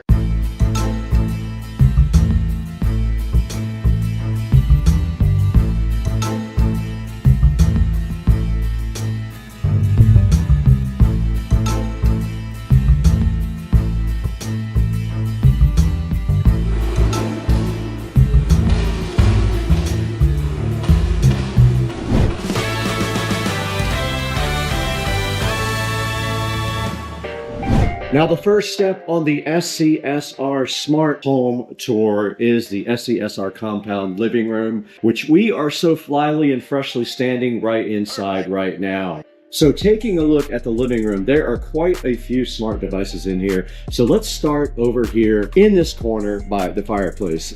Now, I know what you're thinking. You're saying there is nothing over here that can be smart related, but actually there is. This SCSR mini bike, which was rebuilt for Shamar bridges of the CFL, that is controlled via Wi-Fi and via smart home. You can check that out on the channel. There is a link to the playlist, and it will show you all of the videos where I did rebuild this bike completely from scratch. And now moving to the left, the hub of the SCSR compound. This is the demarc area for the network, and what we have here is a Marantz Cinema 70S, and yes, it is a smart receiver. It is wired up via Ethernet to the switch down below, and that is the first smart device here. And obviously we have some fiber right here providing internet for the SCSR compound, and we have an Eero Max 7 Wi-Fi 7 router right there, which is the heart of the mesh Wi-Fi system in the house. Moving up here, you can see our Amazon TV here. It is also a smart device, of course, and it is wired to the network with Ethernet as well. That comes down this wall and goes into a wall plate, and then it goes to our switch down here, which is located underneath. I am going to be redoing all this wiring as soon as I figure out getting some front speakers here so we can do Dolby Atmos in the living room. And down a little bit further, we have our ASUS store solid state NAS chilling right there below. That is also obviously a smart device. It is connected to the network with 2.5G, and that is our NAS, and that is how we back up the SCSR channel. And moving into the dining area, we do have a Govee smart bulb in our dining room lamp, which we have set to white right now. And then on the wall right here, we do have our Lutron dimmer for our main lights in here. Now, this is an old school thing now. They still make it, but you don't need all that anymore. You don't need a hub and all that stuff like you used to with Lutron. So that can go away at any time. But the dining room does have two smart devices in it, somewhat. This light, and then this is just a remote control for our main lights in the living room, Lutron dimmer. And as we walk around the SCSR living room, we do have some smart devices chilling over here on the wall. We have our Echo Show 15 here, and below that you see the Lutron dimmer again for the lights up in the SCSR living room. And then right beside that, this is actually an LED smart switch, and it does have the ability to do RGB and all that, and that is actually connected to our SCSR fan up there, so that we can turn that off and on a schedule when we go to sleep. And that rounds out the smart devices chilling right here on the side. Now, moving into the foyer area, we have a smart bulb up there. Now, that is the foyer light, but there is also an Amazon Basic switch in there that does control the sconces right outside here that are on a routine. And that's it for the foyer area. Let's move over to the sunroom area. Now we are over by the sunroom here, and this light switch here, this is a smart switch for the sunroom. If we hit that, it does turn on the lights in the sunroom, and you can dim them, and it is a smart switch. This is a RGB smart switch for the patio. That turns on the yard lights as well that are located right up there on the corner. So those are for the sunroom and the patio. And that wraps up the living room tour. Let's go ahead and count. We have 1, 2, 3, 4, 5, 6, 7, 8, 9, 10 smart devices alone in the living room. And let's make our way outside to the beautiful SCSR sunroom, where you can see it is very nice outside today in Florida, but it is deceivingly cold, in the 30s when we woke up this morning, but chilling around the 40s right now. But in the sunroom, if we start on this side, we have a regular television. It's a Hisense TV, but it does have a Amazon Fire Stick in there. So that is the first smart device. 2 would be this Wise Cam here that guards the patio door. It just sits right there, and it's a little bit weird right now, but it just sits there and guards our sunroom there in case somebody decides to come in to it. And then right here we have some lamps with Govee smart bulbs that are on routines. We have one there, and then we also have a old school dot right there. And that rounds out the sunroom. So we have 1, 2, 3, 4, 5 smart devices in the SCSR sunroom. Let's go out to the back.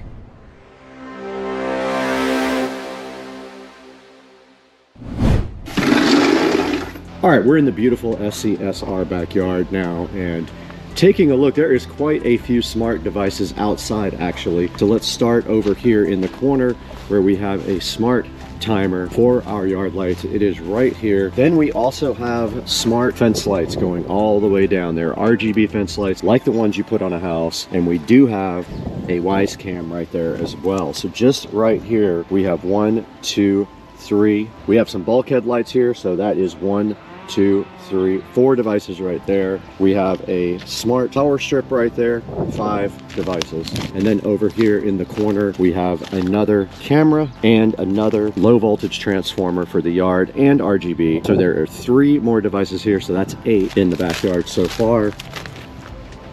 That camera up there is broken, but that is 9 that need to be replaced. Moving towards the pool area, there's going to be some exciting stuff over here in the pool area as well. And in the pool area, we have our smart pool system and another low voltage transformer. So add 2 more to the list there. Up in the corner, we have our Govee lights for the entire house. Add another one to our list right there. We have a Wise Cam, add another device. We have our smart TV here with a Fire Stick. So that's actually 2 smart devices. So add 2 more. And then behind there, we have our extender for Wi-Fi, so there is another device connected to the internet. And lastly, we have our pool light is a smart device. That adds yet 1 more. 16 total smart devices in our yard area. Let's go back inside and check out the rest of the pad.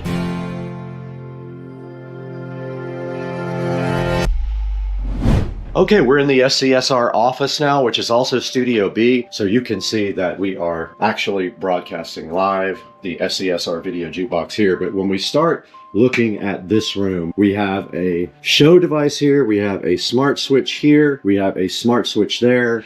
A TV with a Fire Stick on it. 4 devices there. This lamp and that lamp, that's 6 smart devices.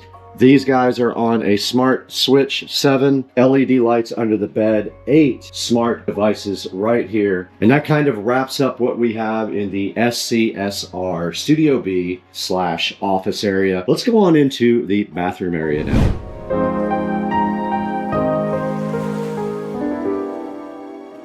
Okay, let's move into the SCSR bathroom. This is the bathroom for Studio B and the office, and I did count this for the office area. It actually controls these lights in the bathroom. But inside here we have 2 smart mirrors, so that is 2 devices there on its own and a show chilling between them.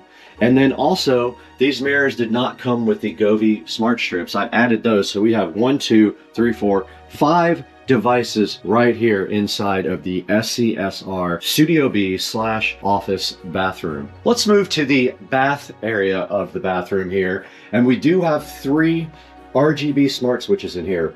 One for each light, so one for the outer light here, one for the light over the shower, and then the center one is for the fan up there. So there are 3 switches in here, bringing our total for the bathroom to 8 smart devices so far. And then we have the closet, which I guess we can include with the bathroom. It does have a RGB smart switch for the lighting in here. We do have a smart plug down there that will turn off both of these smart mirrors. We have 10 total devices for the bathroom and the master closet in the SCSR compound. Let's move to the kitchen.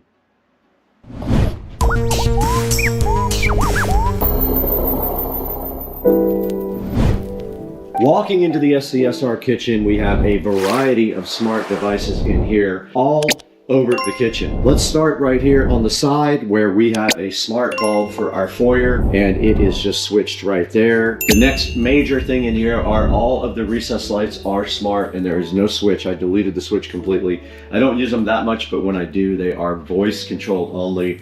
So that is 2 there. We also have an RGB Govee strip around this wine fridge. So it goes all the way around there, and then it goes into the cabinet area right here. Then we have a show right up here, so that is another device.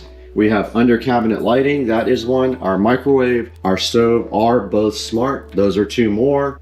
Then moving to the left, we do have a Fire Stick with our Samsung TV here, so we can watch anything we want in the kitchen. And left of that, we got another set of under cabinet lights from Govee. We have a smart dishwasher right here. We have a smart LED strip behind the fridge right there. It is the LED strip that looks like a neon rope light. That is also a Govee. Obviously the fridge is smart here. It does do the internet. And so that wraps up the kitchen. Let's give a final tally. The kitchen has a total of 11 smart devices.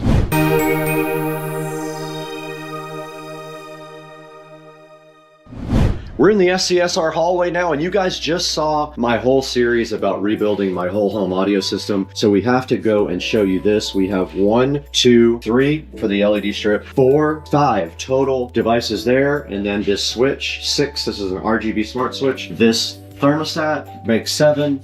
There is 7 total devices here in the hallway. Let's go to the theater room.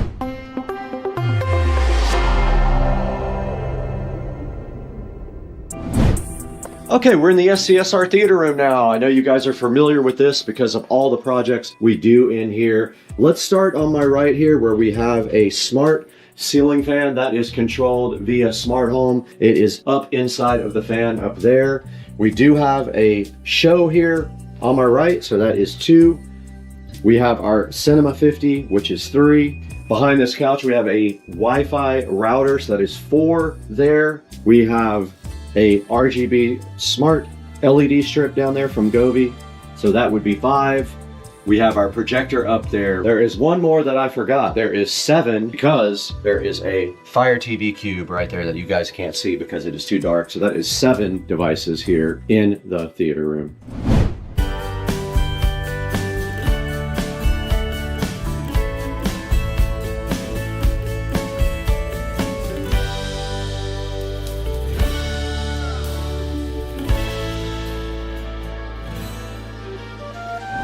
The SCSR bathroom was a huge remodel project for me where we did this nice smart mirror, and you can see right here it does backlight, and if you hit it twice it does show you the temperature and the time and the weather and all that stuff. But we do have some smart devices in here. Let's start on the right with this Amazon Basics smart dimmer switch for this cool sconce up there. Then we have a show device right here, so that is 2. The mirror is 3, and that will basically round out what we have in the SCSR guest bathroom. We have a total of 3 smart home devices in here.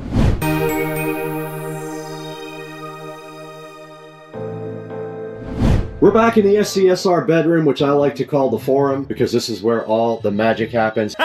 Quite a few smart devices in here. Starting on my right here, we do have a smart bulb in our little chargeable lamp right here. It has a wireless charging and it has USB and all that stuff. So that is one there. We have our show device right here. There's a show 8 chilling. That is 2 devices. There is a equal and opposite lamp over here. Makes 3 total devices here. That has a Govee smart bulb in it. This air conditioner is smart. This is the LG Smart AC. We got our Cinema 70S here, 5 devices. That is a smart receiver. Of course, we have a smart Amazon TV, and we do have 2 smart switches. One is for the lights up here and the other one is for the fan. So let's give a total count right now. The SCSR bedroom total is coming in at a happy 8 total devices chilling back here in the forum.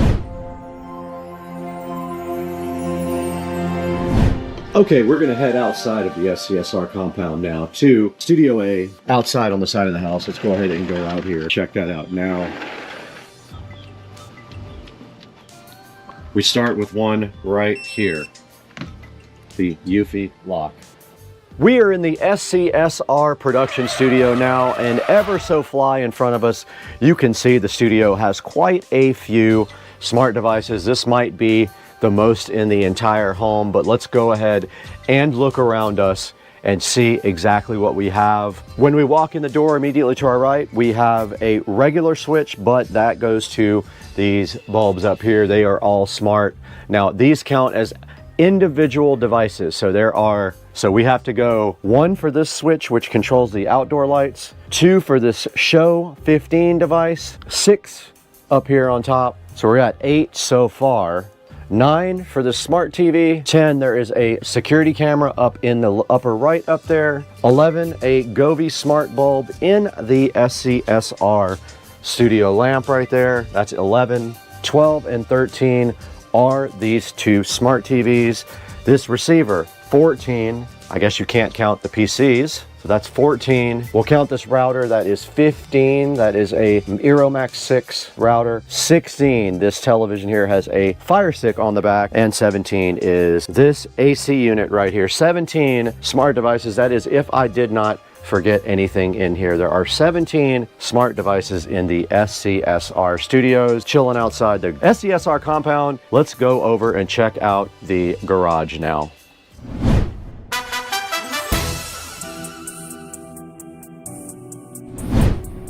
We are out in the SCSR garage now, as you can see, and we have quite a few smart devices in here. We'll start over in this corner here with the Chamberlain garage door opener, which is up there. We also have a camera that was in the ceiling, and it looks like it fell out this morning, so I have to figure that out. We have a smart plug for our house numbers there, so that is 3 there. We have 2 smart plugs for our hex lighting. We have 3, 6, 9 smart mesh lights, so that is 9, 10, 14 total so far with the lighting, the garage door opener. Oh, a smart garage door opener. So add 1 more to that total. 14 total so far smart. And let's move this way. We do have a low voltage landscape timer, 15. The sprinkler controller, 16. Fire Stick on the back of the TV, 17. The show 5, 18. The washer and dryer, 19 and 20. Smart switch for the lighting, 21. Don't even need it, but it's there. 22. The Eufy lock. So there are 22.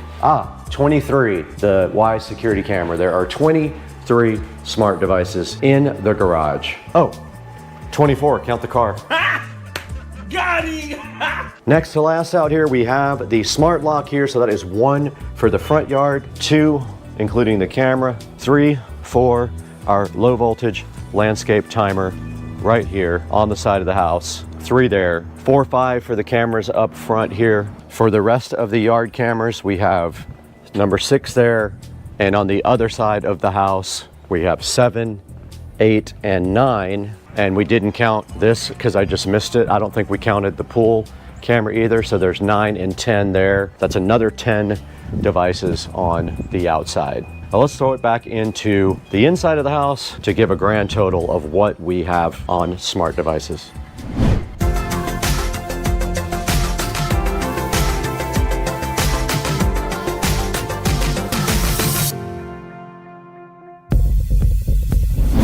All right, there you have it. You guys just got a total tour of the house. I am going to quickly step away and tally this and throw it up on the screen what I feel like the total amount of smart devices in this house is. Let's put it up on the screen right now.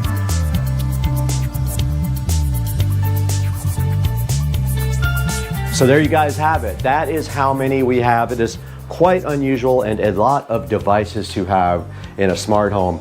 And we are so happy that you guys took the time out of your day to watch Supercar Street Racing and to like and subscribe. Please buy all your Amazon products from our affiliate links, support our sponsors, and they will support Supercar Street Racing in return. And hopefully we see you guys soon on the next one. Peace out. We gotta go.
Why?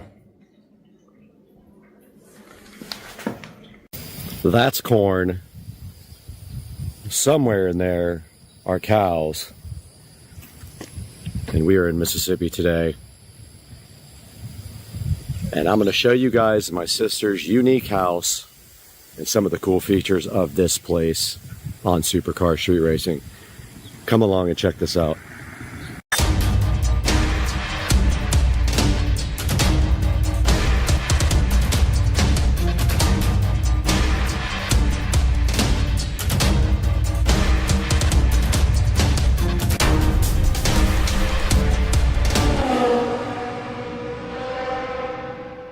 Now you can tell already stepping on the porch of my sister's house that she has some unique things out here. Very unique taste in art and furniture, and she collects some really cool things. But I've spent some time on this porch playing guitar with the corn right across the street and the beautiful plants. And you can see here, this is just the beginning of some of the coolest things you'll probably see at a house. Now let's go inside. Hey dude! What are you doing, dude? All right, we step inside the house, and of course, there's some really cool, older, vintage pictures here. I don't know exactly what they are. That says Guadalupe, so that's Mexico.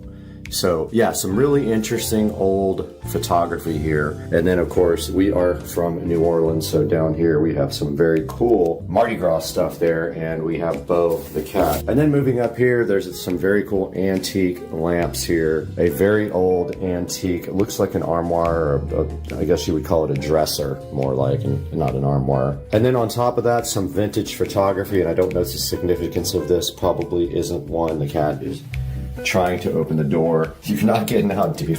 Some interesting palm leaves here, a candle, and then some shawls adorning this, and some more old photography back here. But a very cool old dresser here as you enter the front door, and some older looking ornate lights. And then on my right here, some pretty cool artwork. As you can see, it's multi-leveled. Might be hard to tell on camera, but this is levels of paper or some kind of material. This is one of my friend's artwork, Andre. So he painted this of a local artist. Okay, so my sister is really into Day of the Dead stuff. So you're gonna see a lot of skulls and things related to Day of the Dead. And up here, we do have a cool picture. Looks like painted by Anthony Hart, and then a picture of my sis and her boyfriend there. And then down to some interesting artwork here. There's a diver's bell here. There is It's some kind of old, I think that's a trombone. There's an old cigar, a Puerto Rico tiny ukulele there, and then knickknacks on the top. And to the left of that, a old vintage microphone with some Mardi Gras beads, and an old, looks like a Mardi Gras trumpet, honestly, is what I think it is. And then a cool old piece of furniture underneath this. Looks like it's just like some sort of chest, and that is part of the living room there. Now let's move over. And this guitar is Paul Thorne. It has tickets on it and it's autographed, and that is pretty cool. If you guys haven't heard Paul Thorne, go ahead and check him out. And there is his Catfish Alley poster, and then a picture of him and my sister, and some other Paul Thorne stuff here, and then cool little poster here, artwork by Paul Thorne. It is signed by him. And then a lanyard from his concert, and some other cool rock and roll related. Maybe he played in Clarksdale at the Deep Blues Festival. And then down here there's some Eddie Hodges stuff. Looks like an Eddie Hodges record autographed, and a old resonator guitar, which I've played this several times. It's kind of interesting to play. Some kind of, looks like a ray, manta ray or stingray skeleton there. And then we've got an interesting little table right here as well. On this table, there's a bunch of knickknacks, a bunch of automobile-related stuff, some airplanes and stuff like that, some more Day of the Dead, picture of my sister's boyfriend with the president, and just a lot of cool little knickknacks. And then some art up top, looks like Mary art. Down below, a dog and a suitcase and some old antique, looks like antique buckets and an antique suitcase right there, suitcase. And then some walking sticks over here to round out this wall of coolness. Okay, over here on the side by the antique fireplace, you can see some more cross-related art. She really likes crosses and the Day of the Dead stuff. And an antique piece of furniture down there. An old antique chair, so a vase, an old phone here.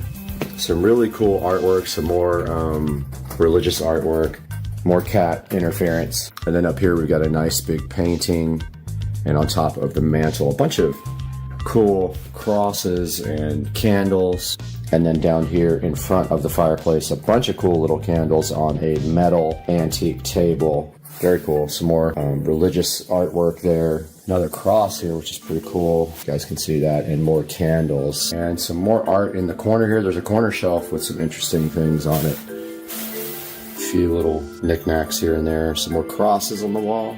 And then over here in the window there is a case full of antique cars, a Buddha here, another old piece of furniture with a cool candelabra thing in front of it, and another really old antique chair there with a chandelier above the window. And then this ornate piece of iron here with some things hanging on it, and this couch with these nice pillows. You can see this really old cool suitcase here, an antique book on top, and then here is a signed Meatloaf autographed microphone, a cool Eminem dude with a saxophone, and then an Elvis. And you know, we just visited the birthplace of Elvis yesterday, and there's Elvis with his microphone chilling on top of this old piece of furniture here. And then another old table with some things inside the top. And a skull on top with a Mardi Gras hat of some kind, it looks like. Side, there is a pretty cool piece of artwork up here, a bunch of candles, a bunch of old dishes, antique dishes, all the way down this, I guess you call it an armoire or a cabinet of some kind. And then on this side, some really cool, colorful curtains, another Day of the Dead type skull, old bowling pins too, which is very cool. And then in the corner, on the corner shelf, miscellaneous. Looks like a glass skull from the Skull vodka. Really, really cool artwork here. Really cool antique tables. Another pretty cool hanging mirror with some, and she's also a cat lover, if you couldn't tell. The cat's staring at Patricia. And then this, another cool little skull. And these hanging cat ornaments are awesome. Look, these are cool. And then rounding out her cool living room, she has some more neat artwork right here. And then, of course, more cats right there. and an awesome shelf. I like this piece of art here. It says odd on it, and it's got the little Barbie doll head. More religious stuff there, and then all the way down the shelf here, some interesting books, and a really old vintage guitar here with some signatures on it. Okay, in the kitchen here you can see some really cool antique stuff here, a dulcimer, some artwork up there, a neat old phone, and then of course a bunch of skulls and random. There's a llama here for your mama, and then grouper legs. We're in the foyer area, and this whole foyer has a lot of cool things in it related to rock and roll and some cool artwork, bunch of wine bottles, really old wine bottles, and then up there, signed guitars. They are Charlie Daniels, ZZ Top, Glenn Campbell, Eddie Hodges, B.B. King, and the Greg Allman signed guitar, all up above the door here, along with some old glass bases, old wagon wheel. Up there, there's a Christopher Cross signed guitar and some Elton John artwork down here on the side. But yeah, just a really cool collection of signed guitars. Top of the steps here, some more. But yeah, just a really cool collection of signed guitars. And more music-related stuff. And that is a Vince Gill signed guitar right there. And let's take it on upstairs where there's some really interesting artwork. A couple of signed guitars right here, along with a cool metal guitar guy and a bookshelf. And then an old music stand. Right here we got this rock and roll guy that used to be a suit of armor. Now he's all dressed up for Mardi Gras, and he's got his rock and roll record. Some old books over there, a really cool old guitar with a bunch of stickers on it, just some more random cross artwork, and then of course this cool doll, which is so fascinating. It's like a doll in a wheelchair. This is what happened to baby Jane. I like it. I think it's awesome. And then here in the chair, nice old metal chair with an old helmet in it and another skull.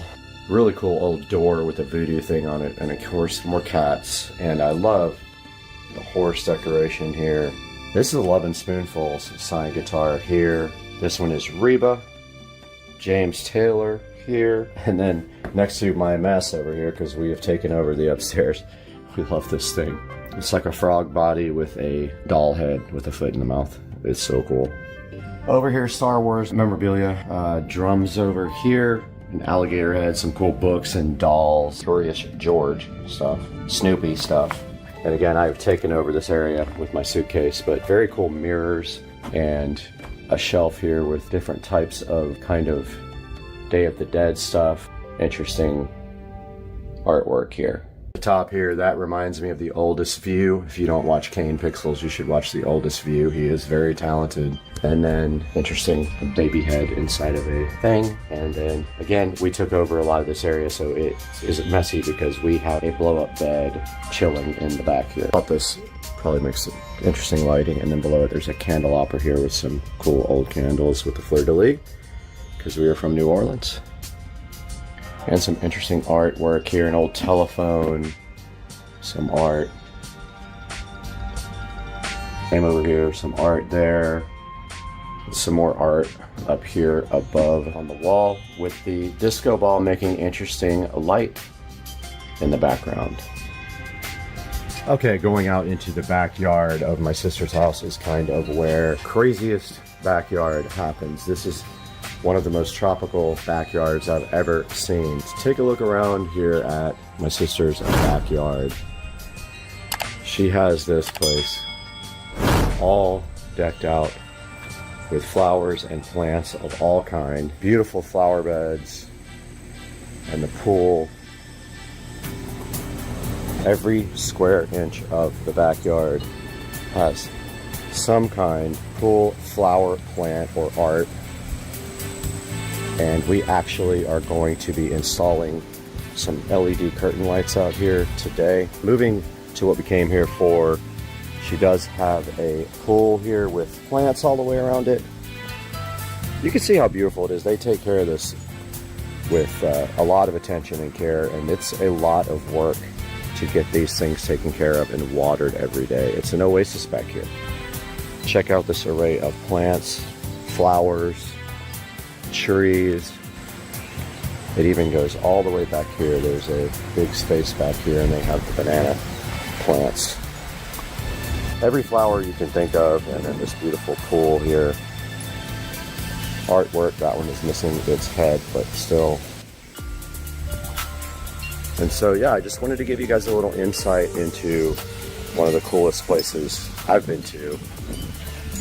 One of the most beautiful backyards I've seen, and this is in Mississippi. Check out that, guys. Just amazing. And I hope you guys enjoyed this, enjoyed to look into this beautiful house, beautiful backyard.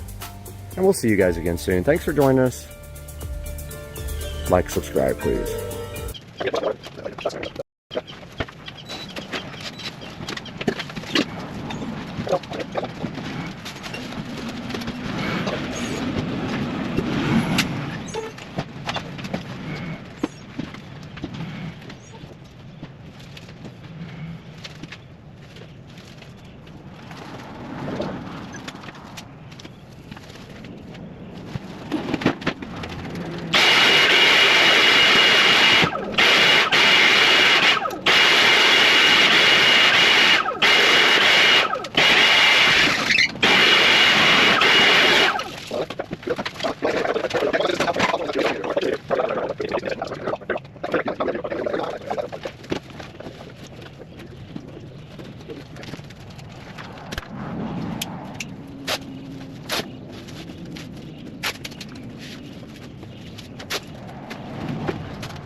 It's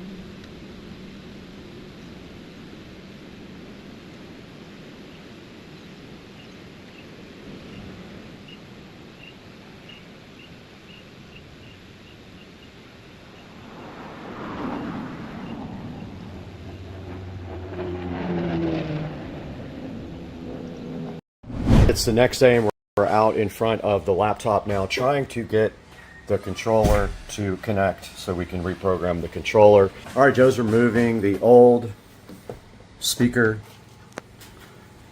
Cool. All right, we were able to find the correct software, the Alltracks toolkit. And then you said, where are we going to hit set on the setting functions? All right, we're going for a test rip here on the golf cart. We just reprogrammed the controller.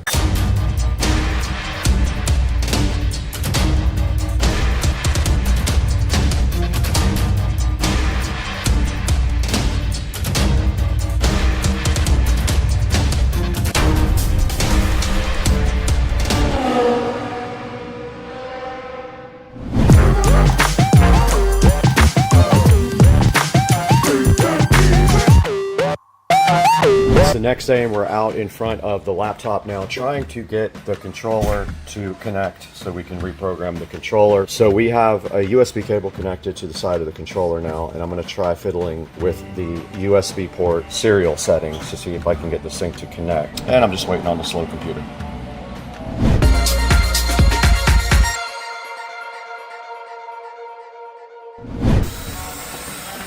All right, Joe's removing the old speaker and radio holder. I think I gave you this years ago, right? You did. You had it out of another golf cart. Came out of my RXC, I think. Yep, and you passed it along. I remember this now because it's a hollow thing. It's worked good.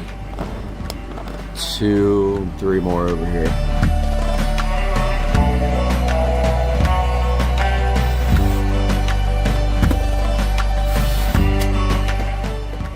I'm wondering if we don't need a driver for that USB. I'm gonna go to their site and see if there's anything else. Let's see. More screws in it back here? Get back here. Very back. There. One of them's in there. That's weird. I don't see. That's that, man.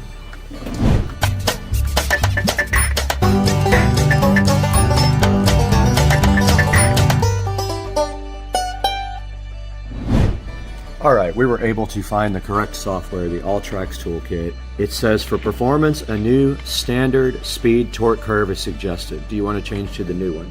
Yes, I think that was part of the problem that I had last time, so they must have made an update. All right, we said yes to it. And I think now all that's left to do, it looks like it's done with the update. So now all you have to do is mess with your controls and see what works the best. So the plan is that we're going to put regen back on, which I removed. I just wasn't a fan of it, but just for maximizing the battery, we're going to use the regen on it. Okay. Only one problem is this thing doesn't work on battery, so we can't drive around with this without your inverter hooked up. The laptop battery doesn't work. We need to have it plugged in. So you need your inverter on, or we need to get a laptop with a battery, one or the other. They don't have an app? Oh yeah, yours isn't Bluetooth.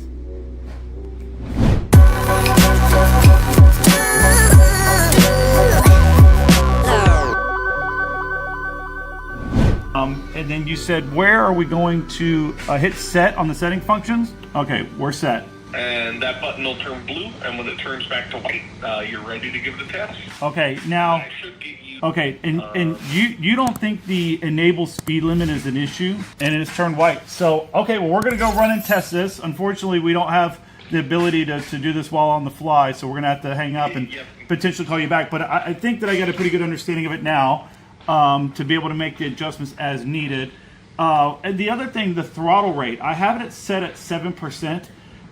We did that just because, at least at the time a couple years ago, when I would hit into the throttle, it was jumpy, very jumpy. Has that since been fixed? It was jerking through the whole thing, so it was more like that as opposed to just the initial jerk on taking off. For the maximum RPM, I have it set at 6,500. So yeah, basically you'd want to know what the max is for that motor and keep that number around there. Okay, understood. I can do a little research. So, all right, perfect. Awesome. Hey, man, I appreciate you. Nah, man, I just want to say I appreciate you guys' customer service. You guys are always quick to the phone and know all the answers. So thank you very much. All righty. You have a nice day. Appreciate it. Bye.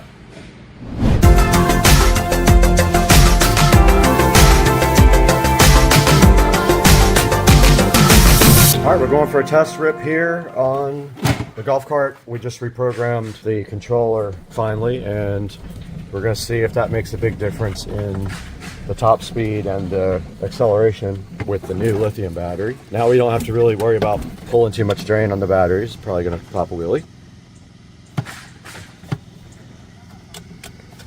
Car coming too.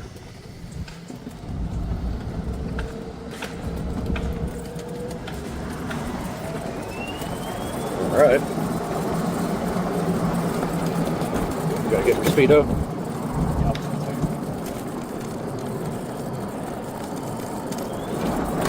All right, so our max speed prior was 30 miles per hour is where I capped. I also have my back right tire is a little flat, which will make a difference on top speed. Okay. We're going to see if it unleashes it, which I don't think it did.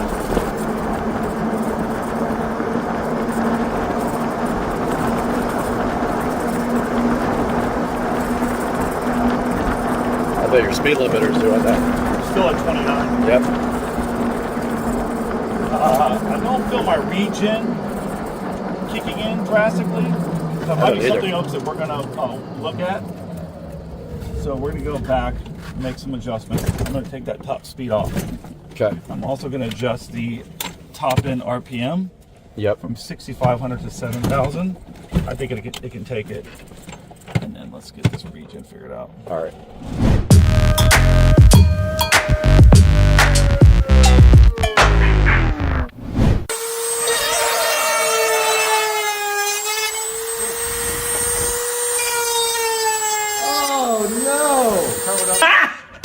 Got him! Got him! Oh! Whoa!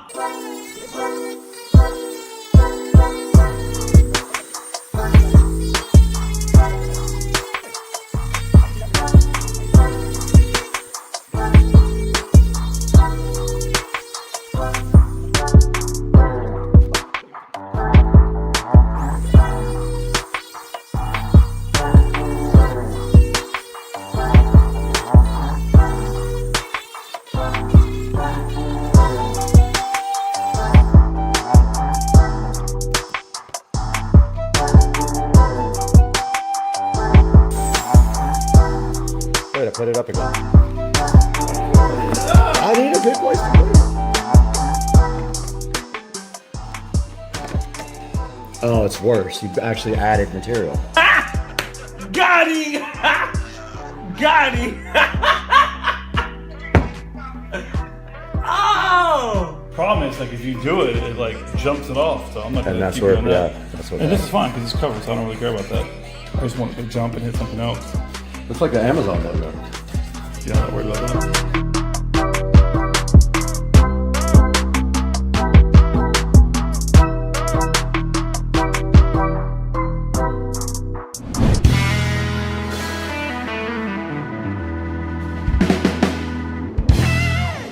All right, we're out here at Ace Hardware just looking at the connectors. Let's see, we're looking for ring connectors for the largest gauge. That's 12 to 10. I don't know if that's big enough. They probably don't have the big ones, would be my guess. They're very hard to find. I'm gonna grab these large. These will definitely not work. The hole's too small. So I grabbed a pack of these. with the larger holes, and I'm gonna roll with those. Some more stuff up here, very top. There's some ones that don't have insulation. But yeah, I'm gonna go with these and see if these will work. All right, Joe's over here in the hardware section getting the bolts and nuts, which will cost a small fortune, but should do the trick.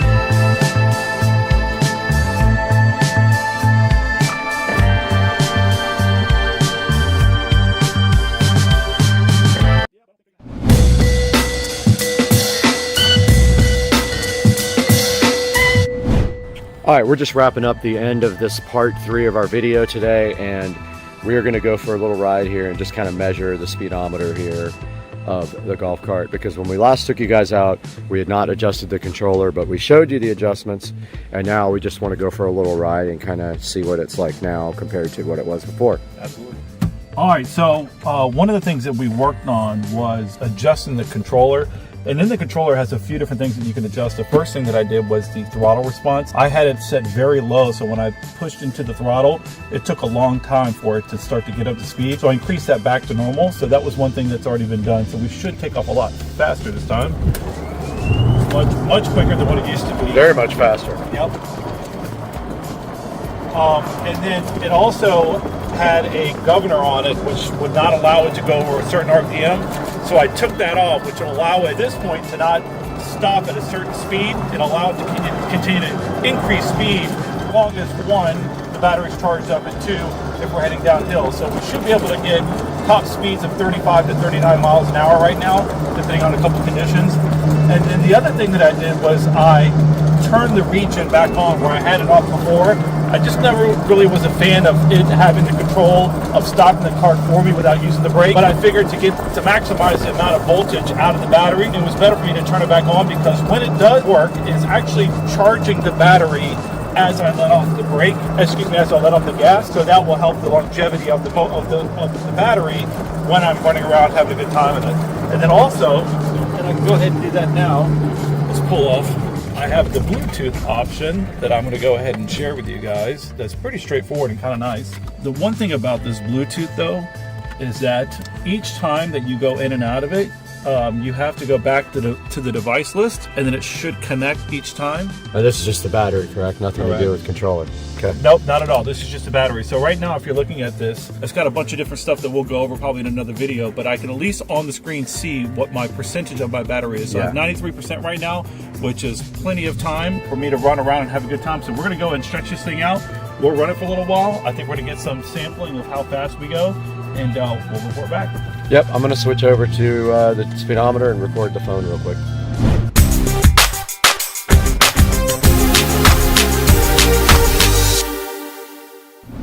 All right, we move to the phone now with the speedometer recording.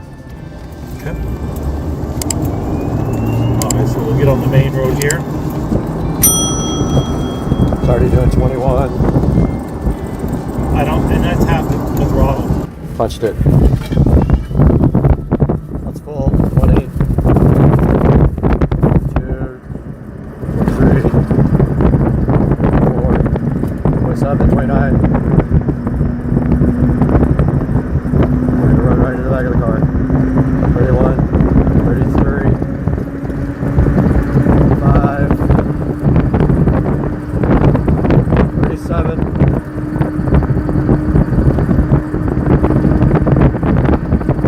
37. All right, we got the cart up to 37, and we're going to be wrapping this video up because it's almost dinner time, and we're also been working all day on this. Kind of a recap, obviously from my old batteries that I have, comparison to now, major increase in regards to the power and the sustaining power that it has. Opening everything up with the battery, with this battery, gave us a top speed of 37 to 38 miles an hour, which is really, really fast for this golf cart. So I'm extremely happy. And we'll see you guys next time. We're going to wrap it up. See you in the next one.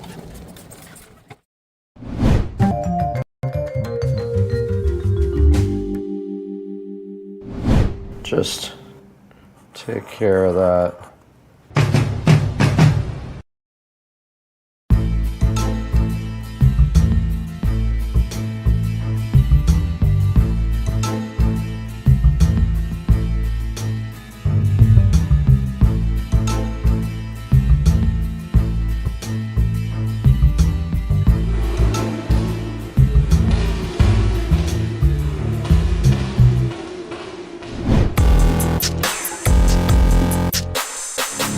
Right below me in this big cardboard box, there is a Besmo Titan 100 robotic lawnmower. Besmo reached out to me and asked me if I would be interested in showing you guys the Besmo. And I know there's a lot of interest about this online. Now they make some bold claims about this Besmo T100. Supposedly it's perimeter wire free, can mow up to 1.5 acres per day, has 1 to 4 inch adjustable cutting height, should not run into objects in your yard. It has smart obstacle avoidance. Say the battery is pretty powerful and auto recharges also. There's also a feature called no-go zones. We're gonna check into that as well. And it is all controlled by an app. So let's dig into this T100 from Besmo on Supercar Street Racing.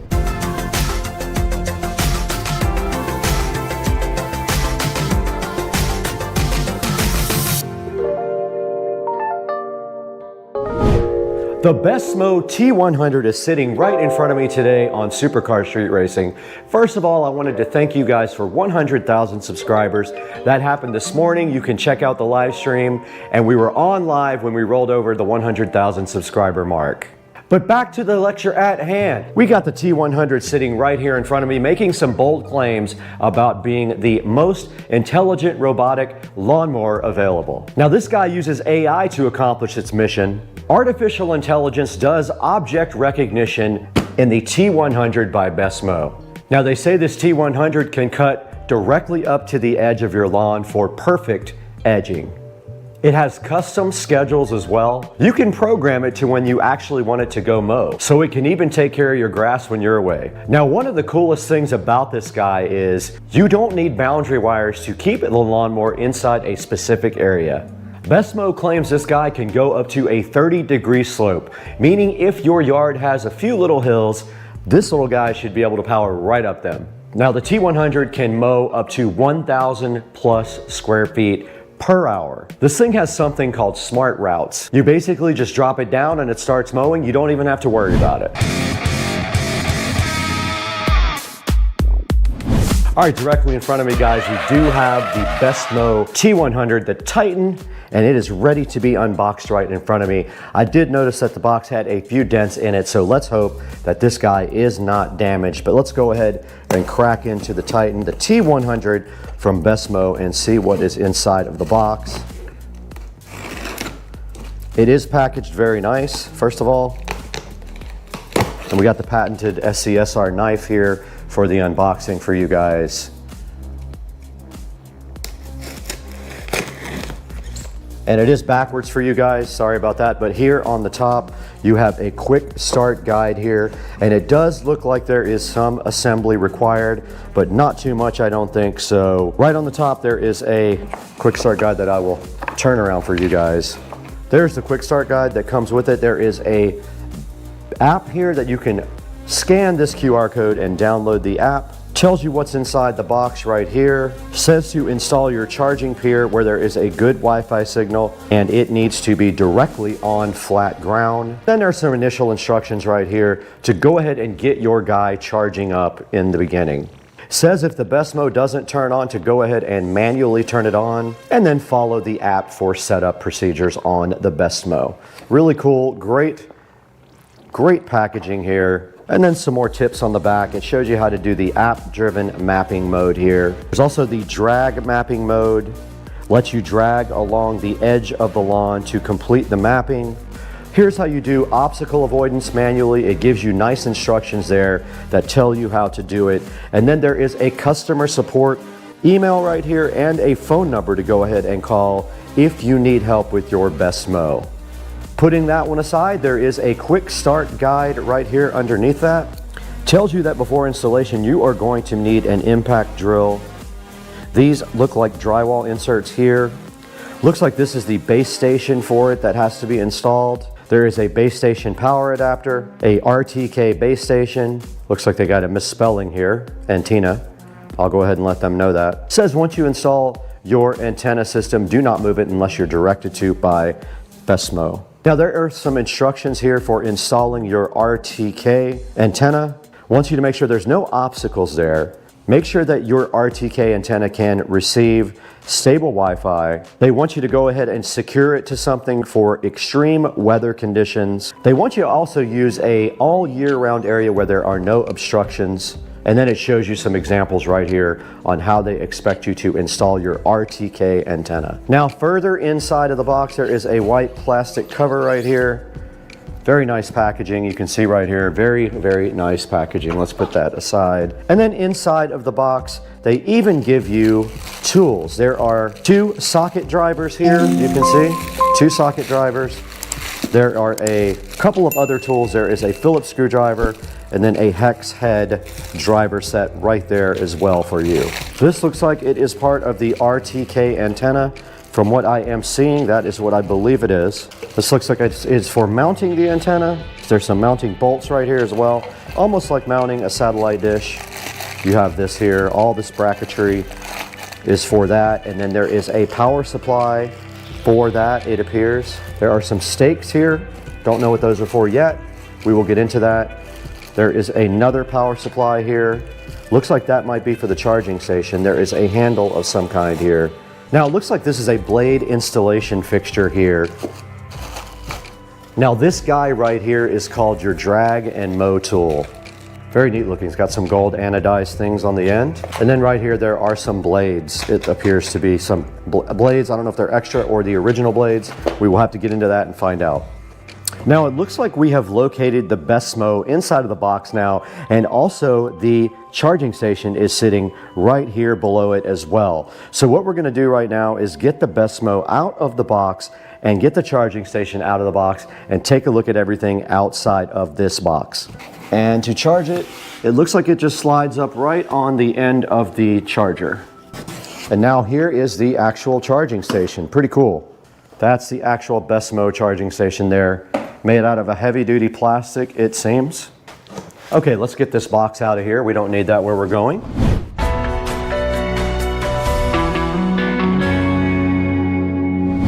All right, guys, right here in front of me, you can see the BESMO sitting so fly and so fresh. And it does say right on top, do not lift or carry this guy from the camera casing. This is the camera right here on the front. So when you're lifting this guy up, do not lift it from this guy right here. It does have a large red stop button on the back. That way, if you want to stop it, you can just go ahead and hit that button.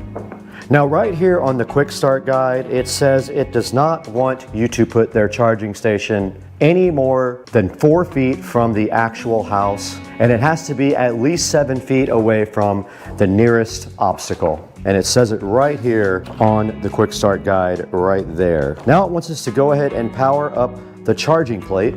Let's move the BESMO. Now you can see here there is quite a long cable on the charging plate. If that is something that concerned you, you have plenty of cable here for running power to your charging station. All right, we did go ahead and get the BESMO all plugged into its charging station. I have not powered up the charging plate yet. This is the second half of the equation to getting the charging station working. It is a power supply. One end has a standard plug on it, the other end has a round connector with, it looks like a waterproof 2-pin connector on the other side. So the back of the BESMO charging station just has this round plug here.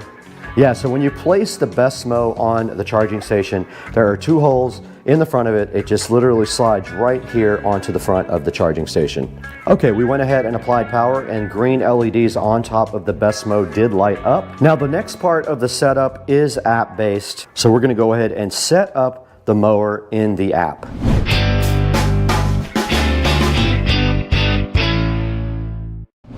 Okay, we went ahead and scanned the app on the QR code for the quick start guide, and we can see here in front of me, we can see BESMO right there in front of me. We're going to go ahead and click install, and it is downloading while this thing is charging. I'm going to go ahead and open up the BESMO app now. It says allow notifications. I am going to do that. Now it wants us to go ahead and add a mower here. I'm clicking allow location while using the app.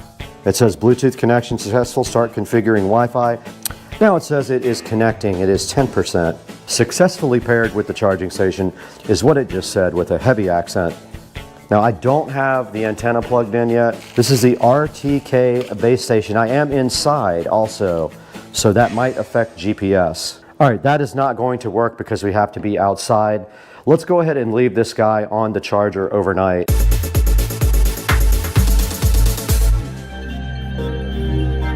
Now right here we have the RTK antenna.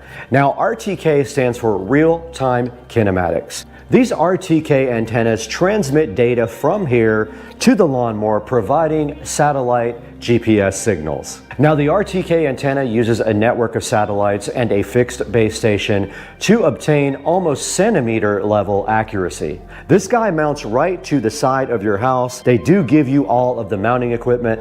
It's almost just like mounting a satellite back in the old days when you were mounting your dish network or your DirecTV antenna. You have a small pole right here that mounts to your house, and then you have a plate right here as well. That plate does just go on the end of this rod like that, and then you tighten it down, and on this side you actually screw this to a plate mounted to your house. For example, right here you see the mounting plate. This guy would be on the side of your house. You can screw this directly into, just like that. This will be flat on the side of your house. Now your RTK antenna just simply mounts to this plate here. It does fit right inside of there, and you put the screws back in, and then your RTK antenna simply mounts directly to the top of this plate, just like that. And you can do that part first. So you remove this here, it will sit on the end of your rod just like that, and that mounts to your house. This is what provides the real-time GPS data for the best mode.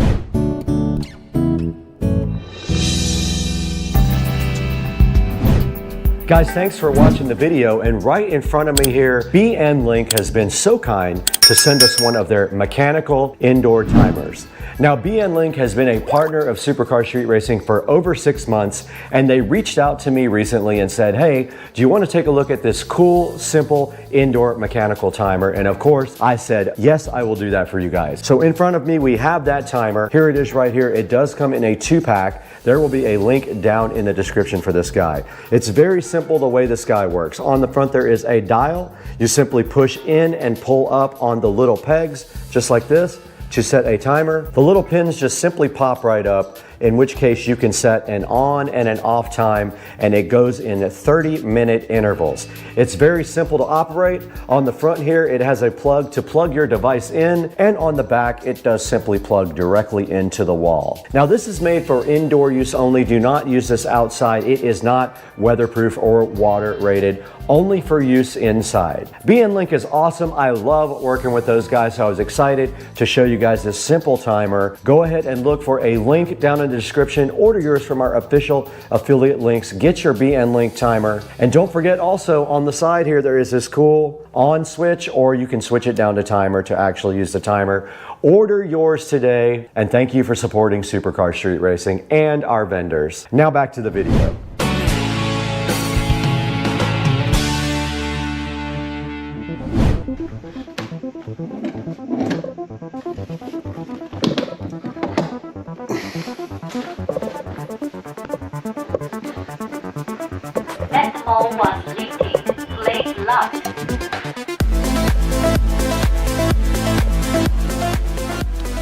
All right, we have to get our antenna out and working today. Let's go ahead and get it out of the box now and get it outside. And this guy does just use a USB Type-C on the bottom right there. And here is the power wire they supplied.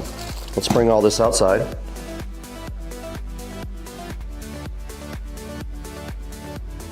All right, so we're out here working on this bracket to hold the GPS module up in the air. Brad tried to just do a temporary rig just to get things going, but we decided to take the time to put this all together. So it's very simple, very easy. You have a bracket that goes against the wall. Everything pretty much screws into one another.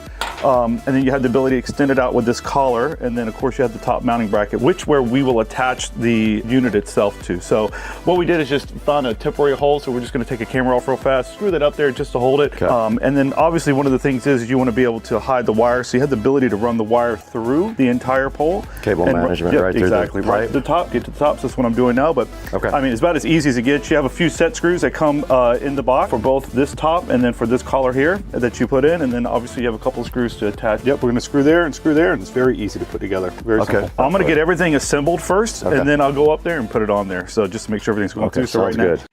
Okay, he said make a full circle. Okay. You want to get the big camera? All right, Joe has the BESMO ready to map. He's going to go ahead and connect to this little white zip tie, and he's going to drag it in a full circle around the yard. Go ahead, Joe. Let's see what you got. Real quick, it comes with this telescoping holder right here that you can drag this thing around with. So you just open it up and then tighten it a little bit. Looks like you just clip right on here.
This is the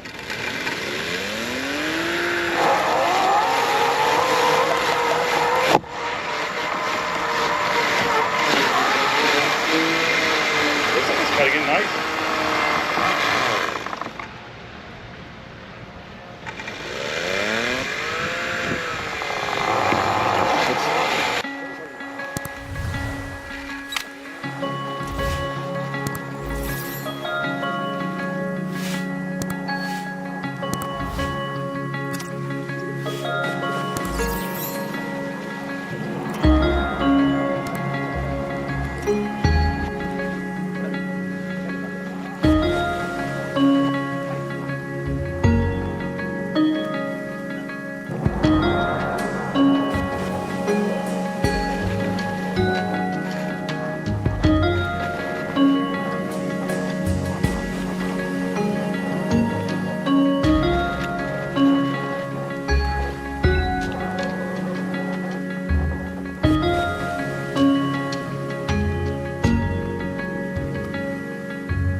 detected.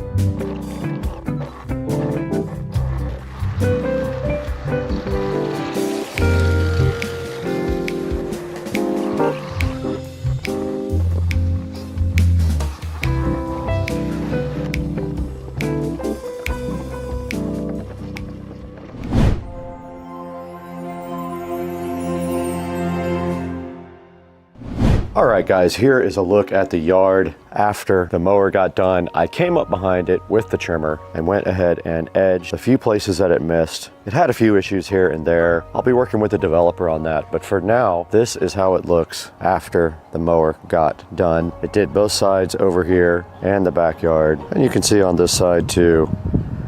It did this whole entire side via mapping, and I came right up behind it and followed through with some trimming over my own.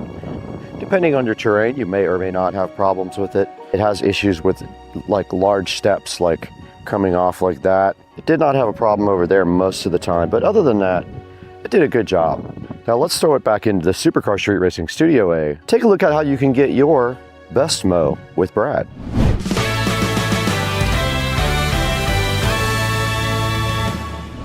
Guys, welcome back to Supercar Street Racing. We are sitting in Studio A right now and shooting on the new Canon camera, which I'm still having a few issues with, so I am working through that stuff. We lost a bunch of the footage that we shot. I don't know why. I'll have to talk to Canon about that later. And on the other side of the screen over there, you can see the Bestmo, and we did enjoy working with Bestmo on this new product. I hope that you guys will take advantage of this opportunity. There will be a link in the description. Please click through my official affiliate link. It's pretty easy to set up. There are only a couple steps. You put the GPS antenna up on the house, the RTK antenna. You go ahead and adopt the RTK antenna, you adopt the mower, and then you go ahead and pull the mower around with that metal rod and map your area.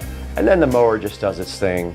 There are a few options in the setup that help you, things like obstacle avoidance. You can lower and raise.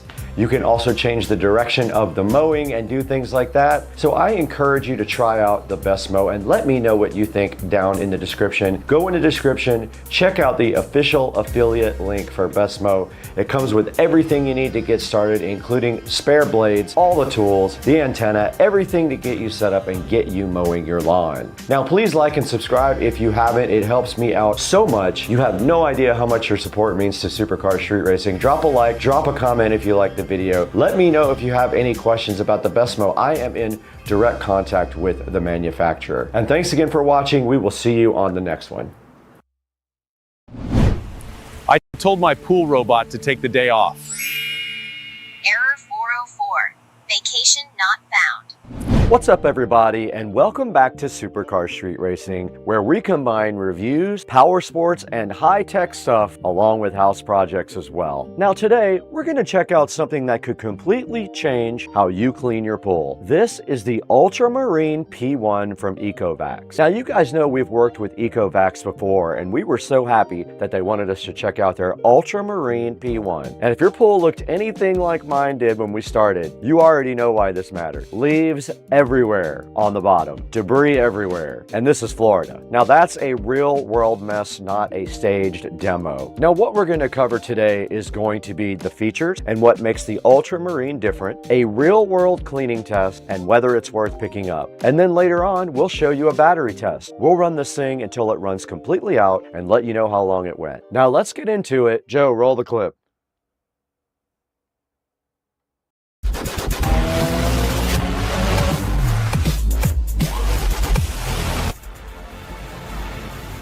So first off, this is a cordless, fully robotic pool cleaner, which means no hoses, no cable, and no hooking it into your pool system. Fully autonomous and cordless. And again, this comes from Ecovacs, a company known for building smart cleaning robots. So they're bringing out that same tech into pool cleaning. Now let's talk about some of the key features. Now one of the biggest highlights here is the suction power. This thing is rated at 4,800 gallons per hour, which is a serious amount of flow. That's what allows it to pull in leaves, dirt, sand, and heavier debris. Now that means instead of just brushing things around, it's actually collecting and removing everything from the pool floor. Now let's talk a little bit about smart navigation. Instead of randomly bouncing around, the Ultramarine P1 follows structured cleaning paths to make sure it's covering as much of the pool as possible. You also get a large debris basket, which means it can handle heavy cleanups. Like what you saw, we're about to throw at it without constantly needing to be emptied. And overall, this is designed to be super simple. You charge it, you drop it in, you let it clean, you pull it out. You empty the basket when it gets full, you put it back in the water. There's no complicated setup, there's no extra equipment. You can set it up right on the top of the robot, or you can use the app. But the specs tell only part of the story. Let's see how this thing actually performs.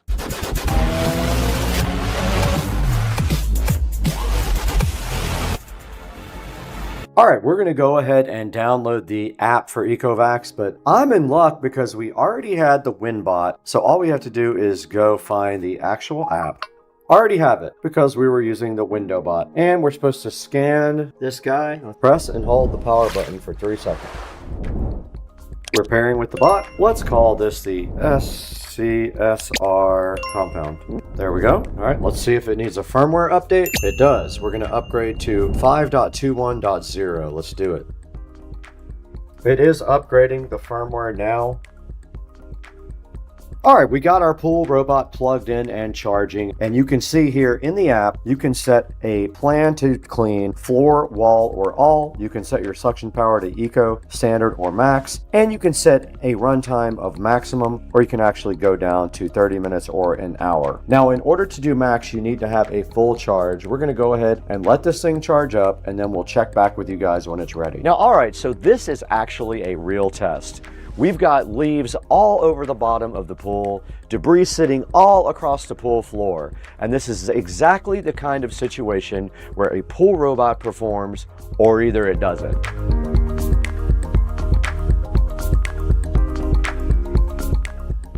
Okay, we got the ultramarine right here ready to go ahead and clean the pool. Let's go ahead and turn it on. It is on. We're going to enter in the app. We got our GoPro set up here to watch the cleaning process. It is at 100% supposedly. Let's see, 100%. We're going to put it on all. We just have to click all, and this says it requires a full charge. I'm fine with that. It's falling directly on the step. It's on, and it's moving, guys. It is ripping. Oh, it's moving. Check it out, guys. On the wall. Doing the cleaning. It is on the wall, cleaning the tile. Look at that thing go, man. And now it's in a bunch of leaves. This thing is a beast. Look at it. Oh, we're going to have to empty this thing out a few times during this process. I guarantee you that. There's a lot of leaves in this pool. Look at the thing on the wall.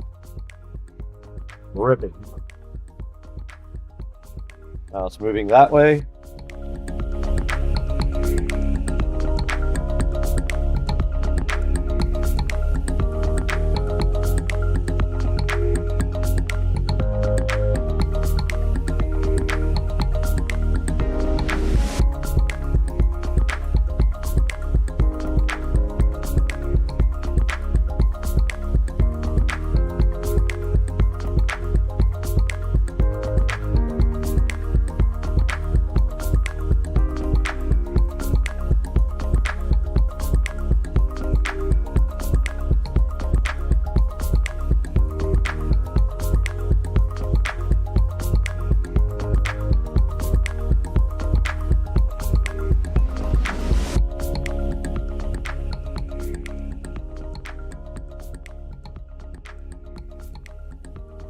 Now what you see right here is the fine filter for the Ecovacs Aquamarine P1. You just take this fine filter and you put it inside of the normal filter, and that will go ahead and filter the finer particles out of your pool.